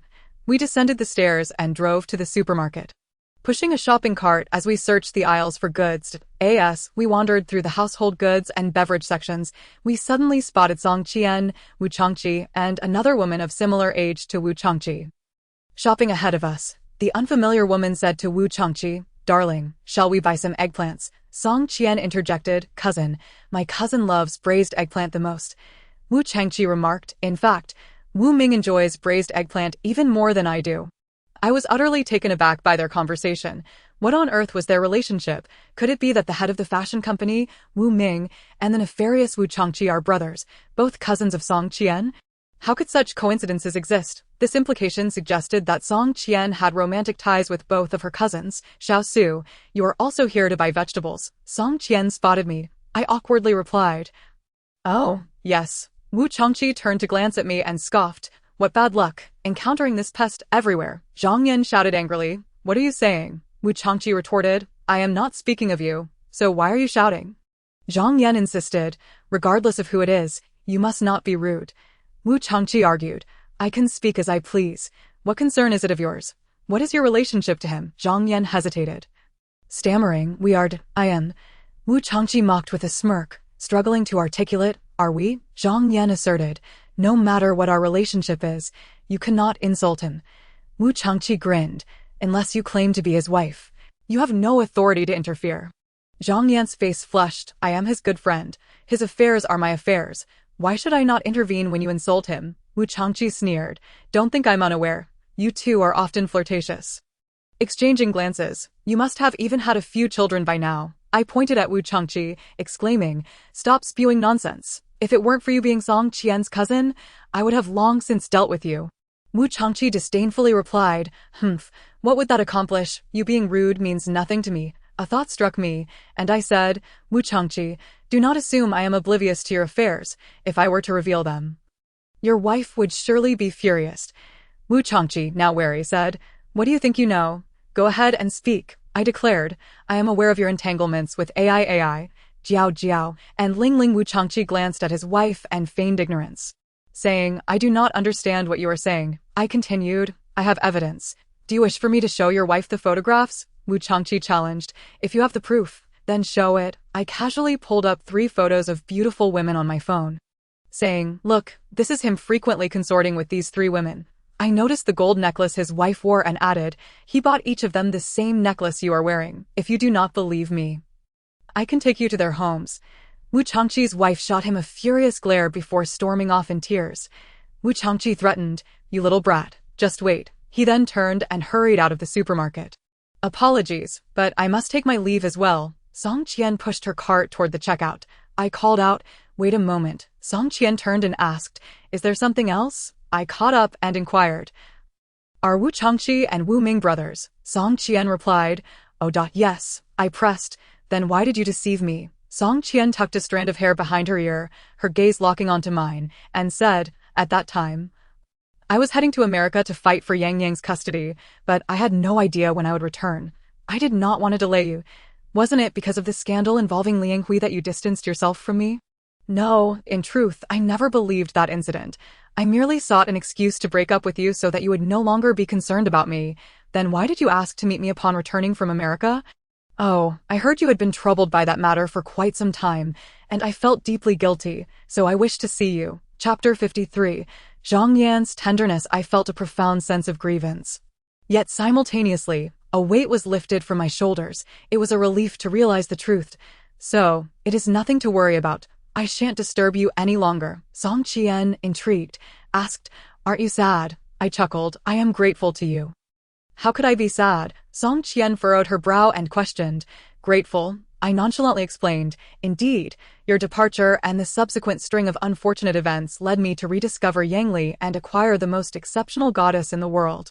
Song Qian's eyes flickered, and as she rolled her eyes, a tear fell, and she said, Congratulations, before hastily leaving. My heart was a whirlwind of emotions. It struck me that the reason behind my anguish during our breakup was so simple. Why had I not realized it sooner? Had I known earlier, I would have spared myself the sorrow and patiently awaited her return. Suddenly, with the truth laid bare, I was left in a quandary. Should I forgive Song Qian or remain devoted to Yang Li for life? My principles dictated that I must continue loving Yang Li. Otherwise, I would be ungrateful, disloyal, and heartless. Zhang Yan, having purchased chicken and vegetables, spoke with a teasing tone. Dongfang Su, after hearing Song Qian. You must be considering reuniting with her. Right? I scoffed. What do you take me for? Am I someone without principles? Zhang Yan smirked. Oh please, as if you are so noble. I raised my hand and lamented. Alas, it seems my shining image in the eyes of the public has all been tarnished by you. Zhang Yan paid at the checkout, returned the cart, and handed me 3 large bags of groceries, almost flaunting her ease as she walked ahead, saying, If one day I could treat you like a servant, I would surely make your life miserable. I grumbled under my breath. Truly, the heart of a woman can be the most venomous. Given your malicious intentions, you can never be my boss. Not necessarily. Fortunes change. You know. Zhang Yan opened the car door and settled into her seat. I placed the 3 bags in the trunk, climbed into the driver's seat, ignited the engine, and said, "All right, as long as you can become the boss. I promise to be your servant." Upon returning home, night had fully fallen. Zhang Yan rubbed her hands together and entered the kitchen to begin cooking. My hunger grew urgent, and I eagerly assisted in washing vegetables. But Zhang Yan found me bothersome and pushed me out of the kitchen. With nothing else to do, I plopped onto the sofa to watch television. Once dinner was ready, I strode to the dining table and sat down. Waiting for Zhang Yan to bring the rice and utensils, without regard for politeness, I scooped a bowl of rice and heaped a spoonful of braised vegetables on top. Zhang Yan chuckled. "Look at you. Are you that hungry?" I devoured a few mouthfuls and replied, "At this moment, I want to gobble you up too." Zhang Yan playfully tapped my head with her chopsticks, saying, "That will teach you to speak foolishly." I shot her a glare and retorted, "If you knock me out, who will take care of me?" Zhang Yan took a bite of her dish and said, "Oh, I would take care of you for a lifetime." Upon uttering those words, her face instantly turned the shade of a ripe apple. I couldn't help but feel that Zhang Yan's attitude towards me had subtly shifted. Could it be that she had developed feelings for me? Haha, surely not. She despises men like Chao Yu, who are prone to infidelity, and her feelings towards me were likely no better. Yes, that must be it. I noticed the chicken looked appealing, so I placed a piece on Zhang Yan's plate and took one for myself as well. Zhang Yan focused on her meal, no longer engaging in conversation, and thus, we shared a rather silent dinner. After we finished eating, Zhang Yan went to wash the dishes while I remained in the living room to watch television. A hilarious video played on the screen, causing me to laugh uproariously. Zhang Yan poked her head out from the kitchen, casting a disdainful glance my way, and I quickly covered my mouth to stifle my laughter. Zhang Yan finished washing the dishes, sat beside me, and snatched the remote control, exclaiming, "My drama is about to start." I was taken aback by her unexpected fondness for urban dramas. Discontentedly, I remarked, "Aren't you being a bit domineering?" She retorted, "What's wrong? Do you have an objection? Speak up. Do you intend to call for help, or shall we settle this one-on-one?" She exuded an air of intimidation, and no matter how I tried, I knew I could not overpower her. I feigned a pitiful expression. That moment, my phone rang. I glanced at it. It was an unfamiliar number. I answered, "Hello, who is this?" A man's voice responded, "Hello, may I ask if you are Mr. Dongfang Su?" "Yes, I am Dongfang Su." Do you remember the elderly lady you helped earlier today?" "Oh, yes, you are I am her son and would like to confirm this matter with you." "Well, I saw your mother lying on the roadside unattended and called for an ambulance." "Thank you very much for saving my mother. I am truly at a loss for words.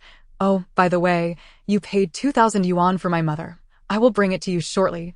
I generously replied, "It's nothing. If your family is in difficulty, you can return it a few days later. I am this day and age, who has extra money, however, since the son of that elderly lady showed sincerity in repaying." I felt no need to press him for it. It is better to be courteous in the presence of a sincere person. The man said, "Thank you, I have the money now. Please tell me a location. I would like to return it to you as soon as possible." I thought for a moment and replied, "All right. Meet me tomorrow at noon in front of Fukong Hospital." After hanging up, I turned to Zhang Yan and said, "It seems there are still grateful people in this world." Zhang Yan replied, "That's your good fortune. Had it been someone less fortunate, they would surely have been taken advantage of. Good deeds are rewarded with good." I remarked, "In this world, those who are good are often met with evil in return." The next day, I drove to Fukong Hospital, where I encountered a well-mannered young man. He introduced himself as He Xiong, a 25-year-old programmer who had just graduated from university. He mentioned that his mother had developed hypertension due to the strain of supporting his education. Curiously, I inquired, "And your father?" He Xiong's face darkened with anger as he replied, "He divorced my mother when I was very young. I haven't seen him in over a decade." I felt a pang of guilt and said, "I apologize for touching on a painful subject." "Oh, that's nothing," he dismissed. He then pulled out 2,000 yuan from his pocket and handed it to me, saying, "I am truly grateful to you. Without your help, my mother would not have survived." I gently patted his shoulder and said, "As the saying goes, to see someone in need and not help them is a sin. When I saw the elderly lady faint, how could I possibly stand by? We discussed such topics for an hour." And he suddenly sighed, Alas, it has been 2 years since I graduated from college. I thought I could earn money to support my mother, but I can't even find a decent job, I chuckled. There's a lucrative opportunity available. Would you be interested? What opportunity? I replied. I have been wanting to develop a game, but I lack a programmer. Would you be willing to collaborate with me? Hee-seong hesitated before responding. I would be willing, as long as it can earn money. I am open to anything, I exclaimed with excitement.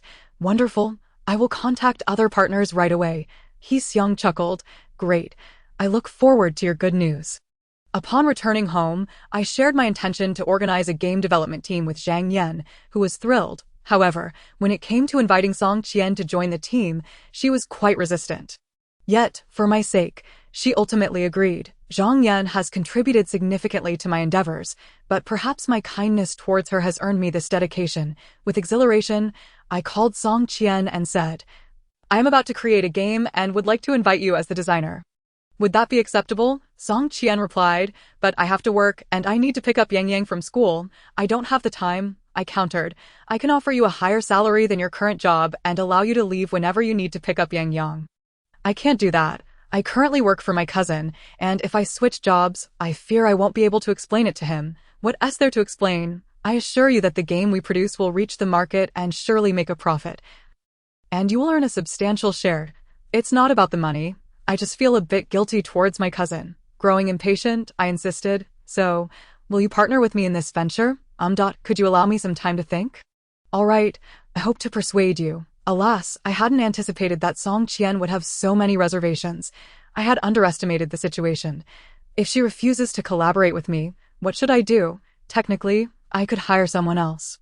But it feels particularly uncomfortable. Why is it so difficult to start a business? There are either no suitable studios or no partners. It is quite disheartening, Zhang Yan advised, if Song Qian doesn't want to come. It's all right. As long as we have a programmer, we can manage. I replied helplessly. If she is adamant about not joining, I will have to hire someone else. After much discussion, we decided to post a recruitment advertisement for modelers, animators, and texture artists, and we would figure out the rest later. Thus, I crafted a recruitment ad, leaving my contact information, and posted it on the bulletin board downstairs, waiting for candidates to arrive 3 days later. Applicants started to show up, and Zhang Yan and I scrutinized each one. After dismissing 3 candidates, a stout man entered, dressed in a suit, and introduced himself. Hello, my name is Dang Fuan, and I am an animator. I can also handle modeling, Zhang Yan asked. Do you have any work samples? Dang Fuan produced a CD from his pocket and said, yes, you can view it on the spot. I inserted the CD into the computer and, after reviewing it, found his skills quite satisfactory. Returning the CD, I said, please come to work next week. We will notify you. Thank you. Dang Fuan bowed and left. Zhang Yan called in the next candidate. A middle-aged woman entered, wearing high heels and a black suit, carrying a small black bag, with a slim figure and slightly attractive features, complemented by black-framed glasses. She greeted us. Hello, my name is Tian Lixia, and I specialize in textures. I said, please show us your work. She presented her work on the table for us to see. Both Zhang Yan and I were very pleased and asked her to await our notification next week. Once we had gathered enough partners, I assigned the task of finding a studio to Yang Li, while Zhang Yan and I diligently sought out the goddesses from the 4 great classics. I intended to name this game Journey through the 4 great classics to find goddesses. Fortunately, our progress was smooth, and we quickly established the game's story background. With the story background and outline in place, we could finally begin writing the narrative. On November 5th, the initial draft of our game story was completed, and we had found a studio. Thus, we needed only Song Qian to finalize our team. I called her to ask, so, have you made a decision? Song Qian replied, I have resigned from my cousin's company. To support you in your endeavors, I am willing to sacrifice everything. That's wonderful. I will wait for you across from the department store on Jiankong Road. All right, I will be there shortly. I was deeply moved that Song Qian agreed to be my partner. I'd hoped this game would bring blessings to all my collaborators. When Song Qian arrived in front of the department store, she got out of the car and waved at me. Xiao Su. I smiled and approached her. Let's go in. You're the last one we need. Today, Song Qian wore her brown hair down, adorned in a stunning autumn outfit. With silver high heels and carrying a burgundy handbag, complemented by a golden necklace, her appearance, paired with her captivating eyes, was indeed alluring. However, my infatuation with her was now a thing of the past. We were merely partners in work, devoid of any complicated romantic entanglements. Upon entering the studio, He Xiang, Dang Fuan, and Tian Lixia were already hard at work, while Zhang Yan was explaining the main storyline of the game to them. Song Qian and I took our places and began our respective tasks. Under Zhang Yan's supervision, we toiled diligently for over half a month, yielding significant results that were quite exhilarating, although Zhang Yan lacked technical knowledge. She offered many valuable suggestions. She served as the framework for our game development, providing guidance. However, in just half a month, with the purchase of equipment and payment of salaries, I had already spent over 100,000 yuan. If this continued, I feared financial issues would arise. One day, after work, I climbed to a pedestrian bridge, gripping the railing with both hands and leaning forward, gazing at the ceaseless flow of vehicles below. Lost in thought, I end this game. I had to be prepared for potential losses. Otherwise, I would surely crumble. Xiao Suit, a voice called out from a distance. It was Song Qian. I turned to see her approaching, her hair dancing in the wind. I smiled at her.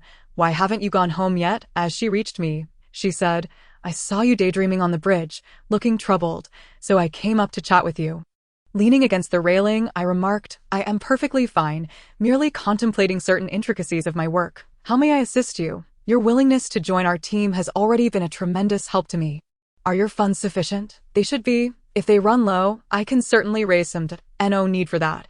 Even if my funds were inadequate, their always yang li. As soon as I express a need.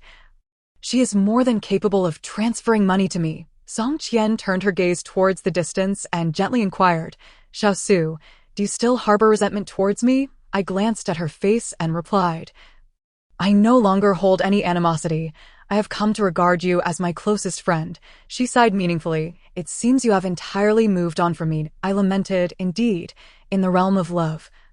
I have let you go. However, in the domain of friendship, you will always hold a prestigious position. I asked that so, she uttered with a bitter smile. I reflected, I never anticipated that my arch-nemesis, Wu Changqi, would turn out to be your cousin. He truly leaves much to be desired. Song Qian frowned. He was separated from his parents at a young age, and I only recognized him when I was preparing to go to America with my cousin Wu Ming.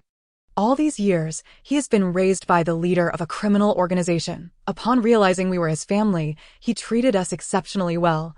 I believe he merely appears fierce, but his heart is quite warm.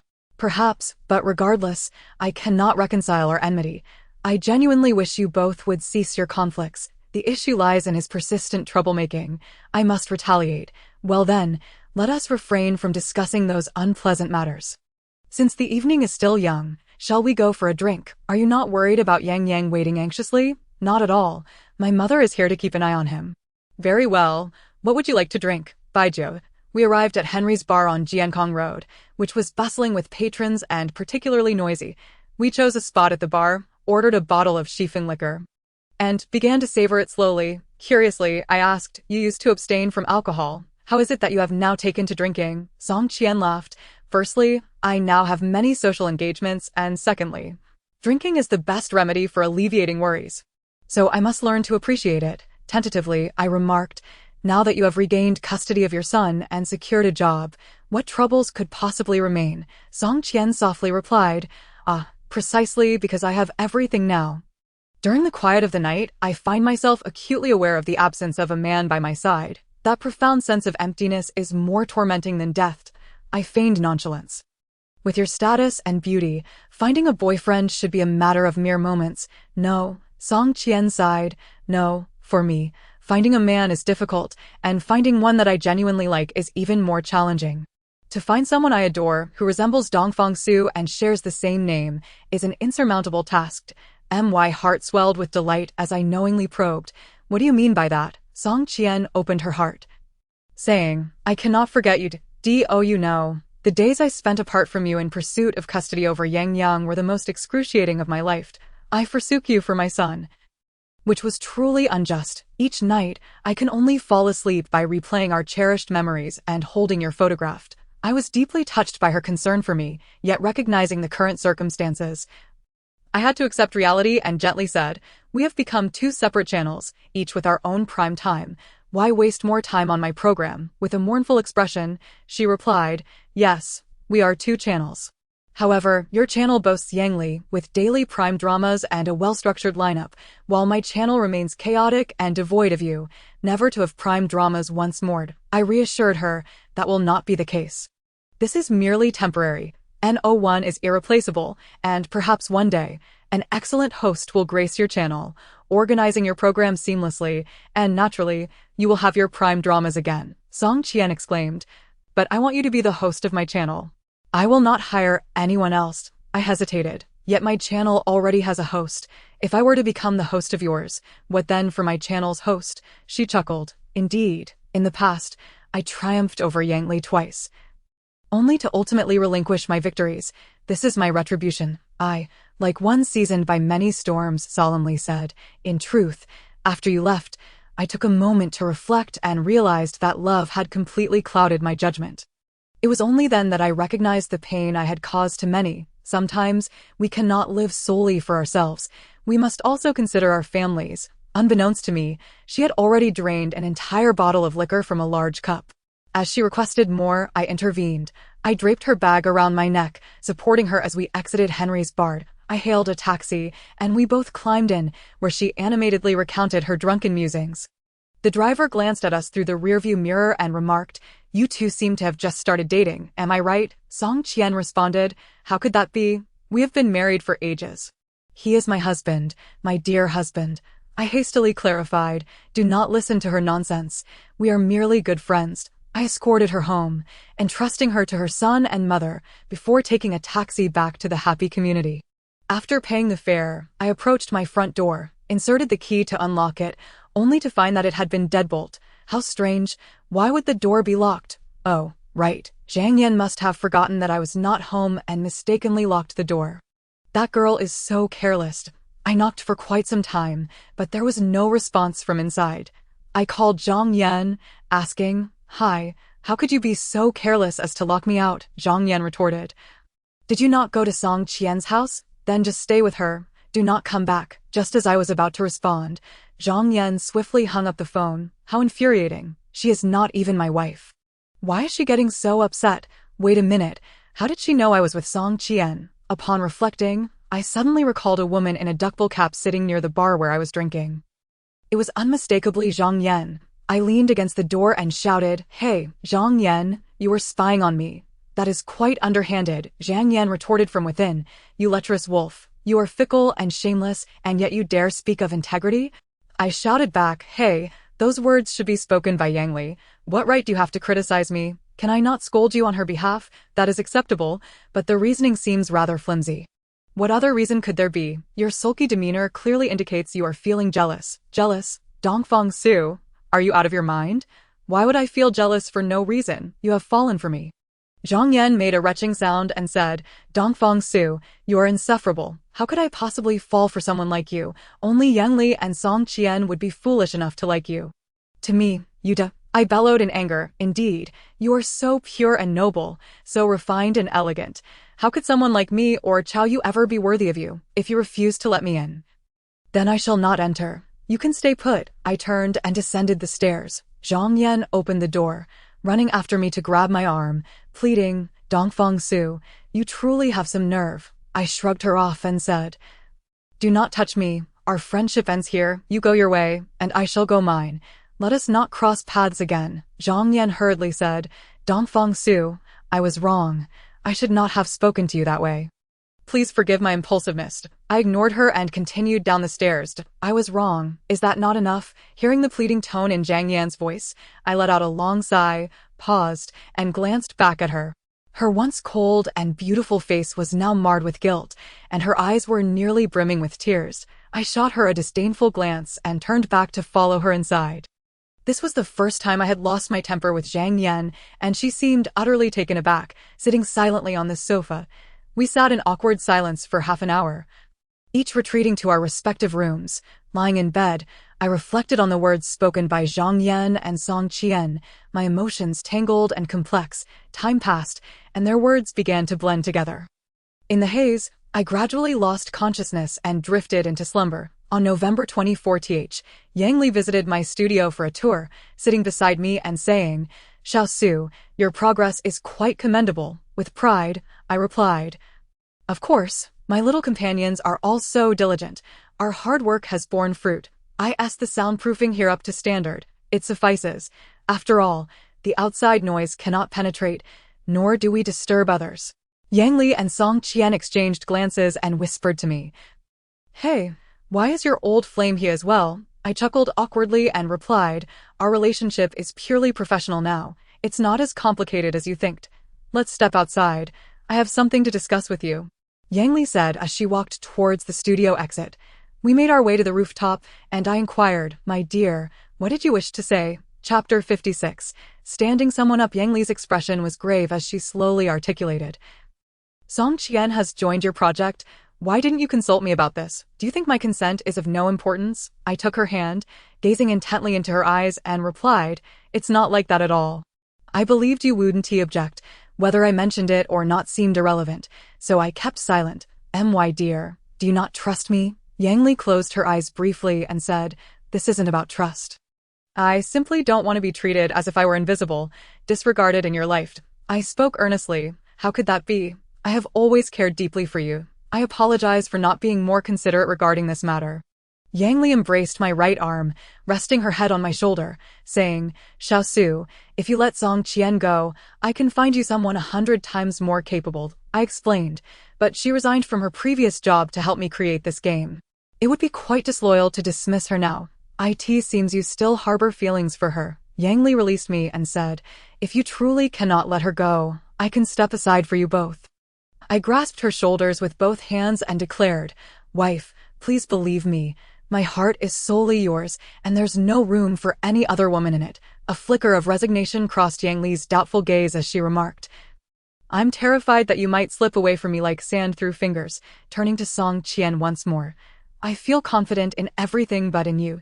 You're overthinking this." After being hurt by Song Qian twice, I have completely moved on from her. "You cannot fathom how much I love you now." I gently kissed her and added, "Wife, be patient.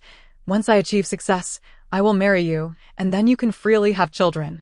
I promise to pamper both you and our offspring to the skies." Yang Li pouted, saying, "You only know how to sweet talk." With a mischievous glint, I suggested, "Wife, how about we go to a hotel tonight?" Yang Li playfully punched me, exclaiming, "You beast." I made a playful clawing gesture, grinning, "Wife, I want to devour you." Yang Li giggled, "Dongfang Su, you're so naughty." I teased, "A man must be a little bad for a woman to love him." She shyly replied, "Going to a hotel is fine, but you mustn't take advantage of me. I knew you were the best." I lifted her in my arms and spun around, grinning, "Rest assured, though your husband may be mischievous, he is not devoid of humanity." Returning to the studio, I swiftly typed away, continuing to craft the game's narrative. All my collaborators were diligently immersed in their respective tasks. The thought of Yang Li accompanying me to the hotel later filled me with excitement. Since Song Qian's departure, I hadn't felt the warmth of love for quite some time. Tonight, I intended to relish the sweetness of affection to the fullest. At 2 p.m., a series of knocks echoed from the studio door. Upon opening it, I found a delivery person. Curiously, I asked, "What brings you here?" The delivery person inquired, "Is Miss Zhang Yan here?" I replied, "Yes, she is." The delivery person continued, "Please have Miss Zhang sign for this package." Zhang Yan emerged, questioning, "I didn't order anything online. How could there be a package for me?" The delivery person responded, "It's a gift from a gentleman." Confused, Zhang Yan asked, "What, a gift for me? Who sent it?" The delivery person replied, "I'm afraid I don't know. The gentleman did not leave his name." Zhang Yan signed for the package and uncovered a bouquet of roses, accompanied by a card inscribed with a love poem. She sat in her chair, lost in thought, scrutinizing my every move. What could this possibly mean? Did she suspect that the roses and the poem were from me? Suddenly, Zhang Yan stood up and discarded the bouquet into the trash. Such brutality! How could she so carelessly dismiss the affections of someone who secretly adored her? Yet, this behavior perfectly aligned with her character. Otherwise, why hadn't she married by now? Sighing, I resolved to forget about Zhang Yan and focus on my work. That evening, I awaited Yang Li at the hotel she had chosen for 2 hours, but her figure remained absent. I called her, asking, "Wife, why haven't you arrived yet?" Yang Li, sounding guilty, replied, "Xia Su, I'm sorry. I have an unexpected engagement tonight and cannot make it to the hotel. You should go to bed without me." Discontent, I questioned, "What engagement could possibly be more important than our relationship? I can't discuss it now. Goodbye." Yang Li abruptly hung up. I was furious, tempted to throw my phone in frustration, but restrained myself. What could be so pressing that she would so callously stand me up? Perhaps she truly had a valid reason. I checked out, returned to the happy community, and upon entering my apartment, discovered Zhang Yan asleep on the sofa. The television still on. I shook my head, turned off the television, and carried her to her room. Watching her sleep so peacefully, I crouched by her bed to observe her slumber, recalling the day I had lost my temper at Zhang Yan. I pondered how such a typically headstrong girl could be so frightened that day. Confounded, I noticed how deeply she slept tonight. Previously, any noise would rouse her, yet today my curiosity piqued. I touched her pale forehead, discovering her skin was burning hot. Oh no, she had a fever. I called out to her a few times and gently shook her, but she remained unresponsive. Frantically, I dialed for emergency assistance, carrying her downstairs to the ambulance bound for Fukon Hospital. The next morning, as the sun slowly ascended, Zhang Yan lay in a private hospital room receiving in 4 drip, while I dozed off beside her bed. Suddenly, I felt someone stroking my hair. I looked up to find Zhang Yan's eyes open. Stretching, I asked, "You're awake?" She responded with a soft hum. How did I end up here?" I stood and drew back the curtains, explaining, "You had a high fever last night. If I hadn't rushed home, you might not have made it. Thank you for bringing me to the hospital." Zhang Yan's voice was hoarse. "Oh, it was nothing," I joked. "Saving a life is worth more than building a pagoda." Zhang Yan lapsed into silence, her gaze fixed on the ceiling. I sensed she was deep in thought, yet I couldn't discern what occupied her mind. Moreover, she usually had good health. How could she have fallen ill last night? Sitting back down, I asked Zhang Yan, "What happened last night that caused you to develop a fever out of nowhere?" She continued to stare at the ceiling and replied, "Perhaps the air conditioning was set too low." I yawned, stretching my neck, and asked, "What do you feel like eating? I can fetch you some breakfast." "I don't want anything. I have no appetite." "That won't do. You're unwell and need to eat." "I don't want anything. Go accompany Yang Li instead." From her tone, I sensed a hint of resentment. I sighed. "I am not going. Isn't she busy? Let her handle her affairs." Zhang Yan shifted her gaze to my face, asking, "What's wrong?" I expressed my dissatisfaction. She stood me up last night without so much as an explanation, merely stating she had an engagement. Zhang Yan's eyes brightened as she replied, "Being busy is good. It means one can earn more. An idea struck me. "Zhang Yan, may I ask you a question?" She responded, "Sure, go ahead." I asked earnestly, "If we were to marry, would you be willing to live in the countryside with me?" Chapter 57. I'm just beating. What are you thinking? How could that ever happen? Zhang Yan reacted vehemently. I clarified, I meant hypothetically. "I don't know." She softened her tone. "If I loved you enough, perhaps I would." I pressed further. "Don't you long for city life?" Zhang Yan replied, "But if I fell in love with a farmer, I would have to accept everything about him." I sighed. "If only Yang Li could think like you." Zhang Yan glanced at me and said, "If you truly love her, you must accept all that she is."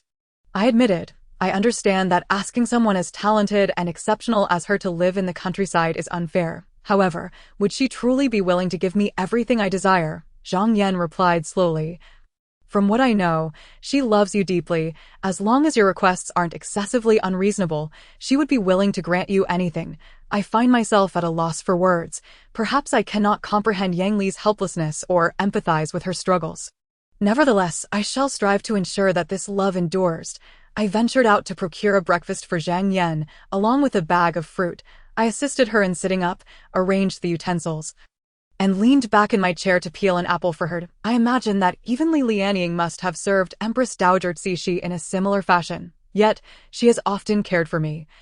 So I consider this my way of repaying her kindness. Zhang Yan inexplicably asked, "Dong Fengxiu, will you be my husband?" I nearly cut my finger while peeling the apple, paused for a moment, and replied, "Sure, Let us go to the Civil Affairs Bureau right now to obtain our marriage certificate. You dare to marry me? She laughed. Honestly, I don't dared. If I ever anger you, you might very well end my life. That could indeed be a possibility. I handed the apple to Zhang Yan and said, all right, I won't indulge in idle chatter any longer. I must head to work. Should you need anything, feel free to call. I am always at your service. Zhang Yan waved me off, saying, go ahead, I have no pressing matters. I departed the hospital and drove back to the happy community, arriving at my studio where I informed everyone about Zhang Yan's condition before immersing myself in work. Having never penned a story before, I found myself somewhat ill-equipped for such a formidable task. I had read numerous novels by others and thought that fabricating tales required little skill, but when I attempted it myself, I realized the difficulty involved. After all, if writing novels were truly that simple, wouldn't all literary figures become renowned like Mao Dun or even Nobel laureates in literature? Nevertheless, I was confident in my ability to excel in this endeavor. After working for an hour, I heard my phone ring. Upon checking, it was a call from Chow Yu. I answered, inquiring, old Chow, what brings you to call? Chow Yu spoke in a low, tense voice, I need to talk to you. Can you step outside? Where are you? Right outside your studio. All right, I'm coming. Upon exiting the studio, I found Chow Yu standing outside the grain and oil market. I approached and asked what the matter was. But without a word, he punched me squarely in the face. A sharp pain surged through me, and I tasted blood in my mouth as I exclaimed, what on earth are you doing? Chow Yu shouted. Dong Fengxiu, you are utterly despicable. What did I do wrong? You still have the audacity to ask. You know I have feelings for Zhang Yan, yet you pursue her behind my back. Are you even human? Where did you hear that I am seeing Zhang Yan? Of course, it was Zhang Yan herself who told me. Is there any doubt? What did she say? I visited her at the hospital, and she kicked me out of her room, declaring that she is about to marry you, Dong Fengxiu, and to stop bothering her. Old Chow, you are astute in so many matters. How could you be so oblivious in this regard? She is clearly trying to use me to drive you away. Why are you so easily deceived? It cannot be that simple.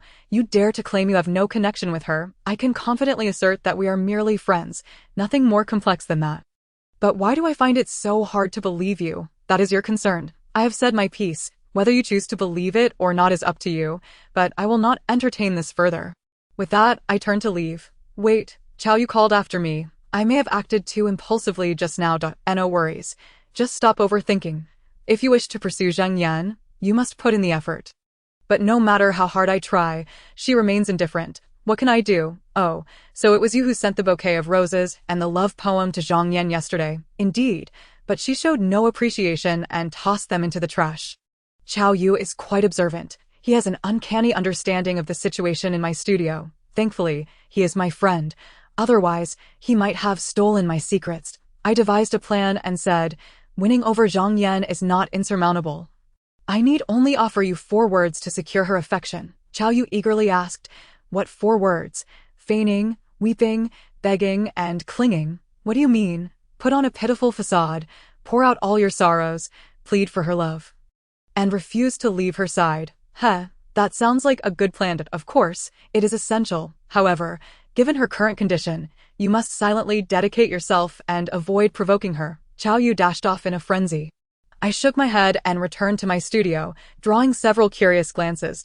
As I thought about how Yang Li is perpetually busy and neglects our relationship, I felt a wave of frustration wash over me. Why is the love I desire so difficult to attain? I yearn to take control of my life, yet fate remains indifferent to my wishes. The life I imagine is always in stark contrast to the reality I face. Just as I lamented my existence, I received a WeChat message from Yang Li. Xiao Su, I sincerely apologized. I was too busy last night and couldn't make our appointment. I replied, it's nothing. She responded with a questioning emoji. You're not angry, are you? No, I miss you. Shall we reschedule for tonight? I don't have time. What are you doing tonight? Busy. From my sparse replies. She seemed to sense an undercurrent of tension and promptly ceased our conversation. She is quite astute. Had she continued, she would have encountered a torrent of unflattering words. 5:30 p.m., I was the last to leave the studio, intending to accompany Zhang Yan at the hospital. Just then, Yang Li emerged from behind my car. Xiao Su, I finally managed to wait for you. I coldly inquired, what do you want from me? With her hands behind her back, she smiled and said, the Emperor is furious. I must apologize and make amends to quell your wrath. It's nothing. Had it not been for your missed appointment last night, Zhang Yan might have perished. My tone softened. Is that so? What happened? Yang Li asked, surprised. I recounted the events of last night in detail, and we drove to Fukan Hospital, only to discover that Zhang Yan had already been discharged. We returned to the happy community and found Zhang Yan in my rented room. Yang Li asked, Zhang Yan, how are you feeling now? Zhang Yan sat up from her bed and replied, I feel much better. I should be able to return to work tomorrow. I said, just focus on your recovery. There's no need to rush back to work, Yang Li added, since the boss has said so. You should take some time off and not jeopardize your health. Zhang Yan responded, that's fine. After all, I wouldn't be of much use at the studio during this time. I went out to buy 3 portions of stew, and the 3 of us gathered around the dining table for dinner. Zhang Yan perceptively remarked, have you two resolved your differences? Yang Li replied, my Xiao Su is so magnanimous, he wouldn't stoop to my level. They bantered on, painting me as a fool, but a wise man does not quarrel with women. I focused solely on my meal, refusing to engage. After a while, they cleverly shifted the topic to avoid inciting my ire. After dinner, the 2 lovely ladies washed the dishes in the kitchen while chatting, and I sat in the living room watching television. The news was airing a speech by Hui Yaohua. I grew up in poverty and faced numerous hardships. As an adult, I worked in coal mines, carried bricks and handled sacks, and eventually found success in the record industry. Since childhood, I have dreamed of becoming a benevolent philanthropist, and today I have finally realized that dream. Goodness, this person is not only cruel-hearted, but also enjoys playing the hypocrite. He is truly adept at putting on a facade. I have always detested those who present one face to the public and another behind closed doors, and now Hui Yaohua seems to embody such duplicity. He continued, since the public acknowledges me as a philanthropist, I will extend warmth to those in need. Perhaps my rivals in business will not buy into my narrative, but I welcome scrutiny from all sectors as I engage in charitable acts. I relayed this news to Zhang Yan and Yang Li, who expressed their disdain for such insincerity, vocally condemning it. 10 p.m.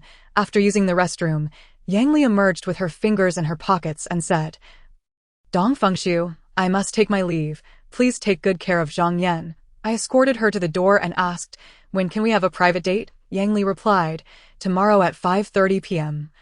Let us meet at the Fuxing Hotel. I pouted, that's more like it. However, if you stand me up again tomorrow, I will never speak to you again. Yang Li affectionately touched my face, saying, all right, if I stand you up again, punish me by letting you have your way with me every day. I embraced her, saying, how could I bear to torment you? As long as we can lead a normal romantic life, I would be content. The following morning, as I awakened from my slumber, I faintly heard shouting from the living room. I stepped outside to find Chao Yu kneeling outside Zhang Yan's room, pleading, Zhang Yan, considering how pitiful I was in the past, please agree to date me. From within the room, Zhang Yan shouted, get lost, or I won't hold back. Chao Yu burst into Zhang Yan's room, employing a relentless tactic of persistence. To his surprise, Zhang Yan retaliated with a flurry of punches and kicks, delivering a severe beating. Limping out of her room, his visage was a pitiable sight, bruised and battered, the pain evident in his expression. Wiping the blood from the corner of his mouth, he remarked, well, this wild stallion is too difficult to tame. If any of you fellows are tired of living, you might as well let him marry her. I've had more than enough. With that, Chao Yu stormed out, leaving me seated on the sofa, quietly chuckling. That fool Chao Yu was utterly clueless. How could he possibly think that relentless pursuit would yield any results? It was clear he was merely seeking a fight. I intended to teach him a lesson, but only under the condition that he could genuinely evoke sympathy from Zhang Yan through a display of vulnerability and lamentation. A girl with Zhang Yan's temperament could only be won over by heartfelt gestures. If one failed to touch her heart, forceful advances would only lead to counterproductive outcomes. Hearing me stir, Zhang Yan swiftly exited her room, standing before me with an imposing demeanor, demanding, Dong Fengshu, did you advise Chao Yu on this? I feigned an expression of profound injustice, replying, by heaven's conscience, I can barely manage my own affairs. How could I possibly concern myself with your trivial matters? Zhang Yan retorted, stop pretending. His actions today are clearly reminiscent of your style in pursuing women. With his pathetic tactics, he dares to compare himself with my approach. That's utterly laughable, I scoffed. Your methods aren't exactly brilliant either. You both belong to the same ilk, whatever you say. I had no part in Xiaoyu's attempts to win you over. Is that so? Then why do I sense that you are less than forthright today, a bit evasive? That is merely your misinterpretation. I said nervously, hey, don't take your frustration with Xiaoyu out on me. All right, Zhang Yan sat beside me, her eyes welling with tears as she confessed, I know that in your eyes. I am merely a barbarous and indifferent woman, devoid of compassion, yet who can truly fathom my sentiments? One afternoon when I was 13, on my way home from school, I was nearly assaulted by a thug in an alley, only to be rescued by my father's colleague. Since then, I have diligently practiced martial arts daily to protect myself. That incident instilled in me a profound aversion to men, making it impossible for me to accept a romantic relationship with one. Even now, I adhere to the principle of preferring solitude over settling for less. I interjected, that's merely a psychological scar. You ought to consult a therapist. I have considered it, but even if I were free of psychological burdens, I would still uphold my stringent standards in choosing a partner. That seems rather extreme, don't you think? If you happen to fall for a man, but he chooses someone else, wouldn't you be destined to remain single for life? Conversely, if you cast your net wide and nurture relationships, you are bound to find a true love. I care not for any Prince Charming. Should the man I love choose another, I would rather embrace a life of solitude. A woman can live without a man or children and still lead a fulfilling life. Then I can only mourn for the youth you failed to fully embrace. I do not share that sentiment.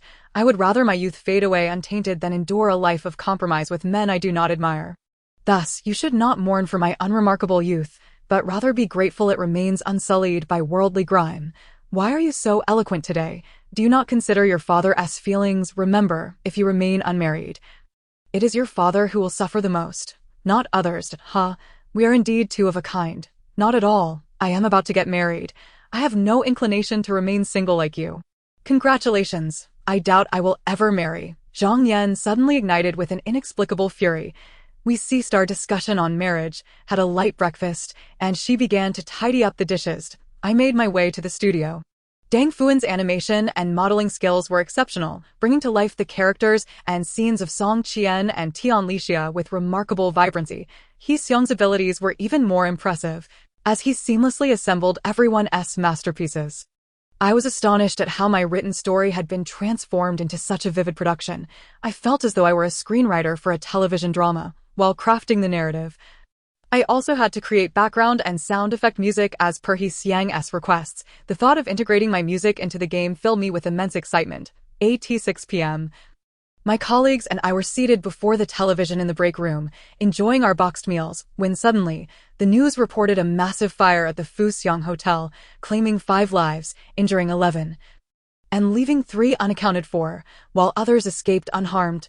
My heart sank. Young Li and I had arranged to meet this afternoon at Fuxiang Hotel at 5:30. Surely she had not fallen victim to this calamity. I abandoned my meal, disregarding my coat, and dashed out of the studio, driving straight to the hotel. Upon seeing the charred and smoke-filled Fuxiang Hotel, my heart shattered.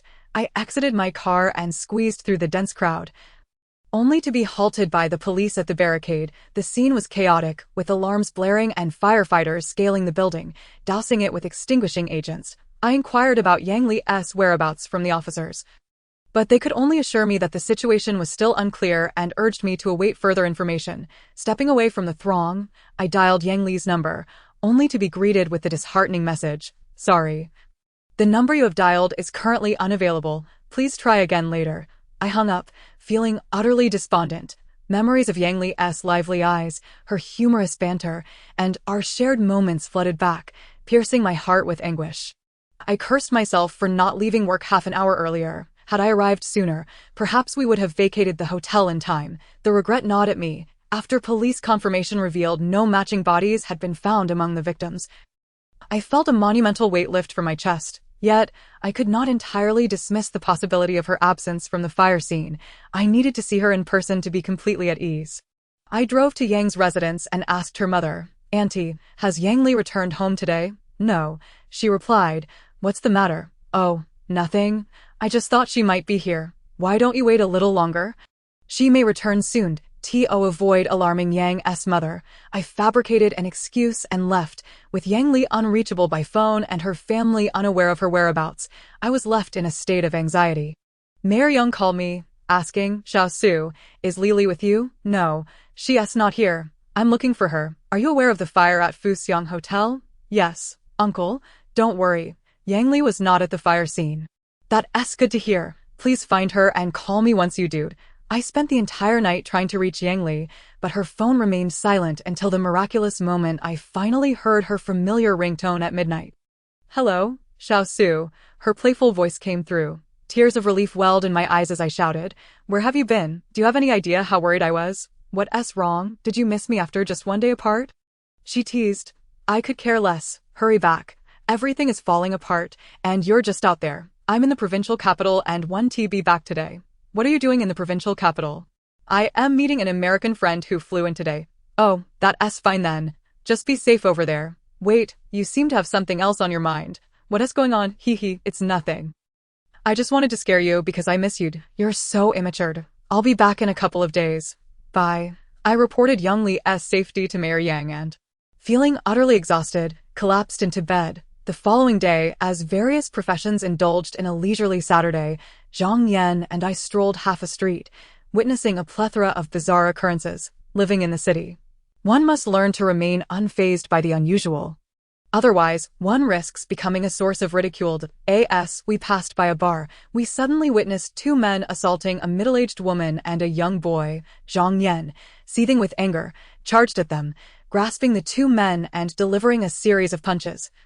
Knocking them to the ground, she coldly warned, Get lost or I'll take you to the police station. The two assailants scrambled to their feet and fled. Zhang Yan helped the battered duo to their feet, asking, Miss, why were those two men attacking you? The woman hesitated, reluctant to divulge the truth. The young boy explained, Yesterday, my mom and I passed by Fuxiang Hotel and saw people from Baihe Record Company setting a fire.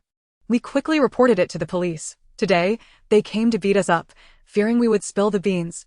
I skeptically inquired, How do you know it was definitely people from Baihe Record Company?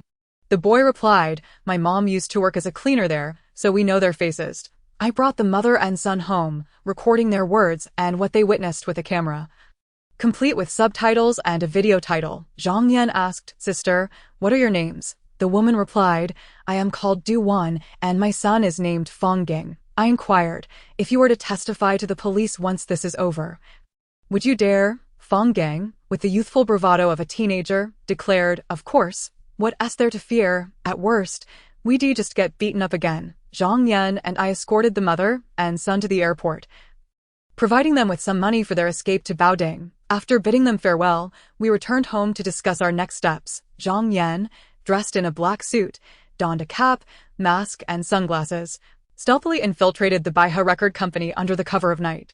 She uploaded the footage of Du Wan and her son onto Huihua's computer, setting it to be released at a later time. 5 hours after Zhang Yan returned home, the video successfully appeared on Weibo, igniting a frenzy among netizens who bombarded Baihe Record Company with scathing comments. On Sunday, Yang Li returned from the provincial capital and invited Zhang Yan and me to her home. We sat in a lavish living room, strategizing against Baihe. Aunt Yang brought us a platter of fruit. Yang Li remarked that Huiyahua is cunning and well-connected. Without absolute evidence, it will be difficult to bring him down, although my father is a city mayor. It's challenging to achieve anything under the authority of the city and provincial party secretaries. To dismantle their power chain, we must strike decisively. Zhang Yan responded, It's easy to talk. But how do we eliminate everyone from the provincial secretary to Baihe in one fell swoop? Yang Li explained, From my car accident to Dongfang Su being hunted down repeatedly, and then to Fu Xiang being burned, there is evidence to be found for everything. If we diligently gather this evidence and publish it online, someone will surely investigate. I acknowledged, That is indeed a good plan, but I wonder if we can find the evidence. Zhang Yan said, I will give it a try. Yang Li added, As long as we can uncover compelling evidence, whether through anonymous tips or online uploads, we can deliver a powerful blow to those villains. That night, Zhang Yan once again infiltrated the Baihe building, installing a pinhole camera in Huihua's office, allowing us to observe his every move. However, what we did not anticipate was Huiyahua's heightened caution upon entering the office the next day. He focused solely on work, uttering not a single unnecessary word, which left us in despair. For half a month, Zhang Yan and I maintained our routines of eating, sleeping, and working, delegating the surveillance task entirely to Yang Li. On December 14, while returning home from work, we were suddenly confronted by a dozen burly men, each wielding a steel pipe, who charged at us. Zhang Yan grabbed my hand, and we sprinted south, with the men hot on our heels. We found ourselves in the square at the south gate. Facing off against them, Zhang Yan demanded, "Who are you, and why are you attacking us?" The leader of the black-clad thugs replied, "I only know that you uploaded videos on Weibo that shouldn't have been uploaded. We must teach you a lesson today and make you understand the gravity of your actions." Zhang Yan retorted, in broad daylight, "Where do you get the audacity to attack us on the street?" The thug leader answered, "This is our profession. We follow whoever pays us, and no matter your background. Once we receive a job order, we must act on it." Zhang Yan asked, "If your employer ordered you to kill, would you comply?" The man replied, "We are enforcers, not assassins. We only deal with beatings, not killings." I tentatively inquired, "What if I offered you double what your employer pays? Would you listen to me?" The man scoffed. "That's impossible. Though we are men of the underworld, we uphold our code of ethics and would never betray our employer." Zhang Yan, producing a stun baton from somewhere, brandished it in her right hand. Assuming a stance of a martial arts expert, she shouted, "Enough talk. Let us go." The black-clad men, resembling a pack of ferocious beasts, closed in on us. Zhang Yan swung her baton, knocking one man down, leapt into the air, and kicked two others, swiftly incapacitating three more with rapid strikes. Seizing the opportunity, I picked up 3 steel pipes and tossed one to Zhang Yan, who unleashed her full force against the attackers. She showed no mercy, darting left and right, her arms a blur as she felled a dozen thugs. When she noticed 3 steel pipes flying towards my back, she instinctively stepped in front of me. Taking the blows herself, she spat out blood and collapsed to the ground. Realizing the severity of the situation, the remaining thugs fled, dragging their unconscious comrades with them. I cradled Zhang Yan, wiping the blood from her lips, crying, "Why were you so foolish? Why did you take the blows for me?" With a voice barely above a whisper, she replied, "I want to save you. Even if it means my death, I will save you."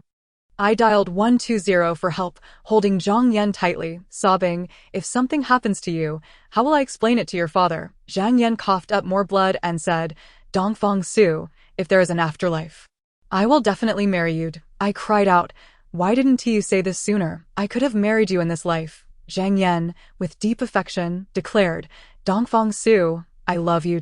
I comforted her, "I love you too."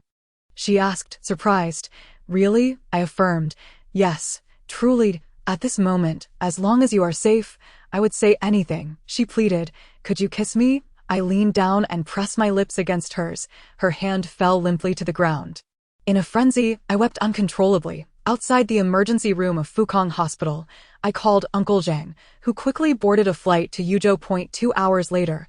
At 8:20 p.m., I met Uncle Zhang, who anxiously inquired, "How is Yenner?" I replied, "She is still in surgery." Uncle Zhang, bewildered, asked, "What exactly happened? How could Yenner be so severely injured? We had crossed paths with some underworld thugs, and she was injured while trying to save me." Ashamed, I knelt and said, "Uncle, I am sorry. You can punish me." He replied, "What use is it to hit me now that Yenner is in this state?" We waited on plastic steel chairs outside the emergency room until dawn. Finally meeting with Zhang Yan's surgeon, Uncle Zhang asked, "Doctor, how is my daughter?" A middle-aged female doctor responded, disheartened, "Not good. It made out my heart sank, and the world went dark as I fainted. When I regained consciousness, I found myself lying in a white hospital room, and 4 drip in my left hand. The realization that Zhang Yan had suffered such a fate because of me shattered my heart. I sat up, yanked out the 4, slipped on my shoes, and exited the room. In the corridor, I spotted Zhang Yan's doctor and urgently asked, "Doctor, what happened to the girl I brought in yesterday?" The doctor replied, "Yesterday? You've lost track of time. It was the day before yesterday." Checking my phone, I realized it was now December 16th at noon. I had lost consciousness for an entire day due to excessive blood loss from a cut on my wrist during the fight. I continued, "Doctor, where is she now?" The doctor sighed. "Her father took care of everything yesterday and took her home. My heart sank. Zhang Yan had passed so suddenly, and I hadn't even been able to bid her farewell. I felt utterly wretched. I dashed out of the hospital, finding a patch of grass, and let out a primal scream, collapsing to the ground and pounding my fists against the earth. It was only now that I realized Zhang Yan had harbored feelings for me all along. No wonder Chao Yu could never win her over. Why, oh why, did fate toy with us so cruelly? If only I had known sooner that Zhang Yan loved me, perhaps we wouldn't have had to endure this heartbreaking separation. Xiao Su, take care. Yang Li's delicate feet in high heels appeared before me. I looked up at her, stood, and wiped my tears, saying, Zhang Yan was injured trying to save me. Her death is directly tied to me. And I cannot accept the reality of her passing. Yang Li embraced me tightly, saying, it's my fault. If I hadn't involved you with Baihe's people, perhaps she wouldn't have died. We returned to the rented apartment, where Yang Li sat on the sofa, lost in thought. I entered Zhang Yan's room, picking up her belongings, and, overwhelmed with emotions, I began to weep uncontrollably. Yang Li noticed that my sorrow transcended mere mourning for a dear friend. It was a deep, anguished grief for a lost love. Instead of being angered, she rushed to my side, desperately trying to console me. I lamented, Zhang Yan died because of me. I should go to BJ to mourn her. Yang Li replied, there's no need. Her father has already arranged her funeral for today. I gasped, why didn't he wait for me? Yang Li blinked and said, you aren't her son-in-law. Why would he wait for you? Besides, he must hate you for his daughter's death. How could he possibly wait? Seeing my grief intensify, Yang Li couldn't bear the overwhelming jealousy that surged within her, and she left abruptly. I realized my behavior was inappropriate. Yet I felt powerless, remaining in Zhang Yan's room, lost in thought, uncertain of how much time had passed. The sky gradually darkened, my tears seemed to have dried up, and I found myself unable to cry any longer. Rising to my feet, I walked into the kitchen, as if I could once again behold Zhang Yan preparing a meal, her sweet smile illuminating the room. How I cherished those moments when she cooked in the kitchen while I lounged in the living room. Absorbed in television, the most agonizing aspect of life is perhaps the departure of those we hold dear, the very individuals who have treated us with utmost kindness. I am in the throes of such anguish. It becomes arduous to envision the torment my life has transformed into. Life can bestow joy upon us, yet it can also plunge us into depths of despair, once our hearts are ensnared in suffering. Our existence inevitably becomes shrouded in gloom. I endured a week of this sorrow, my spirits slightly lifted, yet I remained devoid of any interest in work. On one particular day, I found myself at the studio, recalling Zhang Yan's words, and my heart ached painfully to know I must go to BJ to pay my respects at Zhang Yan's grave. Otherwise, I would be consumed by guilt. With my resolve firm, I grabbed my ID and hurried to Yuzhou Airport, purchasing a ticket for the flight to the capital. Upon landing, I took a taxi to the courtyard where Zhang Yan had lived, knocked on the door, and called out, but received no response. Just then, a neighbor approached and inquired, young man, who are you looking for? I replied, I am searching for the Zhang Zhengxuan family residing in this courtyard. The neighbor informed me, you are too late. They moved away over a month ago. I asked, do you know where they relocated? She hesitated and shook her head. I'm not sure. Perhaps you should inquire elsewhere. Thank you, ma'am. I took out my phone and dialed Uncle Zhang's number, but the automated voice replied, sorry, the number you have dialed is not in service. Please try again later. I was at a loss, utterly despondent. I squatted outside the courtyard gate for half an hour, when suddenly it dawned on me that Zhang Yan's mother was buried at Babaishan. Perhaps she too had been laid to rest there with her father. With this thought, I stood up and took a taxi to Babaishan, inquiring at the cemetery's office. They guided me to the headstone of Zhang Yan's mother. Yet I found no trace of Zhang Yan's grave. Leaving Babaishan, I was filled with confusion. Where on earth had Zhang Yan been buried by her father, and where had her father and brother moved? I searched for several days, but could not locate any member of the Zhang family. Indeed, in such a vast BJ, where could I possibly find them? Perhaps it was best not to disturb her family. Considering I had already caused Zhang Yan's demise, my efforts were in vain. I returned to Yuzhou, dejected, and after a few days of rest, I attempted to gather my thoughts and return to work. Continuing to write, one day, after finishing work, I returned to the happy community, parked my car in the basement, and prepared to enter the elevator when I suddenly sensed someone behind me. Turning around, I found nothing. Suspecting it was merely my imagination, I dismissed it and entered the elevator. Arriving home, I had a bowl of instant noodles, lethargically watched television for an hour, took a shower, and lay down in bed. In my dreams, I saw Zhang Yan, her smiling face, her gentle gaze, and her playful stance as she aimed a slingshot. I was awakened by the sight of her joyful expression. The moment of awakening. All my excitement dissipated, and I murmured, "Zhang Yan, you are so heartless. Since you left, you have not returned to see me even once. Many people claim that the world is inhabited by ghosts and spirits. Why, then, have I not once encountered Zhang Yan?" As I pondered this, I noticed a shadow darting past the window. I hurried to the window, opened it, and peered down, yet saw nothing. Could it be that my eyes were deceiving me? One day, at the studio, I discovered Yang Li animatedly explaining a game development plan to our colleagues. I pulled her aside and asked, "How much do you know about games to dare advise my partners?" Yang Li replied, "I know a great deal. I've been studying games recently." Curiously, I inquired, "Oh, what sparked your sudden interest in games?" Yang Li blinked and said, "Since Zhang Yan is no longer with us, her position must be filled. Otherwise, your work will be exceedingly difficult." I sighed. Alas, it seems this is the only path forward. Yang Li's capabilities far exceeded my expectations, though she may not possess the gaming skills of Zhang Yan. She had a keen business acumen and market insight, proving invaluable to the development of this game. However, the thought of replacing Zhang Yan with Yang Li caused me immense heartache. In the afternoon, Zhang Qian invited me for drinks, and we found a spot at Henry's bar. After ordering our drinks, we began to sip slowly. Zhang Qian, concerned, asked, "Xiao Su, you look incredibly haggard. Are you still mourning Zhang Yan's departure?" I lamented. She died for me, yet I cannot avenge her. I can't even find her grave. I feel utterly useless. I have let her down. Not speak that way. All of this is fate, something beyond our control. Your self-reproach will not change anything. Sighing, I admitted, I can no longer contain my emotions. Every time I reminisce about the moments we shared, my heart aches uncontrollably. Why must such a pure and lovely girl meet an untimely end? Her fate is indeed cruel. Xiao Su, may I ask you a question? Of course. Go ahead. Have you fallen in love with Zhang Yan? I pondered for a moment before responding, though we cultivated a profound bond and shared a remarkable understanding. It was not the romantic love you imagine. It was merely a pure friendship. Zhang Qian took a sip of her drink and furrowed her brow, asking, "If she were still alive, would you choose her?" I do not know. Matters of the heart are unpredictable. If you had to choose between me and Yang Li, who would you select? Without a doubt, Yang Li. That is a foregone conclusion. She has never wronged me and has always loved me. I have no reason to leave her without cause. We stumbled out of Henry's bar. The night had enveloped us. Zhang Qian and I parted ways, and I did not take a taxi but instead strolled leisurely along the sidewalk. Suddenly, two burly men appeared before me, brandishing steel pipes and charging in my direction.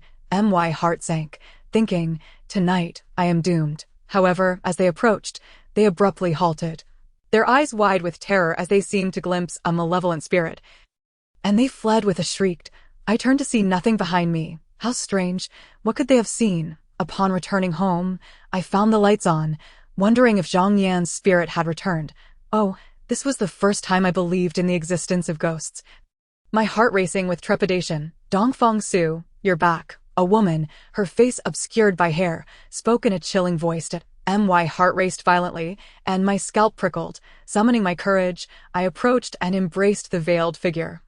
Feeling her warmth, Dongfang Su, be gentle, you are hurting me. Upon closer inspection, I realized it was Yang Li playfully attempting to frighten me.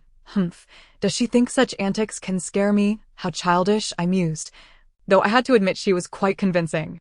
I released Yang Li, saying, "You are so boring, playing such tricks on me." Yang Li gestured toward the dining table, saying, "Hurry and eat.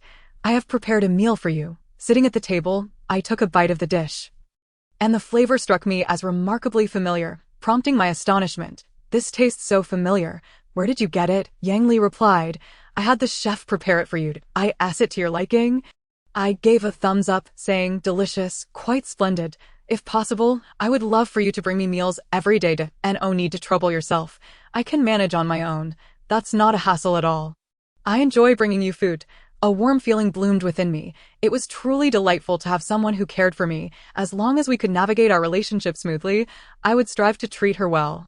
By this time, winter had fully set in, and the citizens of Yuzhou had donned their winter attire.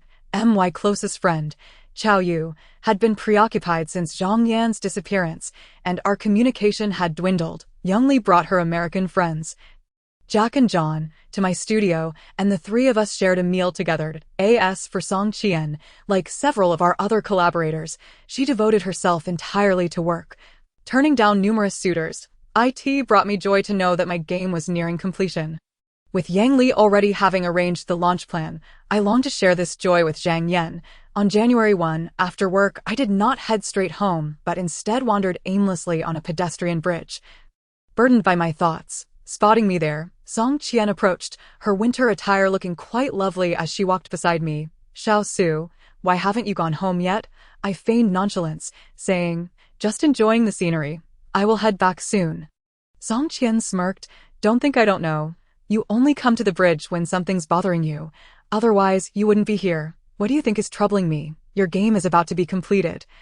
Yet the Zhang Yan you miss cannot share in your joy. You are mourning her. Clever. The person I yearn for the most at this moment is Zhang Yan, Song Qian enthusiastically suggested. Xiao Su, come to my house for dinner. I shall prepare a sumptuous meal for you. I hesitated, replying, no need. I'll have my meal at home. You'll undoubtedly end up eating instant noodles again. You should come to my house. Song Qian insisted, tugging at my arm as she guided me toward her residence. Unable to refuse her warm invitation, I acquiesced and agreed to accompany her.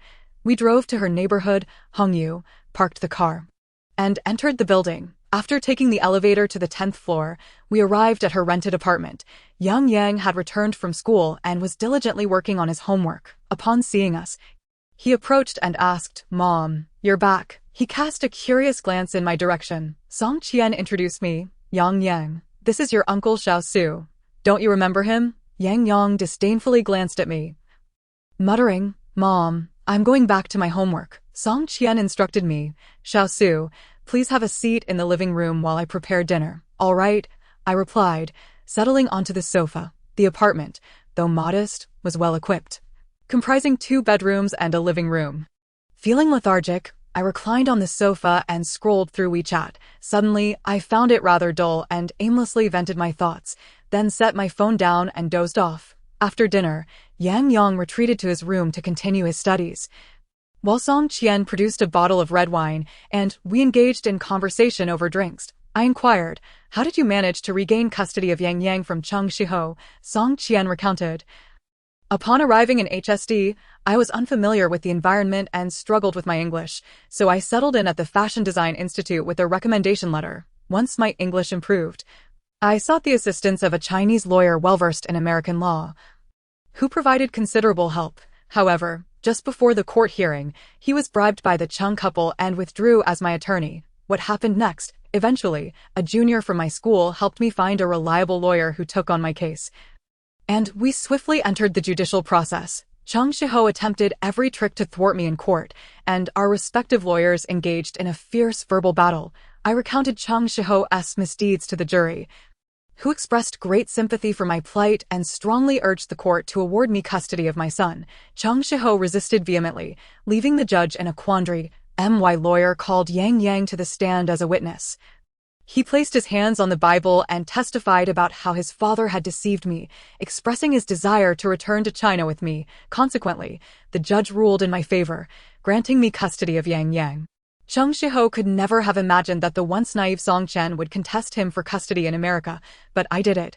We clinked our glasses, engaging in open and heartfelt dialogue, revealing our innermost thoughts. As the night deepened and the bottle of wine was emptied, I prepared to leave, but Song Qian snatched my car keys. I insisted, I'm not drunk. I can drive. Song Qian countered. The traffic police are strict about drunk driving. Even if you're sober, you cannot drive. It's late. You should just stay here. Isn't that inappropriate? I hesitated. What's inappropriate about it? Do we need to be so formal with each other? Fine, then I'll sleep on the sofa. No, you'll sleep in my room. My heart fluttered at her unexpected directness. I felt unaccustomed to such forthrightness from her, preferring the more reserved Song Qian of the past. I awkwardly asked, "Where will you sleep?" "I'll sleep in Yang Yang's room," she replied, catching me off guard. I just assumed. I stood up, stating, "I'm just a man. I might leave an odor in your room." Song Qian gently reassured me, "I don't mind. I quite like your scent." I followed her into her room, where she prepared the bed for me. As she turned too quickly, losing her balance, I instinctively rushed forward and caught her. And we both tumbled onto the bed. Our eyes met, and an electric tension filled the air as our lips slowly drew closer. Chapter 62. Misunderstanding with Yangli. At the moment our lips met, Song Qian embraced me tightly and kissed me passionately. Memories of our past sweetness flooded my mind, and I realized how her face had haunted me, disrupting my flirtations with other women. In that instant, I lost all self-control. After a fervent kiss, the promise I made to Yangli suddenly resurfaced, prompting me to hastily push Song Qian away, adjusting my disheveled hair and clothes. Song Qian, in a tone of distress, asked, "What happened? Just moments ago, everything was fine. Why have you suddenly lost interest?" I apologized, explaining, "I'm currently in a relationship with Yangli. I cannot betray her." "Fine, then you can sleep. I'll step out," she said. Closing the door behind her, lying on Song Qian's fragrant bed, I was engulfed by a torrent of emotions. I reflected on how I once adored the scent, yet now, everything had changed. I questioned my heart. Between Yangli and Song Qian, whom did I truly love? Song Qian's abrupt departure had deeply wounded me, but she hadn't truly betrayed me. Her love was simply expressed in an unconventional manner. I found it impossible to harbor resentment toward her. Yangli, on the other hand, was somewhat domineering and entirely beyond my control, yet she treated me exceptionally well. I couldn't unjustly hurt her. Time slipped away, and soon, a mysterious woman clad in black appeared by my bedside, whispering that she was Zhang Yan, that she had not perished but was executing a special mission and would reveal herself once the task was complete. I awoke, realizing it was merely a dream. How strange. Why would I dream of such a thing? Could it be that Zhang Yan truly was alive? I tossed and turned, unable to fall back asleep. The next morning, after having breakfast at Song Qian's, I drove her to the studio, but my colleagues cast curious glances our way, and Yangli's gaze was particularly intense. Did they suspect that something inappropriate had transpired between Song Qian and me last night? "Everyone, please pause your work. I have a few words to say," Yangli commanded, clapping her hands to gain attention. "Our game is nearing completion and the launch is imminent. I've already contacted the game company, so let us prepare for a substantial profit." The room erupted in applause, and the atmosphere became invigorated with renewed energy. Yangli ignored me throughout the day, and I refrained from explaining myself during work hours, opting to clarify everything after hours. In the afternoon, once everyone else had left, only Song Qian and I remained in the studio. She once again invited me to her house for dinner, but I politely declined. I needed to return home promptly to explain last night's events to Yangli. I didn't want her to misunderstand my relationship with Song Qian. Upon arriving home, I found Yangli waiting for me, and I prepared to clarify the situation. However, she presented me with several photographs that left me utterly stunned. Yangli gazed at me with sorrowful eyes and asked, "Dongfang Su, what else do you have to say?" I set the photos down, feeling flustered, and asked, "Where did you get these photos?" Yangli exclaimed, "That's not important. Just tell me if they're true." I sat down, attempting to explain. "If I said that I was caught up in the moment and kissed her, but then remembered you and pushed her away, would you believe me?" Yangli scoffed. What a convenient excuse. Dongfang Su, all signs indicate you still harbor feelings for her. How can I trust you now?" I patiently responded, "Yangli, I understand that your monitoring and lack of trust stem from your deep affection for me. I don't hold it against you, but please believe me when I say that nothing happened between us last night." Yangli's expression suddenly softened, and I thought she might have forgiven me, easing my heart a bit. However, she continued, "Dongfang Su, this way is better. Otherwise, I would never be able to rid myself of the guilt." My curiosity piqued. "Guilt? What do you have to feel guilty about?" Yangli calmly explained. "Throughout our relationship, I've felt an immense sense of shame. You've always thought I was merely reserved, unwilling to engage with you, but in truth, I had someone else in my heart and didn't wish to take that step with you, believing she was fabricating excuses to make me feel guilt-free about our breakup." I chuckled. "Yangli, you don't need to spin such tales. I know you're just reserved, not wanting our love to be tainted by physical intimacy. Yang Li clarified, I wish it were as you say. But the reality is that I've developed feelings for someone else and no longer love you. I pressed further. When did this happen? Yang Li replied with a tone of conviction. It was during my rehabilitation in America that I met Jack. He not only didn't he shun me, but brought me roses to the hospital every day. I was grateful, but at that time, I believed I would love you for a lifetime and never accepted his advances. Do you remember the day you asked me to meet at the hotel, and I stood you up, seeing how you couldn't bear to let Song Qian go left me in despair? That night, Jack proposed to me again over video, and feeling moved, I accepted him, which is why I didn't meet you. On the day of the fire at the Fuxing Hotel, I had originally planned to accompany you to the hotel for a leisurely visit. However, since Qiaowen was coming to China, he requested that I pick him up at the provincial capital's international airport, which forced me to cancel our plans once more. Was it solely because I had not completely severed ties with Song Qian that you chose Qiaowen instead? Not entirely. Through our interactions during this period, I have come to feel that our thoughts are vastly divergent and we are fundamentally incompatible. It is Qiaowen who truly understands me. Then why do you persist in bringing me meals? I see how pitiful you are without Zhang Yan by your side, and I hope to offer you some solace through my compassion. Yang Li, regardless of whether you choose Qiaowen or me. I must clarify that I have never had any relationship with Song Qian. Our past feelings were utterly pure. Yang Li waved her hand dismissively and said, haha, you need not clarify anything further. I have already investigated the matter thoroughly. I scoffed. I know you are unlikely to believe me anymore. I merely wish to state the facts from my perspective. Whether you choose to believe them or not is up to you. Dongfang Su, given the current circumstances, do you not find your explanations rather absurd? Yang Li laughed impatiently and departed with ease. My heart ached to the point of anguish. I wished I could simply vanish. I had thought I was in a passionate romance, but it turned out to be nothing more than a child's game. However, considering Song Qian's orchestrated breakup, I vaguely sensed that Yang Li was deceiving me. Yet when she spoke of Jack or Qiaowen, she appeared so elated and blissful that I had no reason not to believe her. In despair, I collapsed onto my bed and wept, naturally concentrating all my thoughts on Zhang Yan. How I wished for Zhang Yan to come back to life and hear my grievances. Just as my sorrow reached its peak, I seemed to hear a soft sigh from outside the window. When I rushed to look, I saw nothing, realizing that I had recently become rather paranoid. Chapter 63, Rescue. In the early hours of the morning, my phone suddenly rang. It was a call from Song Qian. I inquired, what's the matter? Song Qian sobbed. Xiaosu, Yang Yang has been kidnapped by Cheng Shihua. Can you help me with some advice? Concerned, I asked, where are you now? After a pause, she replied, I am at the intersection of Hongyu Road. I quickly slipped on my coat, burst out the door, took the elevator down to the basement, and drove to the location Song Qian had specified, allowing her to get into the car. I questioned. Isn't Cheng Shihua in America? How did he suddenly appear in Yuzhou? Song Qian explained. He said he went bankrupt in America and that his wife divorced him. At that moment, Song Qian's phone rang. She put it on speaker, and I heard Cheng Shihua's threatening voice. Song Qian, do not try any tricks. If I find out you've called the police, I will make sure both you and Yang Yang meet the same fate.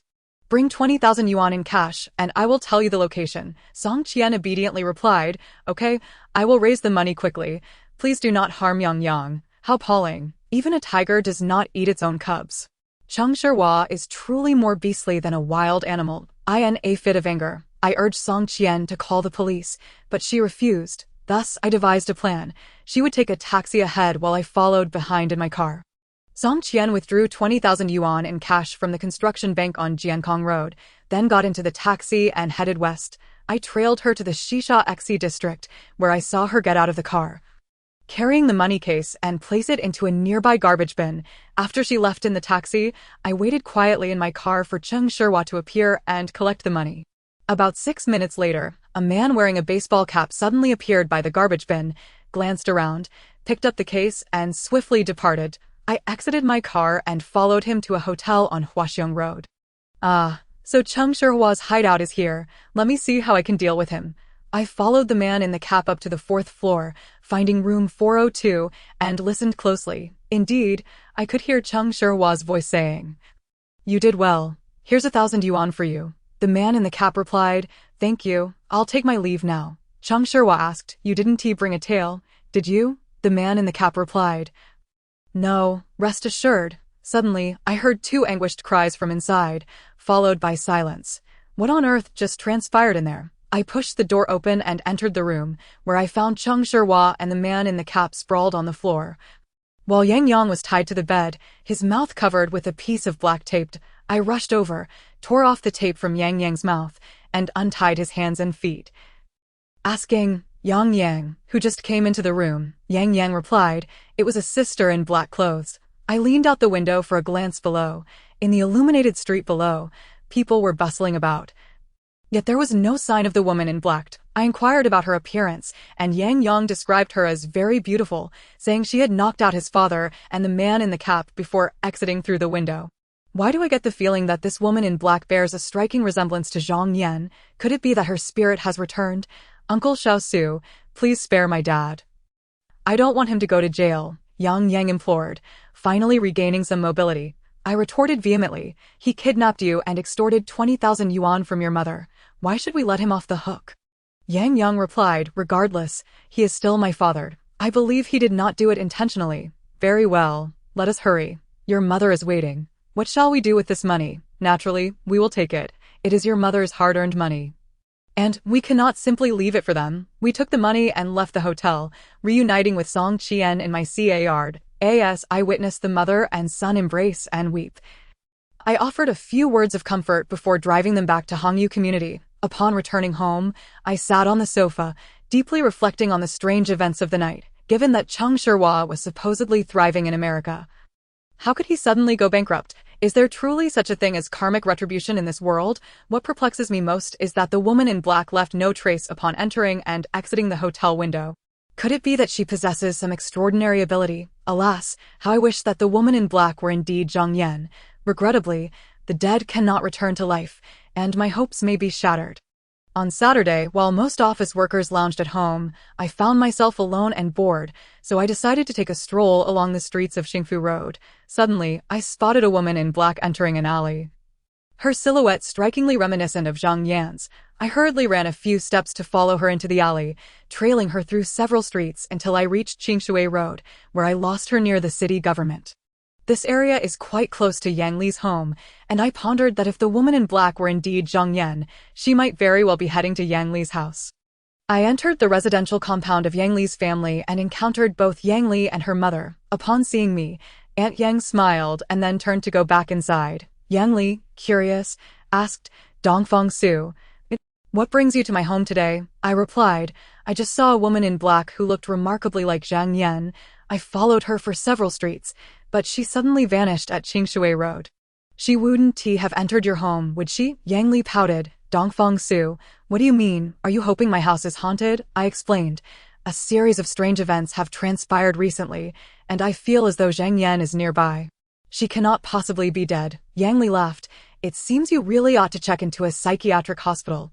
I too wish Zhang Yan were still alive, but this is reality, not a tale of the supernatural. How could one possibly come back from death? I found myself agreeing with Yang Li's statement, yet I still felt that Zhang Yan's death was somewhat suspicious, until I have irrefutable proof. I refuse to accept the notion that she is truly gone. On January 17th, my game was finally completed, but I still needed to arrange for a cover photo. I pondered which beauty should grace the cover.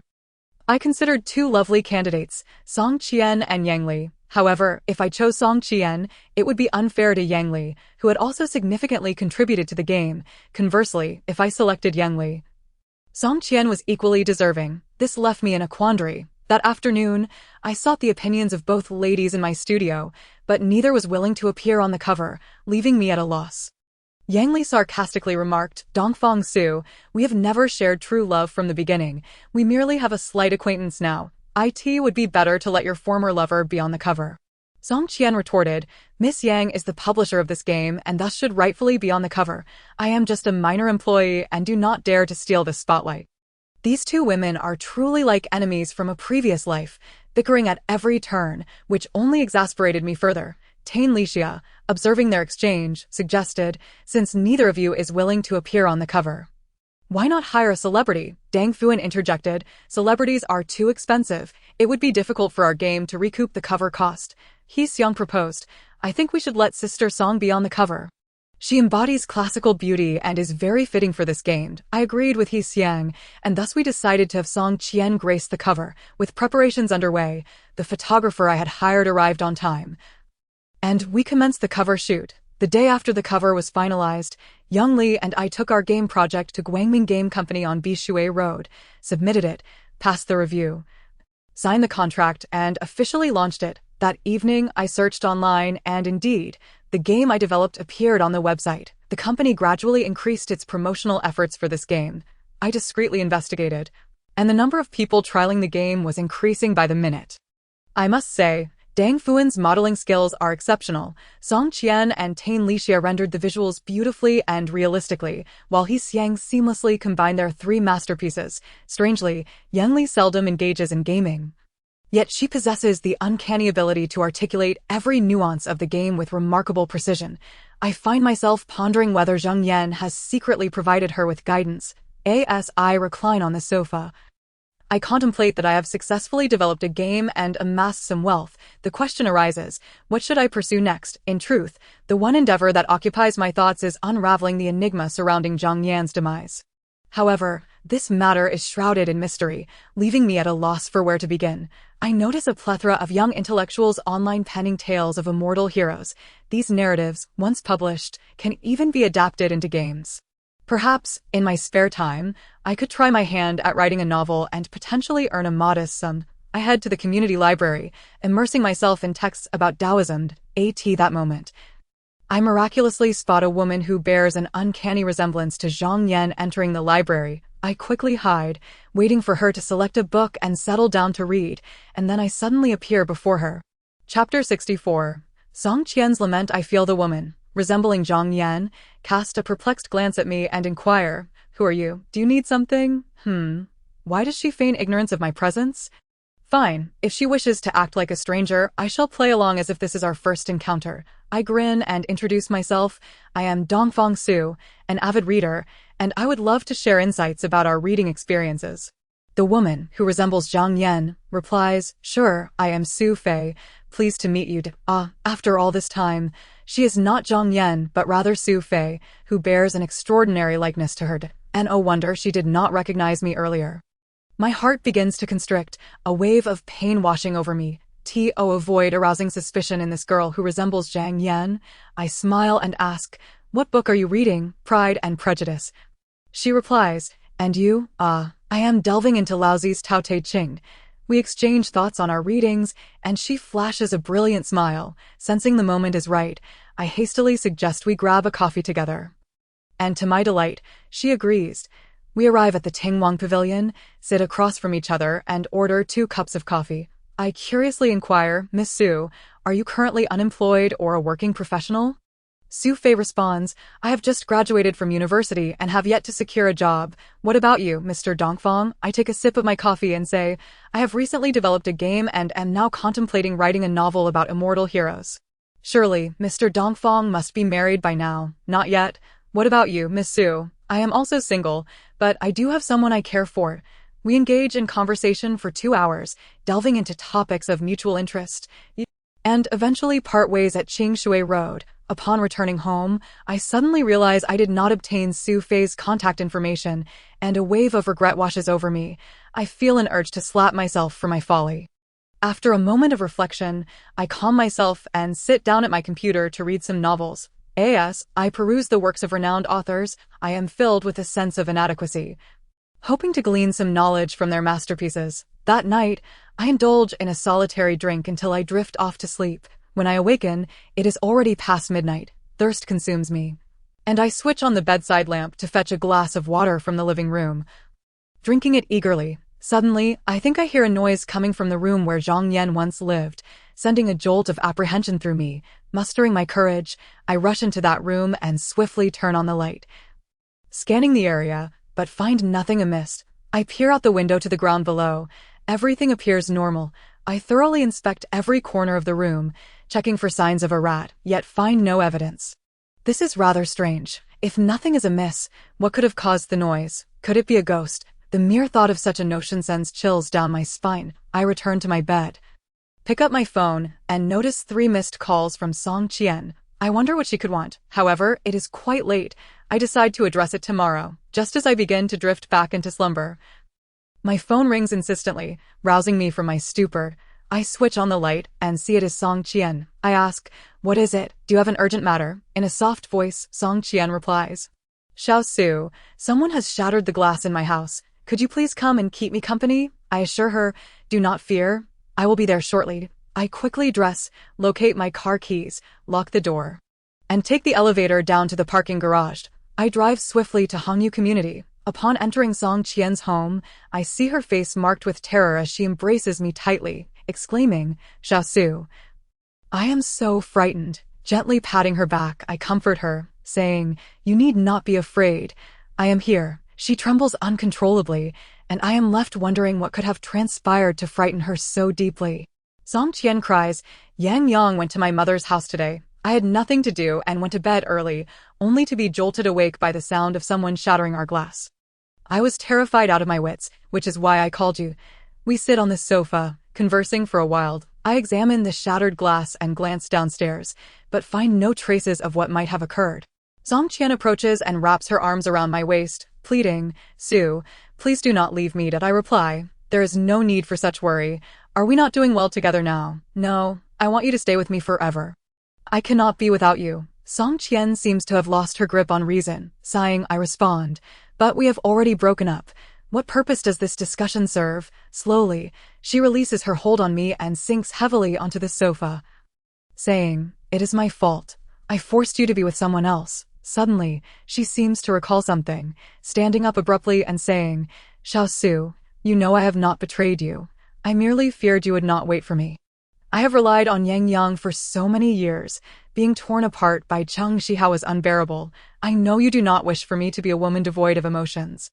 I understand you believe that I only have space for my son in my heart, but that is not true. You and Yang Yang hold equal importance to me. If you are waiting for me far away, I will ensure Yang Yang is well taken care of before seeking you out." I murmur, "Song Qian, I used to wish to give my life for you, but you have wounded me deeply and without warning twice. I am now genuinely afraid and hesitant to develop feelings for you." Song Qian resumes her place on the sofa, silent, her expression graved. My heart is heavy with turmoil. I end those years. I love Song Qian so deeply. Yet so much has transpired that we can only acquiesce to fate's design. I could disregard my parents' opposition and marry her, but the fear of being hurt again dissuades me from acting impulsively. Thus, we remain in silence for 12 minutes, both yawning from fatigue. Song Qian pleads, "Su, I wish to sleep. Will you stay with me?" I glance at her. Her face is devoid of expression, and I nod in assent. She guides me into her bedroom, where we lie down fully clothed. She clasps her hands over her abdomen and glances at me, saying, "Su, come join me." After a moment of hesitation, I lie down beside her, my hands resting on my stomach, my gaze fixed on the ceiling. Song Qian turns toward me, propping her head on her left hand, and gently strokes my brow, saying, "Su, you are truly handsome." I gaze intently at her and ask, "If I were to become a helpless invalid, would you still care for me?" Looking bewildered, she replies after a brief pause, "Why would you ask such a thing?" I insist, "Do not concern yourself with why. Just answer me." Chapter 65. Doubts about Su Fei. Song Qian sincerely states, "Of course, I would still love you, regardless of how you changed."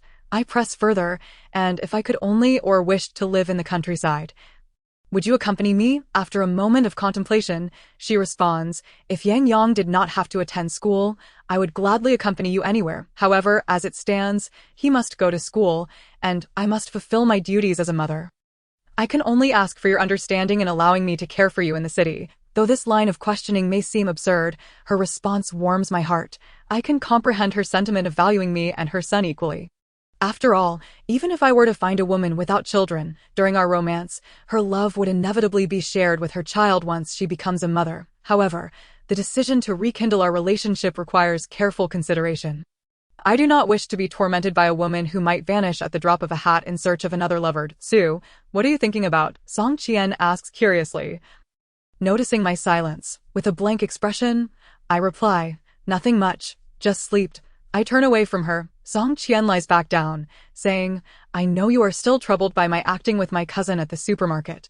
But I close my eyes and say, sleep. Song Qian continues, aside from asking me to abandon my responsibilities as a mother to Yang Yang, I would agree to anything you ask of me.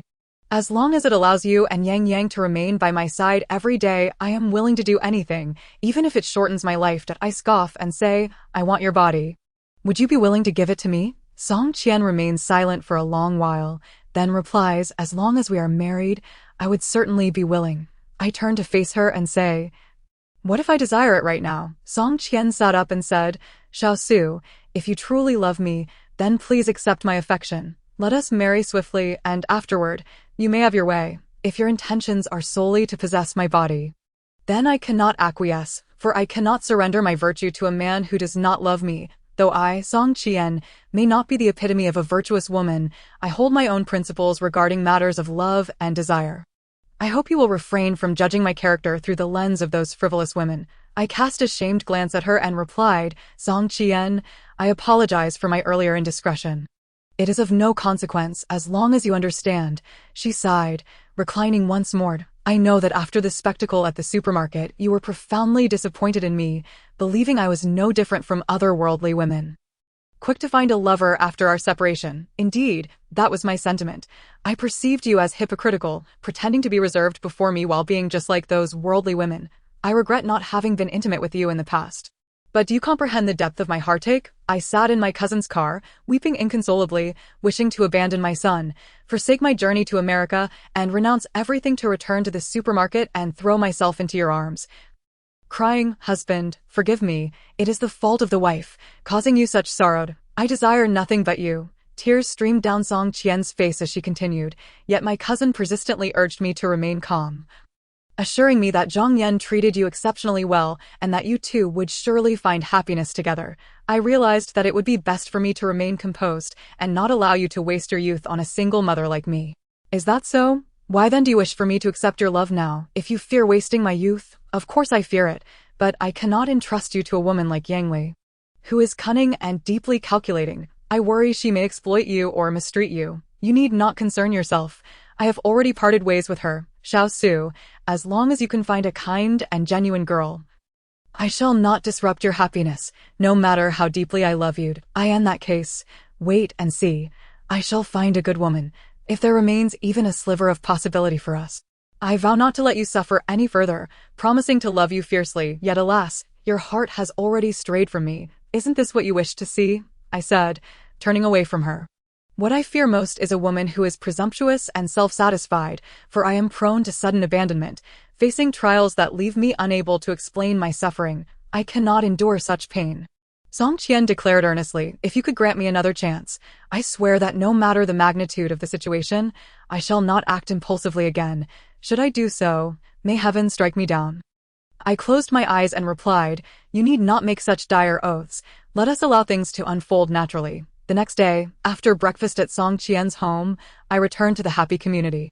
Suddenly inspired, I ventured into the library. To my astonishment, I spotted the dark-haired, fair-skinned, exquisitely formed Sophie, clad in black. She was deeply engrossed in reading Pride and Prejudice, excited. I approached and sat across from her. Sophie looked up, noticing my presence, and set her book down with a smile. When did you arrive? She inquired. I just got here, I replied cheerfully. Aren't you supposed to be at work? I am at home writing a novel. She responded. I asked that so? May I visit your home to see your novel? Of course, you are warmly welcome. I led Sophie back to my rented apartment, tidied up a bit, invited her to sit on the couch, and poured her a glass of water. Sophie surveyed my living room's arrangement, eventually fixing her gaze on my computer desk. Is this the computer you write on? She asked. No, I use a laptop. I fetched my laptop from the bedroom, placed it on the coffee table, and settled into a single sofa to her left. Sophie opened the laptop and immersed herself in my work. She laughed at times, appeared contemplative at others, and occasionally made subtle gestures. I rested my right foot on my left knee, clasped my hands behind my head, leaned back against the sofa, and remained silent. I lost track of time, succumbing to sleep. Upon awakening, I found the laptop still on the table, but Sophie had vanished. I shook off the numbness in my limbs and heard some commotion from Zhang Yan's room. Upon entering, I discovered Sophie rummaging through Zhang Yan's clothes. I laughed and asked, Miss Su, Do you also favor that style of clothing? Oh, no. I was merely curious why there are girl-esque clothes in your home. Sophie's expression was somewhat peculiar. Those are my friend's clothes. She passed away while trying to save me. I apologize for touching upon your sorrowful subject. It's nothing. How did you become interested in this room? Just curious. My suspicion grew that Sophie might be Zhang Yan. Otherwise, why would she exhibit such interest in this room unless my instincts were led astray? I suddenly recalled something and asked, Miss Su, do we consider ourselves friends now? Sophie retorted, what do you think? I chuckled. I already regard you as a friend. I wonder how you feel about it. Of course. We are friends. I find being with you very enjoyable. May I have your contact information? Hand me your phone. Sophie smiled, took my phone, dialed her number, and returned it, saying, this is my number. I saved her number in my contacts and inquired, can I add you on WeChat? She scanned my WeChat QR code and added me to her friend list. Now, I could reach out to her anytime I wished, regardless of her true identity. The mere resemblance to Zhang Yan brought me joy. As Sophie exited Zhang Yan's room, she said, Dongfang Su, I must take my leave. Reluctantly, I replied, what are you busy with? I still wish to take you out for a while. Perhaps next time. I need to return home to celebrate my sister's birthday. Very well. Please convey my birthday wishes to your sister. She turned and departed, leaving me alone in the living room. Her sister? Could she truly not be Zhang Yan? My anxiety began to resurface. Just as I lay on the sofa, troubled, Song Qian called, asking if she could visit my rented apartment. Half an hour later, she indeed stepped through my door. I glanced at her. She wore high-waisted black leather boots that enveloped half her legs and a black down jacket, holding a small red envelope in her left hand, noticing the floor's lack of cleanliness. She chose not to change her shoes and sat beside me. I stood to pour her a glass of water and asked, what prompted your visit today? Yang is not home, and I had nothing to do. So I thought I would come find you. Song Qian seemed to perceive a hint of melancholy on my face and asked, Xiao Su, what is wrong? Are you unhappy? I sighed. I met a girl who looks exactly like Zhang Yan. Yet she insists her name is Sophie. I am utterly conflicted. Perhaps she merely resembles Zhang Yan somewhat. She may not be the same person. There are many people in this world who resemble one another. No, I feel she is Zhang Yan. That is your subconscious compelling you to believe that Zhang Yan is still alive. Thus, when you encounter a girl who bears her likeness, you perceive her as Zhang Yan. This is akin to the saying, what one thinks about during the day, one dreams about at night. Her words held wisdom, yet could there truly be two such similar individuals in this world? Song Qian reassured me, Xiao Su, do not dwell on such thoughts. Accept reality. Zhang Yan, having had a friend as wonderful as you, can rest in peace. However, I cannot forget Zhang Yan in the short term.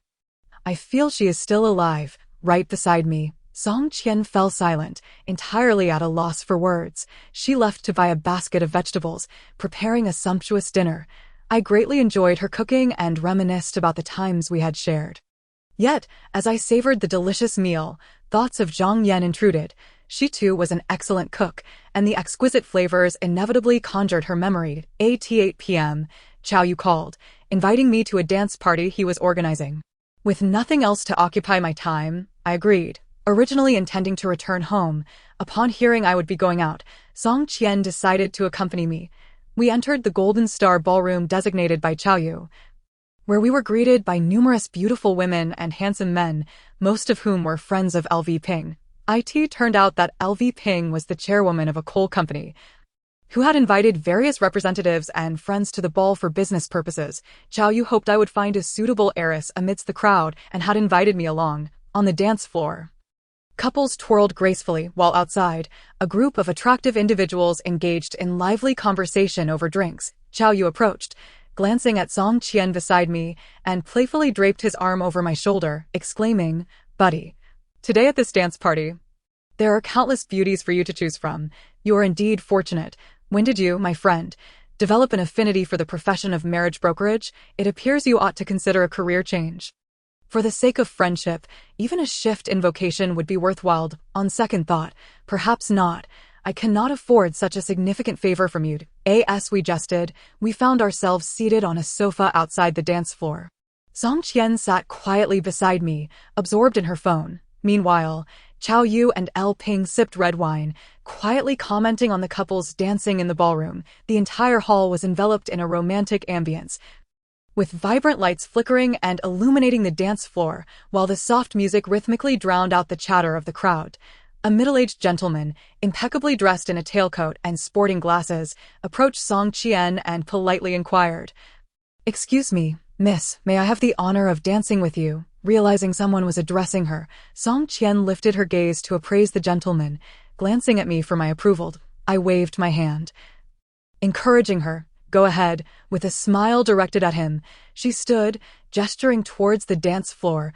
"Please." They entered the floor and began to dance gracefully. How astonishing it was that Song Qian, who once had no understanding of dance, had now cultivated such refined skills. To my eyes, their movements were nothing short of perfection. I seemed to be increasingly unaware of her transformations. Their synergy on the dance floor was striking, truly a match made in heaven.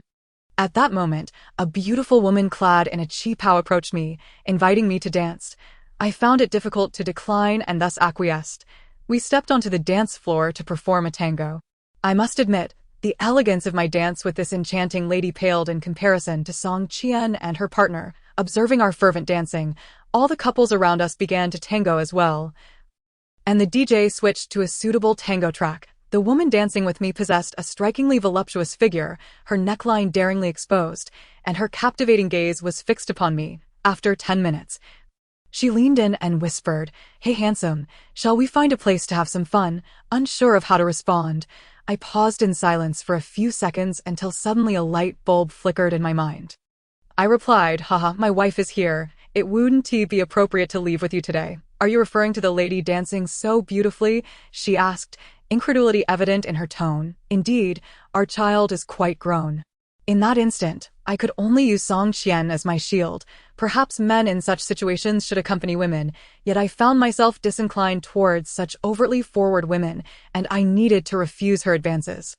The alluring lady, displeased, stepped away from me, leaving the dance floor to join her companions for drinks. I too exited the dance floor, taking a seat beside Chao Yu, who looked at me perplexed. "Dude, that lady was the daughter of a director in this city. How could you turn her down?" I replied, "If I didn't pursue the mayor's daughter, what does the director's daughter matter?" "Cool," Chao Yu responded, giving me a thumbs up. Chapter 67. Exceptional skills after approximately 5 minutes. Another elegant middle-aged woman approached me, asking, "Sir, would you care to dance with me?" I smiled and replied, "Of course." I rose and walked with her onto the dance floor, commencing a social dance. The lady introduced herself. "My name is Guohong. May I ask how to address you?" I responded, "You can call me Dongfang Su." "Dongfang Su, shall we become friends?" "Certainly, it would be my honor." "I'm 35. How old are you?" 27. "Are you married?" "No." "And you?" "No, why not marry?" "Because no one wants me." "That can't be true. How could someone as beautiful as you be without suitors? Would you want me?" Haha, just kidding. I have a 15-year-old son." We danced for half an hour before finding a quieter corner to sit down, sipping red wine and chatting. I inquired, "What does Mr. Guo do for a living?" Guohong replied, "Oh, my husband is the chairman of Baihe Record Company." "Is it Huiyawa?" "Yes." "How did you know?" "Ah, the renowned philanthropist from Yuzhou. Who doesn't he know him?" I was taken aback, never imagining that one day I would be dancing with the wife of my arch-nemesis. "Huiyawa.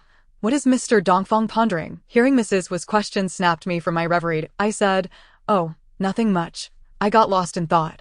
What does Mr. Dongfang do for a living? "Oh, I'm just muddling through." Surely the chairman's wife must have a job as well? After finishing her drink, Guohong said, "No, I'm just a full-time mother. It's been a long time since I've done anything for myself." "What was your major, Ms. Guo?" "Hotel management." We conversed over the next 2 hours. We both became quite tipsy. Song Qian approached me, prompting me to part ways with Guohong. I bid farewell to Chao Yu and El Ping before taking a taxi home. Song Qian assisted me into the bedroom, helped me remove my shoes, and offered me a few sips of water before leaving the room. I lost track of time, but eventually, I heard the bedroom door open. Upon opening my eyes, I saw Zhang Yan. She looked stunning. She sat beside my bed, reached out to touch my forehead, and said, "Sue, do you know how much I love you?" She leaned down and kissed my lips. The next morning, my head throbbed painfully. I turned to see a woman lying beside me. Her long, dark hair and fluffy, large eyes left me speechless. It was Song Qian. As her eyelashes fluttered, she opened her eyes and gently asked, "Little Sue, are you awake?" I tapped my head a few times and asked, "How did you end up in my bed?" Song Qian replied, "You got drunk last night, and I took care of you for half the night. When I became too sleepy, I just laid down on your bed. I didn't disrespect you, did I? No, just talked a bit too much. What did I say? Not much, just that Qian, you heartless woman, I love you so much. Yet you left me. I despise you. That can't be. I've already moved past my heartbreak. How could I say such things? I can't believe it either. I didn't expect you to still hold on to me after all this time. Cut the act. I don't remember a thing. You can say whatever you want. Take a look for yourself." Song Qian handed me her phone. Heavens, in the video, I indeed rambled on about not being able to let her go. I slowly said, "Song Qian, regardless of whether I can move on or not, I simply wish to be a sincere friend with you. If I were to revisit past memories, I would hate you, avoid you, and be unable to forgive you. Little Sue, I never intended to force you. As long as you are not sad, that is enough for me. I have never truly let go of you. If you still have a place for me in your heart, I am always open to you. However, if you believe that rekindling our relationship would bring you pain, I shall never compel you." She exited to freshen up and left the room with a slam of the door. I pondered for a while, then got out of bed, took a hot shower, brushed my teeth, dressed, shaved, and sat down to write. Suddenly, I remembered Sophie and picked up my phone to send her a WeChat message. "Beautiful lady, let us go out for a meal." Sophie replied, "Sure, just give me an address. Tanyu restaurant." Why go to such an upscale place for a meal? "Of course, you're my esteemed guest." "All right then." I excitedly dashed to the underground parking garage, drove to Tanyu restaurant, and sat at a table in the west corner, awaiting Sophie. 5 minutes later, Sophie arrived right on time. We ordered several dishes, took chopsticks from the packaging, and chatted while eating. Today, Sophie was dressed in black, her hair styled impeccably. Each time I saw her, I felt as if I were looking at Zhang Yan. They were strikingly similar in every aspect. When I missed Zhang Yan, listening to Sophie speak could also be quite gratifying. After our meal, I took Sophie for a stroll in a few parks, and we had a delightful time. Upon returning to the happy community, I parked the car and prepared to head to my rental apartment when, unexpectedly, 4 men in black appeared from a corner and aimed guns at us. Sophie tackled me to the ground, guiding me into a dark corner for cover. To my astonishment, Sophie produced a slingshot, swiftly taking down 2 of the assailants, with remarkable agility. She approached the hiding spot of the remaining 2 adversaries, brandishing an electric baton, and swiftly incapacitated them. If my previous doubts about Sophie were baseless conjectures, her actions now, using a slingshot and an electric baton, and executing such high-level stunts, were enough to confirm that my earlier suspicions were indeed grounded in truth. Undoubtedly, Sophie was Zhang Yan, and Zhang Yan was still alive. The 4 assailants struggled immensely to escape from Sophie, who stood at the parking garage exit, cursing, "Damn it, consider yourselves lucky. If we meet again, I will ensure you end up in the police station." Overcome with emotion, I hugged Sophie tightly from behind, exclaiming, "Yenner, I have finally waited for you to return. Do you have any idea how much I missed you?" Sophie asked, "Dongfang Su, what are you talking about? You are clearly Zhang Yan. Why must you disguise yourself as Sophie? Your portrayal of Yuzhou's essence is so authentic that it nearly deceived me. I find myself at a loss regarding your words. It seems that unless I meticulously expose your ruse, you shall remain in denial. Firstly, I have yet to locate your burial site, which strongly suggests that you are very much alive. Secondly, your appearance, voice, and fashion choices are eerily reminiscent of Zhang Yan. Lastly, your entrance into Zhang Yan's room that day was highly suspicious, coupled with your recent display of her used slingshot and electric baton, as well as your unique skills that sent those 4 assassins fleeing. It is evident that you are none other than Zhang Yan herself. Chapter 68. Only now has the truth been unveiled. Sophie shushed me and guided me back to the rental apartment. Closing the door behind us, "Dongfang Su," she said, "you truly are quite foolish. How is it that you only discern my masquerade today? My flaws were glaringly obvious." I replied with confidence, "While my intellect may not rival yours, I have my own methods of deduction. In truth, I had my suspicions about you long before, and Sophie's appearance only served to confirm my theories. Yet, I was reluctant to believe you were still alive, which is why I lacked the courage to confront you. Thankfully, you did not expose me, or else our plans would have been in jeopardy. Plans? What schemes do you have in mind? Surely, you can surmise. Is it to deal with Baihe? Indeed, you are astute. What progress has been made? We have disseminated compelling evidence online, and soon the central reporters will come rushing. It turns out that after Zhang Yan was injured that day, she was revived by a doctor. When the doctor informed Zhang Yan's father, he mentioned that her condition was precarious and she might remain in a coma for some time. I mistakenly interpreted the doctor's words to mean that she might succumb to her injuries, which caused me to faint in fright. During my unconsciousness, the doctor informed Yang Li based on my contacts. When Yang Li arrived at the hospital and saw that I was unharmed, she conferred with Zhang Yan and her father, deciding to secretly investigate the Baihe criminal organization, thus devising the plan of faking her death. Upon awakening, I inquired about Zhang Yan's whereabouts, and the doctor informed me that her father had taken care of all the formalities and brought her home. I assumed these formalities referred to a death certificate, leading me to despair, when in fact, they simply meant discharge papers. In reality, at that point, Zhang Yan had already been transferred to another hospital by Yang Li, who kept me in the dark to execute their conspiracy without a hitch. I was utterly heartbroken, lacking any rational thought. By the time I reached Beijing, Zhang's family had already fabricated the pretense of moving away. Upon returning to Yuzhou, Zhang Yan had already recovered and been discharged, having been secretly protecting me all along. Whenever there was a threat to my safety, she would disguise herself to scare off the assailants. As for my persistent feeling of being watched from outside or within Zhang Yan's room, it was indeed her presence. Even the sister in black who rescued Yang Yang from Cheng Shihou was Zhang Yan. Not long after Zhang Yan uploaded evidence against Baihe, central reporters and various provincial journalists began to arrive in Yuzhou to interview the citizens. However, the populace, intimidated by the gangsters, dared not reveal the truth. Moreover, with the central government about to convene the 12th People's Congress and the DYD incident unfolding, they were preoccupied with matters of governance and had no time to address the local gangsters' affairs. Consequently, the reporters had no choice but to temporarily halt their investigations. On February 20th at noon, Zhang Yan and I were invited to Yang Li's home for a simple meal, sitting in the living room with her. Yang Li sighed. Who would have thought that despite our meticulous planning and sacrifices, we still failed to bring down that criminal gang? It is utterly unjust. I remarked, you have gathered incriminating evidence. It would be prudent to publish it online now. The Japanese are embroiled in their own island purchase farce, and with the change of leadership approaching, the central government is unlikely to pay attention to these trivial matters. Once the central and provincial leadership transitions are complete, perhaps the provincial secretary will be reassigned, leaving Huiyawa and the city police chief without their protective umbrella, making them vulnerable to retribution. Zhang Yan interjected, what you can conceive. Huiyawa and his ilk can also anticipate. We must be wary of their potential retaliation during this transitional period. Yang Li countered, isn't it merely a matter of employing underworld forces? Are we incapable of doing the same? Zhang Yan, taken aback, asked, do you intend to resort to violence to combat violence? Yang Li responded fiercely, indeed, in this world, there is no true fairness or justice. Only violence begets violence, which proves most effective, I cautioned. But such actions will inevitably transform you into a criminal overlord. Are you not concerned about the repercussions for your father? Yang Li retorted, collusion between officials and criminals is commonplace. Have you ever seen a criminal ensnared by the law also implicate the officials?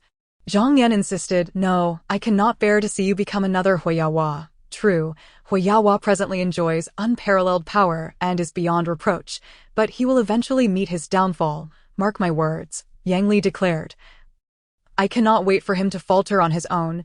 I demand he returns my Hongxia immediately. I exclaimed, Yang Li, have you lost your mind? Is that wretch truly worth your desperation? Moreover, Huiyawa is the most powerful crime lord in Yuzhou. Do you truly believe you can contend with him? Zhang Yan urged. Yang Li, please remain calm and do not act impulsively. I will, in due time, reclaim Hongxia for you. Yang Li's face was a portrait of despair, her fury palpable. Among us, Yang Li had suffered the most at the hands of Huiyawa, thus her hatred burned deepest. Hongxia was her most cherished endeavor, held dearer than life itself, and she could not accept the reality of its irretrievable loss. One day after dinner, I noticed Zhang Yan practicing in the park and attempted to mimic her movements. After her practice, she sat beside me and said, Dongfang Su, I observed that your movements were quite proper. Why not consider learning martial arts? I replied, but I am nearing 30. Am I even capable of learning? Zhang Yan rubbed her palms together and said, now is the perfect time, once you truly age. It will be too late. I felt a surge of excitement. Will you be my coach? Of course, but you must be prepared to endure hardship. Isn't it just hardship? I can manage. Then let us begin with stances.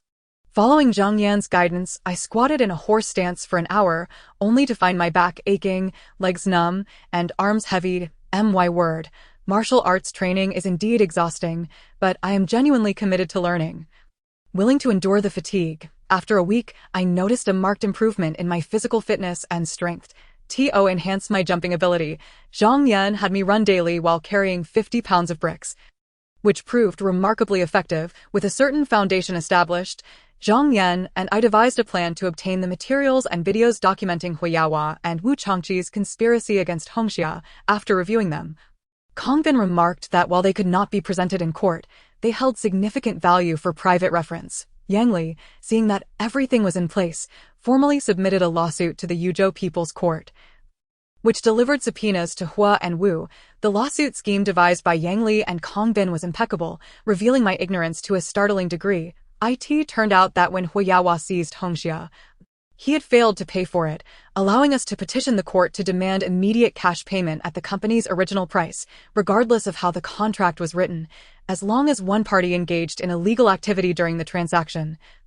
The contract was rendered invalid, and any alteration of registration would be moot. However, this was merely Kongbin and Yang Li's speculative assessment during their discussion. The outcome would ultimately depend on the tricks employed by the opposing counsel. Chapter 69. Reclaiming. On March 21 ST, the People's Court officially convened, and the lawyers from both sides engaged in fierce debate. Although the purchase price had not been paid, the contract remained valid.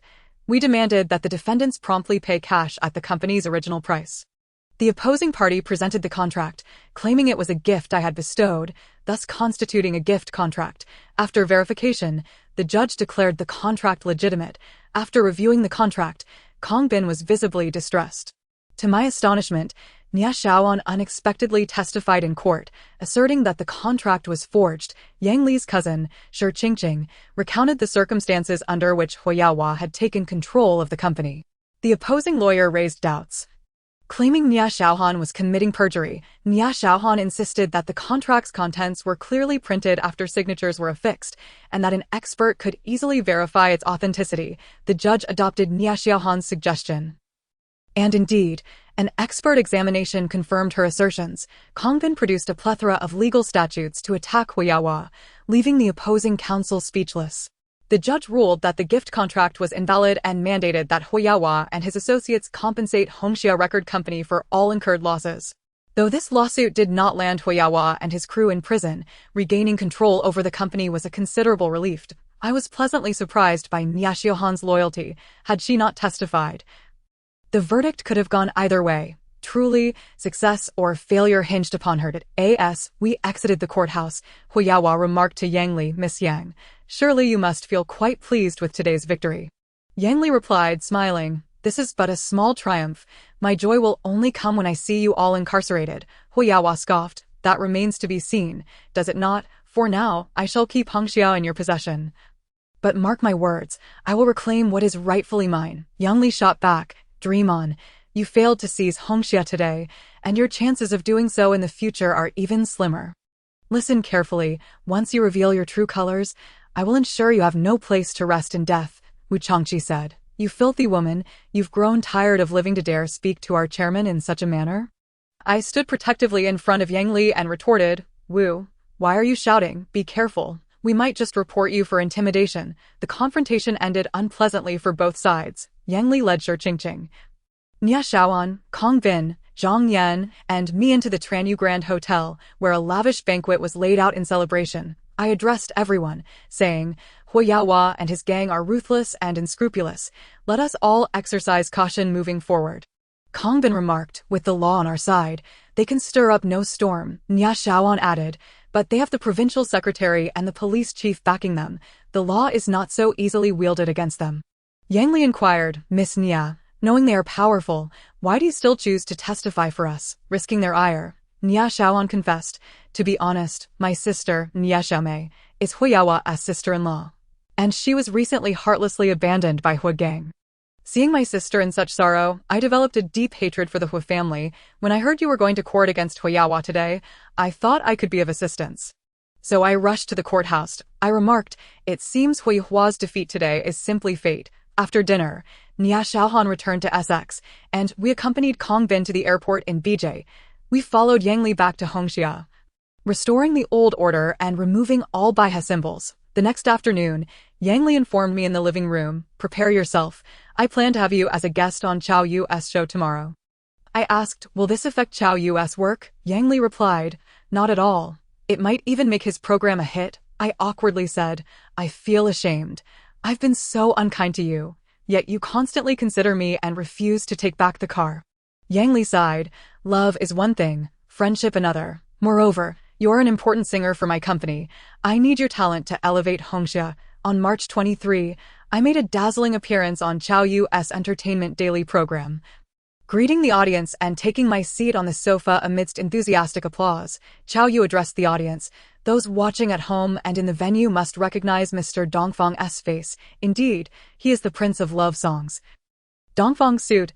He then turned to me and asked, Mr. Dongfang, I hear you have a new song coming out soon? I smiled and replied, yes. The support from my fans constantly encourages me.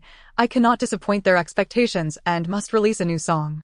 Chao Yu continued, Dongfang Su, do you know how many people backstage wish to meet you? I shook my head. I do not. Chao Yu announced, let us welcome Dongfang Su's fan club with a round of applause. I covered my mouth in surprise, my eyes brimming with joy. After a round of applause, men and women from my fan club appeared before me, embracing me one after another. I was deeply moved. Tears streaming down my face, Chao Yu interviewed my fans, who all expressed their eagerness for me to release a single soon, no longer wanting to wait. Upon returning to the happy community from Chao Yu's show, my excitement lingered. I opened the computer in my rental apartment, connected to the internet, and checked my Weibo, discovering that my recent post had been wildly shared. I was indeed gaining popularity, capitalizing on this surge in attention. Yang Li urged me to release a new album promptly. I spent my days in the recording studio, diligently working on my new song. Finally, after 3 days of hard work, my single was freshly completed. That day, Yang Li visited the studio and said, Dongfang Su, you have truly not disappointed me. I plan to organize a personal concert for you. What do you think? I responded, sure, I am confident I can host a successful concert. However, to hold a personal concert, I need to find a fashion designer to create a few decent outfits. Otherwise, it would be quite embarrassing. Yang Li assured me, that's no problem. I can find the top fashion designer in the country to create several performance outfits for you. I insisted, not only must they be of first-class quality, but they also need to be trustworthy and reliable. Zhang Yan interjected, your demands are too stringent. Yang Li might not be able to meet them. Could you perhaps be less particular? Yang Li appeared troubled and distressed. The next morning, while Zhang Yan, Yang Li, and I were chatting in the rental apartment, a sudden, crisp knock echoed at the door. I opened it to find Song Qian. And I exclaimed in surprise, what brings you here? Song Qian replied, I heard you are holding a personal concert, and I wanted to design a few suitable performance outfits for you. I reassured her. You need not trouble yourself. It's no inconvenience among friends to help each other out. Come in. Song Qian's unexpected visit left me somewhat flustered. Yang Li held a strong prejudice against her. Would they clash? If they undermined each other, what would I do? Fortunately, the 3 beautiful women maintained a remarkably amicable demeanor for my sake. I never anticipated that these 3 goddesses would coexist peacefully for my benefit.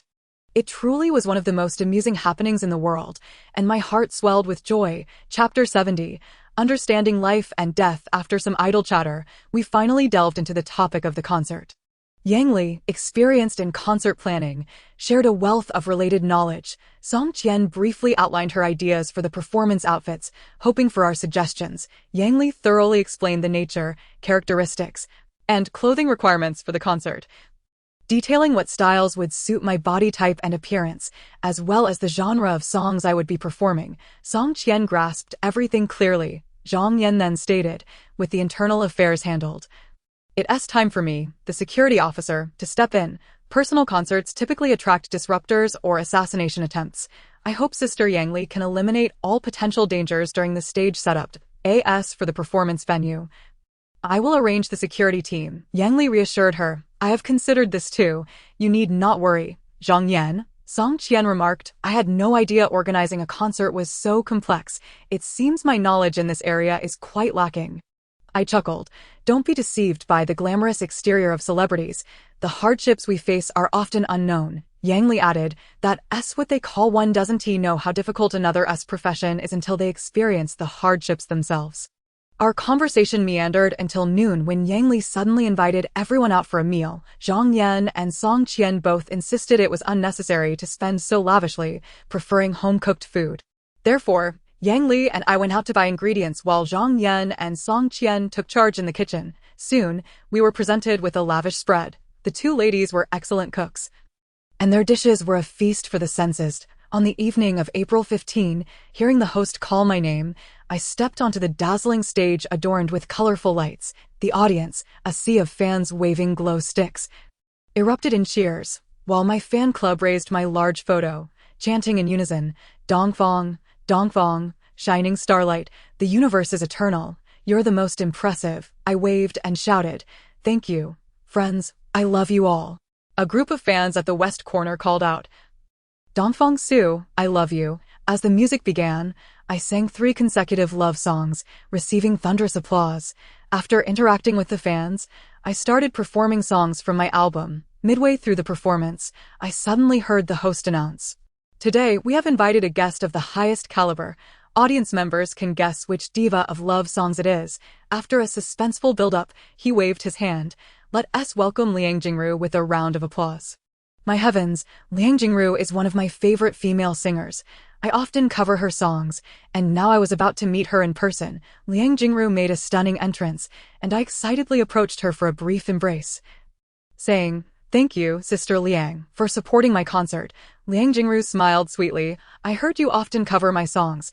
That truly touches me, so I took time out of my busy schedule to support you after attending your concert. I must fly back to Taiwan. After a brief chat with Liang Jingru, we began to sing her signature songs, including Courage, Loving You Isn't Just for a Day or Two, Warmth, NX, The Pain That Breathes, Swallowtail Butterfly, and Unfortunately, It's Not You. The audience erupted in applause and cheers as we sang joyfully. As the performance concluded, and it was time for a wardrobe change, I bid farewell to Sister Liang backstage, where she shared invaluable experiences with me, for which I was immensely grateful. After the concert, entertainment reporters and paparazzi swarmed in, and I answered numerous questions when it came to matters of the heart. I skillfully dodged and evaded, ultimately making my escape.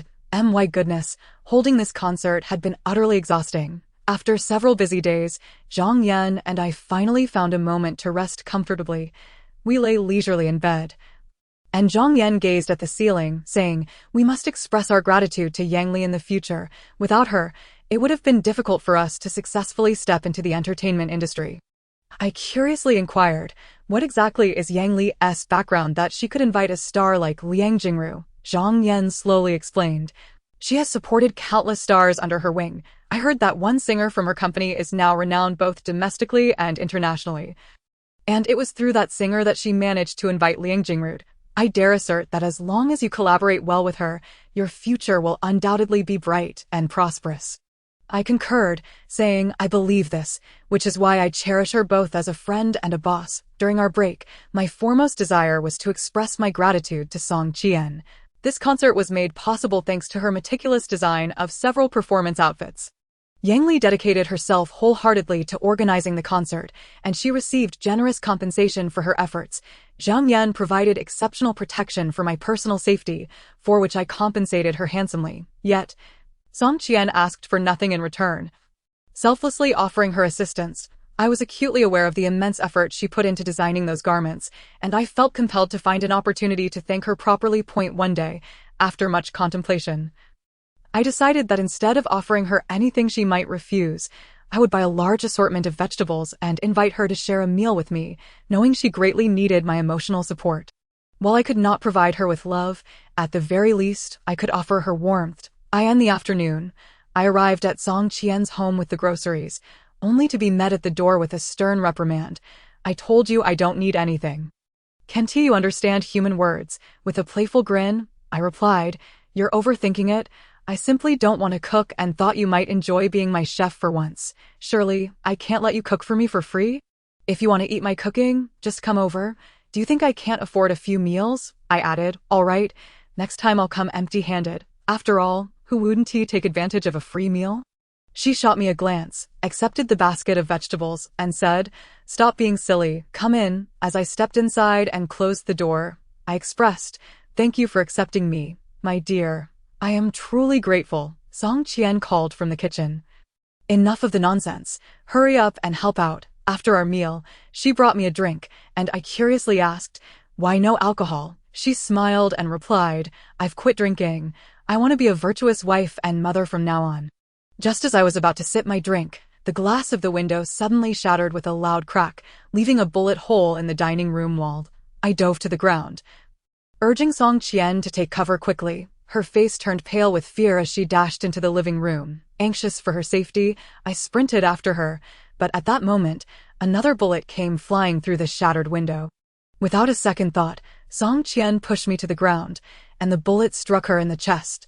I held her tightly, pressing my hands against her wound as blood poured forth, crying out, why did you do something so foolish? Why did you risk your life to save me? With a smile, she replied, Xiaosu, I love you. I am so happy to give my life to save yours.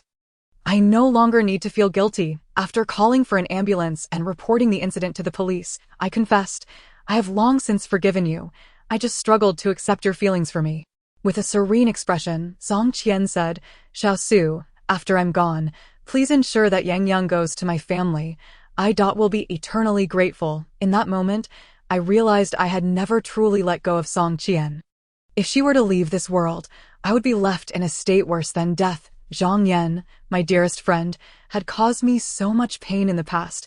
Now, with Song Qian shot, my heart raced with dread, and I felt utterly desolate. I gently caressed Song Qian's face, comforting her. Please don't speak like that. You will be fine, after all we've been through to be together. How could you leave me again? She grasped my hand, saying, Xiaosu, I feel I have let you down in this life, but in the next, I will love you with my whole heart. I replied, I don't want your love in the next life. I want you to accompany me until we grow old together in this one. Thank you for your comfort. If I must die hearing how much you care for me, I will have no regrets. I did not offer comfort. I only wished for her recovery, and then we could be together again. Xiaosu, I'm so scared. Please hold me tight. There's no need to be afraid. We've encountered a killer, but once the police arrive, we'll be on our way to the hospital. 15 minutes later, the police secured the Hanyu community, and Song Qian was safely transported to Fukan Hospital. After completing the police investigation, I anxiously awaited news about Song Qian outside the operating room. 8 long hours passed, and she was still undergoing surgery. My heart felt as if it would shatter. Had I known this would happen, I wouldn't have gone to her house for dinner. Then, she wouldn't have been targeted by a sniper. I was filled with self-loathing. The thought of never seeing her again filled me with regret for not reconciling with her immediately when she revealed the truth about our breakup. Alas, all I could do was weep, hoping my tears would bring her some good fortune. Chapter 71. No longer can we sit idly by. At 6:25 a.m., the operating room door finally opened. I seized the surgeon's arm, anxiously asking, Doctor, how is my wife? The doctor replied, Congratulations. Not only was the bullet successfully removed from her lung, but the surgery for her breast hyperplasia was also successful. Now, she just needs to rest. I excitedly inquired, Doctor, when will she wake up? The doctor responded, She will awaken in 2 hours, but she will need to be monitored in the intensive care unit for a while. Seeing Song Qian hooked up to numerous tubes caused my heart to ache. I wished I could take her place on that hospital bed and endure the ordeal myself. I clenched my fists in anger, vowing to myself that if I ever discovered who had attempted to assassinate me or harm Song Qian, I would not let them escape unscathed. With Song Qian under police protection, I could not shake my worries for Zhang Yan. I dialed her number, but it went unanswered. I realized I needed to rush home and check on her. I couldn't allow Zhang Yan to be harmed because of me. Upon arriving home, I found the door ajar and heard sounds of a struggle from inside. Bursting through the door, I witnessed Zhang Yan fiercely battling three men clad in black.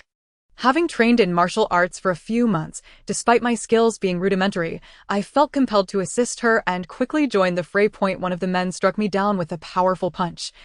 But I sprang back up, delivering a flying kick to his back, causing him to stumble forward and crash into Zhang Yan's electric baton, collapsing to the ground. The remaining two men brandished large knives and charged at us. Zhang Yan swiftly struck them both in the chest with her palms, forcing them to stagger back. I immediately kicked out, knocking them down to the ground. Zhang Yan then swiftly pressed the buttons on her baton, rendering them unconscious. We gathered our essential belongings and prepared to head downstairs, only to be confronted by another group of attackers stepping out of the elevator. We turned and bolted for the stairs. Pursued relentlessly, we raced down the steps, leaping with great speed. Suddenly, we spotted someone blocking the way at the bottom of the stairs. Zhang Yan, resembling a heroic figure from a martial arts tale, leaped down, knocking over two men and striking another with her baton. We dashed past the three incapacitated men, continuing our escape downwards. Upon reaching the entrance of the community, we saw the attackers still in pursuit. We quickly hailed a taxi and fled to the entrance of Yang Li's family compound. Zhang Yan addressed a middle-aged man at the gate. "Brother Wang, I urgently need to see Yang Li. Could you please let us in?" The man replied, "Miss Zhang, this might not be appropriate. This is the mayor's residence, and we cannot open the door without the owner's consent." Zhang Yan insisted. "All right, I'll call Yang Li." She pulled out her phone, dialed Yang Li, and handed the phone to the gatekeeper. After listening to Yang Li for a few moments, the man returned the phone to Zhang Yan, saying, "You can go in." The gatekeeper opened the door, and we made our way to Yang Li's room. She inquired, "What happened?" I replied, "We encountered killers and almost lost our lives." Yang Li remarked, "If you have no enemies, then it must have been the White Crane gang behind this. We can no longer sit idly by and allow ourselves to be victimized. We must take the initiative and secure our position." I asked, "How do we take the initiative?" Yang Li replied, "Huyawa may employ organized crime. Shouldn't we also utilize official channels?" I countered, "But the police chief is one of them. How can we rely on official channels?" Yang Li lowered her voice, saying, "My father has recently set up a special task force that requires capable individuals to assist. If the case progresses smoothly, the police chief and those involved in organized crime will be apprehended. Right now, we just need to find a way to force them to reveal their true intentions to assist the task force." Although I didn't fully comprehend Yang Li's explanation, my only desire was to visit Song Qian in the hospital. I had no time for anything else. When I arrived at the hospital, Song Qian's relatives had all gathered, making me feel like an intruder. While Wu Ming treated me with a semblance of politeness, Wu Changqi glared at me as if ready to pounce. Song Qian's brother and parents expressed their gratitude for my covering the surgical expenses and signing the forms, forcibly returning the money and insisting I not come back. I pleaded, "Uncle and aunt, please let me see Song Qian. She must want to see me." Wu Changqi shouted, "You useless scoundrel, if it weren't for you, my sister wouldn't have been shot." I retorted, "Isn't Song Qian in this predicament because of your family's actions?" Wu Ming interjected, "Enough, this is a hospital. Please stop arguing. Dongfang Su, you should head home. We can take care of things here." I stood outside the intensive care unit, gazing at Song Qian for a moment before reluctantly leaving. I felt a deep sense of injustice. Why should I be denied the chance to see Song Qian? Their cruelty was unbearable. Suddenly, an idea struck me. I snuck into the changing room, donned a white coat, and put on a surgical gown, disguising myself as a doctor. Arriving at the entrance of the intensive care unit, I altered my voice and told them, "No one can enter. Too many people will be detrimental to the patient." Upon concluding my conversation, I entered the intensive care unit. Approaching Song Qian, I whispered, "Xiao Qian, how are you feeling? Are you able to speak now?" Song Qian turned her pale face towards me and, in agony, replied, "It hurts so much. It's all right. You will recover soon. I will be here with you." "Xiao Su, is that you? You've come, haven't you?" "Xiao Qian, please remain calm and don't get too agitated. Be cautious of your incision. Your family has not permitted me to enter, but I managed to slip past." "Xiao Su, I am not dead. We can still be together. Fool, even at this moment, you are still thinking about such things." "Xiao Su, do you still love me?" "Of course I do. Otherwise, why would I be so concerned about you?" In truth, I have never truly let go of you. Many women have been pushed out of my life because of you. Xiao Su, I am sorry. I should not have foolishly orchestrated our breakup. Xiao Qian, it's nothing. It's all in the past. Once you recover, we will travel together, secretly build our little haven of happiness, and pave the way for our future offspring. Xiao Su, I yearn for that kind of life. I wish to recover immediately. Xiao Qian, you must persevere. I await your recovery. Song Qian, with deep emotion, exclaimed, Husband, husband. I sweetly replied, Wife, wife, husband. Can you visit me every day, wife? Your family is not very fond of me. I may not be able to come at all times, but I will find ways to visit you occasionally. After leaving the intensive care unit, I changed out of my isolation gown and returned to Yang Li's home. Yang Li had somehow procured 2 handguns, insisting that Zhang Yan and I undergo live-fire training. Though I was not entirely satisfied, I agreed after hearing their assurances of infallibility and righteousness. Having practiced shooting frequently with Zhang Yan, we each received a handgun, and we trained for 5 hours. While my marksmanship and martial arts skills could not compare to Zhang Yan's, they were still commendable. We arrived at a location frequented by a criminal organization, where I observed 4 men engaged in drug trafficking within a warehouse. I promptly captured photographic evidence with my phone. Who is it? A large man turned to inquire. Chapter 71. An unwanted presence at 6:25 a.m. The operating room door finally swung open. I grabbed the surgeon's arm, anxiously asking, Doctor, how is my wife? The doctor replied, Congratulations, your wife not only had the bullet successfully removed from her lung, but the breast hyperplasia has also been excised. Now, she simply needs to rest.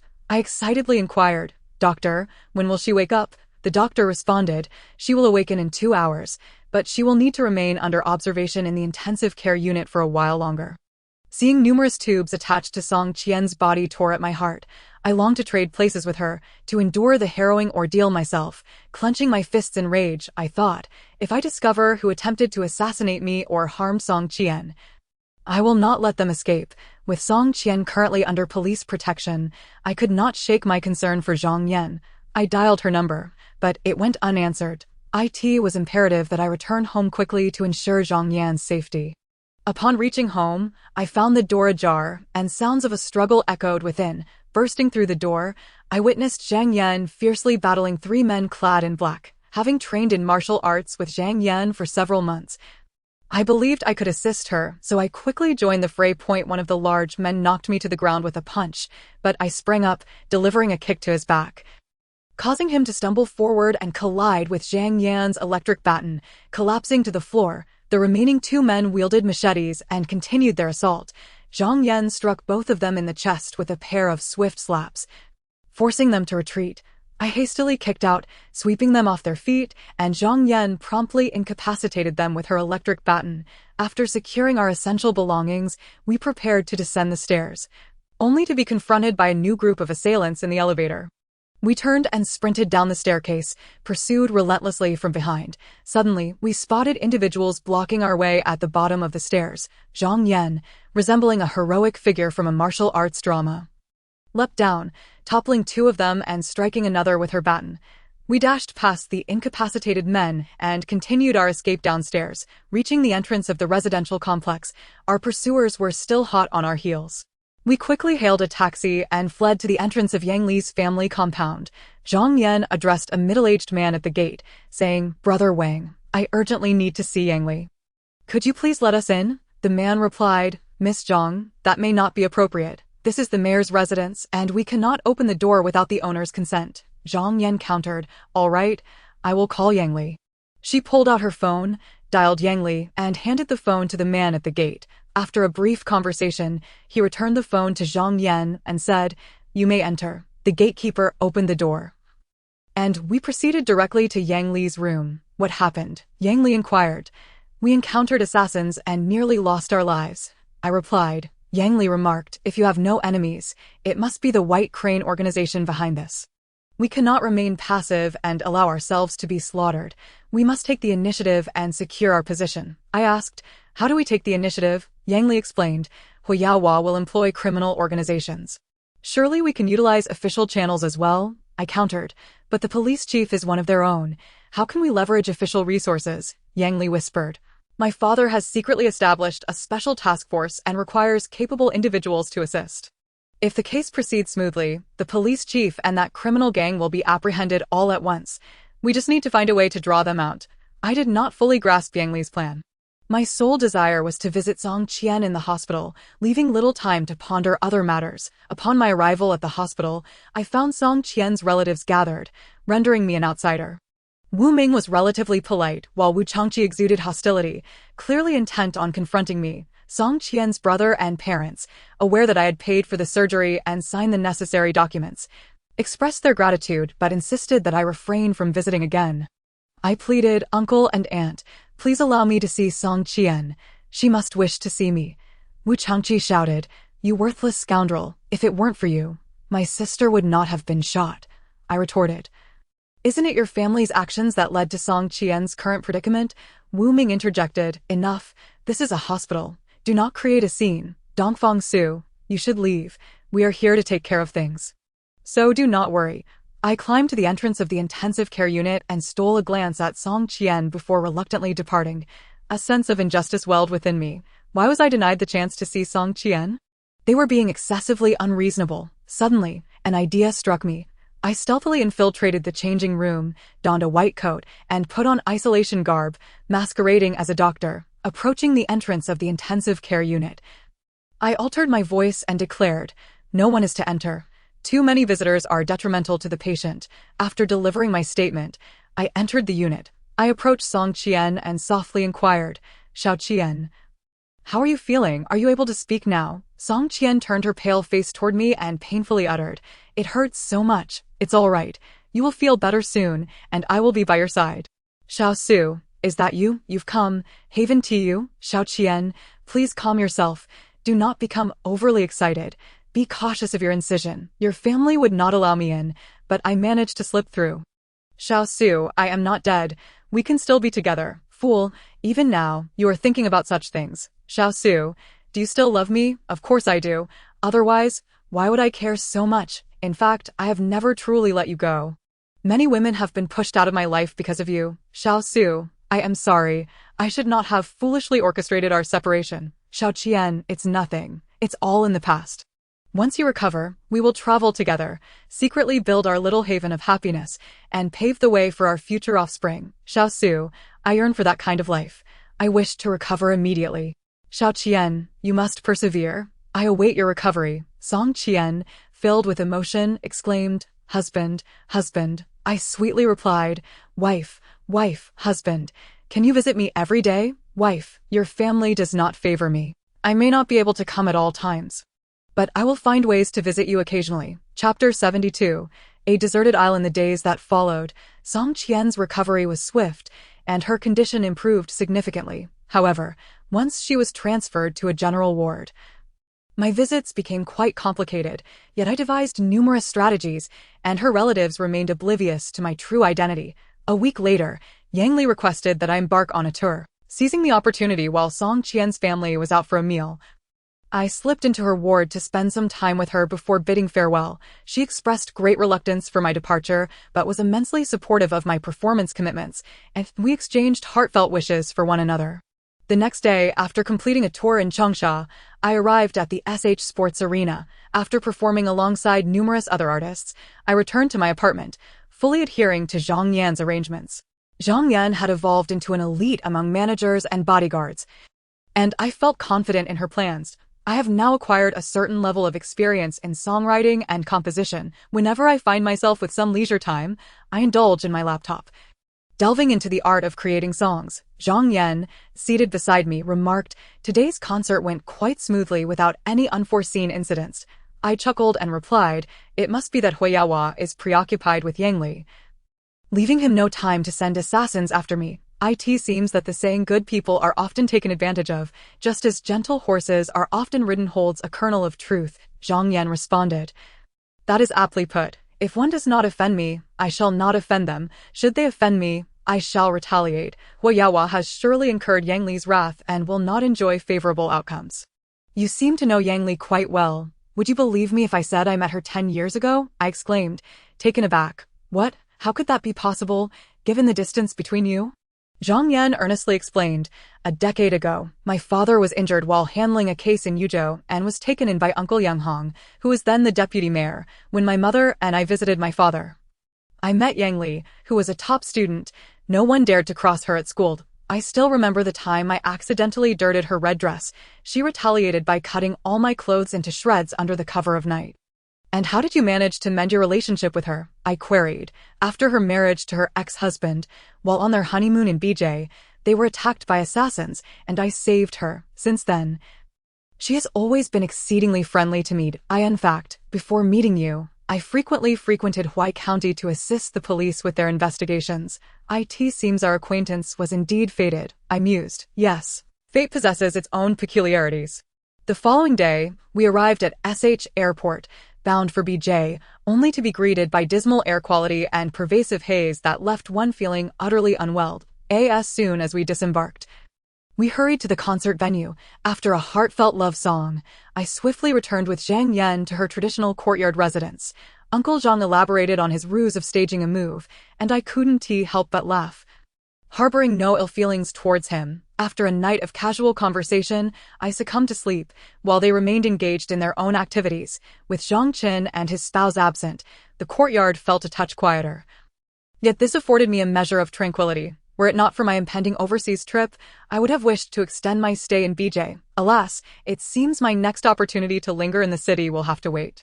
That day, we departed from BJ, flying towards Seoul, South Korea, when suddenly, our aircraft encountered an unforeseen calamity, teetering precariously in the air. The crew instructed us to prepare for an emergency parachute jump. Zhang Yan and I, with no other recourse, secured our parachutes alongside the other bodyguards, bracing ourselves for the leap. After half an hour of flight towards the southeast, the plane veered northeast before losing control and plummeting at an alarming speed. Leading a group of 10, Zhang Yan and I swiftly leapt from the cabin. The aircraft crashed directly below us, and our hands remained tightly clasped together. The other 8 jumpers quickly vanished from sight, leaving us suspended beneath the canopy of our parachute, gently drifting towards a desolate island amidst the vast ocean. The terrain was strewn with bizarre rock formations, dense with jungle, rife with peril. Upon checking our phones, we found no signal, an unfortunate predicament.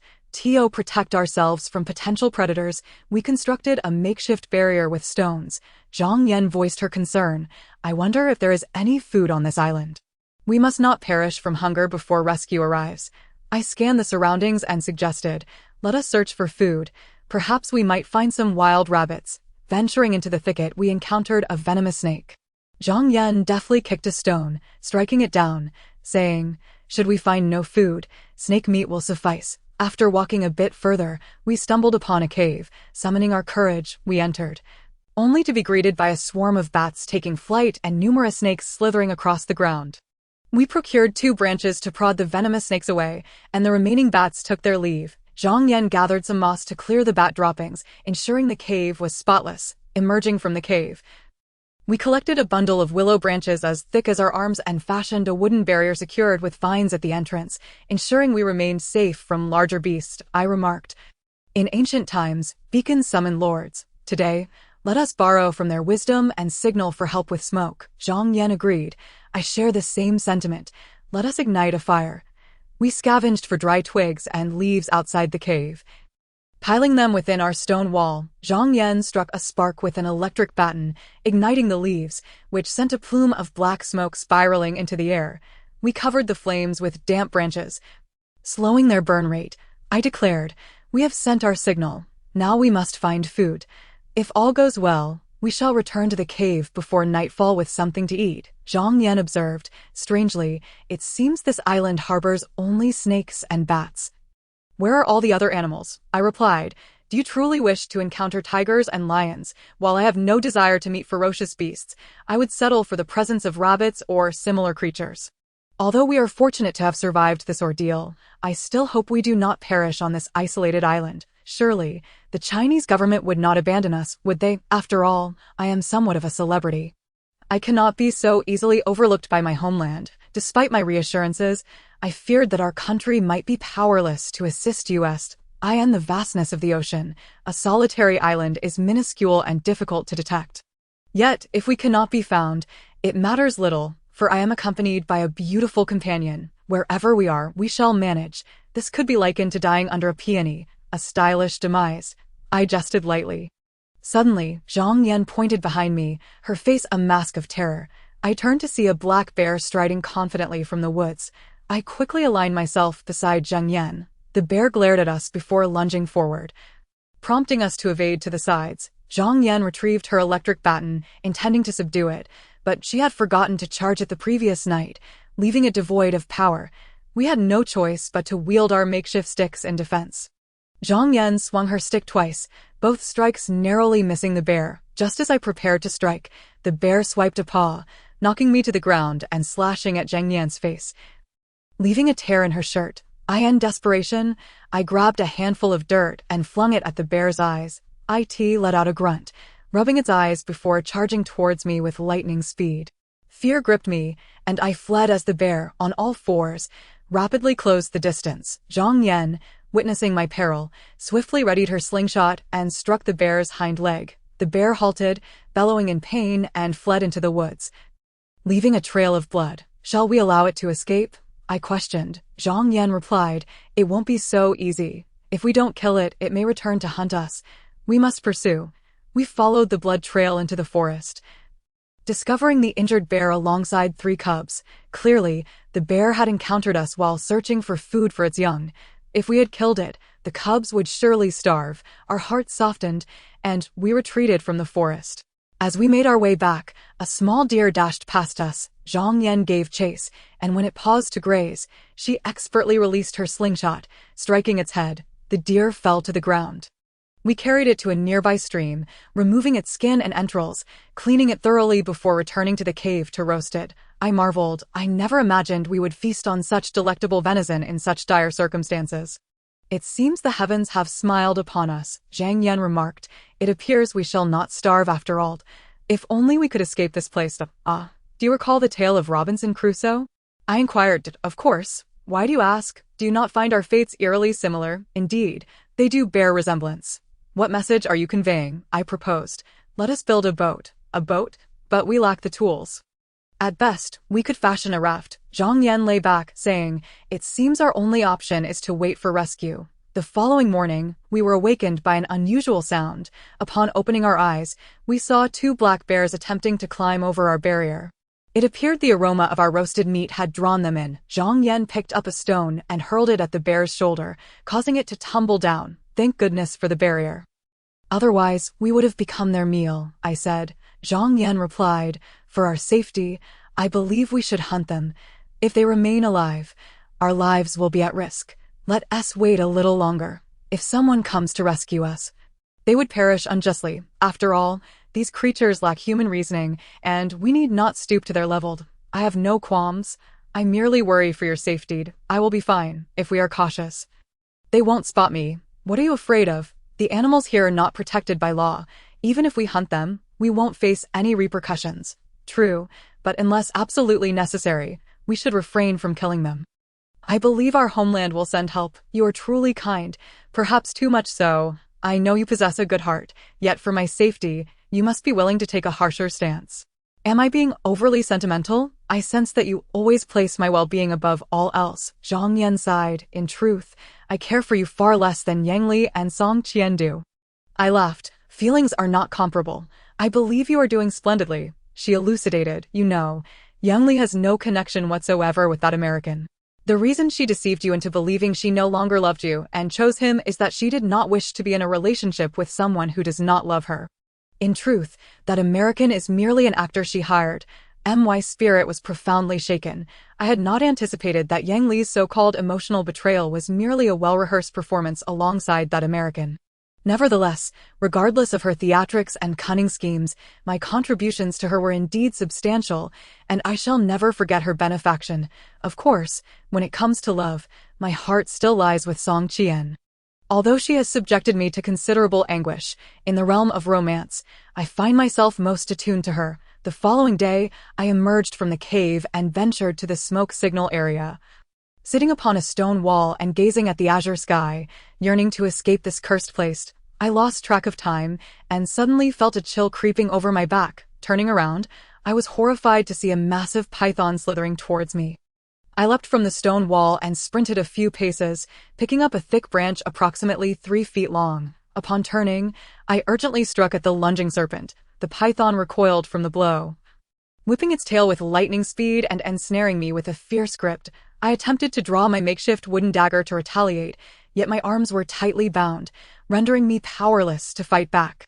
As my vision dimmed and my breathing became increasingly labored, a sudden crack echoed, and the python released me, hastily retreating into the forest. I collapsed to the ground and spotted Zhang Yan standing at a distance.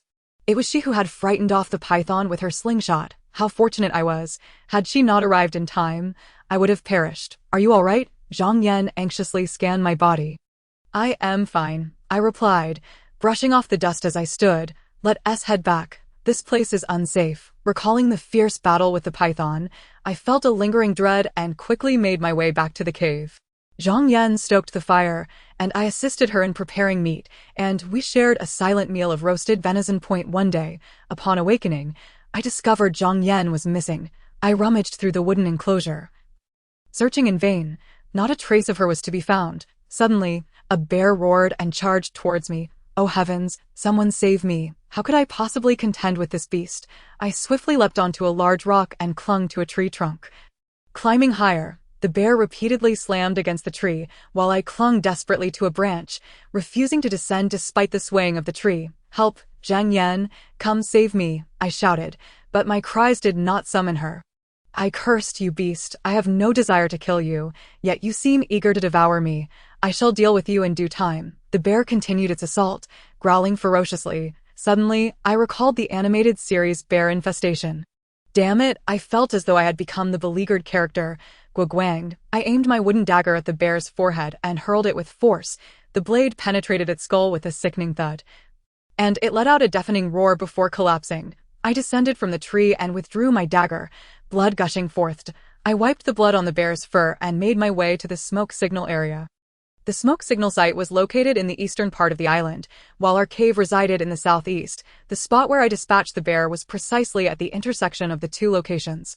Upon reaching the smoke signal area, I found no sign of Zhang Yan and was compelled to return to the cave on foot. In a state of growing anxiety, I waited and searched for 3 days without encountering her.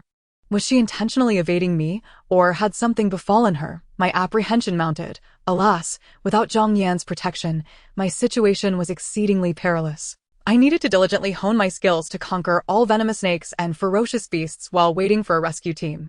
Within the cave, I practiced a set of punches and ventured out to procure a 3-centimeter thick red willow branch, which I roasted over the fire until pliable, bending it into a crescent shape and binding it with vines to craft a bow. I then gathered a bundle of sturdier branches and fashioned arrows. I drew a target on the wall and diligently practiced archery each day. Should those beasts approach me again, I would shoot them down with my handmade bow and arrows. One day, curious to see if the eastern smoke had dissipated, I exited the cave only to hear a chorus of wolf howls.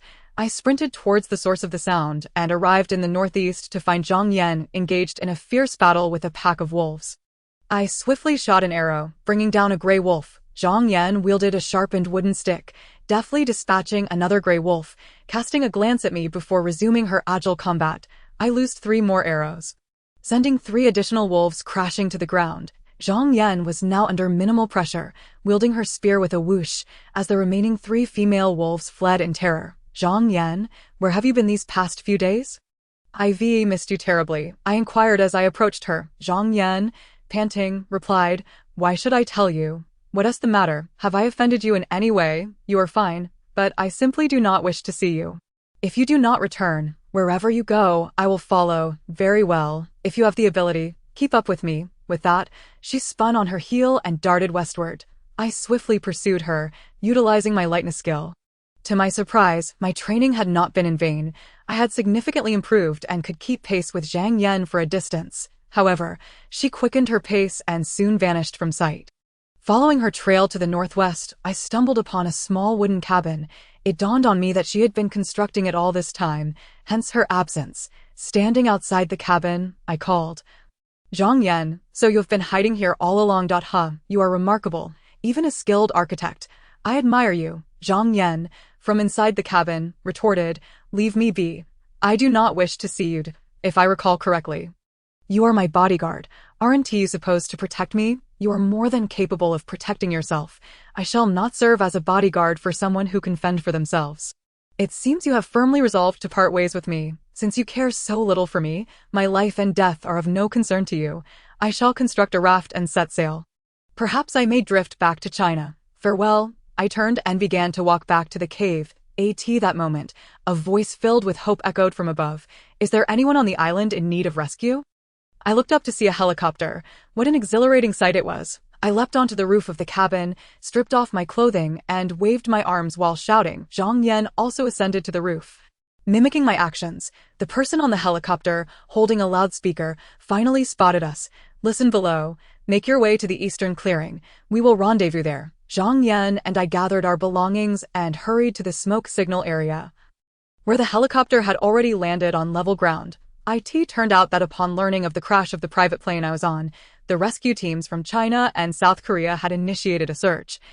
Eventually arriving upon seeing the black smoke from the island, we boarded the helicopter and were flown to a larger island, where we met with the Rescue Command Center. Upon returning to Beijing, various media outlets clamored for interviews, and I briefly recounted my experiences on the deserted island. Since returning to Beijing, Zhang Yan had secluded herself at home, refusing to see me. I could not fathom what had transpired between us to warrant such treatment. After spending a week in Beijing, I longed for an opportunity to speak with Zhang Yan, but found none suitable. One day, I finally encountered her outside a courtyard, and she did not immediately flee. With a warm demeanor, I said, Zhang Yan, let us talk. Zhang Yan coldly replied, what is there to discuss? You no longer require protection and can work independently. We should part ways from here. I, perplexed, asked, why? There has been no discord between us. Do you find this amusing? She sighed. I do not wish to elaborate. I hope you do not take Yang Li's sincere feelings for granted, and that you can love her well. My expression froze, my heart shattered, and my body stiffened. I felt like a soulless husk, standing there as if I had become a statue. Zhang Yan produced a bank card, saying, there are 500,000 yuan in here. Consider it your loan. Take care. She pressed the card into my hand and turned to return indoors. I stood there, frozen for an indeterminate time, before tremblingly departing from the courtyard and boarding a flight back to Yuzhou.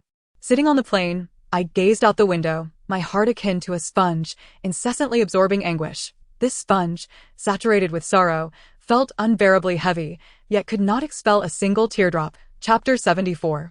Yang Li reveals the truth upon returning to Yuzhou. I invited Yang Li to the pavilion of Prince Ting, and with a heavy heart, I asked, you and that foreigner are not in a romantic relationship, are you? Yang Li candidly replied, so what if we are? You are still entangled with Song Qian, and I feel utterly humiliated. Should I not find a way to excuse myself? Of course, I completely understand that, I responded. However, some matters remain enigmatic and perplexing. I wish to seek your clarification. What matters? She inquired. I have a persistent feeling that Zhang Yan's feigned death and our rupture are not merely coincidental. It seems everything is intertwined with you. Do you not wish to share something with me? Indeed, in my efforts to undermine Bai He, I had to enlist Zhang Yan's assistance. Her faked death was orchestrated by me. However, regarding your rift with her, I am entirely unaware. I still wish to ask why you and she ended up in such a predicament. I find myself utterly perplexed by her sudden decision to sever ties with me. It leaves me in a state of bewilderment. Perhaps it is best not to dwell on it too much. Instead, I shall focus on my singing career, striving to elevate it to grand heights, enhancing my reputation and value, which may also bring some benefit to my company. In this world, one cannot rely on anyone but oneself. Only by becoming strong can one lead a fulfilling life. I understand the wisdom in your words, yet I am reluctant to lose the cherished bonds of family, friendship, and love for reasons unbeknownst to me. You know well how dearly I treasure every emotional connection, and my feelings for Zhang Yan are tinged with regret and sorrow. Do you truly wish to uncover the truth? Yes, I have long suspected that there is more to this than meets the eye. The very day after Zhang Yan was admitted to the hospital, I proposed a plan of feigned death, to which she suggested using you as a bargaining chip. I refused. She then conceded, asking for permission to date you for a time, assuring me she would never compete with me for your affections. Trusting in both of you, I acquiesced. Now, the time has elapsed, and she wishes to cut all ties with you, hence her voluntary withdrawal. So, To say that the plane crash, the desert island ordeal, and the ensuing discord were all orchestrated by you. Indeed, yet I had two objectives. What are they? First, I aimed to cultivate your survival skills so that even without Zhang Yan, you could navigate various dangers with ease. Second, I wished to honor my promise, allowing you and Zhang Yan to spend time alone together to clarify your relationship, as I do not appreciate having too many rivals in love. It is no wonder that my family and friends have yet to inquire about my well-being. I assumed my existence was of no concern to anyone. Dongfeng Su, do not harbor resentment towards me. My actions, while seemingly harsh, may not be entirely detrimental to you. In time, you will thank me for this trial. My tears streamed down. Youngly, it is truly a shame you are not acting in a television drama. Your talent is exceptional, and your ability to direct the lives of others is profoundly enigmatic. Yang Li replied thoughtfully, perhaps what I have done seems cruel to you, yet are we not also at the mercy of fate, unable to escape its grasp? Initially, I sought only to marry a capable man, but after our union, he revealed his terminal illness, abandoning all our vows as he departed from this world. How utterly ridiculous I am. Yet you have inherited his company shares and all his assets. Yes, this is the sole consolation fate has bestowed upon me, yet it has left me bereft of a devoted and talented partner. There are countless exceptional men in this world. With your attributes, you could easily attract many suitors. However, my heart belongs only to you. No other man holds any allure for me. To be denied your love is the second slaughter fate has inflicted upon my life. Yes, while fate may wreak havoc on your existence, you have the power to influence mine. Do you not realize how much more terrifying you are than destiny itself? Dongfeng Su, since you have expressed such sentiments, I wish to refrain from further explanations. Focus on your endeavors, and when you have grown strong enough, you shall be free from my influence. Very well, if you wish to engage in a game of survival of the fittest, I shall accompany you. Eventually, I will break free from your grasp. Our conversation ended on a sour note as I made my way to the hospital. Song Qian had nearly recovered, and her family was preparing to take her home. I assisted her in packing her belongings. Though her family remained unwelcoming towards me, they had no choice but to relent at her insistence. Song Qian's recovery brought me immense solace, yet the lingering unpleasantness still troubled my mind. Right and wrong, love and resentment, who can truly decipher these complexities? It is best for one to cultivate their own strength, for the anguish of solitude can be unbearable. One day, I walked to the studio where I once created games. It had been transformed into a noodle shop. After enjoying a bowl of cold noodles, I climbed to the overpass, leaning over to observe the traffic below, which remained as bustling as ever. Xiao Su, what brings you here? I turned to find Song Qian had silently approached me, catching me off guard. I looked at her in astonishment. When did you arrive? Song Qian smiled dreamily. I've been here for a while. With a heavy heart, I replied, I've been through some things lately, and my spirits are low. I just wanted to clear my mind. Song Qian expressed her concern. I read the entertainment news yesterday. I heard you were stranded on a deserted island for some time. Are you all right? I'm fine. It was merely a minor incident, I said, suppressing my tears. Song Qian gently said, Xiao Su, I am so sorry for all the distress I have caused you. I embraced her tightly, crying out, Xiao Qian, I feel so lost, so pained. I wish I could just disappear. Song Qian stroked my head and said, Silly, why would you speak of death? What has happened? Song Qian looked stunning today, radiating an alluring fragrance that uplifted my spirits. Your heartless departure has left me in torment. Yang Li's scheming has stripped me of my freedom, and now even Zhang Yan regards me as a mere pawn in her game.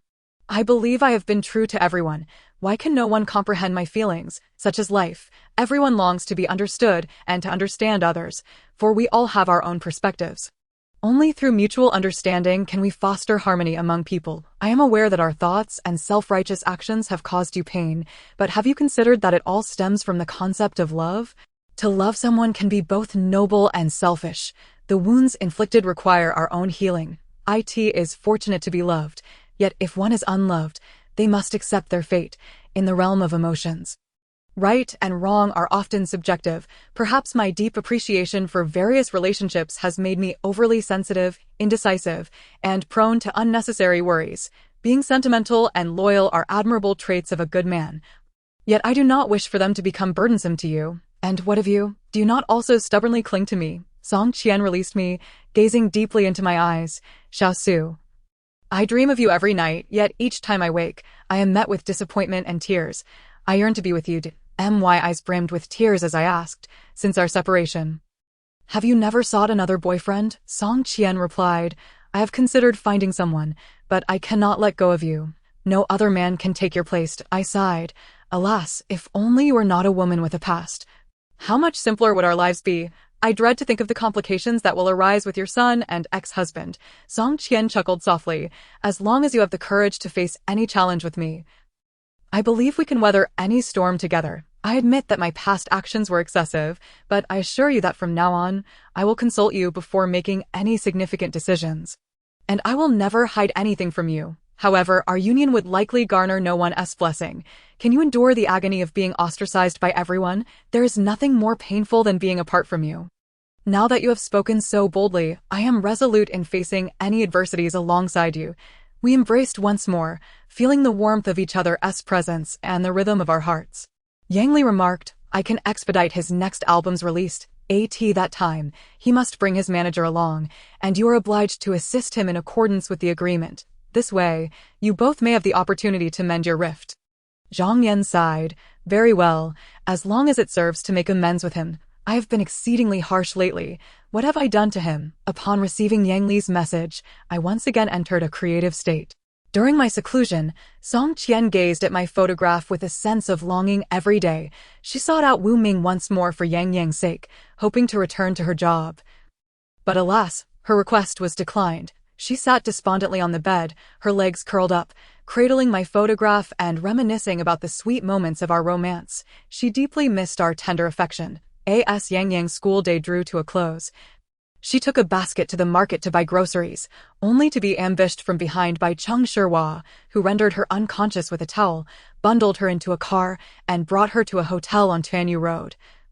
Binding her to the bed, when Song Qian awoke, she found herself tightly restrained, unable to move, and turned to see Cheng Shihua seated on a stool beside the bed, smoking. She shouted furiously, Beast, what do you want?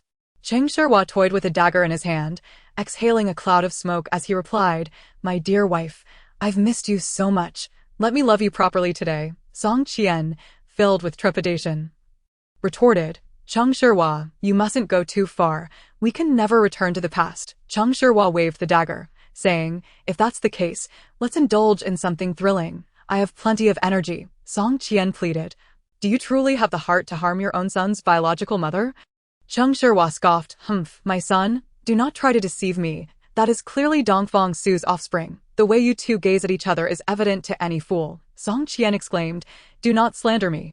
Had you not sold your conscience and abandoned me, Xiao Su would never have entered my life. Whether Yang Yang is your son can easily be clarified with a paternity test. Cheng Shihua hesitated for a moment, then stood and dragged the dagger across Song Qian's face, stating, Since you are Yang Yang's biological mother, and I am his biological father, it is only right that we share some intimacy. A wicked expression danced across his features. Song Qian trembled, asking, Do you still love me, or do you merely wish to vent your anger? Cheng Shihua inquired incredulously, What do you mean? Are you suggesting you want to fulfill my desires? Song Qian responded, That depends on what you need. I can cater to your whims. What is the difference between loving you and simply wanting to relieve anger? If you still love me, you ought not to treat me this way. If you only seek revenge against Dongfang Su, you should target his actual girlfriend. You can't fool me. You're his girlfriend, and I am here for you. Cheng Shihua declared as he began to unbutton Song Qian's collar. Do you not hate Dongfang Su? I can help you exact your vengeance. Song Qian's eyes darted around. Dongfang Su no longer loves me because of that woman. I detest her. If you spare me, I will find a way for you to have her. Once you have consummated your relationship, we will both gain something. What is there to lose? Most importantly, you can take your revenge on Dongfang Su, making him experience the pain of losing his woman to you. Cheng Shihua's eyes glinted with malice as he contemplated, If I can obtain Dongfang Su's woman and subsequently reveal the truth to him, ensuring he and Song Qian cannot be together, I will have avenged them both. He paused, releasing Song Qian's bindings, warning, Do not attempt any tricks. If I am angered, I will blow up your parents with explosives. Of course, Song Qian replied, I also wish to rid myself of that Zhang Yan. If we join forces, we can surely tear them apart. Under Cheng Shihua's coercion, Song Qian called Zhang Yan, inviting her to meet at Tianyu Hotel.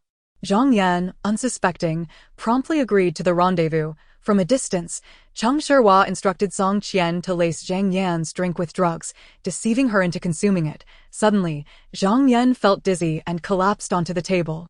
When Zhang Yan regained consciousness, she found herself bound to a bed, Cheng Shihua leering at her body, making her feel extremely uncomfortable. Wishing she could gouge out his eyes, Cheng Shihua flicked his tongue around his lips and said, "Hello, beautiful, you're awake." Confused, Zhang Yan asked, "Aren't you Song Qian's ex-husband? What do you intend to do?" Cheng Shihua grinned. "Indeed, I am her ex-husband, but Dongfang Su has taken my wife, and I intend to conquer his woman." Zhang Yan struggled against her restraints, but the steel ropes were unyielding, rendering her powerless. Ignoring her pleas and threats, Cheng Shihua prepared to violate her, when suddenly, a handsome young man in his 30s kicked the door open with a loud crash.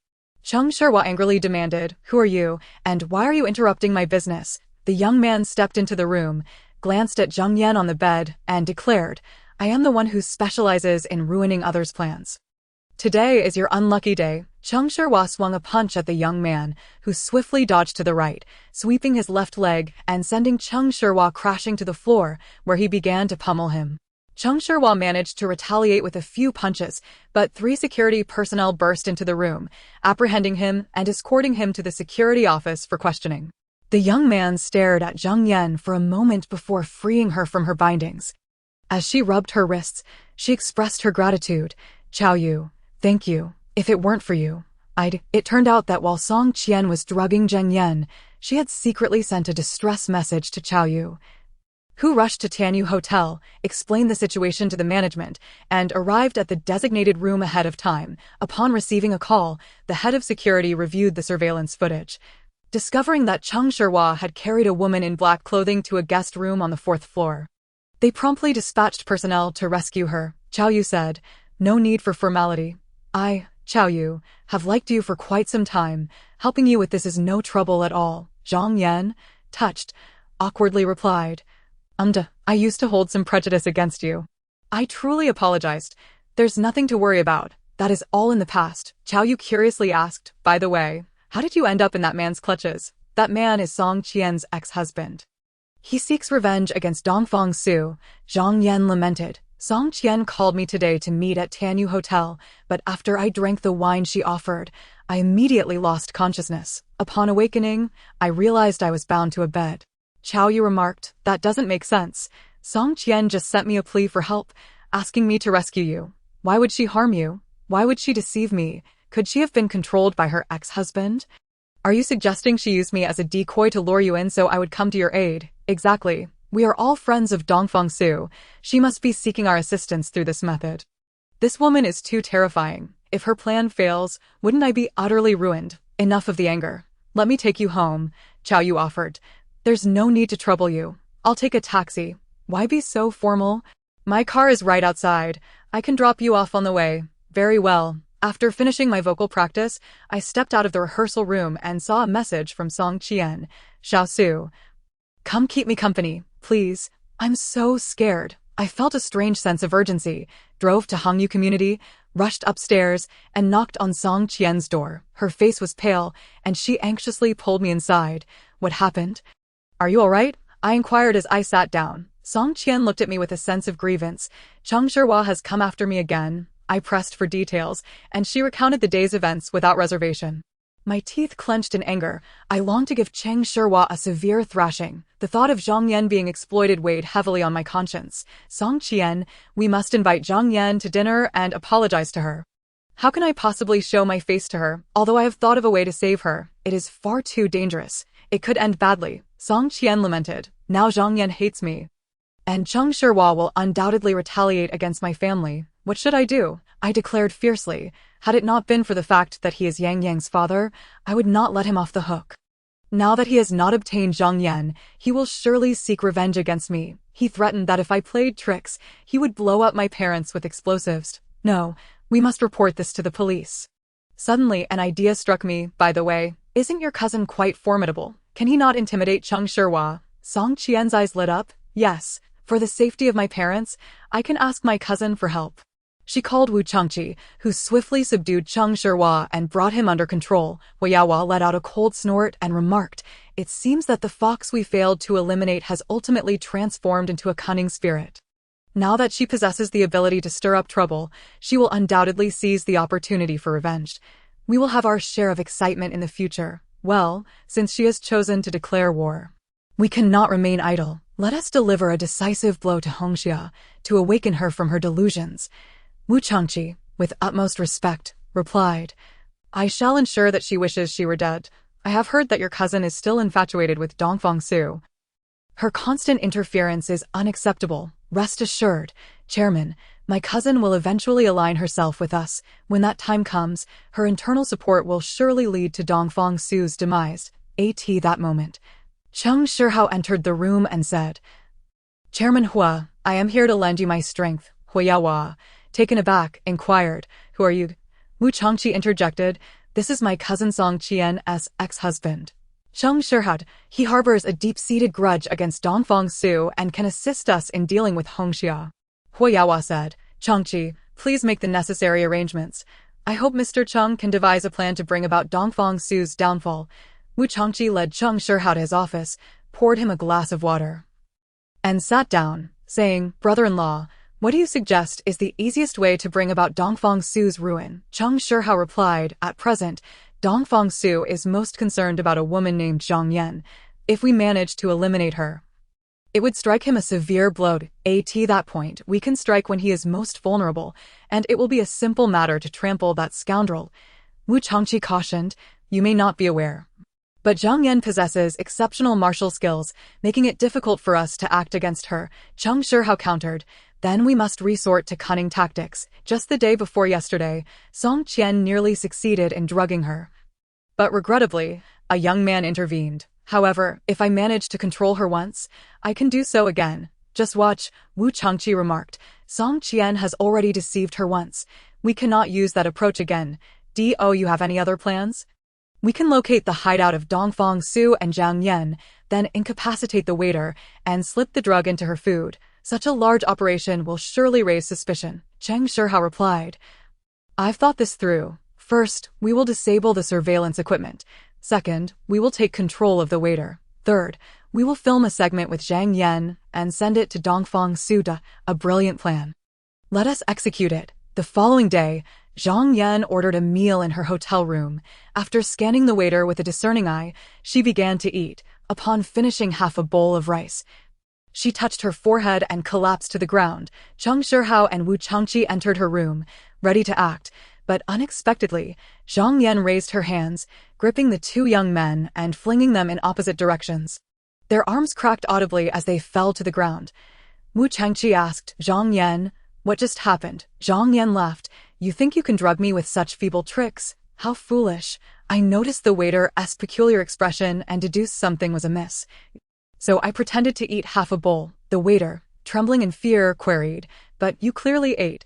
Why did you not faint?" Zhang Yan replied, "Are you familiar with a trick called magic? It appeared as though I consumed the food, but in reality, I concealed it in my sleeve." Wu Changqi waved his hand. "Brothers, attack. Since this girl has seen through our scheme, we shall resort to force." Zhang Yan swiftly drew out an electric baton and struck at anyone who approached.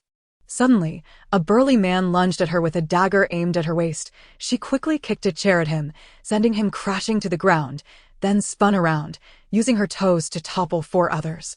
Two men hurled daggers at her head and chest.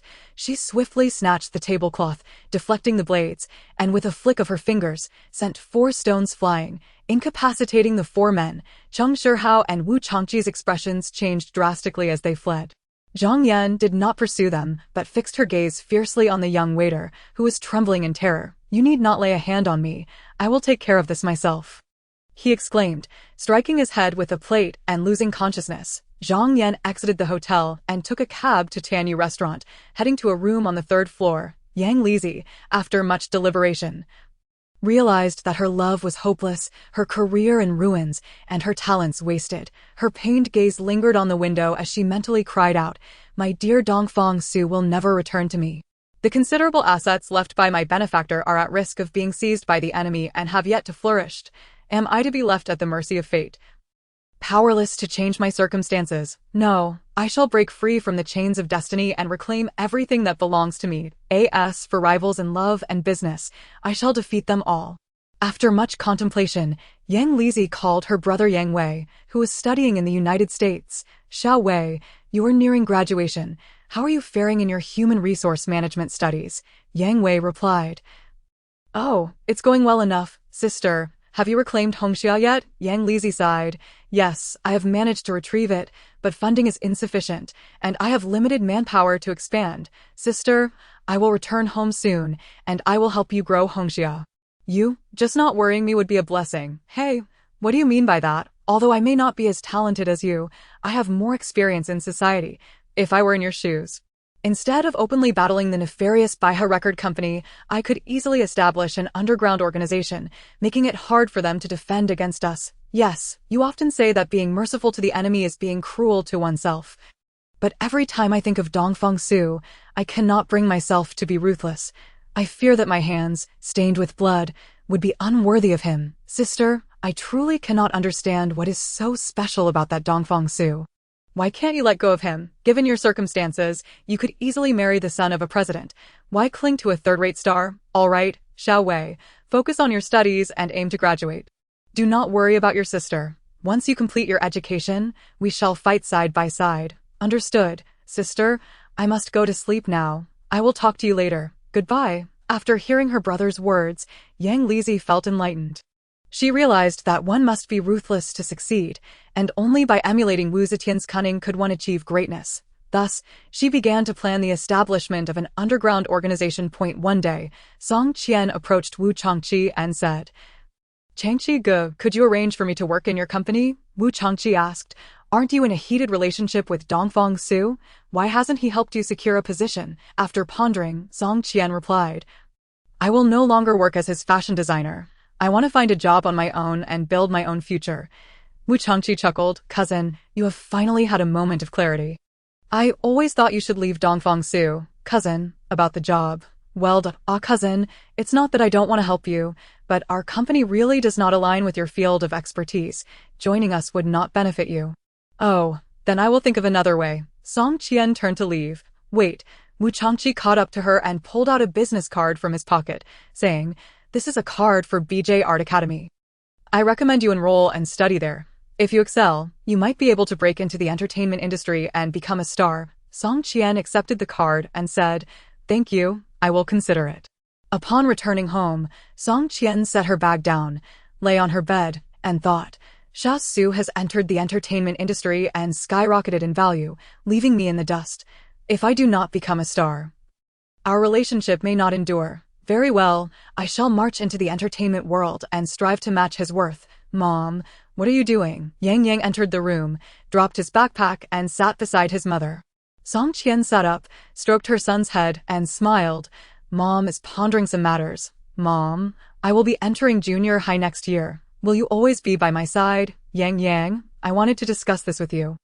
I need to go to BJ to study. Would it be alright if you stayed in the school dormitory for a while? We still have to continue our lives together and earn a lot of money. If I do not learn some skills, it will be difficult to make ends meet. But you're a fashion designer. Why do you need to study more? I want to become a big star. Earn more money and provide you with a better life. Mom, I don't want a better life. I just want you to be with me. Li Fei's parents got divorced, and his mother often works far away. He hardly sees her for 6 months. I don't want to be like him. Song Qian said, Silly child, I won't let that happen. I promise to come back to see you at least once a month. We have relied on each other for many years. I cannot bear to part with you. Really? You promise to come back every month. Of course. When have I ever lied to you? All right, I promise. Good son. My little darling. Song Qian lifted her son and spun him around. Song Qian soothed Yang and took a flight to BJ, where she contacted the head of the art academy through the connections of Wu Changqi. She paid her tuition and enrolled in the performing arts department, officially starting her classes a week later. I rented an apartment on Bisui Road, immersing myself in songwriting. Previously, I had relied on lyricists and composers to craft my songs, but now I was determined to create my own. I found a deep sense of intimacy in singing songs I had written myself. During this period, I was blessed with a plethora of inspiration. and my creative process flowed seamlessly. In August, I finally released my new album, concluding a tour across 12 cities in the mainland before venturing to Hong Kong, Macau, and Taiwan, with the final stop in Seoul, South Korea. At my concert in Seoul, I had the pleasure of meeting several renowned Korean stars such as Dongfang Shengchi and Lee Hyori, who treated me with great kindness and did not underestimate my emerging talent. After her performance, Lee Hyori approached me and said in Korean, "Mr. Dongfang, I wish you a delightful performance." I responded in Korean, "Thank you, senior. I will do my best." The two handsome members of Dongfang Shengchi patted my shoulder and encouraged me, and I shared a brief embrace with them. As I stepped off the stage, a wave of applause from the enthusiastic Korean audience washed over me. I greeted them in Korean before launching into my song, "On a Night in a Small County." We met by chance, facing each other head on. I in my darkest hour, you became my angel. I in the thorns of time, we became each other's everything. The one I love is the one who loves me. When will we emerge from confusion? Across the ends of the earth, we follow each other. Can our love endure forever? As the audience erupted in cheers, I waved and blew a kiss before retreating backstage. Lee Hyori praised me and warmly invited me to dinner, a gesture I accepted with astonishment. We arrived at a restaurant and enjoyed a sumptuous meal. Lee Hyori remarked, "Mr. Dongfang, I am unsure how famous you are in China, but you truly shine in Korea. I have great faith in you. You are undoubtedly a promising singer." I humbly replied, "Senior, you flatter me. I am merely a third-rate star, unable to compare to someone of your caliber." There's no need for modesty. You are still young and have room for growth. I believe you could venture into the film industry. Perhaps the entertainment world could bring you considerable fame.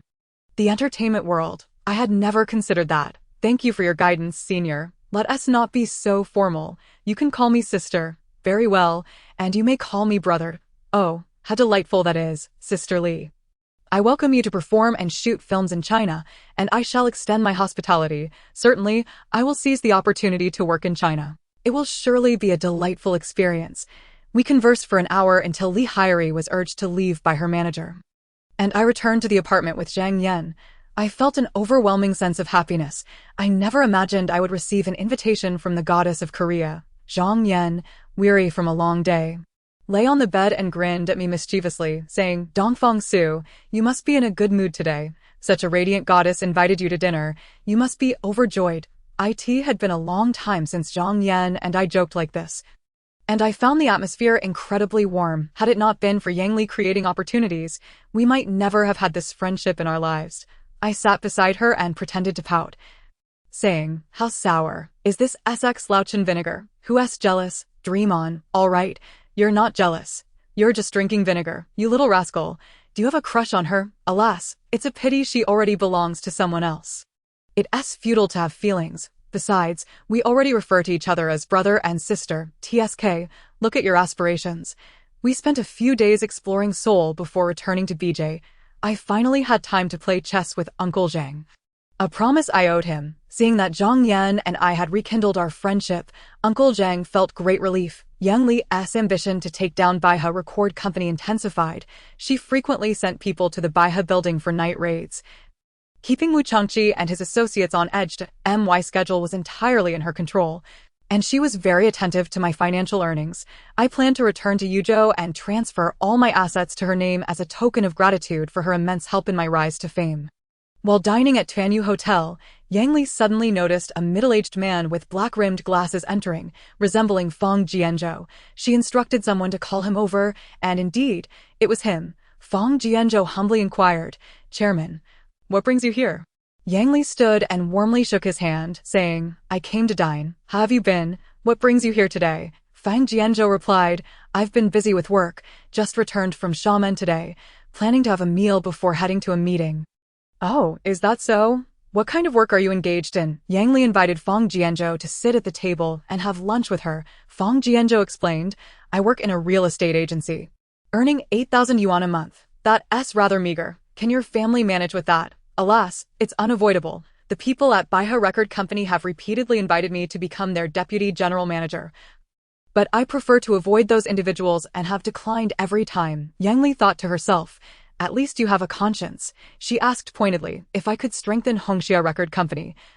Would you be willing to return? Fang Jianzhou lowered his head and said, Chairman, how can someone like me, who is ungrateful and seeks personal gain, deserve to work with you again? Yang Li responded, don't concern yourself with whether you deserve it. Just tell me if you want to. Fang Jianzhou looked up, blankly gazing at Yang Li, and said, Chairman, if I could make amends and sincerely atone, I would certainly wish to. Good.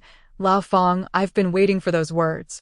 Let us eat first, and after that, I'll take you somewhere. An hour later, Yang Li drove with her assistant and Fang Jianzhou to an underground meeting room on Qingshui Road. Fang Jianzhou looked around. Unsure of Yang Li's intentions in bringing him there, Yang Li asked, Lao Fang, do you think this place is suitable for a meeting? Fang Jianzhou replied, it's certainly possible, but it's rather rudimentary. I fear the major shareholders may not be inclined to attend. In order to expand Hongxia, we must make some sacrifices for those old shareholders. You will be responsible for contacting them to attend the meeting while I deal with Baiha's people. Understood.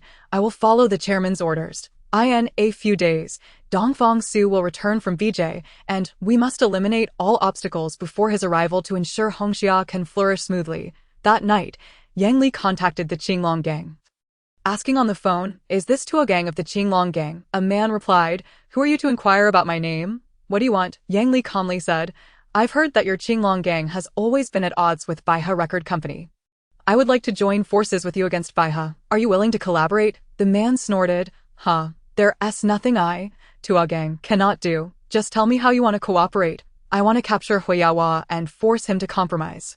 Can you manage that? Are you joking? Who is Huiyawa? He is not someone you can just capture at will. If you can catch Huiyawa, I can provide you with 100,000 yuan in cash. Can you do that? Well, that's hard to say. What about 200,000? Many of us have suffered at his hands. Even if you offer us more money, we might not be able to match his bodyguards. Indeed, then let Hua continue to ride on everyone's necks. She decisively hung up the phone, but didn't he immediately put it down, convinced that the other party would call back 0.5 minutes later. Tuo gang indeed called. All right, we'll do it your way. For 200,000. We'll help you capture Huiyawa. But how can we trust you? Yang Li replied, I'll send you 100,000 first. And upon success, you'll receive the remaining 100,000. Tuo gang agreed. That sounds good. We'll plan to capture Huiyawa as soon as we receive the money. Yang Li waited for Tuo gang to send over the account number. And within 5 minutes, she transferred 100,000 yuan to him. Tuo gang gathered his brothers, discussed for a while, then sent someone to infiltrate Hua's residence for reconnaissance, clarifying the guard posts and security numbers before commencing their plan to capture Hua.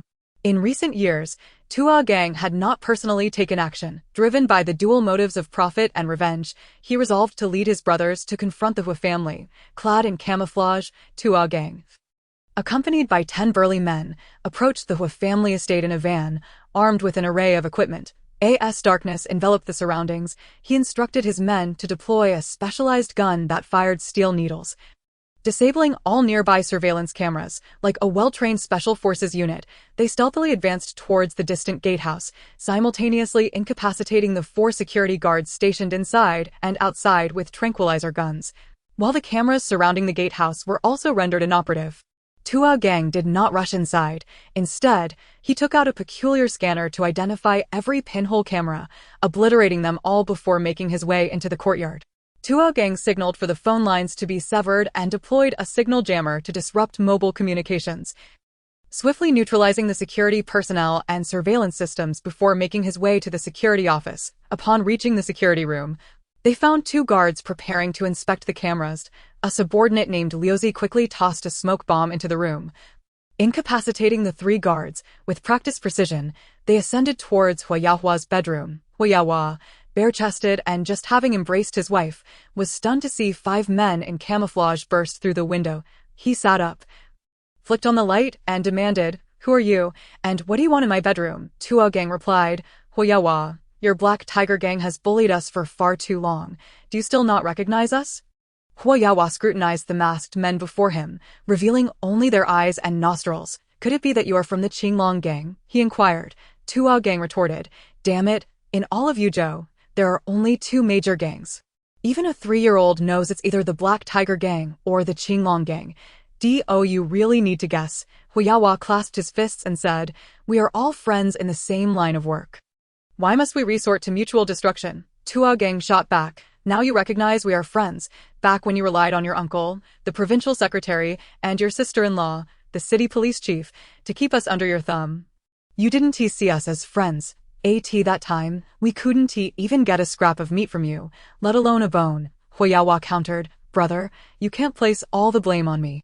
The Qinglong Gang shares responsibility too. I once offered you a place in the Black Tiger Gang and asked you to respect me as your leader, yet you refused. Can you hold all the blame against me?" Tuo Gang, now visibly angered, declared, "Damn it, just because you play both sides, do we have to respect you as the leader? Today, I'll take you down and see how you continue to lead," with a swift motion. Tuo Gang signaled 3 of his subordinates to fire tranquilizer darts at the couple on the bed. Huyawa quickly pulled up the blanket, shaking off the darts, and vanished beneath the sheets. The 5 men in camouflage surrounded the bed, uncovering it to reveal a large hole in the floorboard. Huyawa and his wife had escaped through it. Tuo Gang cursed, "Damn it, the duck that was within reach still dares to flee." Pursue them. They slid into the hole and entered a basement, following the passageway until gunfire erupted from around a corner. They took cover and retaliated, Liuzi signaled, and the other 3 opened fire for cover while he and Tuo Gang rolled 3 times to seize the corner position. Firing 2 shots only to find it empty, the 3 subordinates exchanged glances at the signal, sprinting around the corner to secure the next position. They advanced, but after 300 meters, they failed to catch a glimpse of Huyawa. Tuo Gang returned to the Hua family bedroom, finding nothing, and quickly retreated to his own territory. He knew that failing to capture Huyawa would bring him future calamities, so he prepared for all possible confrontations. Liuzi said, "Boss, we didn't complete the task for that mysterious woman. How should we report back?" Tuo Gang replied, "At worst, we'll return her money. We brothers are not the type to lack integrity." Liuzi protested, "But we mobilized so many resources. Are we just going to return the money?" Tuo Gang insisted. "Regardless, I will call her first, clarify the situation, and see what she says." He dialed Yang Li's number and said, "I am truly sorry. We intended to capture Hua, but he managed to escape through a secret passage." Yang Li replied gently, "No worries. I anticipated that you wouldn't be able to capture him." Tuo Gang asked, "Then, what about the money?" Yang Li responded, "Oh, you mean the 100,000. That was meant to support my brother's living expenses. Do with it as you please. However, I hope we can collaborate again in the future." Tuo Gang replied eagerly, of course, as long as you say the word, we will follow your lead without question." Yang Li said, "Very well.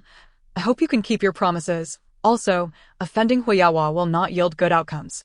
Be careful." Unbeknownst to me, Yang Li had secretly allied with the Qinglong Gang, and even if I had known, I would have been powerless to stop her. I spent 3 days playing chess with Uncle Zhang and BJ, and then accompanied him and his daughter around the scenic areas for 2 days. Suddenly, ambition surged within me, and I yearned to return to Yuzhou. I planned to transfer the funds to Yang Li's card, repay my debt of gratitude, and pursue my own interest. On September 5th, I returned to Yuzhou with Zhang Yan and transferred the money to Yang Li. At last, her efforts in cultivating me yielded results, observing her gather the shareholders to discuss the expansion of Hongxia. I felt a surge of happiness. During the meeting, Yang Li announced, "Mr. Dongfang has made the largest investment. It is only fitting that he becomes the vice chairman. Does anyone have any objections?" I interjected, "I disagree. My investment was merely a gesture of gratitude, not an achievement. Besides, I have no interest in being a boss. Perhaps you should find someone more capable." Yang Li smiled and said, "Very well. Since Mr. Dongfang is uninterested in joining our management, we shall allocate 30 of the shares to you."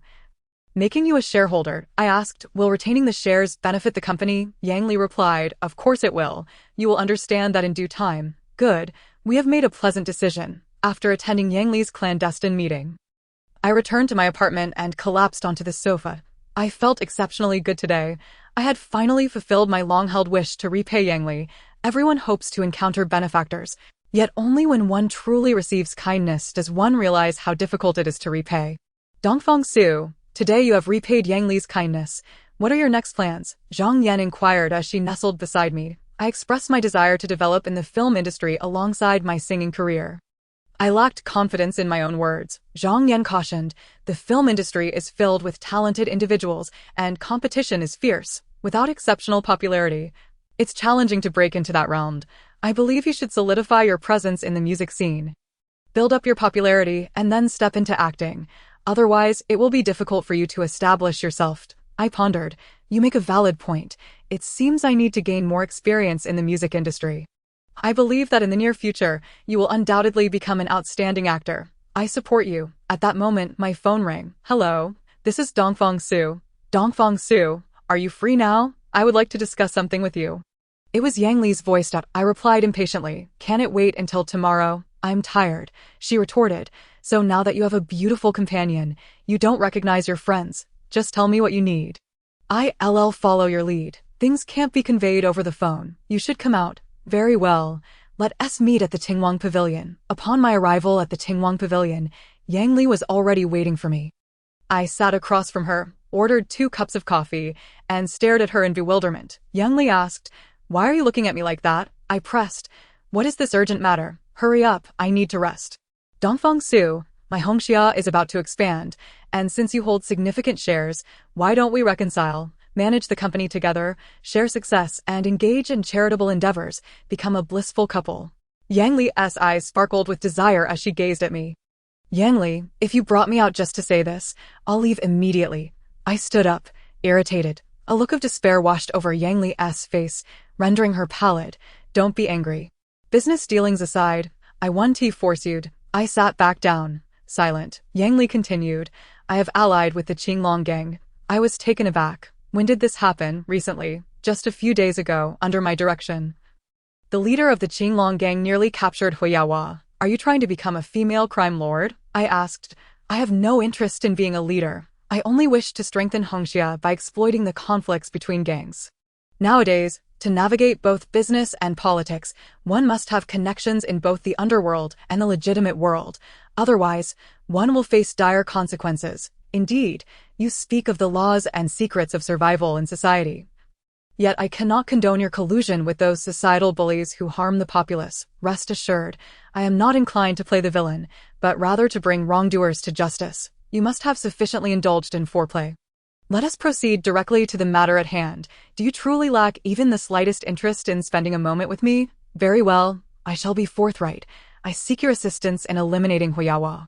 Me? I am hardly equipped for such a task. Zhang Yan possesses remarkable skills, and you have learned from her for quite some time. Should you both join forces, you are certain to capture Huyawa with ease. I find myself in a quandary. Yang Li, forgive my lack of loyalty, but I genuinely wish to avoid involvement in criminal activities. Yang Li responded, in truth, aiding me is akin to aiding yourself. If Huyawa remains unchallenged, every endeavor you pursue will be thwarted and undermined by him. I retorted, do you intend to manipulate me as if I were part of the Qinglong gang? Yang Li scoffed, if you insist on thinking so, that is entirely your prerogative. I glanced at Yang Li's expression, her eyes gleamed with shrewdness, and I suddenly felt a profound respect for her. It seems Yang Li has undergone a complete transformation, and it pains my heart. The private video of the Korean female broadcaster has been exposed, charming yet voluptuous. For online viewing, please visit Bakesingsia 66. Press and hold for 3 seconds to copy. Chapter 79. Confession. I sighed. Very well, I shall assist you. I, Dongfang Su, owe you a debt of gratitude and affection that far exceeds mere millions. What harm is there in committing a crime for your sake? Yang Li replied, the situation is not as complicated as you perceive. As long as you manage to capture Huyawa, I have a method to ensure that you leave no trace behind. This you need not worry about. All right, I will defer to your arrangements. I shall return now. Contact me if there is anything. I rose, paid for the coffee, and exited the Tingwang Pavilion. As I passed down a street, I caught sight of several shadows. Upon turning, I discovered 5 burly men trailing behind me, each wielding a steel pipe. The man in sunglasses at the forefront signaled, and the 4 men behind him charged at me. I swiftly fled, my feet flying as I dashed into an alley, retrieving my electric baton, and confronted the 5 men head-on. The ensuing struggle was fiercely contested. I heard the whoosh of steel pipes slicing through the air and bent low to evade 3 strikes. The baton suddenly crackled with electricity, striking one of the pipes and sending a young man into convulsions as he collapsed to the ground. I quickly toppled another man in a t-shirt and, using the wall for leverage, leaped onto a balcony on the second floor. The four assailants, agile and sprightly, pursued me upward. I glanced up and leaped to the rooftop, my skills, taught by Zhang Yan, finally proving their worth. Upon reaching the rooftop, I noted that the four were about to follow. I dashed across to the adjacent building. They attempted to leap after me, but one of them slipped and fell to the ground below. I engaged the remaining three in a flurry of punches and kicks, but their steel pipes whirled dangerously, proving a formidable match. In a corner, I spotted a bamboo drying rack. I swiftly maneuvered and seized it, showcasing my prowess like a performer in a drama, wielding it with both finesse and authority. The three opponents exchanged glances, ultimately deciding to charge at me. I thrust and struck, pressing them back inch by inch. After a fierce exchange, I forced them to retreat in haste. Upon returning to my apartment and shutting the door, I found Zhang Yan asleep on the sofa. I intended to carry her to bed, but inadvertently roused her. Dongfang Su, what has happened? She asked, her gaze falling on my dirt-streaked face and the torn fabric of my clothing, concern etched on her features. I replied nonchalantly, it's nothing. Merely encountered a few thugs. Thugs? Who sent them? I was uncertain. One was knocked unconscious by me, another fell to his death, and the remaining three fled from my fists.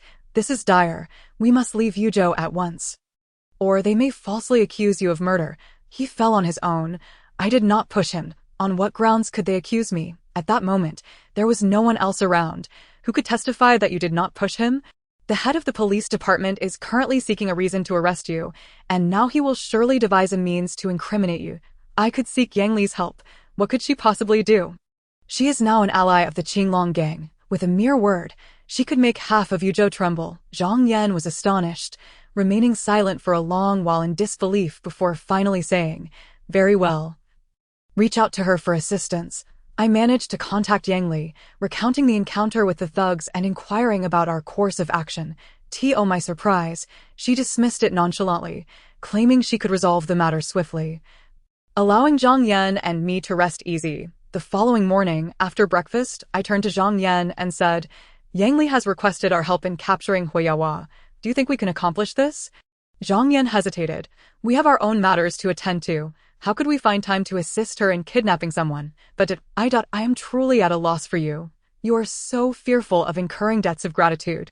Very well, since you have already made your promise, we shall assist Yang Li once more. Yang Li arranged for us to contact the Qinglong gang, and Tuo gang employed an exceptional method of human search to locate Huiyawa. After 5 hours of investigation, we pinpointed Huiyawa's whereabouts to an office in the Baihe building, armed with a military knife, an electric baton, a walkie-talkie, and a length of rope. Zhang Yan and I stealthily approached the Baihe building under the cover of night. We incapacitated 2 security guards, donned their uniforms, and donned masks as we stealthily navigated our way upstairs. On the 3rd floor, we encountered a man in a suit exiting the elevator, presumably an employee working the night shift. We paid him no mind and continued our ascent. Along the way, we deftly evaded numerous surveillance cameras. Had we been spotted by the security room, it would have spelled trouble. Fortunately, Zhang Yan had trained me to be as agile and astute as she, leaving no trace behind. Upon reaching Huiyawa's office, we noticed Cheng Shihao exiting. I swiftly knocked him out with a single blow and knocked on the door. Who is it? Huiyawa inquired. I mimicked Cheng Shihao's voice. It's me. Come in, Huiyawa called. I pushed the door, which was ajar, and both Zhang Yan and I entered the room without incident. Huiyawa appeared remarkably composed, betraying neither surprise nor fear. Darn it, is this fellow simply composed? Or does he not regard us at all? Zhang Yan deftly flicked 2 silver needles, which Huiyawa caught in his arm and deftly stored in a pen holder, leaping toward us as he declared, with such trifling tricks. You dare to intrude upon the Baihe building. Truly, you are blind to the mountain before you. I replied, I am aware you possess certain skills, but in a 1-on-2 confrontation, you may not possess the upper hand. Huiyawa scoffed. Against 2 mere wildcats, there is no need for numbers. I alone suffice. I launched into an eagle strike aimed at Huiyawa, but he deftly dodged, countering with a vicious tiger strike. I flipped onto his desk, sending the pen holder flying toward his forehead, but he retaliated by shattering it with a kick. I would not spare his tools. I kicked his laptop aside, causing Huiyawa to wince in pain as he hastily reached for it. At this moment, Zhang Yan had disabled all the surveillance cameras in the office. Seeing Huiyahua's distress over his computer, she leaped in front of him, exchanging blows as they engaged in a rapid-fire duel of over 10 rounds. With Huiyahua determined to protect his laptop, I could hardly believe this. Could it be that we, as a pair, could not overpower Huiyahua, who was focused solely on safeguarding his computer? I adopted Zhang Yan's stance and launched 2 silver needles. Huiyahua, with no other option, used the laptop to shield himself. The needles punctured the device, creating 2 small holes, and in agony, Huiyahua discarded the laptop. Unleashing his fury upon Zhang Yan, I seized a transparent eagle sculpture from the desk. Preparing to throw it, Huiyahua exclaimed, "Do not throw that. It is an exceptionally precious artifact.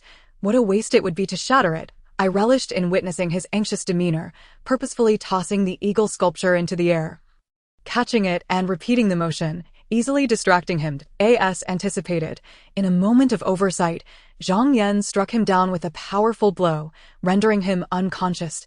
Be cautious. I hastily injected him with a tranquilizer. We bound Huiyahua and notified Yang Li via walkie-talkie, then descended from the window using a rope, landing on the ground just as Yang Li's men arrived to assist us. We entered the black vehicle and sped down Qingshui Road. After handing Huiyahua over to Yang Li, we turned to leave. Huiyahua was subjected to severe interrogation, confessing to hiring assassins to target me and other celebrities, and agreed to sell all shares he held under Baihe Records at a bargain price. Yang Li acquired Baihe through these shares and incorporated it into Hongxia. Upon returning to the apartment, Zhang Yan and I lay side by side in bed, our hearts filled with conflict. We truly did not know whether our decision to assist Yang Li in capturing Huiyahua was right or wrong. We pondered whether crossing moral boundaries truly leads to strength. We felt a pang of compassion for Yang Li. Yet, if our actions could lead Huiyahua to reform, then it would indeed be worthwhile. The next morning, as I awakened, I discovered a note on the table left by Zhang Yan. "Dear Dongfang Su, when you read this message, I shall already be aboard a plane bound for an undisclosed location. Please do not seek me out. If fate allows, we shall meet again. Zhang Yan." I called her and sent messages, but received no response. It seemed she had yet to disembark from the plane. This girl is truly peculiar.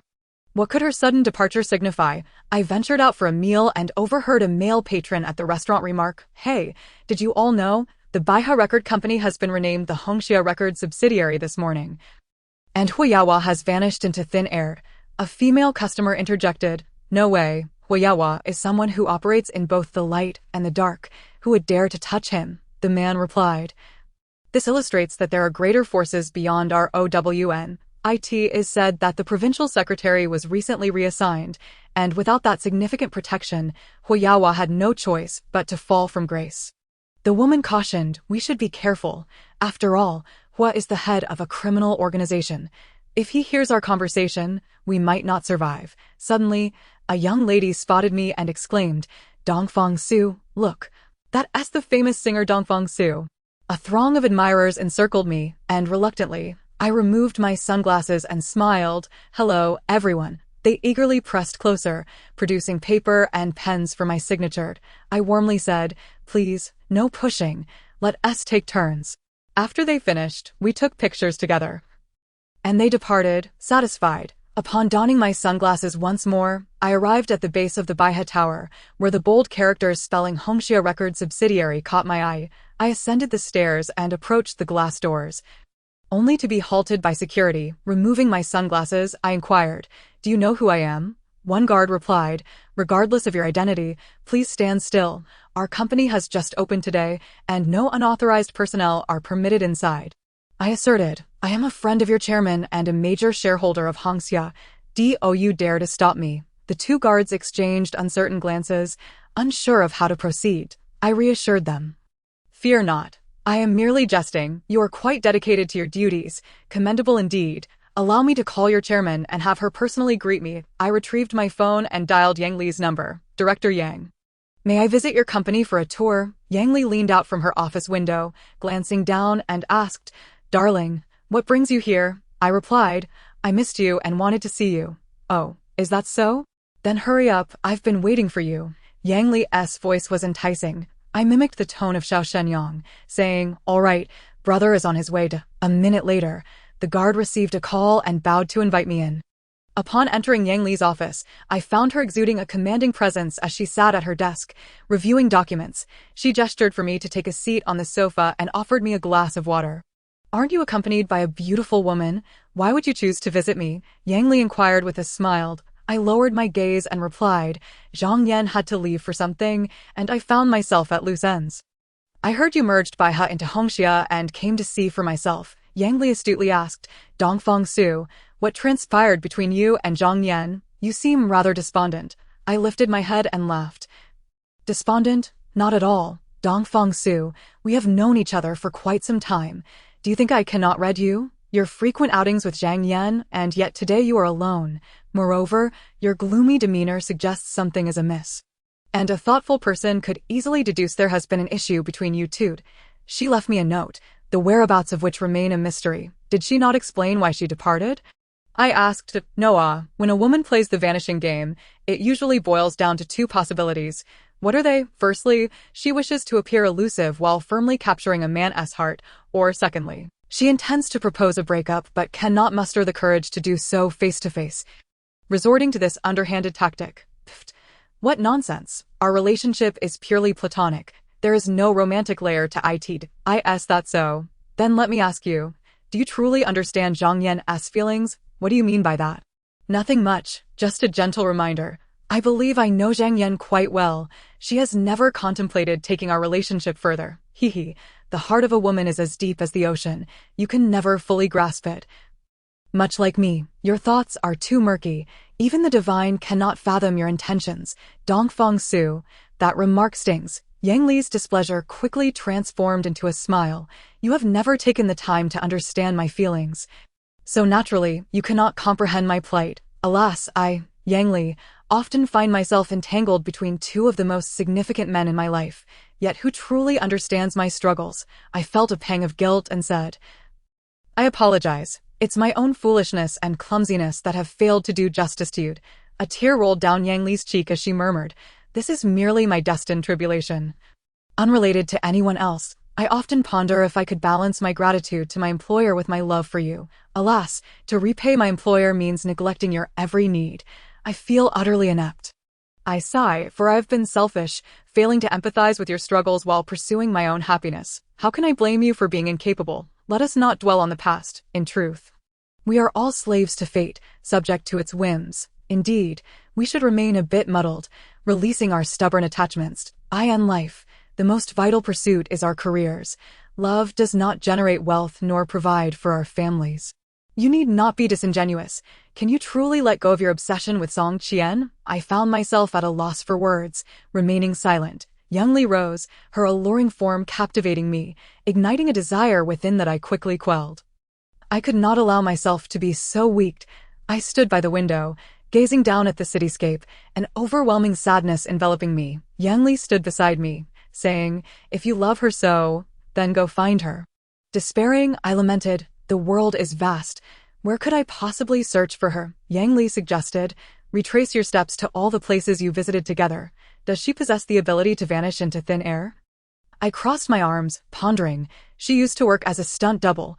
Could she have returned to that profession? Yes, I will explore various film sets to uncover her whereabouts. Yang Li patted my shoulder and said, "Then go swiftly. I wish you a prompt reunion and a lifetime of happiness." "Thank you. I shall find her." I embraced Yang Li tenderly before exiting the Baihe Tower. I took out my phone, opened Liang Hui's WeChat, and sent her a voice message.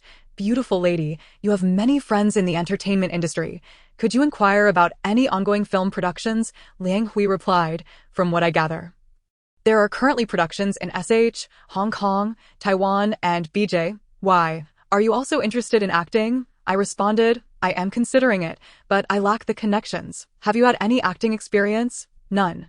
Without any performance background, it may be challenging for you to land a major role. I suggest you first take some acting classes. Once you have gained some knowledge, I can introduce you to a production." "Thank you. I will." She sent me an adorable picture followed by a waving goodbye image.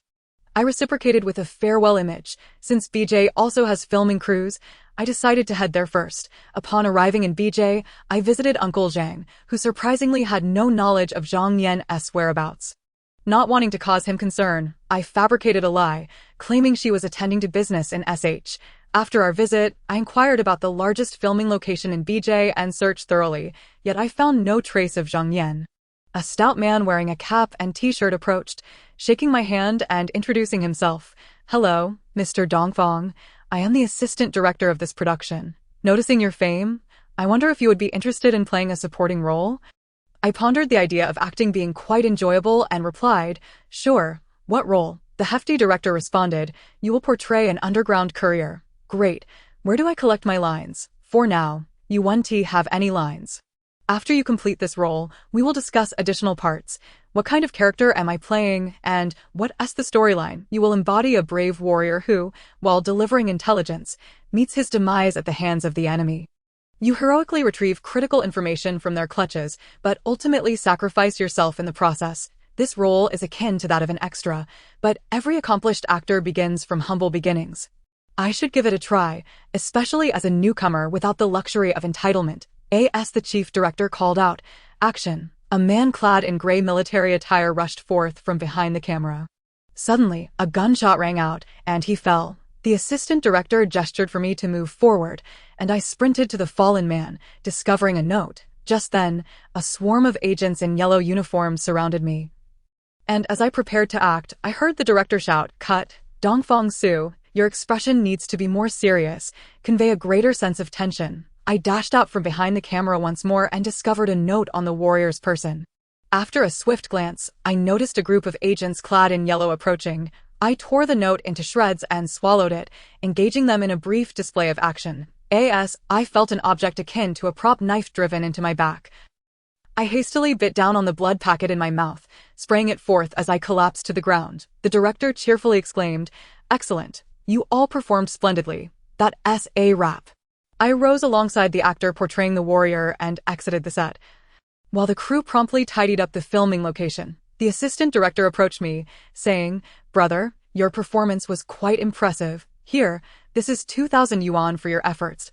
I returned the money to the assistant director, stating, "I merely lent a hand, not with the intention of earning money. I do not require payment." The assistant director replied, "This is the protocol. We have prepared compensation for every supporting guest." I insisted, "You are being too kind. I shall not accept the money. As long as you remember me during your filming, that suffices." The assistant director responded, "Very well, I shall arrange another role for you. Can one actor portray two minor roles?" I inquired. "We could bring back the previous messenger and have the writer add a few more lines for you." "That sounds splendid. I shall certainly give my best performance, since you intend to portray this messenger. Make haste and have your meal. You may need to memorize your lines by this afternoon." Upon arriving at the dining tent, I encountered numerous popular actors and shared a meal with them. In the afternoon, the stout director indeed brought me several pages of lines. After a quick search on the techniques for memorizing lines before acting, I swiftly got into the groove. Once I had memorized them, I performed a run-through alone and found it quite enjoyable. In the evening, the assistant director notified me that I had a scene, prompting me to sprint to the filming studio, where I began my performance according to the directives of the two directors. I rehearsed the lines with the two prominent actors 3 times, yet the director criticized my performance for lacking naturalness and threatened to cut my scene. The assistant director pleaded, "Director, grant him another chance. If he fails this time, he shall be too embarrassed to remain." Chapter 81. The Criminal Investigation Team Leader. The assistant director approached me, saying, "Brother, take some time to rehearse with the 2 stars. Allow them to offer you guidance." The 2 prominent actors calmly imparted 5 minutes of filming knowledge, and after rehearsing the lines twice, I finally found my rhythm. The director began to call out the cues, and dressed in the garb of an injured party, I crawled into a rural courtyard, shouted a secret signal, and was ushered into a tunnel by 2 young men, arriving at a muddy dwelling. In a hoarse voice, I said, "Report to Comrade Wang. 3 comrades from Beiping's underground have been captured. Please make a swift decision." The actor portraying Comrade Wang glanced at my injuries, grasped my hand, and remarked, "Xiao Ma, you have worked hard. If it weren't for your timely intelligence, our comrades in TJ would undoubtedly face misfortune." I responded, "Comrade Wang, this is merely my duty. As long as I can save our comrades and drive away the enemy, I am unafraid of death." What a noble sentiment, unafraid of death, indeed. A man dressed in a gray military uniform entered the mud house and inquired, Xiaoma, I have heard from the comrades that you risked life and limb to obtain intelligence. You are truly one of our finest. I replied, Captain Gu, you flatter me, as a messenger. Failing to report the situation to the commander in a timely manner would be a grave mistake.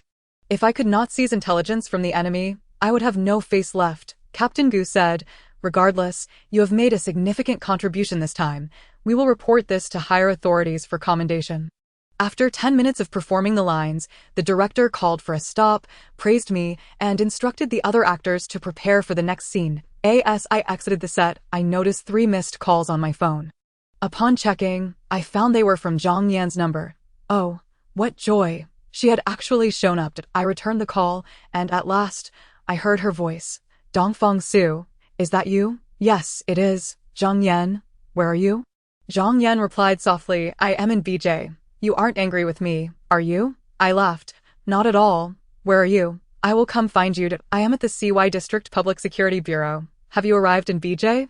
Of course. Since you are not in Yuzhou, I naturally came to BJ. Oh, then come over. After battling through traffic, I finally arrived outside the CY District Public Security Bureau. Zhang Yan, dressed in her police uniform, looked spirited as she scanned the area and rushed over to take my hand, asking, Dongfang Su, are you really not angry with me? I replied, I'm not angry, but you must give me an explanation about everything that happened. Zhang Yan said, I fear I won't be able to explain clearly. Let us go inside and let our section chief tell you. We entered the office of the head of the Criminal Investigation Department, where a middle-aged police officer approached, shook my hand, invited me to sit, and poured me a glass of water, saying, I have heard that Zhang Yan has a handsome boyfriend. Seeing you today, it is indeed well-deserved praise. I responded, thank you, Chief Zhao. Chief Zhao continued, you are here to learn about Zhang Yan, I presume. Today, I shall formally introduce her identity to you. Zhang Yan is the captain of our Criminal Investigation Division and has been working undercover.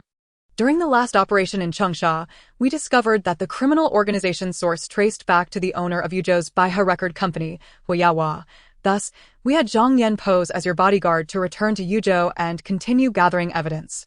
When we had sufficient evidence against Hua, we hesitated to arrest him due to his connection as the nephew of the secretary of the Heshi Provincial Committee. Therefore, we allowed Zhang Yan to continue monitoring the movements of Baihe Record Company.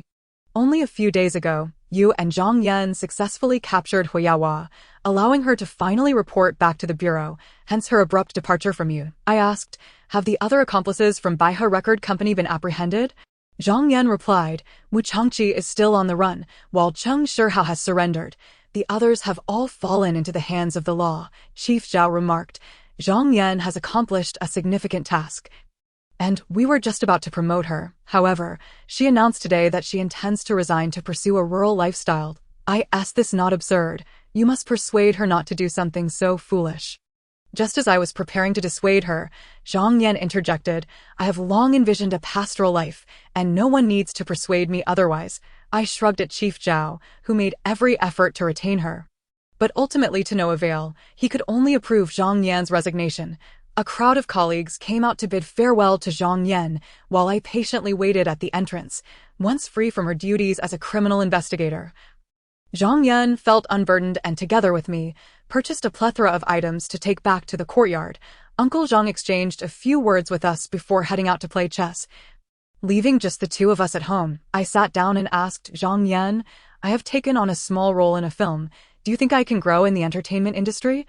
I cannot say for certain, but where there is a will, there is a way. You didn't truly tell the chief you wanted to return to the countryside, did you? My dream is to be with you. I said that to the chief to ensure he would approve my resignation. So, you intend to devote yourself to being my assistant? Of course. My heart swelled with joy and gratitude.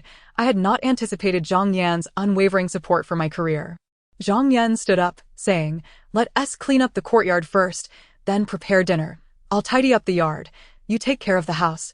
We divided the labor and soon transformed into 2 diligent cleaners. By the time Uncle Zhang returned from his chess game, we had already made the house spick and span, earning his praise for our capabilities. Zhang Yan laid out a spread of dishes, and we sat down to enjoy our meal leisurely. Curious? I inquired, Uncle. Every time I arrive in BJ, I never see Zhang Qin. What has he been up to lately? Uncle Zhang replied, He and his wife have gone to NMG to open a restaurant, and Haven Tea returned for quite some time. Oh, is their business doing well? Fairly well. Zhang Yan and I immersed ourselves in our work. Aside from ensuring my safety, she continued to act as my manager, proving to be the most competent assistant in the world. She recognized my aspirations in the entertainment industry and diligently studied directors, production crews, actors, and the entertainment scene every day. I performed the role of the underground messenger for 40 shows, and due to the narrative requirements, the director decided that this messenger would meet his demise. I received 30,000 yuan as compensation and departed from the production team. I in the courtyard, Zhang Yan and I sat at a stone table sipping tea. Zhang Yan slowly remarked, according to my contacts in the industry, a fantasy drama will soon be filmed in SH. You might consider taking a small role for practice. I replied, as long as it offers experience. I will go. Zhang Yan enthusiastically responded, great. We will set off for SH tomorrow. I smacked my lips and asked, what kind of tea is this? It's sweet and delicious. Truly delightful. Zhang Yan replied, this is Westlake Longjing. A friend of mine brought it from Hangzhou. I commented, I've heard that Wui Mountains de Hongpao and Chuanzhou's Tiguanyan are excellent, but I've never tasted them. Today, I have the pleasure of drinking Westlake Longjing. Zhang Yan said, Longjing is the foremost among China's 10 famous teas. You are indeed fortunate. I chuckled, haha. For someone like me who knows little about tea, any tea will merely quench my thirst. Serving me Longjing seems quite wasteful. Alas, even I, a beauty of unparalleled charm, have become your assistant. What significance does a pot of Longjing tea hold? You may not comprehend this, but although I am not well versed in the art of tea, I possess considerable knowledge of exquisite women. Otherwise, why would so many beauties vie for my attention, leaving me in a state of turmoil? So, are you beginning to find me bothersome? I would never dare to suggest such a thing. I was referring to ordinary beauties. You, however, are a paragon among them, incomparable to the rest. Present, I have 8 words to encapsulate your uniqueness. What are those 8 words? Dragon well among teas, Zhang Yan among women. I have heard of jade rabbit among horses and elbow among men, but today you have concocted such a phrase. Truly, it is a marvel. Quoting the ancients to praise a dear friend is not a source of shame. Chapter 82. Is it a mere act or a genuine affair? On this day, we arrived at SH Airport, and as we were exiting, a woman in white rushed towards us, colliding her luggage with mine.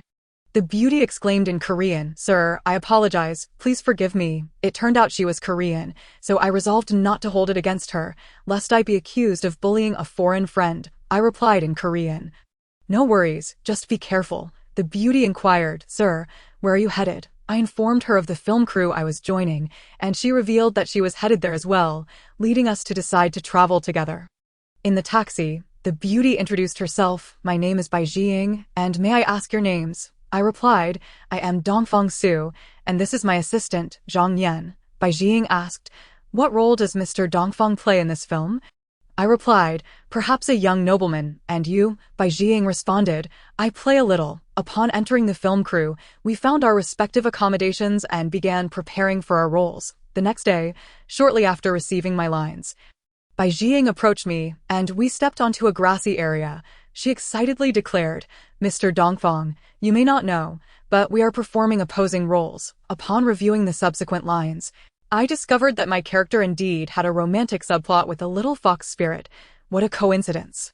Let us rehearse our lines together. Bai Jiying struggled with Mandarin, making our practice quite challenging. I recalled she had a voice actor, and her lines were translated, so I proposed that she speak in Korean while I spoke in Mandarin, thus enabling us to rehearse effectively. We immersed ourselves in our performance, and her experience far surpassed mine. After our rehearsal, Bai Jiying sat on a nearby bench, stating, Mr. Dongfang possesses a remarkable talent for acting. Rehearsing with you was quite delightful. I joined her on the bench and replied softly, I am merely a novice in this industry and hope to receive guidance from Miss Bai. Bai Jiying flashed a sweet smile.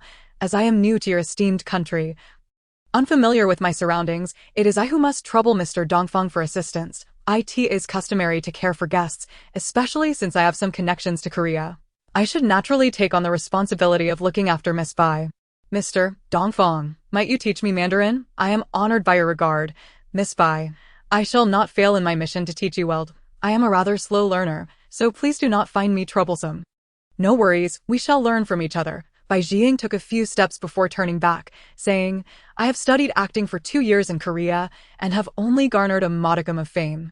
Upon arriving in China, I suddenly realized how vast and complex this place is, far more so than Korean. I replied, Korean culture is equally fascinating. I studied music in Korea for 2 years and thoroughly enjoyed it. So you're a student from Korea. How fortunate we are. Indeed, we are destined to become good friends. After sharing more about ourselves, we returned to our respective accommodations, awaiting our next appearance. The grand performance reached its 10th act, and it was my turn to take the stage. I recited a poem as I departed a mansion with a Taoist priest, ascending a great mountain. After the scene, Zhang Yan had prepared a warm meal for me, and I felt immensely cared for. 3 days later, during the 15th act, I encountered Bai Jiying's little fox spirit. I performed a martial arts scene with her stand-in before engaging in dialogue with her.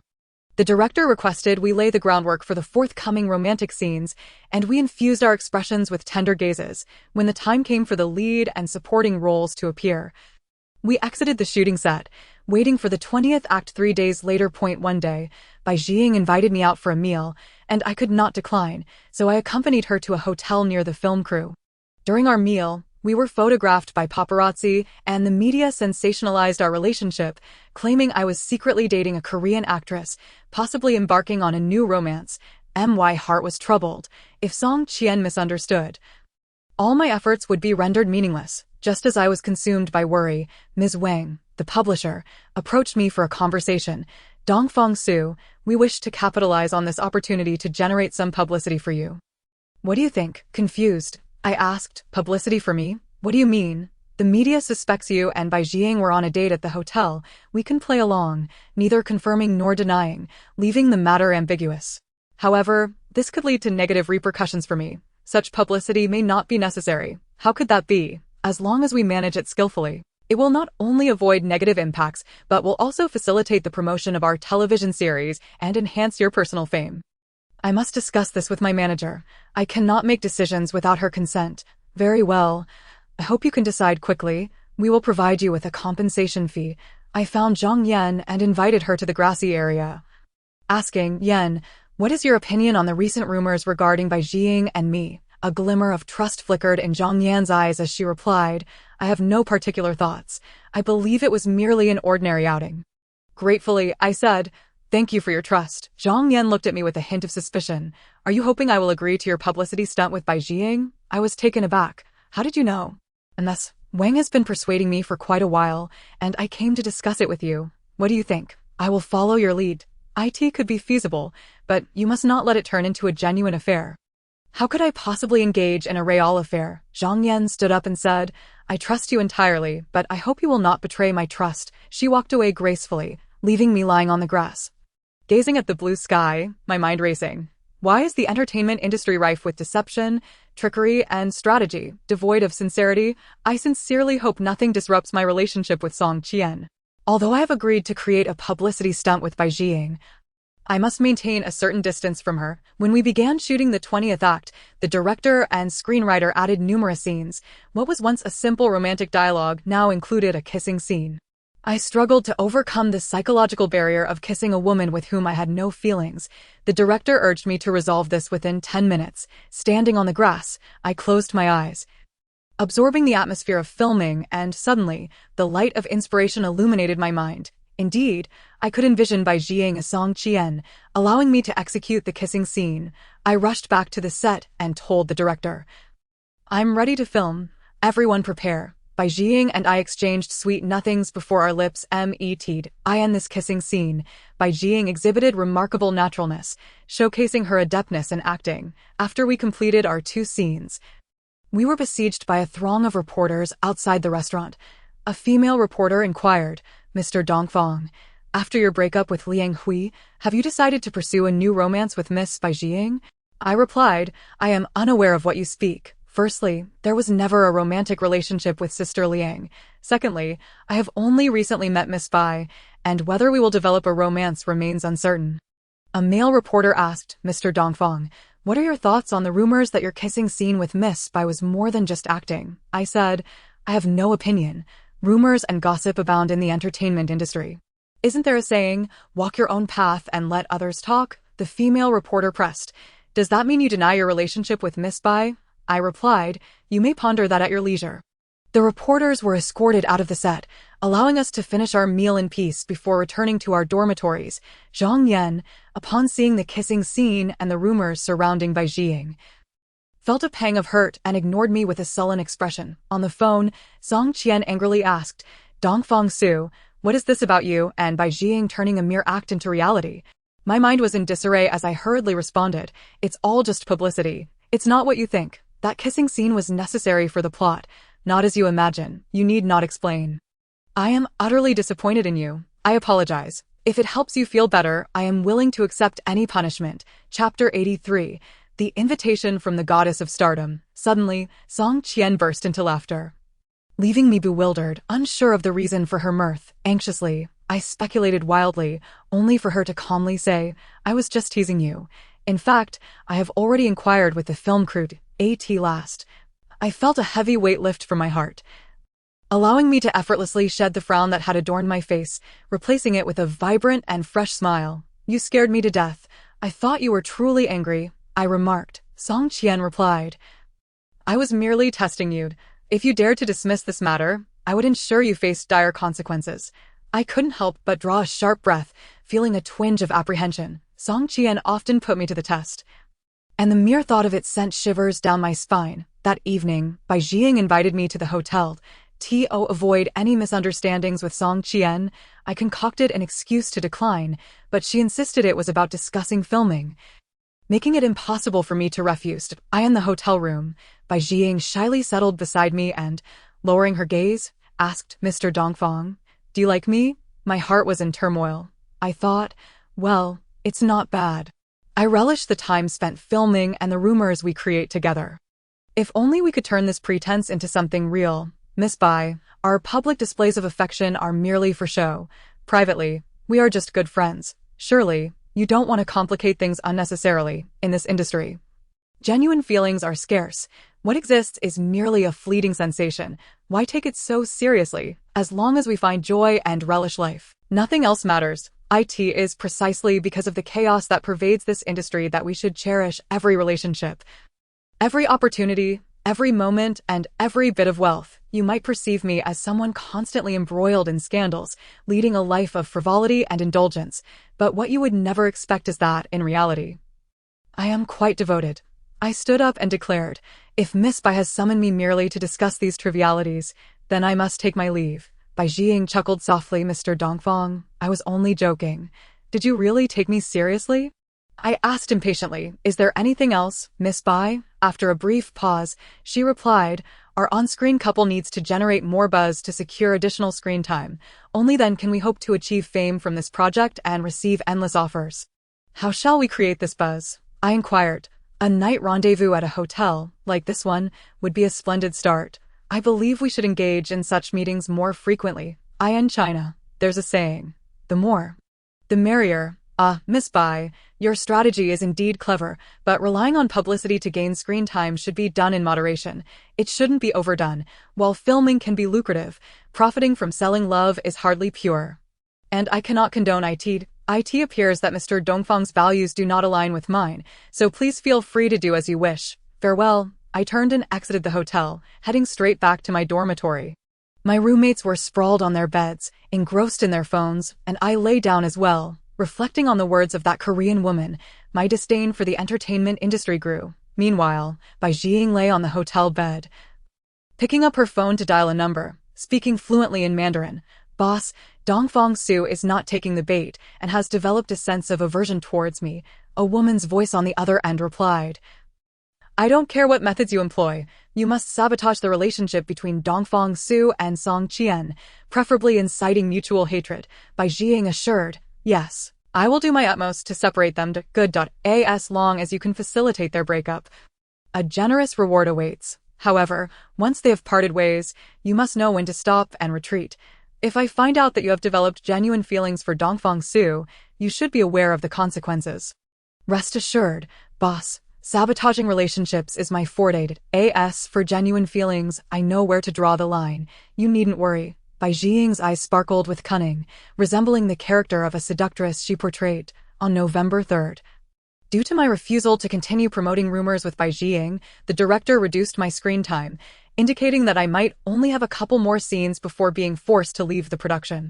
In today's world, whether in politics, the workplace, or the entertainment industry, one must adhere to certain unspoken rules to stand firm amidst fierce competition. Yet, I refuse to be swayed. I aim to earn numerous offers through my musical prowess and make those directors who underestimate me take notice. Isn't it just about playing by the rules? I intend to dominate the industry with my exceptional looks. Well, there's no point in discussing it further. Let my actions speak for themselves, seeing me lost in thought on the lawn.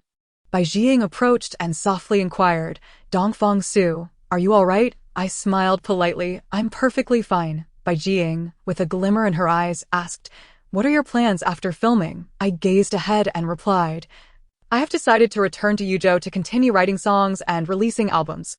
Bai Jiying asked, "Does that mean you still intend to teach me Mandarin?" I responded, "But you have filming to do, and I need to return to write songs. How can I teach you?" I added. "My role isn't substantial. Once I complete my tasks here, I will come to Yuzhou to find you. Would that be acceptable?" "Isn't that inappropriate?" she countered. "Why not? I can still earn money in Yuzhou, while you would be left with nothing. I plan to play for a while, and once I learn Mandarin, I'll seek other filming opportunities. You can learn Mandarin by enrolling in an accelerated course. Why must it be me who teaches you? You are a trustworthy friend. I simply wish for you to instruct me." I asked that not acceptable. I found it exasperating how persistent this Korean woman was. I couldn't fathom her motives. Why was she so insistent? Never mind.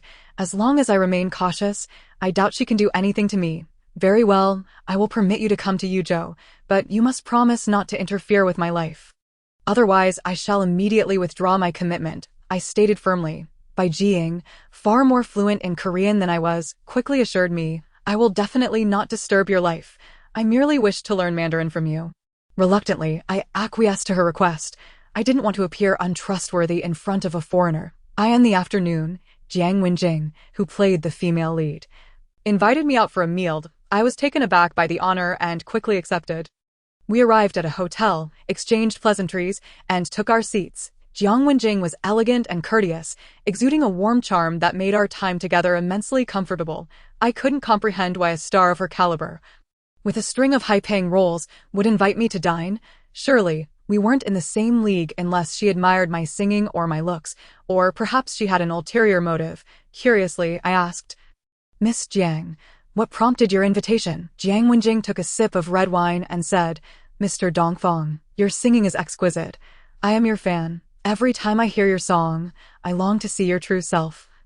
But opportunities have eluded me. Recently, I've observed your impressive performance and admirable character, which compelled me to seek a private meeting. I heard you are unwilling to continue promoting rumors with Bai Jiying and are about to leave the crew. And I feared I might not get another chance to meet you, so I decided to invite you to dinner." I expressed my gratitude, saying, "To receive such kindness from Miss Jiang is indeed a stroke of luck for Dongfang Su. Although I haven't watched many of your dramas, I greatly admire your acting skills and reputation." Jiang Wenjing relaxed her demeanor and said, "Let's drop the formalities. Just call me Jiang Wenjing." Feeling a wave of inferiority in the presence of such a prominent star, I found myself speaking awkwardly. However, upon her suggestion, I felt a sense of relief and replied, "Wenjing, you not only refrain from acting pretentious, but are also quite warm. Sharing this meal with you is a delightful experience." Jiang Wenjing remarked, "Fame is built gradually. It isn't something one is born with, so there's no need for any of us to be arrogant." My tension eased considerably as I responded, "Well said. Wenjing, you may also call me Dongfang Su." Cheers to our newfound acquaintance. We clinked our glasses of red wine, enjoying each other's company throughout the afternoon. Jiang Wenjing's gentle nature was irresistibly charming. Were it not for Song Qian, I surely would have fallen for her. I yearned to become a top star, and the stature of someone like Jiang Wenjing was precisely the dream I admired. Conversing with her was an extraordinary pleasure. Jiang Wenjing glanced at the evening sky. She asked, "Dongfang, will we have the opportunity to meet again in the future?" I replied, "That question should be posed to you. I'm fine. As long as I have time, I can fly to see you anytime." "Then I have no issues. As long as you're willing to come to my home, I'm always ready to host you. I hope to act alongside you in a production." That's so. Unfortunately, I lack your acting skills. I fear I might drag you down. Then you must strive to improve continuously.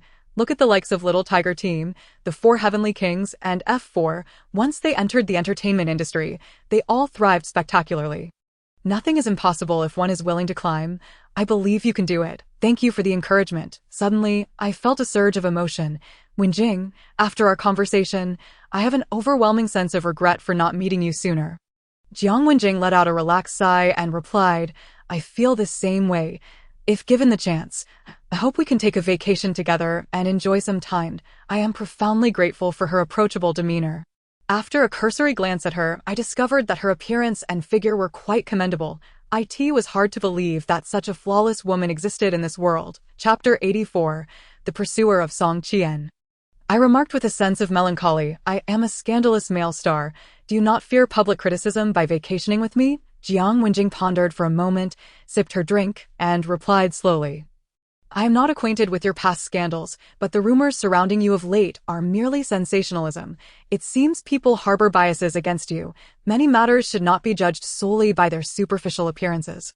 We ought to delve deeper into the realities before forming conclusions. In acknowledgement of your understanding, I must raise a toast.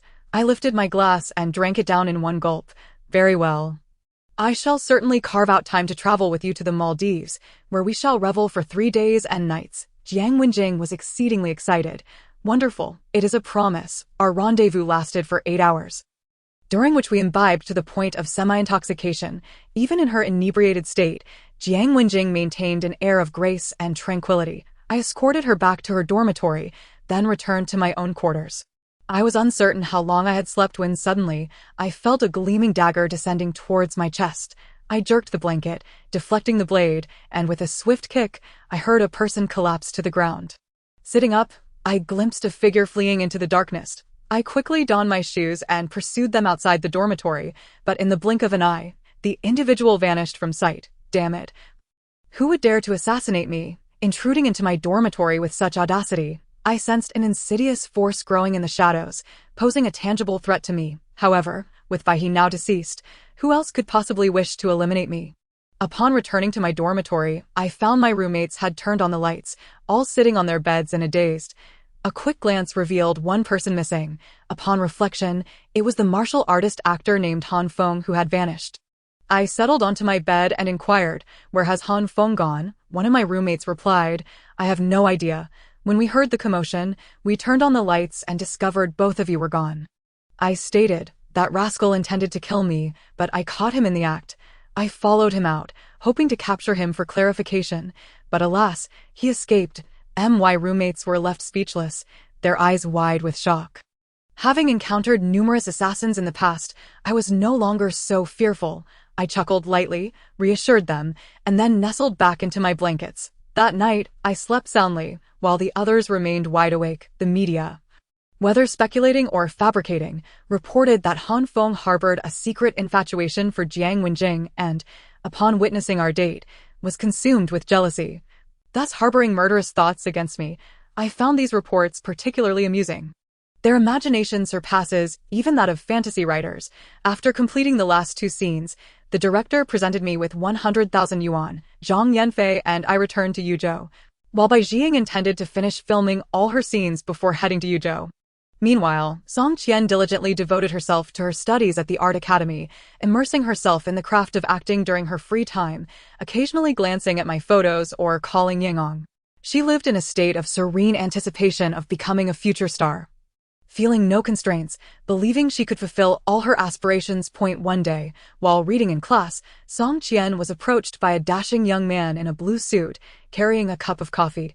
He walked up to her and said softly, Sister Song, I brought you a cup of coffee. Song Qian looked up and gratefully replied, Feng Shao, thank you. She accepted the coffee with a sweet smile and returned to her studies. Feng Shao sat beside her and, with a meaningful tone, asked, Sister Song, do you have time recently? Let us go out for a meal together. Song Qian hesitated and replied, Feng Shao, I'm truly sorry, but I've been quite busy lately and may not have time to go out.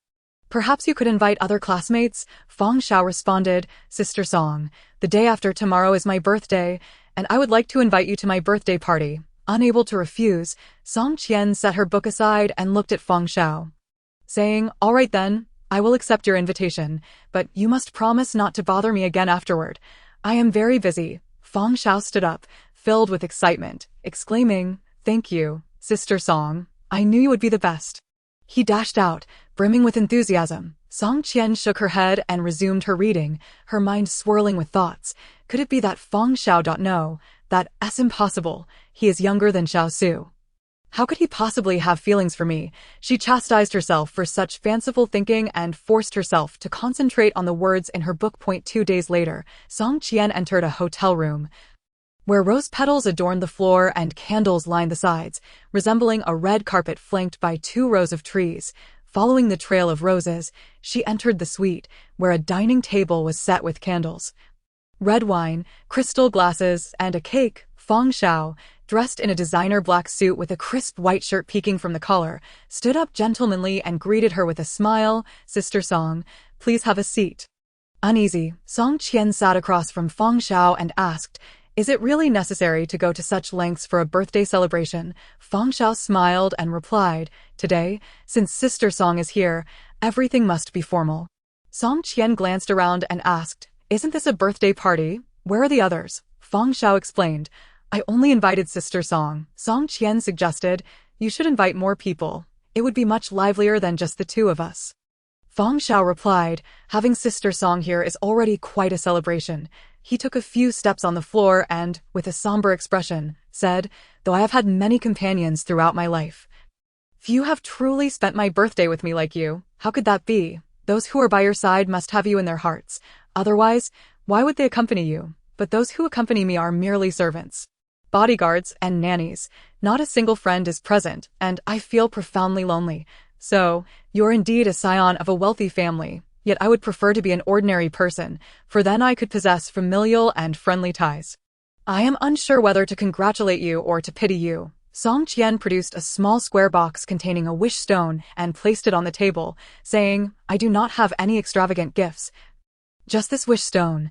May it bless you with all your desires fulfilled and dreams come true." Feng Xiao gratefully picked up the wish stone, examined it for a moment, and said, "This is the finest gift I have ever received."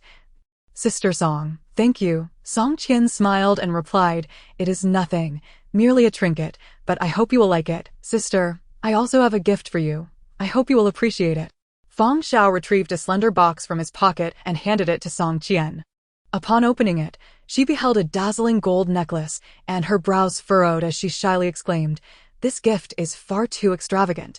I cannot accept it." Feng Xiao insisted, "Sister Song, I have no ulterior motives. I simply wish to express my sentiments. Please, do not refuse this small token." Song Qian countered, "But gifts such as rings and necklaces should be given to your girlfriend or fiancée. How can you so easily bestow them upon me?" Feng Xiao gazed at her with deep affection and said, "Sister Song, there is something I have longed to tell you, but lacked the courage to express. Today, I must finally lay bare my feelings. From the moment I first set eyes on you, I felt a connection. Gradually, my thoughts of you became inescapable. To this day, my love for you has taken root in my heart, and I do not know how to diminish it." Song Qian's heart ached as she thought, "Xiao Su once professed to have harbored feelings for me for quite some time. After I was moved by him, I loved him intensely, yet fate intervened, nearly preventing our reconciliation, leaving me in anguish. I cannot allow myself to be swayed by a younger man again, or I shall face irreparable consequences." Feng Xiao continued, "Sister Song, I love you. Please agree to be my girlfriend." Song Qian replied, "Xiao Feng, I understand that you have felt profoundly lonely throughout your life and yearn for the warmth of a woman's love, but I truly am not suitable for you." Feng Xiao felt a surge of urgency, desperate to clarify that he liked Song Qian for who she was, not merely for the warmth of a woman. However, he struggled to articulate his thoughts amid the turmoil. Finally, he managed to utter, "I do need a woman's warmth, but I need your warmth even more. Thank you for your affection, Xiao Feng." Song Qian recognized Feng Zhao's feelings, yet she was unable to accept them. She set the necklace box down and stood, saying, "Alas, I am already devoted to someone else. Your feelings, no matter how deep, cannot change that." Feng Zhao's countenance darkened, and in despair, he sank back into his chair. contemplating for a long while before slowly saying, "Sister Song, whether you accept my feelings or not, I will always love you in silence." Song Qian felt a pang of guilt and said, "All right, let us not discuss feelings today. It would only dampen the mood. Let us celebrate your birthday instead." Fang Xiao forced a smile, lit the candles, and after Song Qian finished singing the birthday song, he silently made a wish. He took a plastic knife, cut a piece of cake, and placed it on Song Qian's plate, serving himself a piece as well. That moment, his heart was shattered. He had no appetite for cake, yet in an effort to maintain a facade of composure before Song Qian, he forced himself to swallow piece after piece. After the cake, Fang Xiao prepared to open the red wine, but Song Qian interjected, "Xiao Fang, I am not feeling well today. I do not wish to drink. You may keep it for yourself." Fang Xiao sensed that Song Qian did not want to linger any longer, and he offered, "Sister Song, then allow me to escort you back to school." Song Qian's heart felt as though it had been liberated.